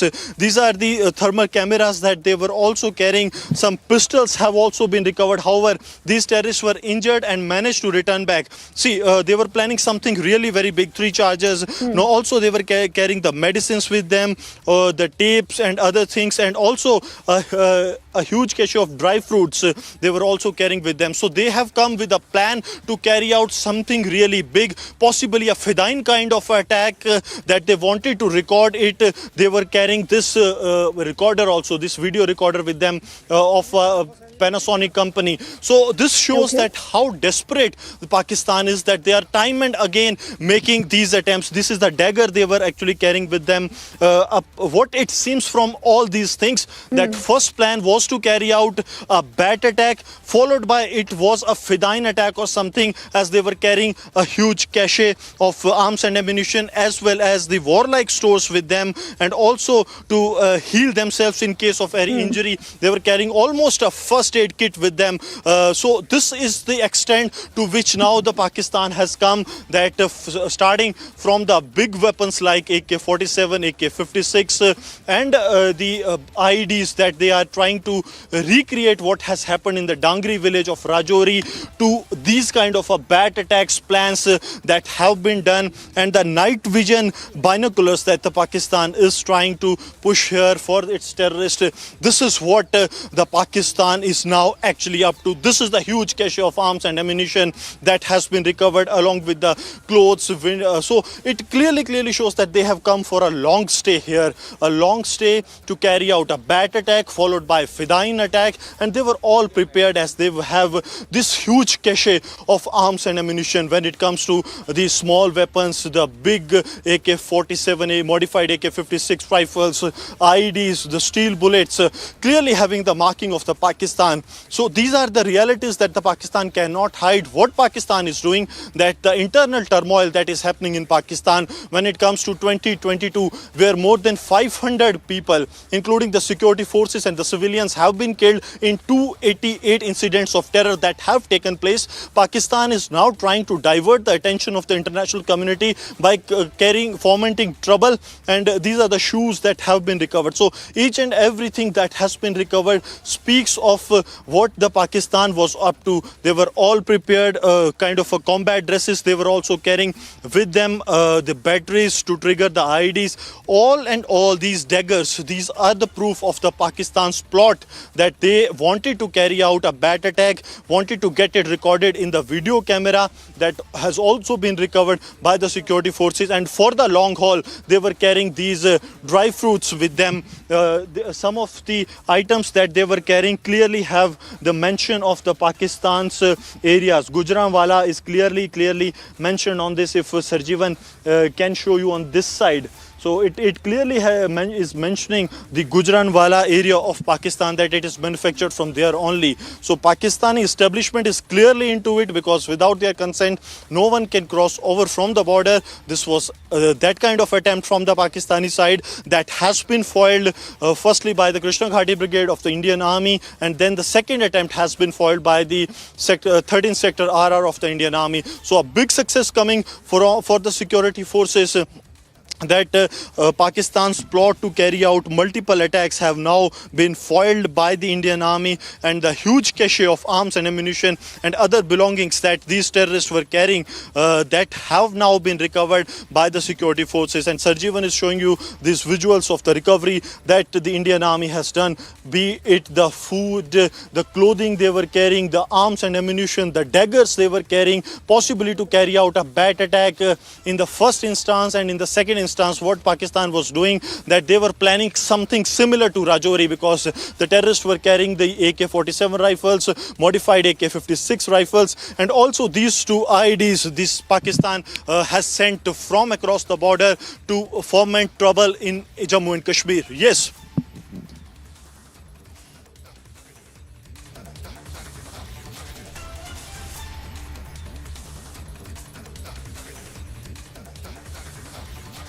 We head into a break right now. On the other side, it's a major political face-off in the state of Tamil Nadu, where a DMK MLA in the most bizarre claim now says that the BJP and the Prime Minister killed Jayalalitha.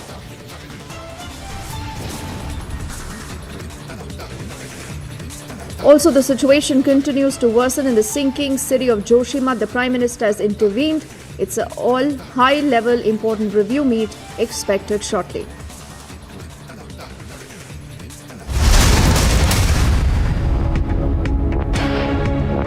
In this revolution of ideas, obviously there were various influences. Were Indian figures like Chhatrapati Shivaji inspiring the revolutionaries more, or was it global events? The revolutionaries were characters of their own time. But a very important inspiration was also the long history of India's resistance to foreign occupation. And of course, Hindu revivalism is an important part of it. How they saw themselves, holding the Gita in one hand, a revolver in the other hand, and making oaths. So you can see Hinduism, particularly the Shakti strand of Hinduism, having a deep influence on the way many of these revolutionaries saw themselves.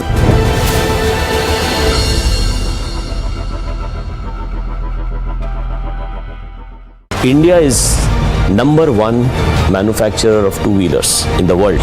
Number 1 also in tractors. Number 2 in buses. Number 3 in trucks.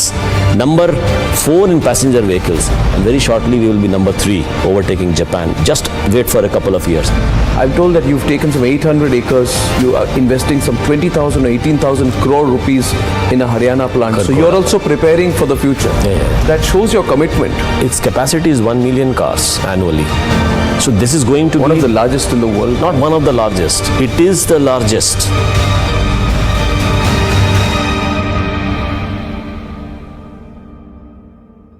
We tried to draw a complete divide between, say, Savarkar, Bhagat Singh or Bagha Jyoti. And is that the right thing to do? Because there was something that connected them. We look at what divides them. What we are trying to do is to see this history from today's ideological lens. But their lens was completely different. They were a part of one big project. So I think we are not doing justice to this movement by trying to carve them up into small bits and pieces based on, today's ideological debates.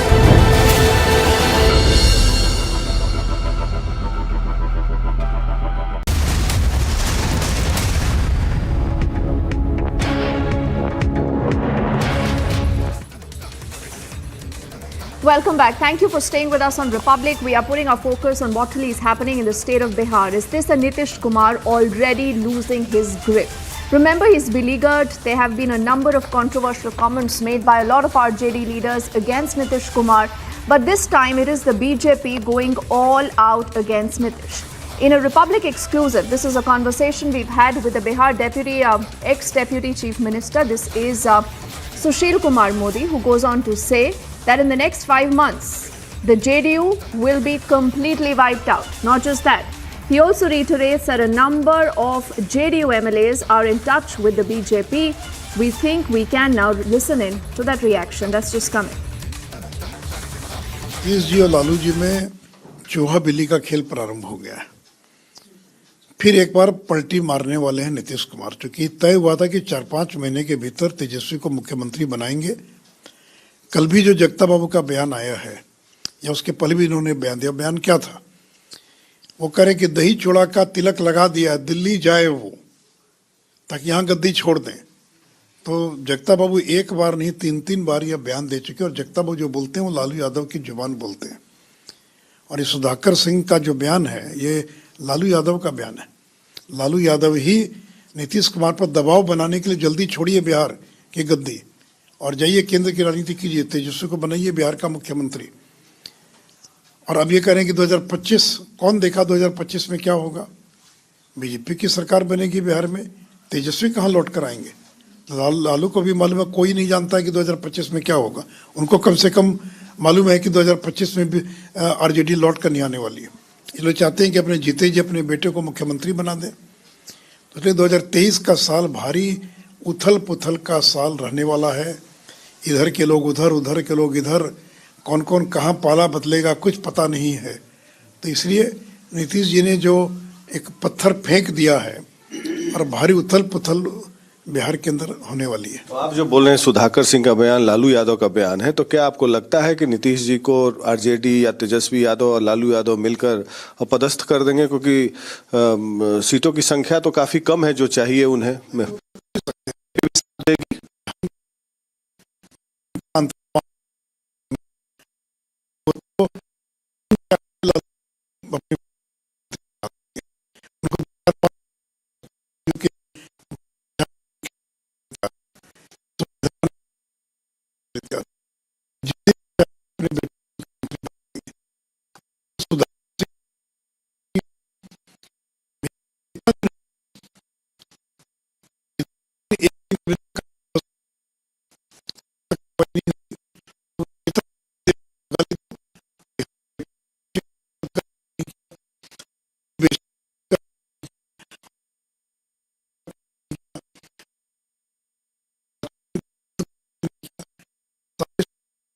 राष्ट्रीय जनता दल कर रही है।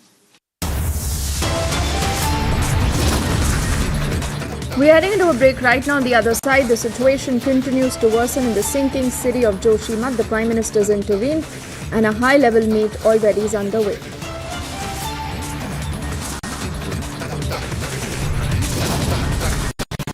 Also,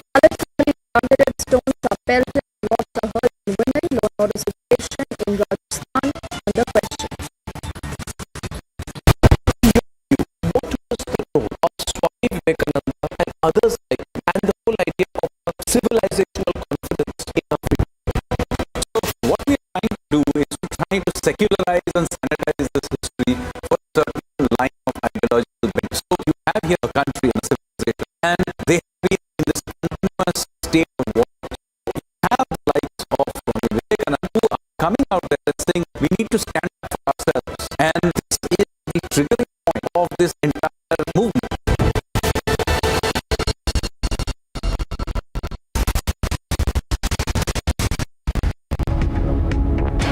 We tried to draw a complete divide between, say, Savarkar, Bhagat Singh or Bagha Jyoti, and is that the right thing to do? Because there was something that connected them. We look at what divides them. What we are trying to do is to see this history from today's ideological lens. But their lens was completely different. They were a part of one big project. So I think we are not doing justice to this movement by trying to carve them up into small bits and pieces based on, today's ideological debates.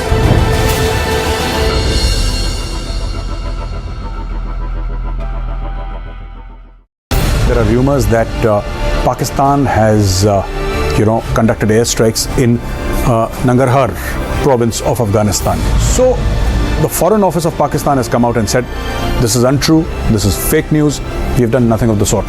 But if you remember last year, Pakistan did conduct airstrikes inside Afghanistan in two different provinces, and more than 40 people died, out of them 15 or 16 were children. So the Pakistani Air Force actually killed children inside Afghanistan, and the Taliban condemned it.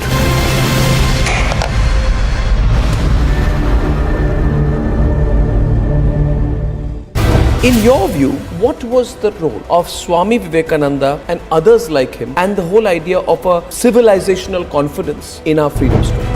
So what we are trying to do is to try to secularize and sanitize this history for a certain line of ideological bent. So you have here a country and a civilization, and they have been in this continuous state of warfare. So you have the likes of Swami Vivekananda who are coming out there and saying that we need to stand up for ourselves. And this is the triggering point of this entire movement.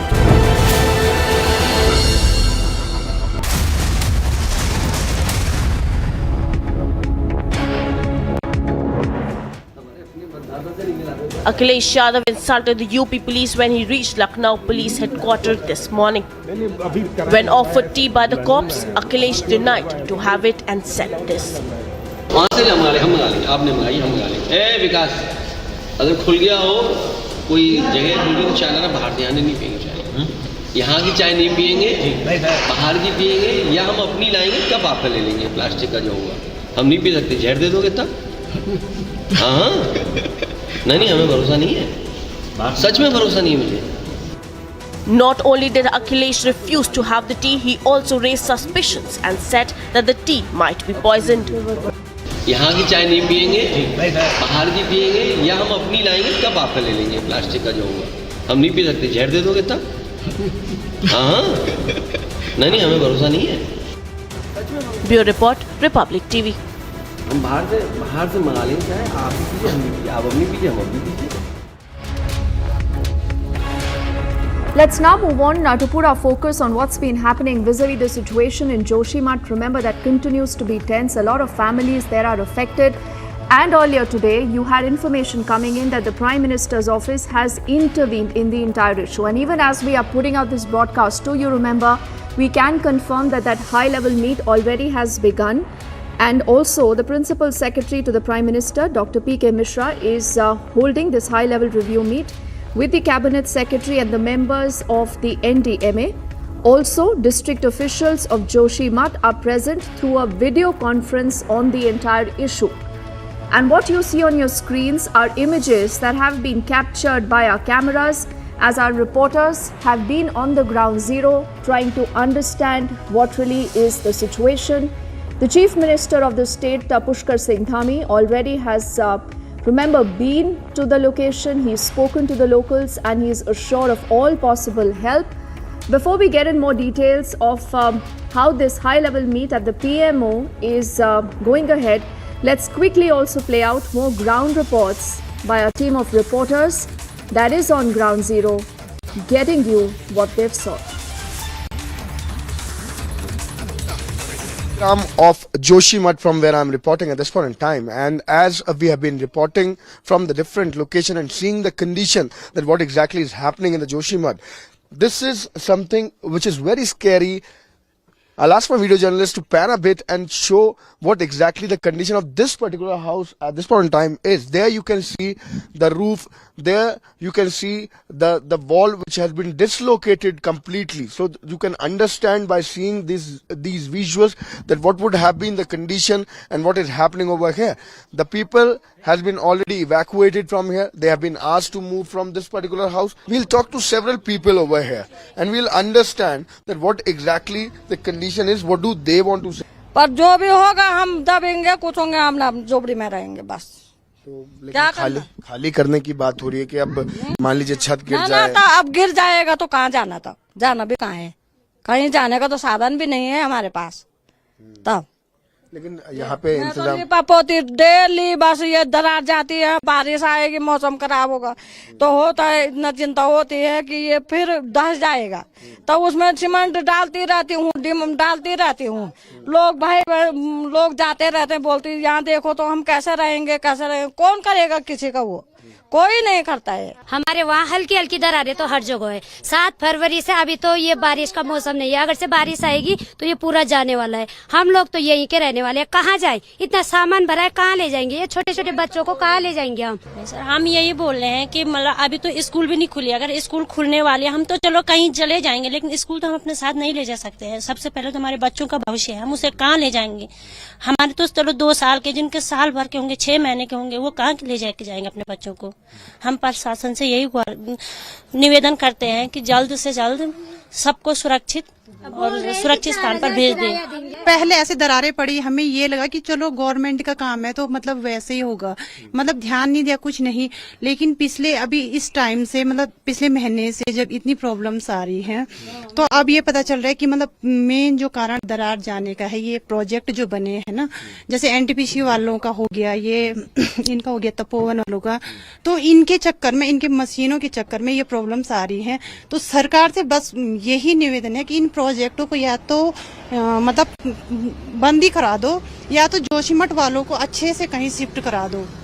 और इतने लोगों का इतना मतलब अपना घर बनाया है, लोगों ने अपने खून पसीने से इतना घर बनाया है, तो उसका यही सरकार से मैं मतलब रिक्वेस्ट करती हूँ, भले मेरा घर नहीं। We're heading into a break right now on the other side. It's a big story developing in the state of Bihar. The former Bihar Deputy Chief Minister Sushil Modi's big claim. He says the JDU will be wiped out in the next 5 months. My question to you was that generations of Indians, you and me, have grown up feeling that all that brought us was a passive, non-violent resistance. Now, was that overplayed? What happens at independence is that most of these big leaders of the revolutionary movement have essentially been killed or they have died from natural causes. And so the revolutionaries don't have any leadership left. So when India becomes free, it comes to be ruled by one faction of the Congress party. Here is where I think they really went wrong. They deliberately go out there and suppress alternative narratives.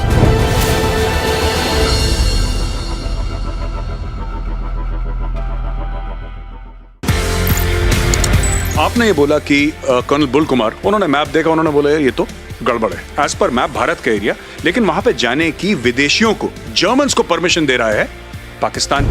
क्योंकि since there were some people like us who were aware of what is Siachen Glacier, we knew what it is like. मैं बिला फंडला पहुंचा, पाकिस्तान का helicopter मेरे ऊपर, तो उसने मुझे देखा, मैंने उसको देखा, उसने वहां से घुमा पीछे और वापस। They were shocked.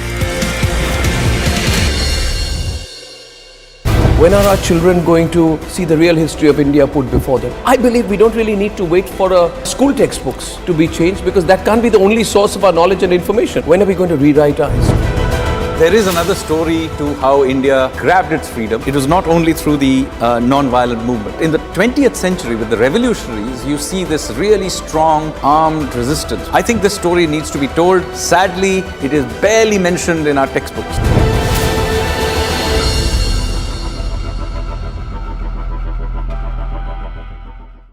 In this revolution of ideas, obviously there were various influences. Were Indian figures like Chhatrapati Shivaji inspiring the revolutionaries more, or was it global events?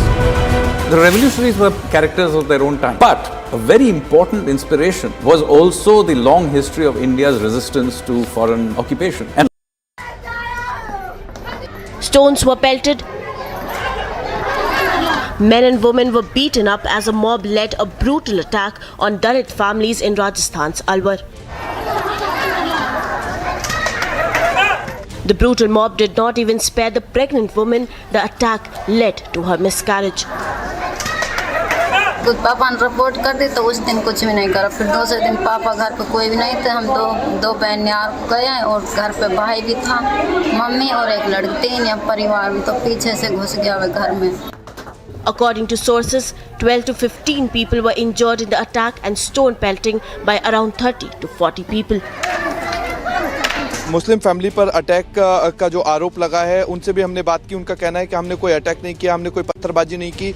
सबसे बड़ी चीज़ ये है कि जो वीडियोस में दिखाई दे रहा है उसमें साफ तौर से स्टोन प्लेटिंग दिखाई दे रही है, लाठी डंडे बरसते हुए दिखाई दे रहे हैं। सबसे बड़ी चीज़ ये थी, इसमें एक और चीज़ जो दिखाई दी है जिसमें से निर्दय के तरीके से उस महिला को पीटा गया जो कि प्रेग्नेंट थी, करीब 4 से 5 महीने की। Bureau report, Republic TV.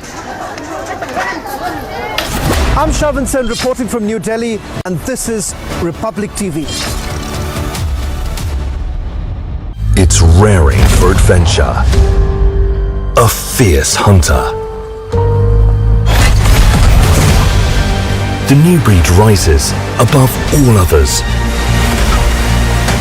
A new breed of SUVs, the advanced Grand Vitara, rule every road. In this revolution of ideas, obviously there were various influences. Were Indian figures like Chhatrapati Shivaji inspiring the revolutionaries more, or was it global events? The revolutionaries were characters of their own time. But a very important inspiration was also the long history of India's resistance to foreign occupation. And of course, Hindu revivalism is an important part of it. How they saw themselves holding the Gita in one hand, a revolver in the other hand, and making oaths. So you can see Hinduism, particularly the Shakti strand of Hinduism, having a deep influence on the way many of these revolutionaries saw themselves.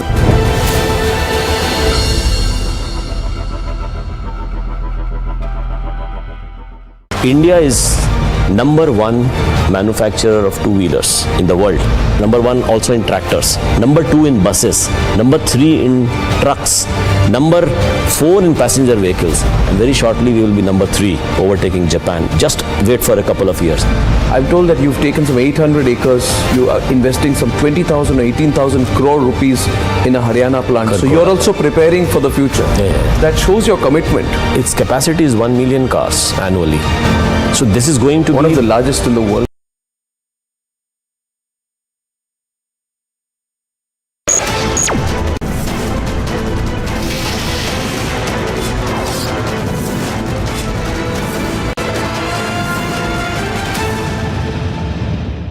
India is on the cusp of becoming the 5th largest economy in the world and is slated to propel its growth to $5 trillion by 2026-2027. How quickly can we get there? What are the key proponents of the growth trajectory? How are various industries benefiting and contributing to further collective economic prosperity? And most importantly, how is it changing the dynamics of the nation through better per capita growth? Hello and welcome to a brand new edition of Maruti Suzuki Presents The Nation Wants to Grow, where we bring you industry experts, business doyens and corporate India's movers and shakers from across various sectors who will help us comprehend India's giant economic leap. Joining us on the show is Mr. Shankar Srivastava. He is the Senior Executive Officer of Maruti Suzuki, Sales and Marketing.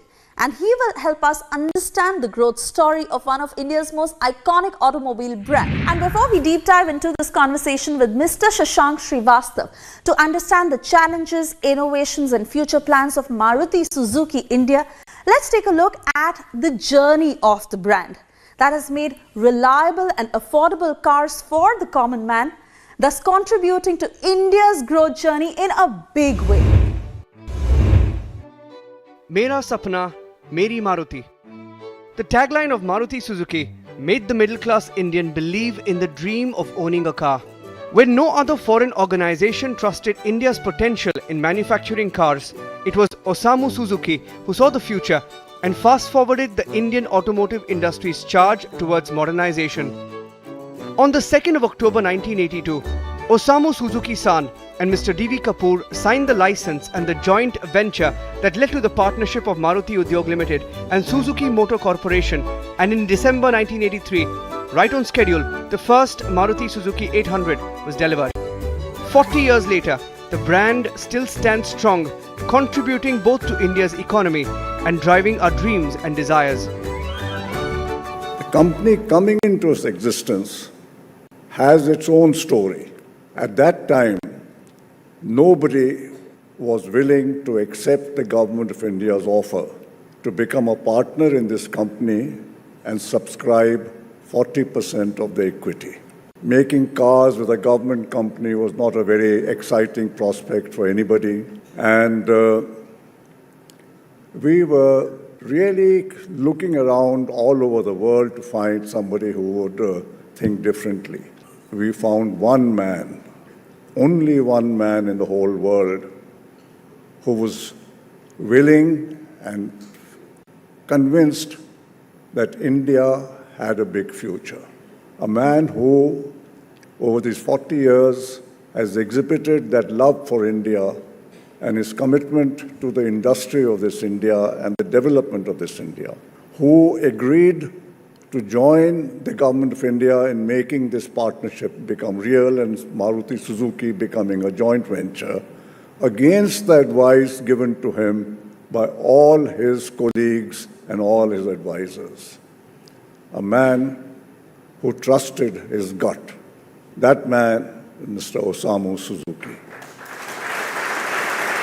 Without the courage which he displayed, without the confidence which he had in the future of this country, this joint venture would not have happened. And it shows how history changes, how the economy of people change because of a decision taken by one visionary.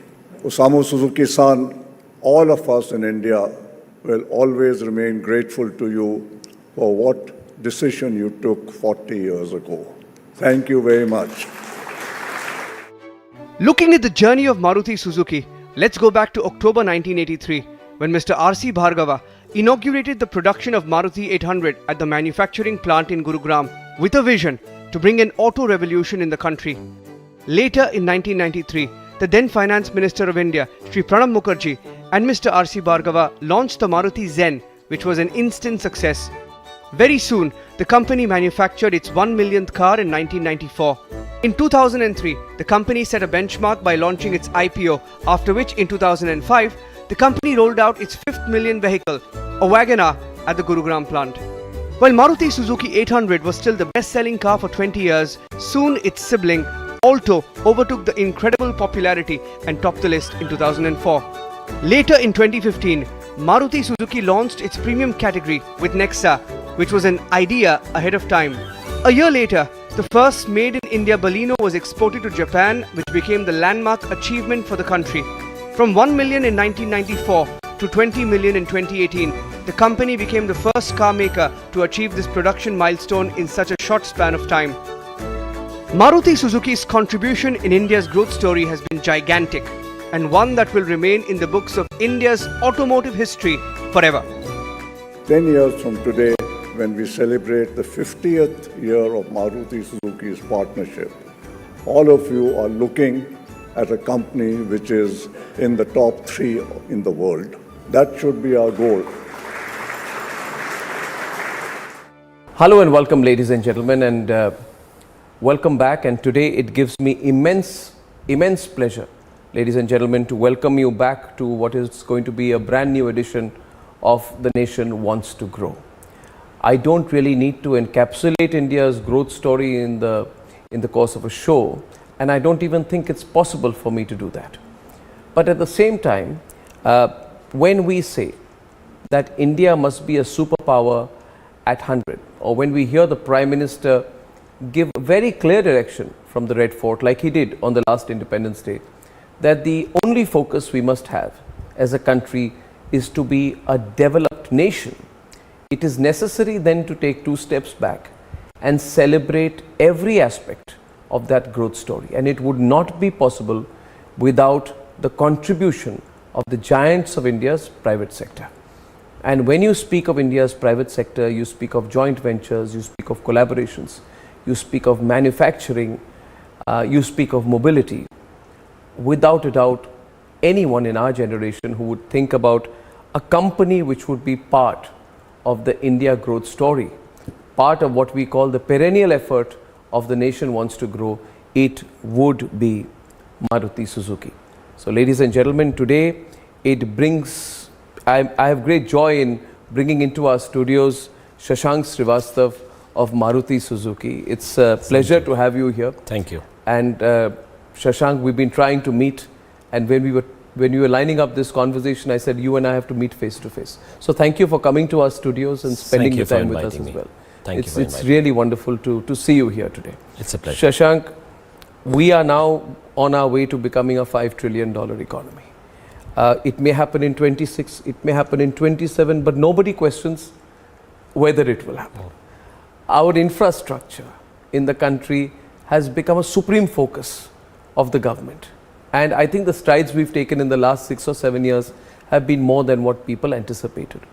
We've gone through the COVID wave and we have shown our resilience as a country and as a people. So before I get into your sector, let me draw you in as a leading corporate on what your thoughts are on the India growth story, and then we'll talk about the role of Maruti Suzuki. Where are we placed? Where have we been placed? And how do you see the India growth story? Well, first of all, I think the India growth story has been a great one, especially the last 10-15 years. It's been a great story, and we have actually climbed up the rankings as far as the economic strength is concerned, as far as the total economy volumes are concerned. And with this comes obviously a lot of volumes in all sectors of the economy. And for example, automobile is no different. In fact, with the economic growth, the per capita income is increasing. We have seen great infrastructure being developed. Although we may not be world class, but we are towards that. And I think going forward, I can only say that there is a lot of optimism. In fact, I was reading a report very recently as far as the positive sentiment of consumer is concerned. India ranks the #1 large economy in the world today. So now Maruti Suzuki, it has become synonymous with affordable passenger cars, and that's how I look at it as well. And you are in your 40th year right now, so many congratulations. Thank you. 1982 people said the market for cars is not there. So people said this is a risk, but Maruti set up a manufacturing unit. And after the merger with Suzuki, today how much has the market changed? In these 40 years, were the risks of 1981-82, did they continue for 10 years, 20 years? When did the risk become an opportunity?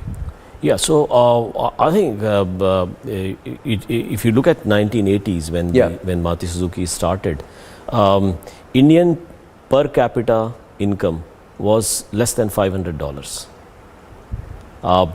There was no industry which was producing world-class components. We had a huge section of population below poverty line. We had no infrastructure, whether the ports, I mean, we have a limited infrastructure, whether it was ports or roads. So as far as car manufacturing was concerned, it was thought that car was only the domain of very rich people.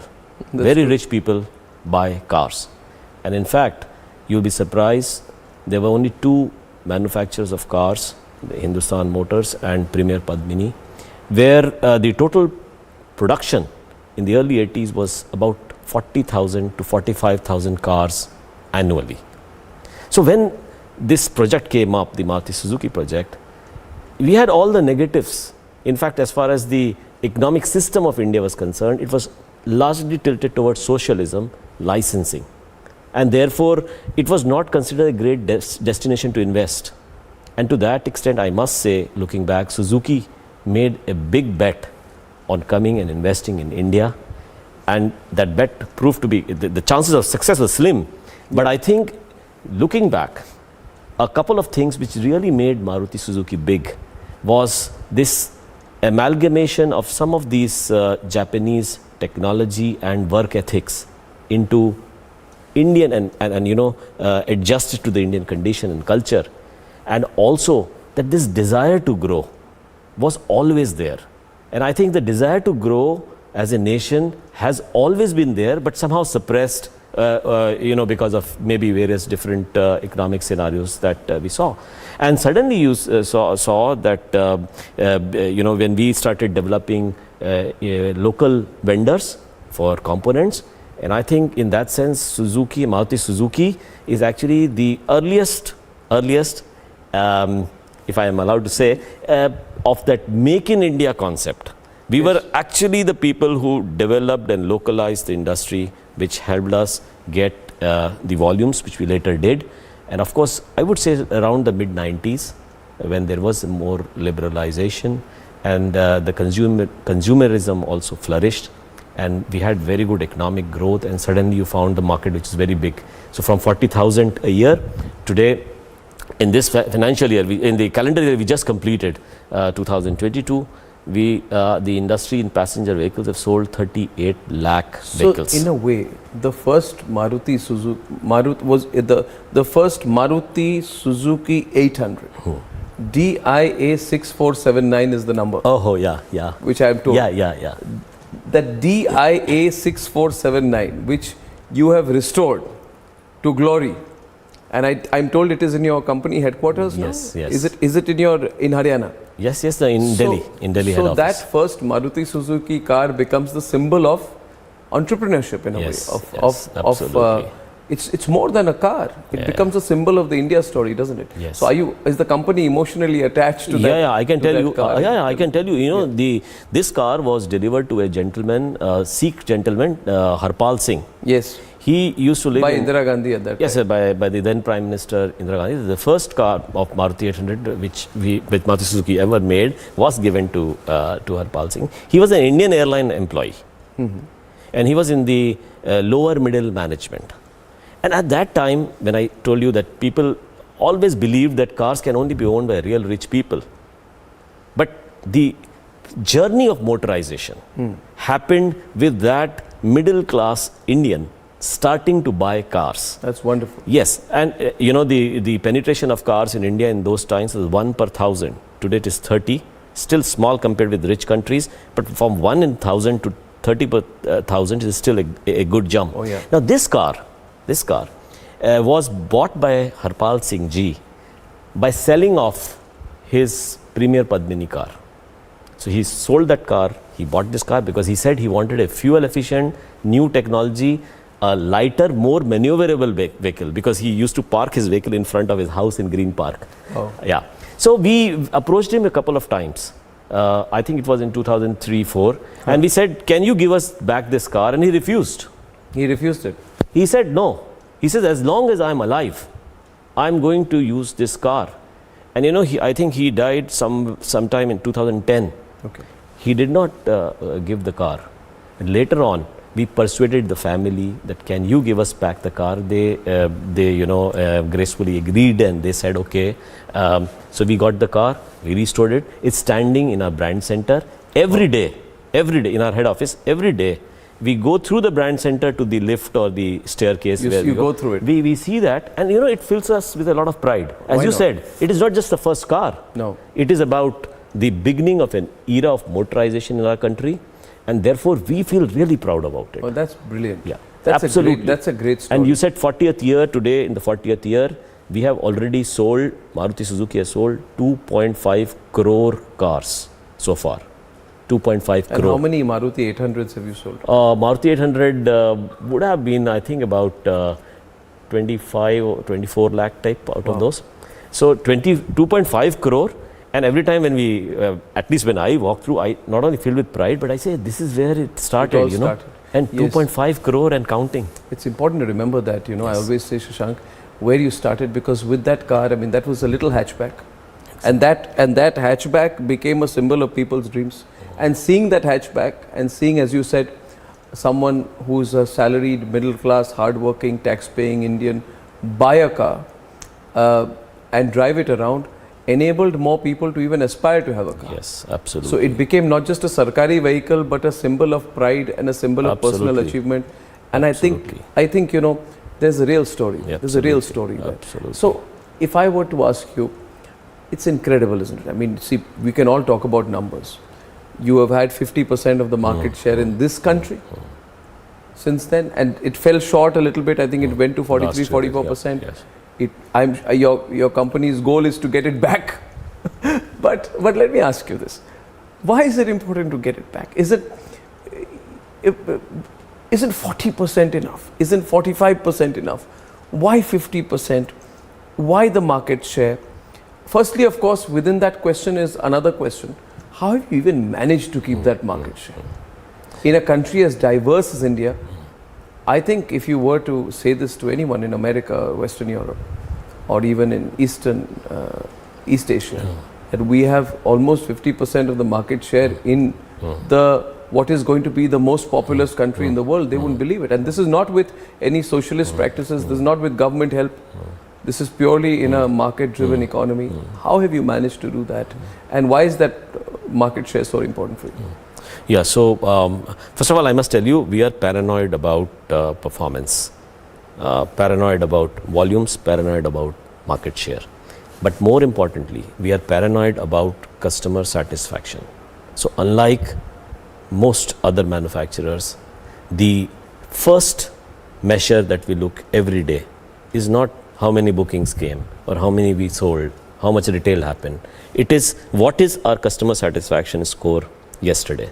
So it is measured on a daily basis. How do you measure that? So there are, we have a lot of consumers who buy our cars every day, about 6,000 every day. Yeah. And we have about 70,000 customers every day coming in our workshop every day. In fact, I think almost 70,000 or 75,000 per day. So we have a system, a very quick system of taking feedback based on which a score is generated. That score is flashed every day. So that is, I believe. How accurate do you think that score is? Yeah, it would be. Is the company self-critical of itself, open to criticism? Absolutely. I'm coming to that. Nabaf, you asked me how we manage that market shares. So being paranoid is about volumes and market share and customer satisfaction, but I think it's finally a output. The input is where you need to be passionate about, and the input is tracking consumer requirement. And I think ever since Maruti Suzuki has started operations, we have been leaders in, we have been the market leaders last 40 years. I would say that the number one reason for us being continuously leaders is that we are very customer focused, and we have and that is very it's easy to say, very difficult to do. So it's not about just taking feedback or taking going to consumer clinics or having your regional office team looking at what the consumers in local areas are preferring or is the preference changing, but it's a lot more, because it also car buying is a large ticket item in India. The second biggest item you will buy in your lifetime after house. After your home will be a car. Yes. So it's an involved purchase. You usually keep car from anywhere between 7 to 10 years. Average is 7.3 years. And some people keep it for more. But that means you have a chance to revisit consumer very often, whether it is for insurance, which you have to renew every year, servicing, where vehicle come for after-sales service, maintenance, or if there is some problem with the car, you have to adjust, if there is an accident or something, extended warranty. There are a whole lot of things, accessories. So we have to be in constant touch with customer. It's easier said than done. So we have made systems to take that feedback from customers on a constant basis. And we have to change with times. For example, technology has changed. People want more features, for example. They want, the design is becoming more important than, let's say, just fuel efficiency. So you have to change with the times. And one point which I must say, I have told you about something about the product itself or the type of product that you introduce. For example, we are going to introduce two new SUVs, because SUVs are becoming the flavor for consumers these days. They are moving towards that segment. We are introducing two new SUVs in the Auto Expo in another 10 days time. We have introduced two SUVs, Brezza and the Grand Vitara, very recently. We have upgraded technology, features. More importantly, consumers in India want a very good after sales network. And to that extent, we have made a massive, we have 3,500 outlets spread over about 2,800 cities. And the thing is, Arnab, we don't stop. You said why we are number one. One of the big things is we keep spreading, because the consumerism and the demand for motorization is spreading in the rural areas also.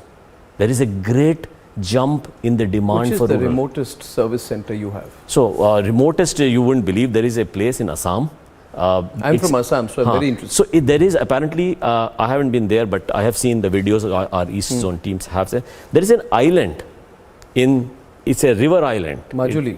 Majuli. So people have cars, they go around. So how do you service those vehicles? Because we take those वो जो होते हैं ना जिस पे गाड़ी we take those boats, the ferries, and we put our service vans. We take it on every Thursday or Wednesday. We go there.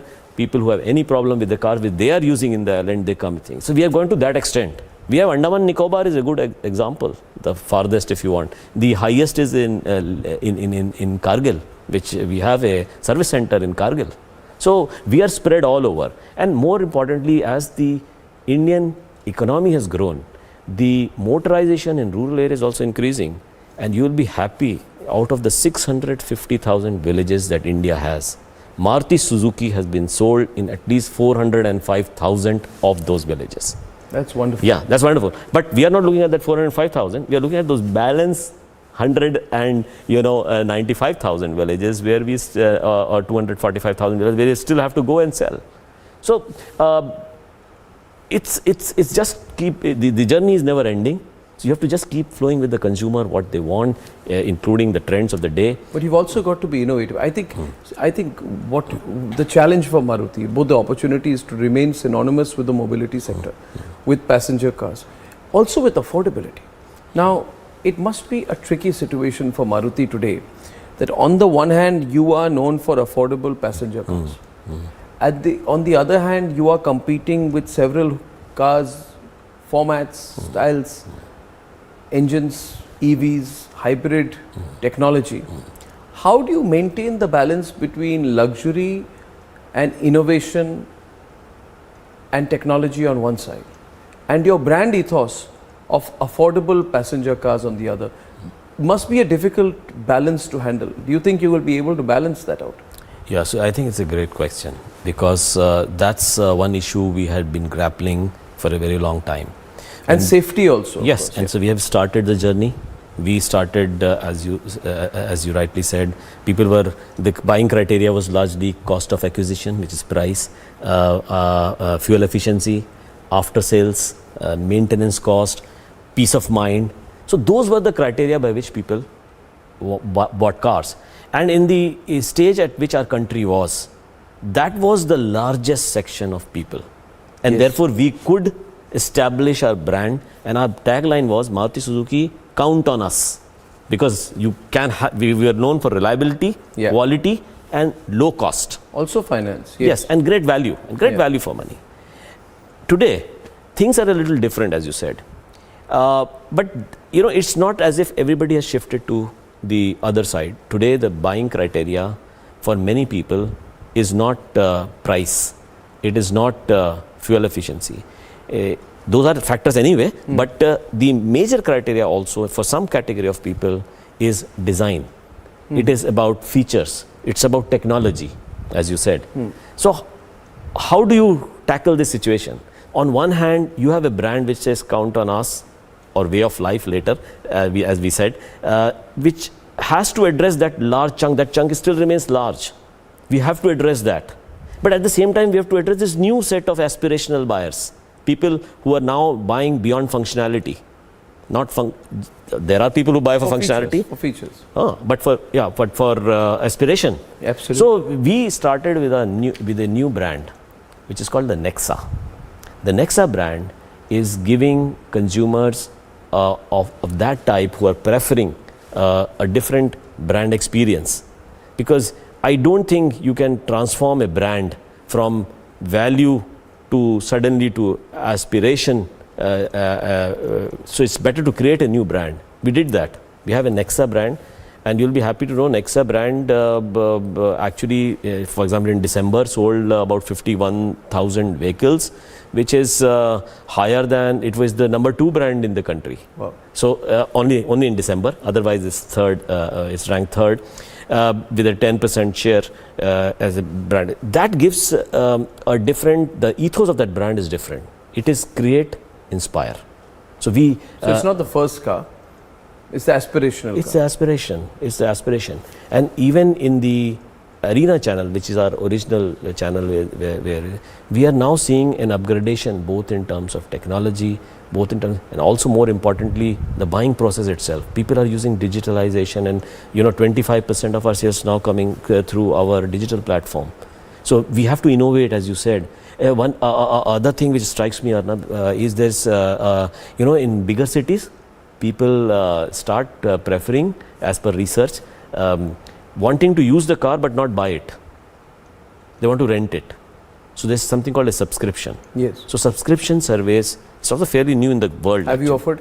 We are doing a subscription since 2019, and you will be surprised, 2020, we will be surprised that we started it in the COVID times. And people, our research showed that it is not just for car, it is people want to take on rent furniture, television, and even I am told lehengas for marriages, which the lehengas earlier days where people used to debate कि यार ये नीला होना चाहिए, लाल होना चाहिए, इसमें सोने का वो होना चाहिए, वगैरह वगैरह. The entire family now you just take it on rent. Which is interesting, isn't it? Sociologically, as a country, we are changing from ownership to experience. Yes.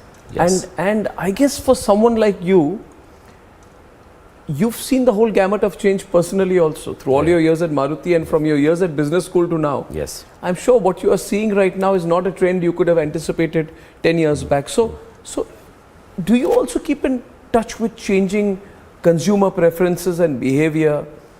And where do you predict it going next? I'm always keen to get a sense, and I'm sure your automobile industry is at the cutting edge of trying to predict where the future could be, and the future is literally 5 years away. So where do you see it going? Passenger vehicles, EVs, hybrid? What's going to be the tectonic shift in your industry, which probably you are anticipating and are preparing for? If you can share it, because I'm sure there are people in similar roles in different companies in the automobile sector who are making their own sense of the future. Sure. Whatever you can share. What do you think the big of course shift is I can share. First of all, as I and how mentioned, will you make sure that Maruti Suzuki is on top of that? Yes. So as I mentioned, we keep in constant touch with consumers to get the feedback and also a sense of what they are thinking. So we have studies, not just market research where you have some questionnaire answers or clinics, etc. But also study through ethnography, as they call it. Here you study how they use the vehicles, their the parameters of consumer psychology, which may not always be related to automobile, may be related to some other retail experience they may be having. So constantly we make assessment of where the consumer is going to be. And obviously we make predictions. And you asked me about like you mentioned the subscription model, which is one interesting. So we have introduced, we're doing about 400-500 cars a month at the moment. Not large, but it's just started. But for example, it's not just about the consumer, but also the type of process he uses for buying a car.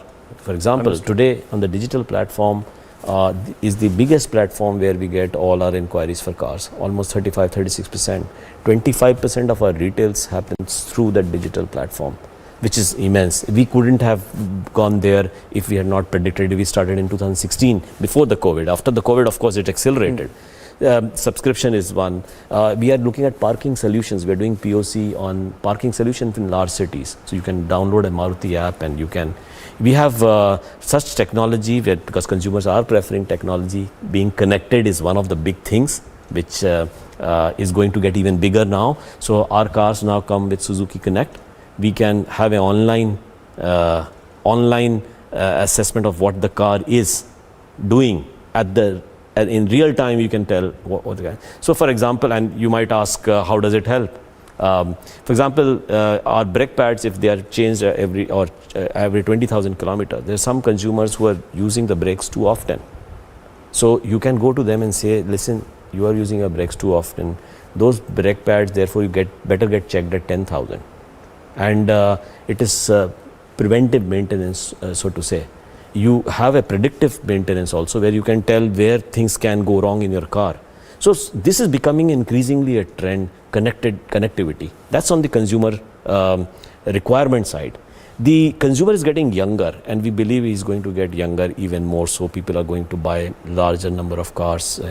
Third, we are predicting that the replacement car sector is going to go up dramatically. It is around 23-24% at the moment. We predict it would be 30-35. We predict media consumption to be largely digital going forward. Therefore, our investments in advertising or in brand building, imagery, etc., we are shifting a lot to television and digital rather than print. Yeah. So these are, of course, all connected. In terms of product, and you mentioned drivetrains, there is a consensus in the industry going forward. Maybe EVs will become mainstream, but where there is no consensus is when it is going to happen, because there are many impediments to the growth of EVs. Last year, Indian market just had a 0.67% EVs. Yes, to 21,000 out of 30.7 lakhs that we sold. So going forward, but I believe it's the question of when rather than if. Yeah, because I think the government is so committed. Mr. Gadkari is so committed to EVs, and they put in all these policies. Whether it be the FAME to battery swapping. Frankly, I think the way in which this government is pushing PLI schemes with an outlay of billions, 3.5 billion, automotive mission plan 2026, scrappage policy, I think they are vested in the growth of the automobile sector. And the way they are pushing the EVs, I think you're right. It's not a question of whether but when. But it's clear to me that you also think that it's going to happen for a period of time. And so it appears to me that Maruti, with its, I'm told that you've taken some 800 acres and you're starting, you are investing some 20,000 or 18,000 crore rupees in a Haryana plant. So you're also preparing for the future. Yeah. So, so obviously that shows your commitment to the country as well. Absolutely. I mean, you mentioned Kharkhoda, where we recently invested. That's right. Its capacity is 1 million cars annually. So this is going to be one of the largest in the world. Not one of the largest. It is the largest. When it produces 1 million, it will be. And when will this be ready? I think we're starting sometime in 25, 26. So you're saying that by 2026, that facility of yours will be the largest car manufacturing facility anywhere in the world? At a single location. At a single location. So 1 million. No global company can compete with you on that? General Motors? No, they have many plants. They may be producing more vehicles, but not at a single location. At a single location. Single factory producing 1 million cars. That's huge. Yeah. So the commitment is there. By the way, Arnab, since you mentioned about our commitment to this thing, we predict the Indian market to grow to about 6 million passenger vehicles by 2030. And our prediction is that the EV market at that time would be roughly in the range of about 17 to 20%. And therefore, the adoption of EV, and we were discussing EVs, the adoption of EVs will happen, I think at some point of time it will become really exponential. Yeah, I guess it's like in the, for example, DTH to cable television, how you watch television, then DTH to connected TV. You still consume the product, but where you consume it and how it grows, you never know when that point of inflection happens. When the growth becomes faster than you anticipate. So in this case of EV, but India adopts technology very quickly. You know, I've heard this joke that we were the last country where the Blackberries came and the first where they became redundant. So we may come into a technology late, but we move very fast, and Indians are very adept at using technology. But at the current TCO, the total cost of ownership, where it is expected when the adoption of EVs will go up very fast. But I think the prediction out of the 6 million cars in 2030 is 1 million EVs. Which means cumulatively, if you take from today till that day, roughly about 44 million cars will be sold. Still a big volume. 3.5 million will be EVs. So what do you do for the balance vehicles? So what Maruti Suzuki is doing, because we have to adhere to the emission norms which is prescribed by the government, and also it's now mandated by COP26, where you say that you have to be carbon neutral by 2050 as a world.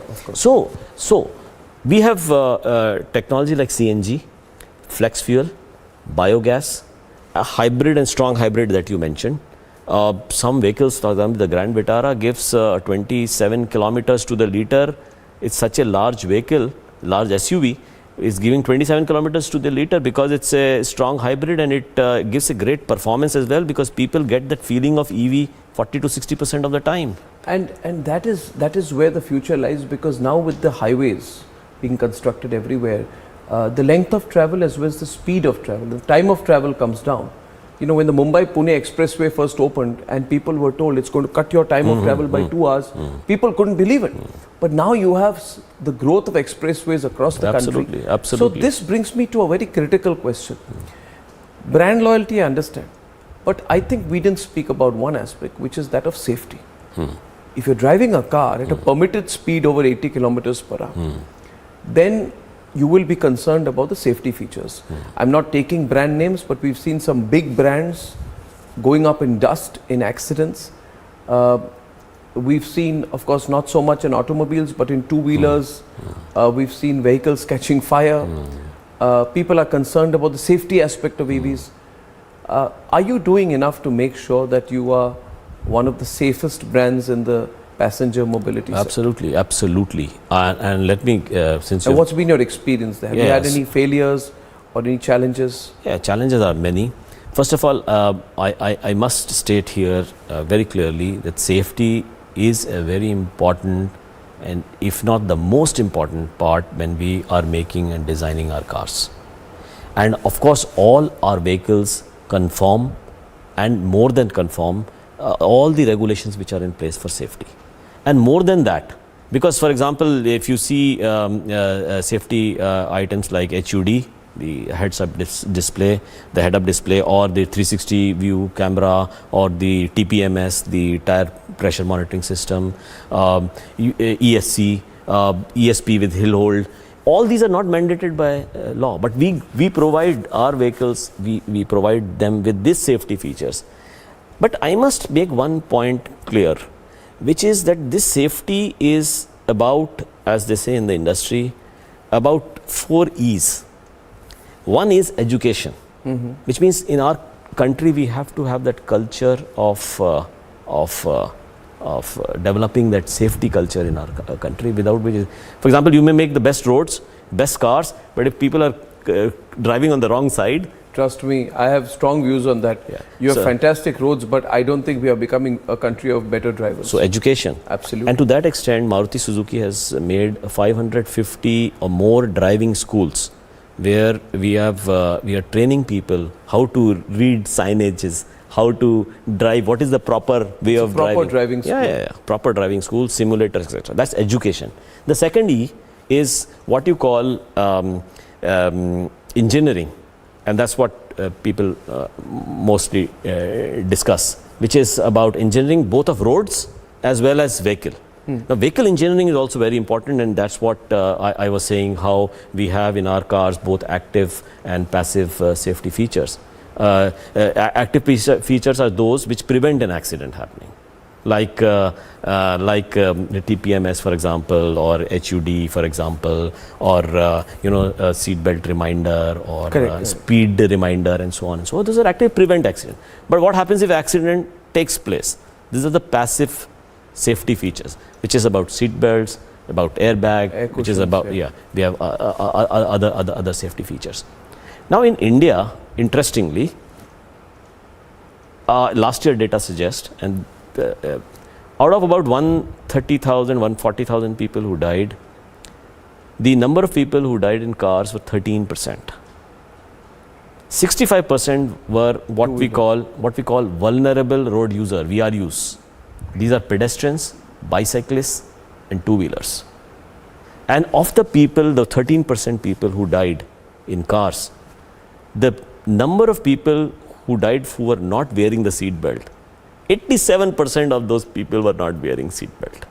So that brings us to the third E, which is enforcement. You can have the best of equipment, but if you don't enforce, I am a full believer in that. So, for example, the government is doing more there as well. For example, Arnab, we have speed. We have a reminder that you are over speeding. So it's mandated by law at 120 and at I think it's 80. You have those beeps coming. You're over speeding. But if people don't stop, if there is no enforcement, to that extent, what Maruti Suzuki is also doing, we have with Delhi Traffic Police, we have installed speed cameras as part of our CSR for safety. And we are, if you go to Delhi, on many roads where people know that there are cameras, people are like disciplined. But we sometimes, unfortunately, sort of enjoy breaking the law or not following the law, and I think that's where the dangerous aspect begins to come in. Well, so education and enforcement also, Of course, it is a big area. Let me conclude by asking you, Shashank, since we began with that, go back to your time in business school and now. You must have had aspirations beyond your professional career. Do you feel you as an individual and an individual playing a role in a large company are doing enough for India's growth story in the bigger picture? I'm sure that at some point we all want to contribute to the nation, and this channel is wedded to the principle of nation first. Absolutely. What do you feel about it? I mean, and the India in which you grew up, studied, went to college, and now. So I'll give you a very frank and a very honest answer. When I was in the business school, a lot of people wanted to go abroad because they thought there were opportunities in US, in UK, Canada, Australia, and I never went out, although I was always thinking, am I making a mistake?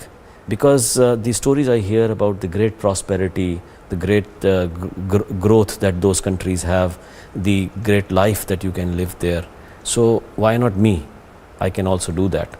But you know what stopped me, and I'm being very straight and very frank, is that I thought that the government has invested so much in education. Of my education, I went to some of the best colleges and I wouldn't have gone there if it was like US. If you have to pay a large sum of money, I would never have had that money.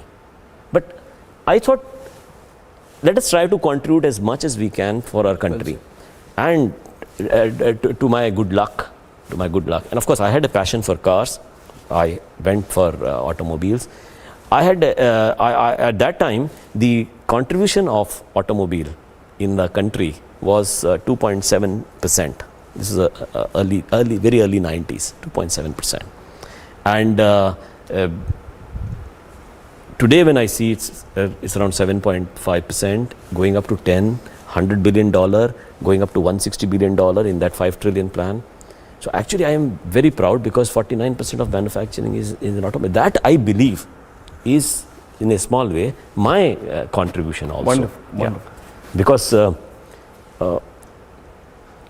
all people who are contributing in the industry in their own respective areas, they are all contributing ultimately to the nation. So I said 40,000 per year was the sale at that time. And when I see 38 lakh sale in 2022, you know, India is number one manufacturer of two-wheelers in the world. Number two manufacturer of number one also in tractors. Number two in buses. Number three in trucks. Number four in passenger vehicles. And very shortly we will be number three, overtaking Japan. Just wait for a couple of years.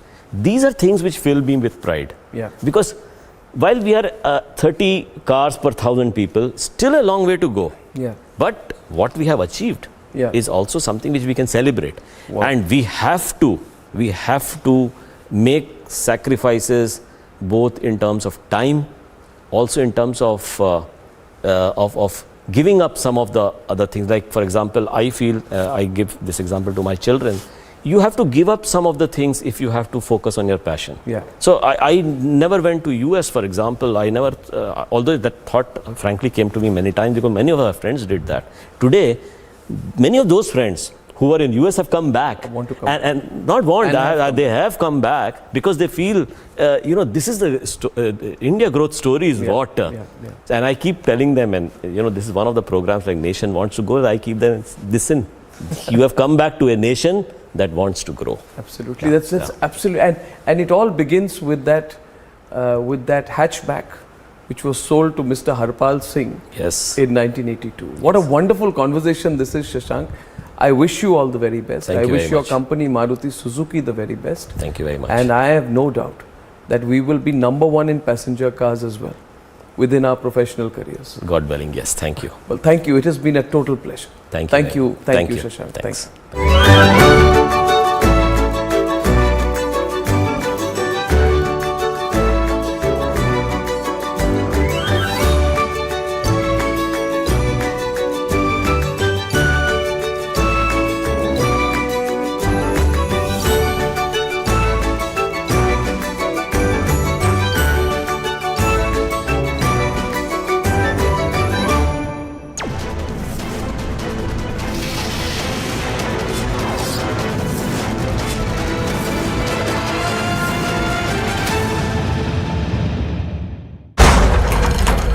It's hybrid by nature, a silent predator. The new breed rises above all others. A new breed of SUVs, the advanced Grand Vitara, rule every road. We tried to draw a complete divide between, say, Savarkar, Bhagat Singh or Bagha Jyoti, and is that the right thing to do? Because there was something that connected them. We look at what divides them. What we are trying to do is to see this history from today's ideological lens. But their lens was completely different. They were a part of one big project. So I think we are not doing justice to this movement by trying to carve them up into small bits and pieces based on, you know, today's ideological debates.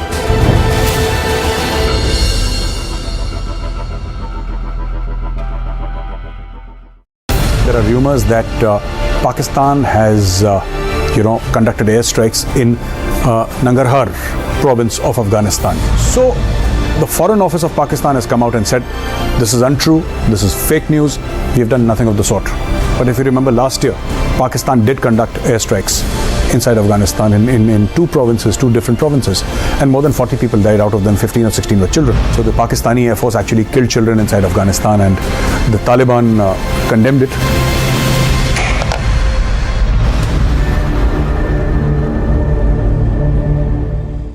In your view, what was the role of Swami Vivekananda and others like him and the whole idea of a civilizational confidence in our freedom struggle? So what we are trying to do is to try to secularize and sanitize this history for a certain line of ideological bent. So you have here a country and a civilization, and they have been in this continuous state of warfare. So you have the likes of Swami Vivekananda who are coming out there and saying that we need to stand up for ourselves. And this is the triggering point of this entire movement.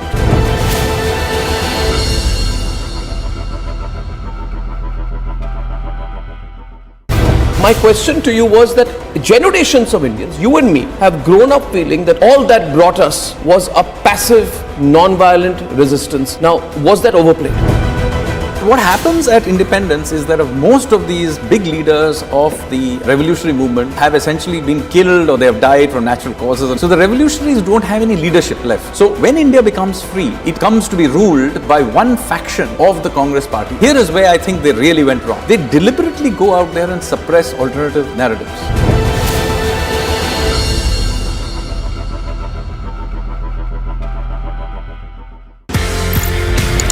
आपने ये बोला कि colonel Bull Kumar, उन्होंने map देखा, उन्होंने बोला ये तो गड़बड़ है। एज पर मैप भारत का एरिया, लेकिन वहां पे जाने की विदेशियों को, जर्मन्स को परमिशन दे रहा है पाकिस्तान। क्योंकि since there were some people like us who were aware of what is Siachen Glacier, we knew what it is like. मैं बिला फॉन्डला पहुंचा, पाकिस्तान का हेलीकॉप्टर मेरे ऊपर, तो उसने मुझे देखा, मैंने उसको देखा, उसने वहां से घुमा पीछे और वापस। They were shocked. When are our children going to see the real history of India put before them? I believe we don't really need to wait for school textbooks to be changed, because that can't be the only source of our knowledge and information. When are we going to rewrite our history? There is another story to how India grabbed its freedom. It was not only through the non-violent movement. In the 20th century, with the revolutionaries, you see this really strong armed resistance. I think this story needs to be told. Sadly, it is barely mentioned in our textbooks.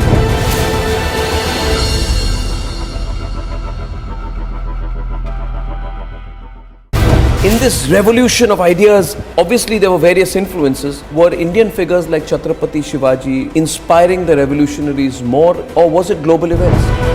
The revolutionaries were characters of their own time. But a very important inspiration was also the long history of India's resistance to foreign occupation. And of course, Hindu revivalism is an important part of it. How they saw themselves holding the Gita in one hand, a revolver in the other hand, and making oaths. So you can see Hinduism, particularly the Shakti strand of Hinduism, having a deep influence on the way many of these revolutionaries saw themselves.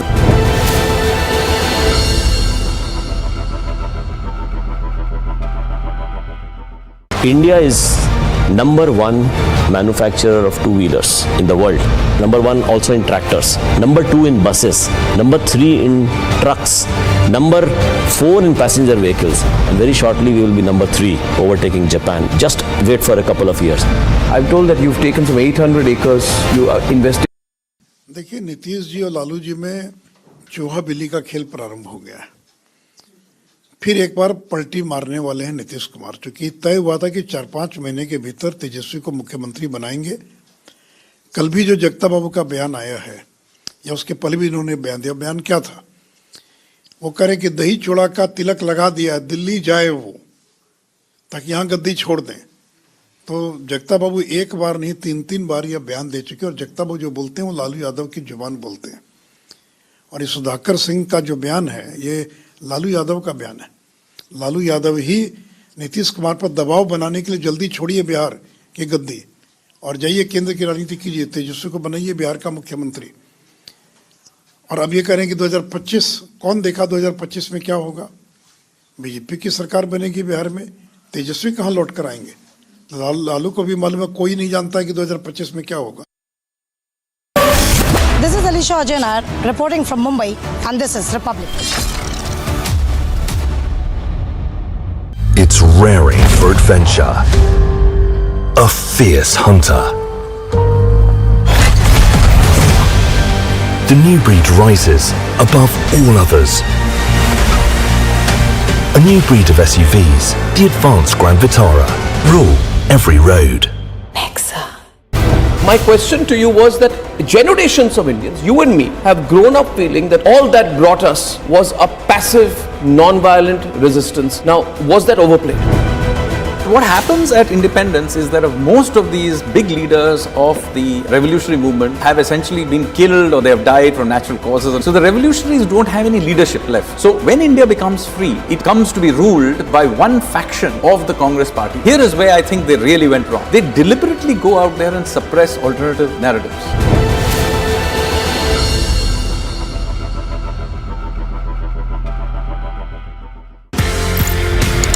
आपने ये बोला कि colonel Bull Kumar, उन्होंने map देखा, उन्होंने बोला ये तो गड़बड़ है। एज पर मैप भारत का एरिया, लेकिन वहां पे जाने की विदेशियों को, जर्मन्स को परमिशन दे रहा है पाकिस्तान। क्योंकि since there were some people like us who were aware of what is Siachen Glacier, we knew what it is like. मैं बिला फॉन्डला पहुंचा, पाकिस्तान का हेलीकॉप्टर मेरे ऊपर, तो उसने मुझे देखा, मैंने उसको देखा, उसने वहां से घुमा पीछे और वापस. They were shocked. When are our children going to see the real history of India put before them? I believe we don't really need to wait for school textbooks to be changed, because that can't be the only source of our knowledge and information. When are we going to rewrite our history? There is another story to how India grabbed its freedom. It was not only through the non-violent movement. In the 20th century, with the revolutionaries, you see this really strong armed resistance. I think this story needs to be told. Sadly, it is barely mentioned in our textbooks.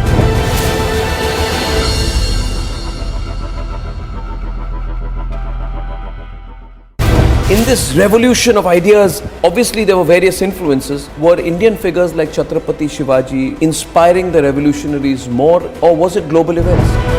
The revolutionaries were characters of their own time. But a very important inspiration was also the long history of India's resistance to foreign occupation. And of course, Hindu revivalism is an important part of it. How they saw themselves, holding the Gita in one hand, a revolver in the other hand, and making oaths. So you can see Hinduism, particularly the Shakti strand of Hinduism, having a deep influence on the way many of these revolutionaries saw themselves.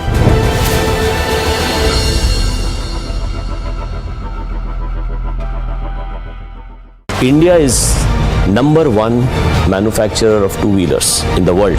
Number one also in tractors. Number two in buses. Number three in trucks. Number four in passenger vehicles. And very shortly we will be number three, overtaking Japan. Just wait for a couple of years. I'm told that you've taken some 800 acres. You are investing some 20,000 or 18,000 crore rupees in a Haryana plant. So you're also preparing for the future. Yeah. That shows your commitment. Its capacity is 1 million cars annually. So this is going to be one of the largest in the world. Not one of the largest. It is the largest.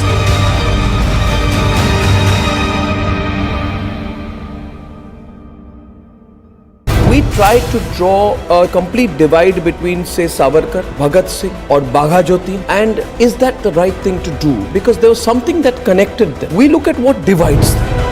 What we are trying to do is to see this history from today's ideological lens. But their lens was completely different. They were a part of one big project. So I think we are not doing justice to this movement by trying to carve them up into small bits and pieces based on, today's ideological debates.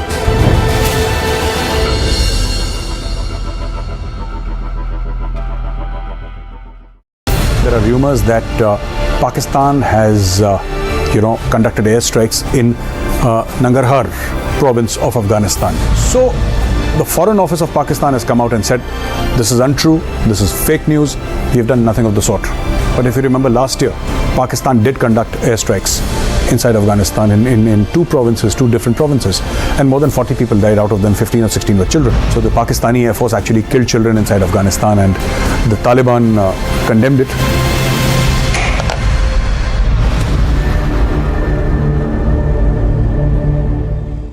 In your view, what was the role of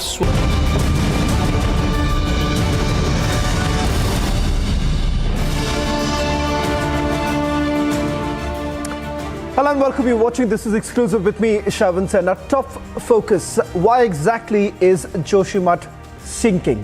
Who exactly is to be blamed? Joining us on this broadcast would be a special guest, but up first, these are the headlines we are tracking for you at this hour.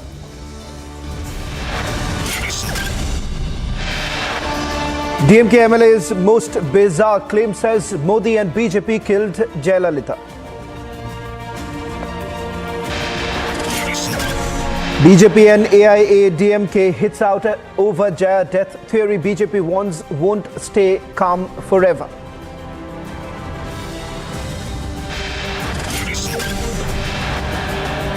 Rajouri-like terror attack attempt thwarted. 2 terrorists killed. Huge cache of arms and ammunition recovered in Poonch.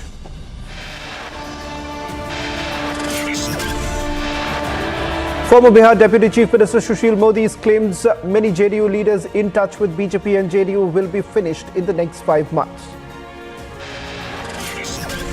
High-level meetings are being held over Joshimath sinking crisis. Republic gets you a reality check from the crowd.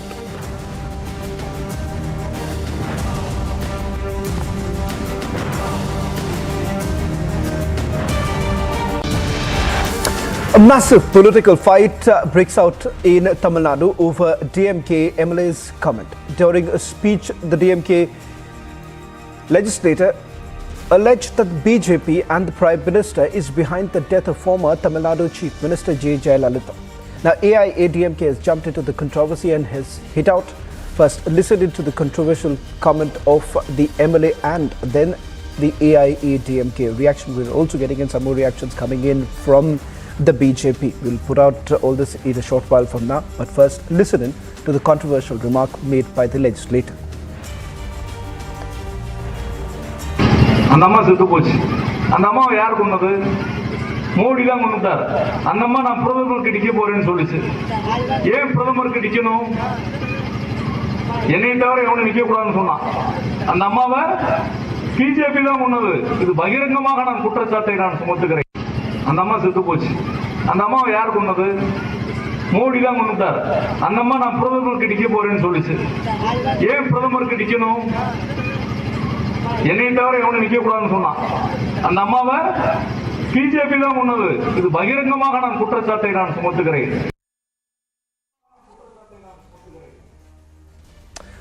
Joining us on this broadcast is also Mr. Annamalai of the BJP. Mr. Annamalai, thank you very much for speaking to Republic TV. Straight away, let me begin by asking you, do you believe that this is yet another attempt that has been made by the DMK to only try and provoke and perhaps also create that mystery over the death of J. Jayalalitha? Or do you believe that this is yet another example of the mindset of the DMK? Hello, sir. Thank you very much for having me in your show. I believe this is yet another example of how DMK, whenever people get angry on their governance, whenever they are on the back foot, they create all this kind of false stories and try to push it as a narrative. I would like to recall and also bring to your attention during the election time, assembly election time in April 2021, the current Chief Minister's son, Udayanidhi Stalin, who is also a minister now, he made a similar statement. He said, our senior leaders like Sushma Swaraj Madam and Arun Jaitley ji, they all died because of Honorable PM's torture. This is the exact statement he made. It became such a big issue, then he was confronted. Later he ran away without giving any further explanation. So this is part of DMK's propaganda machinery. Now we see a sitting Vilatikulam MLA, Mr. Markandeyan, uttering this kind of statements. So they know clearly well the governance has failed. People are angry with them.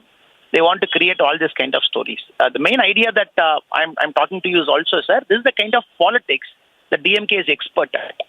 And you create all this humbug theory and a sitting Prime Minister used this kind of words. A person who has taken a constitutional oath like an MLA. And a very, very sorry state of affairs because nobody questions them. And the local press also gives them a free hand. So they keep uttering the statements once every 3-4 months and they go scot-free.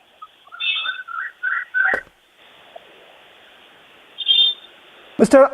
Annamalai, you believe that this is yet another attempt that has been made by the DMK government to try and perhaps distract the people of Tamil Nadu from the failure of governance. But the fact of the matter is that this is not the first time when such a controversy has hit. And the question here is that also, Mr. Annamalai, as far as the BJP is concerned, over the death of the former Chief Minister of J. Jayalalitha, you all have been asking for a clarity on this entire matter. What is it that you would like the government to do at this point in time to end the mystery over the death of J. Jayalalitha, to end for once and for all? Okay. Previously, when the ADMK government was in power, they have constituted a judge as an inquiry committee, Armugaswamy. And after a long extraordinary delay, he has submitted the report which came during the DMK's period time a couple of months before. That report itself was creating more confusion than giving any answers to that original question of how Madam Jayalalitha died. And that report was purely political in nature. It was taking pot shots at different factions of ADMK. Nobody was very happy. And we have to understand the Armugaswamy report came, though it was constituted by ADMK, it came under the DMK government, where they were creating politics over the report for the last 3-4 months. So I believe the death of Madam Jayalalitha is a settled issue. As far as I am concerned, the parts of the Armugaswamy Commission report is very clear with respect to the treatment protocol and everything. Parts of the report was political in nature, where DMK wanted to take pot shots at ADMK. With respect to the current MLA's utterance, I completely believe it is a very clear-cut case of them trying to create a very false narrative, and more importantly, not giving respect to the office of the Honorable Prime Minister, and more importantly, trying to take people to ransom once again, because people are very angry. If elections happens now, DMK will lose all 39 seats in Tamil Nadu, Lok Sabha. So they want to create this kind of narrative. They want to create emotional issues. You must have recently seen the Tamilagam, Tamil Nadu, the Dravidian, the North-South, the Aryan Dravidian. This is the only thing they speak. They don't speak about development and any other kind of thing. This is one more attempt for them to prolong the narrative till the 2024 Lok Sabha elections. Mr. Annamalai, one last question that I would like to take from you with regards to what is it that the BJP would essentially demand from the DMK at this point in time, and also perhaps the AIADMK, given the fact that, a lot of questions still being raised about how exactly the government has essentially dragged their feet on this entire matter.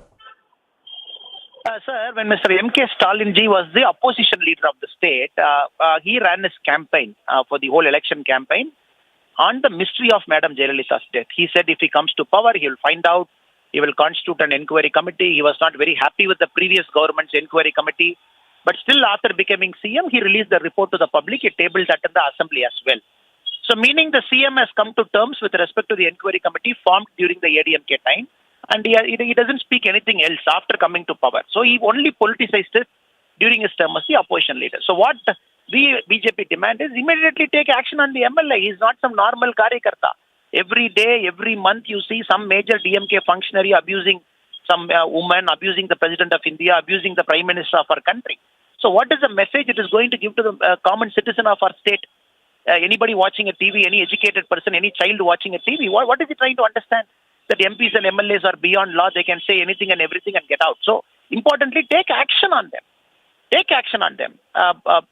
Party action, and this is a fit case for even filing a criminal case, which some of our party karyakartas have already gone to the police station and filed a complaint. That is number one, sir. Number two, the CM has to come out and open and say, as the Chief Minister of the state, is he happy with the Arumoswamy Commission report? Is he accepting the statements made by that commission? Or if it is not, is he going to put one more commission to go to the bottom of the issue? It is for the CM to clarify. Because he was the person who was creating a lot of allegations when he was the opposition leader. Well, thank you very much, Mr. Annamalai, for speaking to Republic TV and putting this into perspective. It remains to be seen whether at all the DMK will essentially walk the talk or continue making those conspiracy theories. Should we focus now to the other story that we have been tracking very closely? Some more breaking news also coming in on the matter of Joshimath, where we are now given to understand Principal Secretary, the Prime Minister, has held a high-level review meet on the Joshimath situation. In fact, the Government of India is consulting with the experts and are assisting the state government to prepare a short, medium and a long-term plan. One team of the NDRF and 4 teams of the SDRF have already reached Joshimath. Affected families are being shifted to the safe locations. In fact, we are also picking up that the Secretary, Border Management and members of the NDMA are likely to visit Uttarakhand tomorrow to assess the situation. Chief Secretary of Uttarakhand has already briefed the Prime Minister's office from Joshimath. In fact, we've also spoken to some of the experts to get a better understanding of what's the situation on the ground. Who exactly is really responsible? And was this for the first time that cracks would develop into the houses in that particular area? Is this just a man-made disaster, or are there natural elements to it? Listen in to what Dr. Sen had to say, tell my colleague Deepthi a short while back. I want to welcome the director of the Dehradun-based Wadia Institute of the Himalayan Geology, Dr. Kalachand Sen. He is with us. Dr. Saab, thank you so much for speaking to us on Republic. First up, sir, why don't you tell us why is Joshimath sinking? What is the situation right now, sir? The situation at Joshimath is very grave. We have been observing a lot of cracks that have been developed into the walls and ceilings of houses. We have been seeing gushing out of waters from different places. And there are multiple reasons what has caused this subsidence of this Joshimath town and cracks development into the walls. First of all, number one point that the Joshimath is built up or developed over a debris or moraine. These are nothing but very loose materials got from the landslide caused by an earthquake long back, maybe 5,000, 6,000 years back.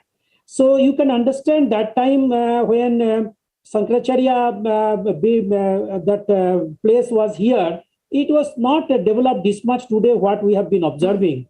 And particularly, second point is that Joshimath has been a gateway to the Himalaya. If you want to go to Badrinath, if you want to go to Oli, if you want to have a visit into the UNESCO heritage site, if you want to have some sort of trekking, if you want to have any sort of things through Joshimath only, you go different places. Most of the people, whether they are pilgrims, whether they are tourists, whether they are trekkers, they make this Joshimath as a base, then from there they go.